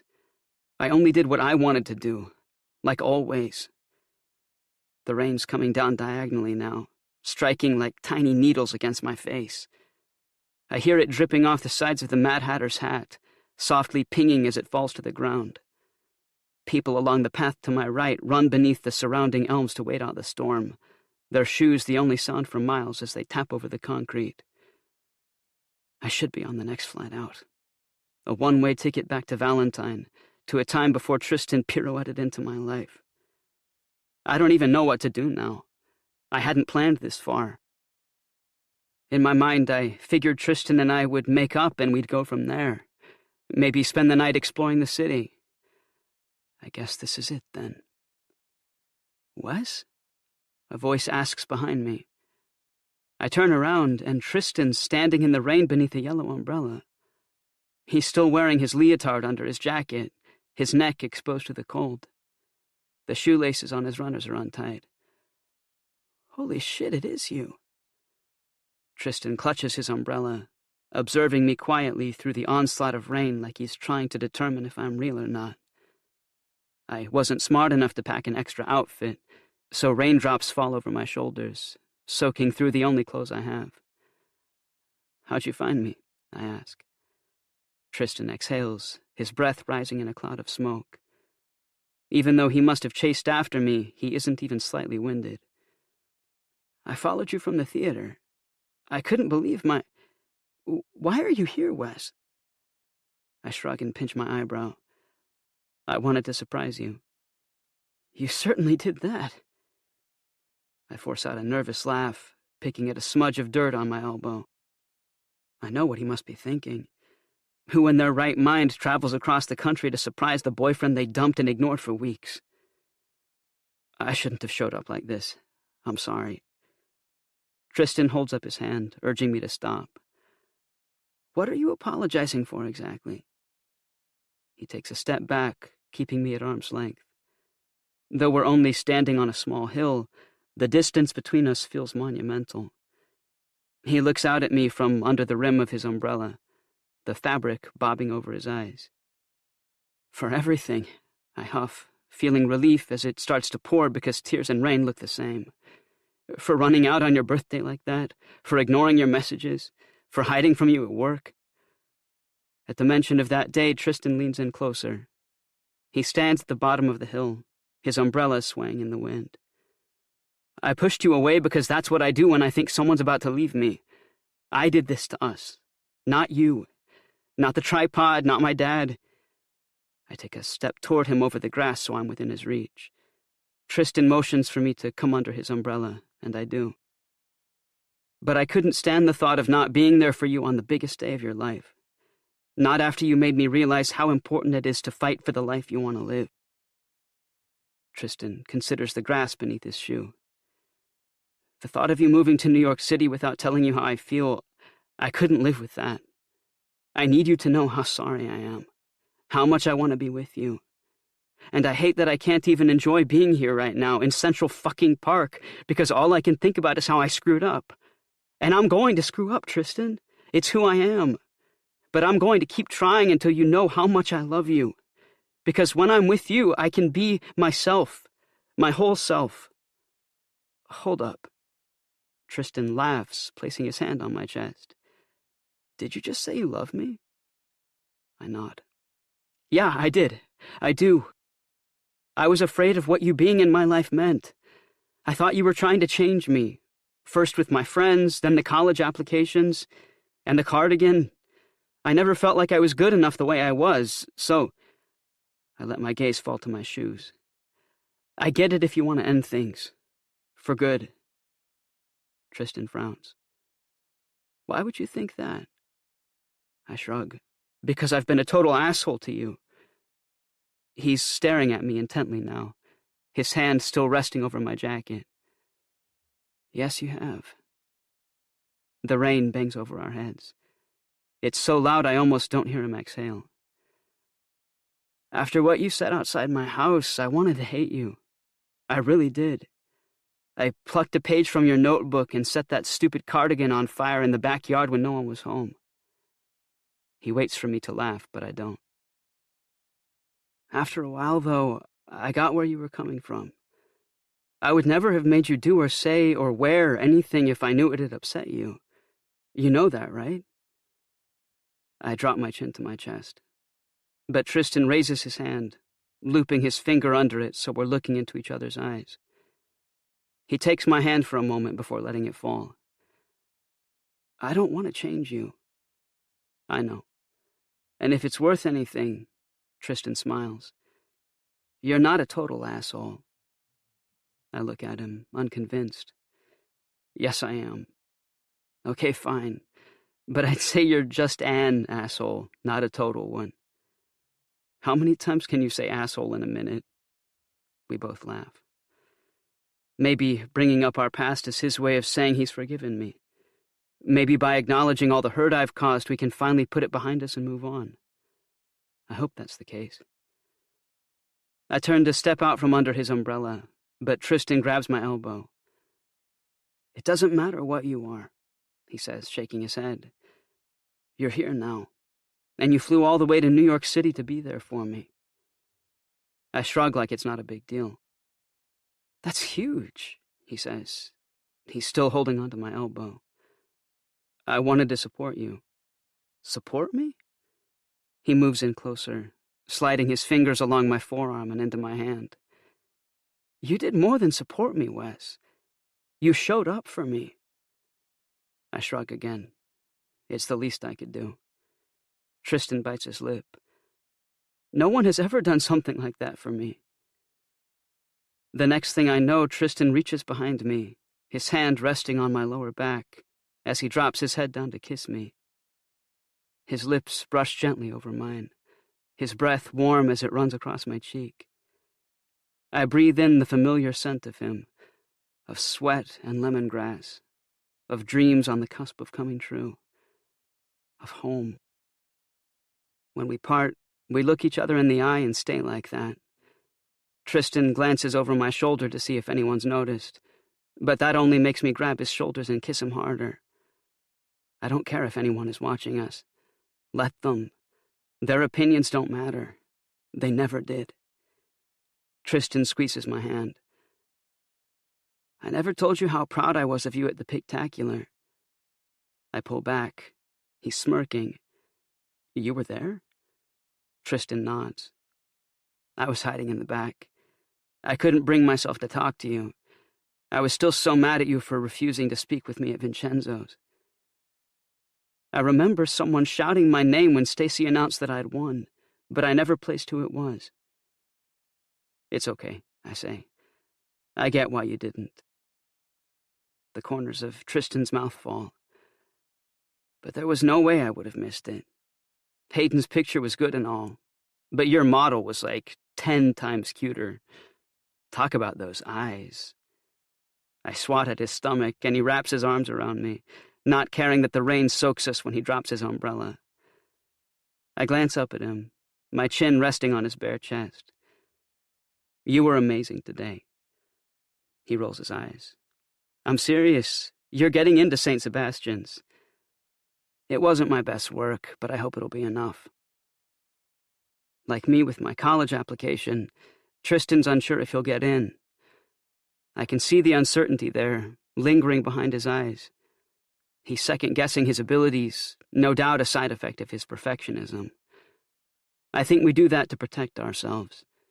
If we can convince our own minds we aren't good enough, we can't really be disappointed when we don't get what we truly want.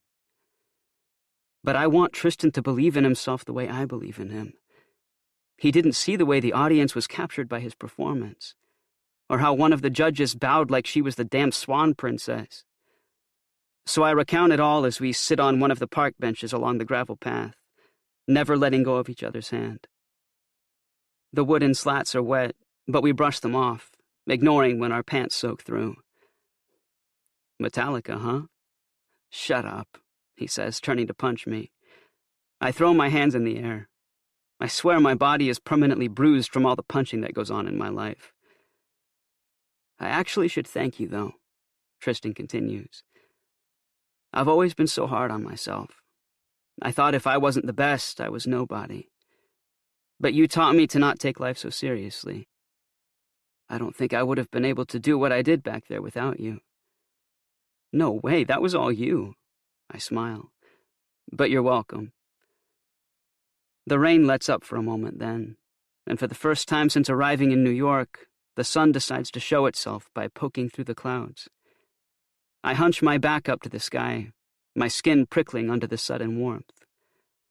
After a while, Tristan laughs. I look over at him with an eyebrow raised to ask what's so funny, but it only makes him laugh more. "You do realize Central Park is like 3 miles long and you still manage to stop at the corniest thing you could find?" He points over at Alice. "I think you've changed more than you realize." I huff, biting back another smile. "Isn't there a Peter Pan statue here somewhere?" I ask, bending at the waist to search for the lost boy under the bench. Tristan shakes his head. "That's in Hyde Park in London. Damn it, I really wanted to see it." Tristan pauses, running his thumb over the back of my hand. "We will. One day." And I hold him to that.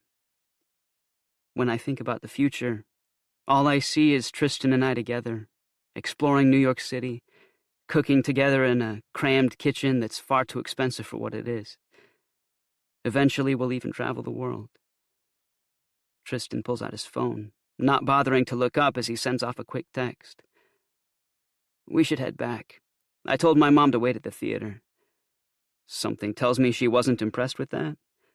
"No." He laughs as he gets up to leave. "But I decided that if it really was you, it'd be worth it." He lets our hands fall apart. "I was planning to read your essay. It's just..." "Don't worry about it," I interrupt, shielding my eyes from the sun as we pass a fountain with a bronze angel at its peak. "I don't even know if I'll get accepted anyway." Tristan stares at me. "You applied to college, Wes. That's a pretty big deal." "I guess you're right." "Please, I'm always right." As we head back in the general direction of St. Sebastian's, Tristan digs through his email and reads my essay. By the time we funnel out of Central Park, the sun is setting, turning the sky a bluish gray. We step out onto the street right as a taxi whizzes past and shoot our arms into the air, swearing. The driver slams on their horn in response. I think we'll fit in here just fine. "Are we okay?" I ask when I'm sure my blood pressure has returned to normal. For a moment, I'm afraid Tristan will tell me that we're not, that we'll never be the same again. But he leans over and kisses me on the cheek. "We're more than okay." Our clothes may be drenched, and my toes are definitely swimming in a pool of water in my shoes, but I don't care. I bunch his rain jacket into my hand and kiss him. I don't think I'll ever get tired of that. Some asshole shoves into us in true New York fashion, and we part. "Tristan," I whisper, catching my breath. "Yeah?" I chew my lower lip. "I hate peppermint mochas." He laughs, pulling me back under his umbrella. We'll make it work. Epilogue. In the end, it definitely matters. 5 months later. Hannah litters the ground with flower petals as she skips down the aisle. She's in a white tutu, which she insisted on wearing, and keeps stopping so her grandparents can take her picture. We're set up beneath the shade of an old red barn. It's the middle of summer, so guests fan themselves with the programs in their hands. At the end of the aisle, Tad is standing under a weeping willow strung up with lights. He looks sharp in a navy blue tux and matching bow tie. Are you ready? I ask, squeezing Ma's hands. She's done up in an emerald green silk dress with sparkling silver flats. Someone's woven baby's breath through her hair. Ma grabs the tissue she hid in her bra and blows her nose. Let's get this over with already. My feet are killing me. We do one last take in the mirror before Ma loops her hand under my arm, and we make our way down the aisle. The Incisors, Tad's band from college, have reunited for the wedding and are playing Paco Bell's Cannons softly in the back. At the sight of her, Tad lowers his head and wipes his eyes. I catch Tristan looking at me from the third row and stick out my tongue. After a summer of punishments for flying to New York without telling her, I officially introduced Ma to Tristan. He was nervous to meet her, but Ma strangled him in a huge hug the second he walked through the door. At one point, while bonding over white chocolate raspberry cheesecake, Ma turned to me and mouthed, "Oh my God, I love him." He looked super cute in a red blazer and white button-down, with blue dress pants rolled to the ankle. Next to him, Emily waves. When we reach the end of the aisle, I kiss Ma on the cheek and hug Tad before taking my place as Ma's man of honor. A drag queen dressed as Betty White taps a microphone. Dearly beloved, we are gathered here today to celebrate the love between Thaddeus Richardson III and Tamara Young.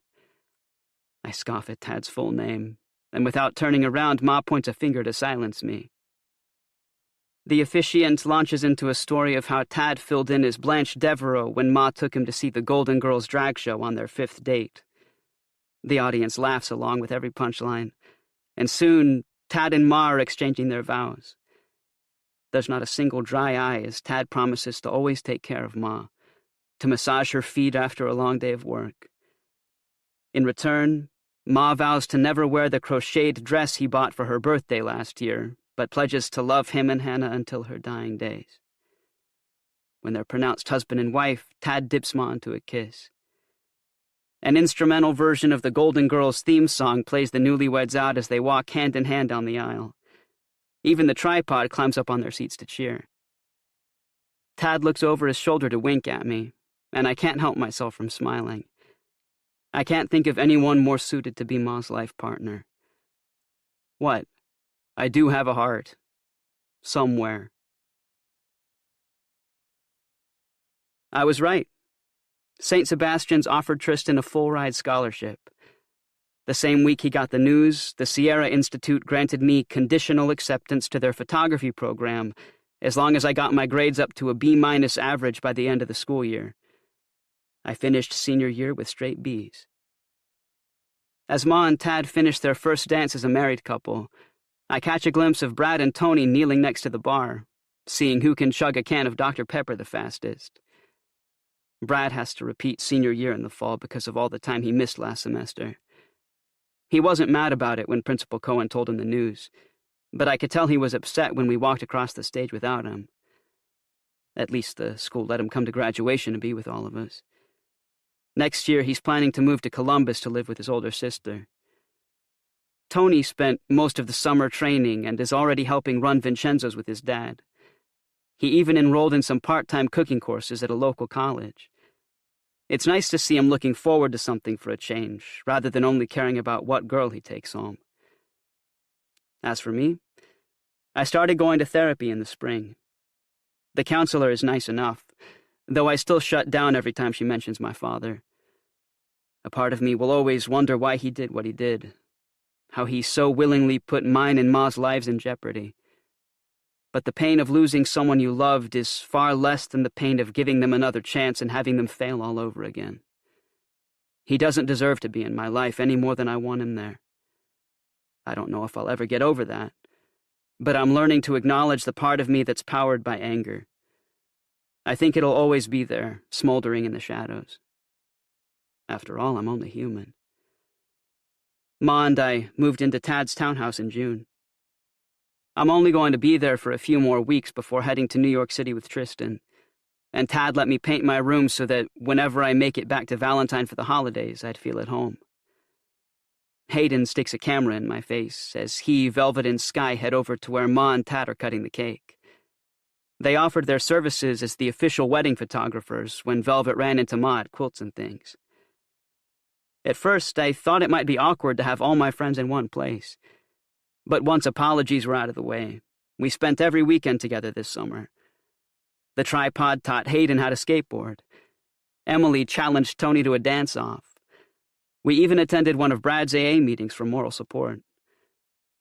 As the nights grew longer and July bled into August, I think we were all latching on to any opportunity to be together because a part of us didn't want to let high school go, to venture out into the real world.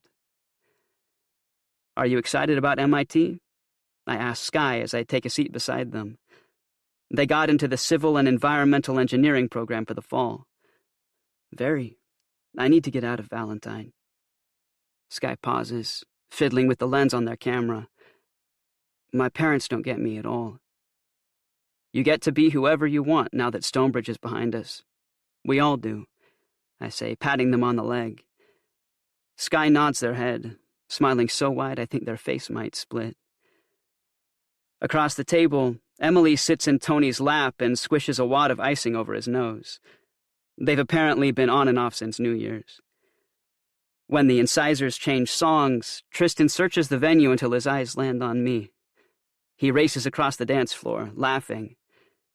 "Can I have this dance?" he asks, waggling his finger as "I've Had the Time of My Life" comes on over the speakers. I roll my eyes before he pulls me off my chair and into his arms. "You look adorable," he says, commenting on my emerald suit as he spins on his heels to walk behind me. "I thought my leather jacket could use a vacation tonight," I say, winking. Tristan spins me out to the side. By the middle of the song, a crowd is gathered along the edge of the dance floor to watch as I lift Tristan off the ground and spin him slowly in the air.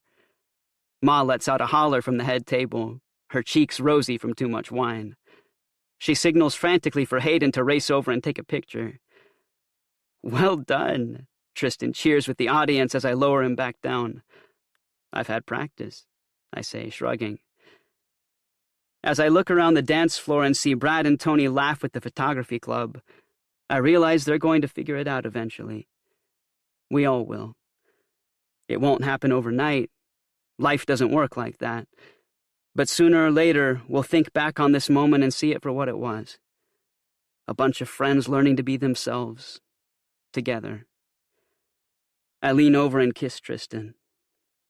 Who would have thought? I was a punk. He did ballet. But together, we discovered there's so much more to us than the labels we give ourselves. The end. This is Michael Crouch. We hope you have enjoyed this production of Skater Boy by Anthony Nerada. Recorded books are available wherever audiobooks are sold. Thank you for listening to Recorded Books.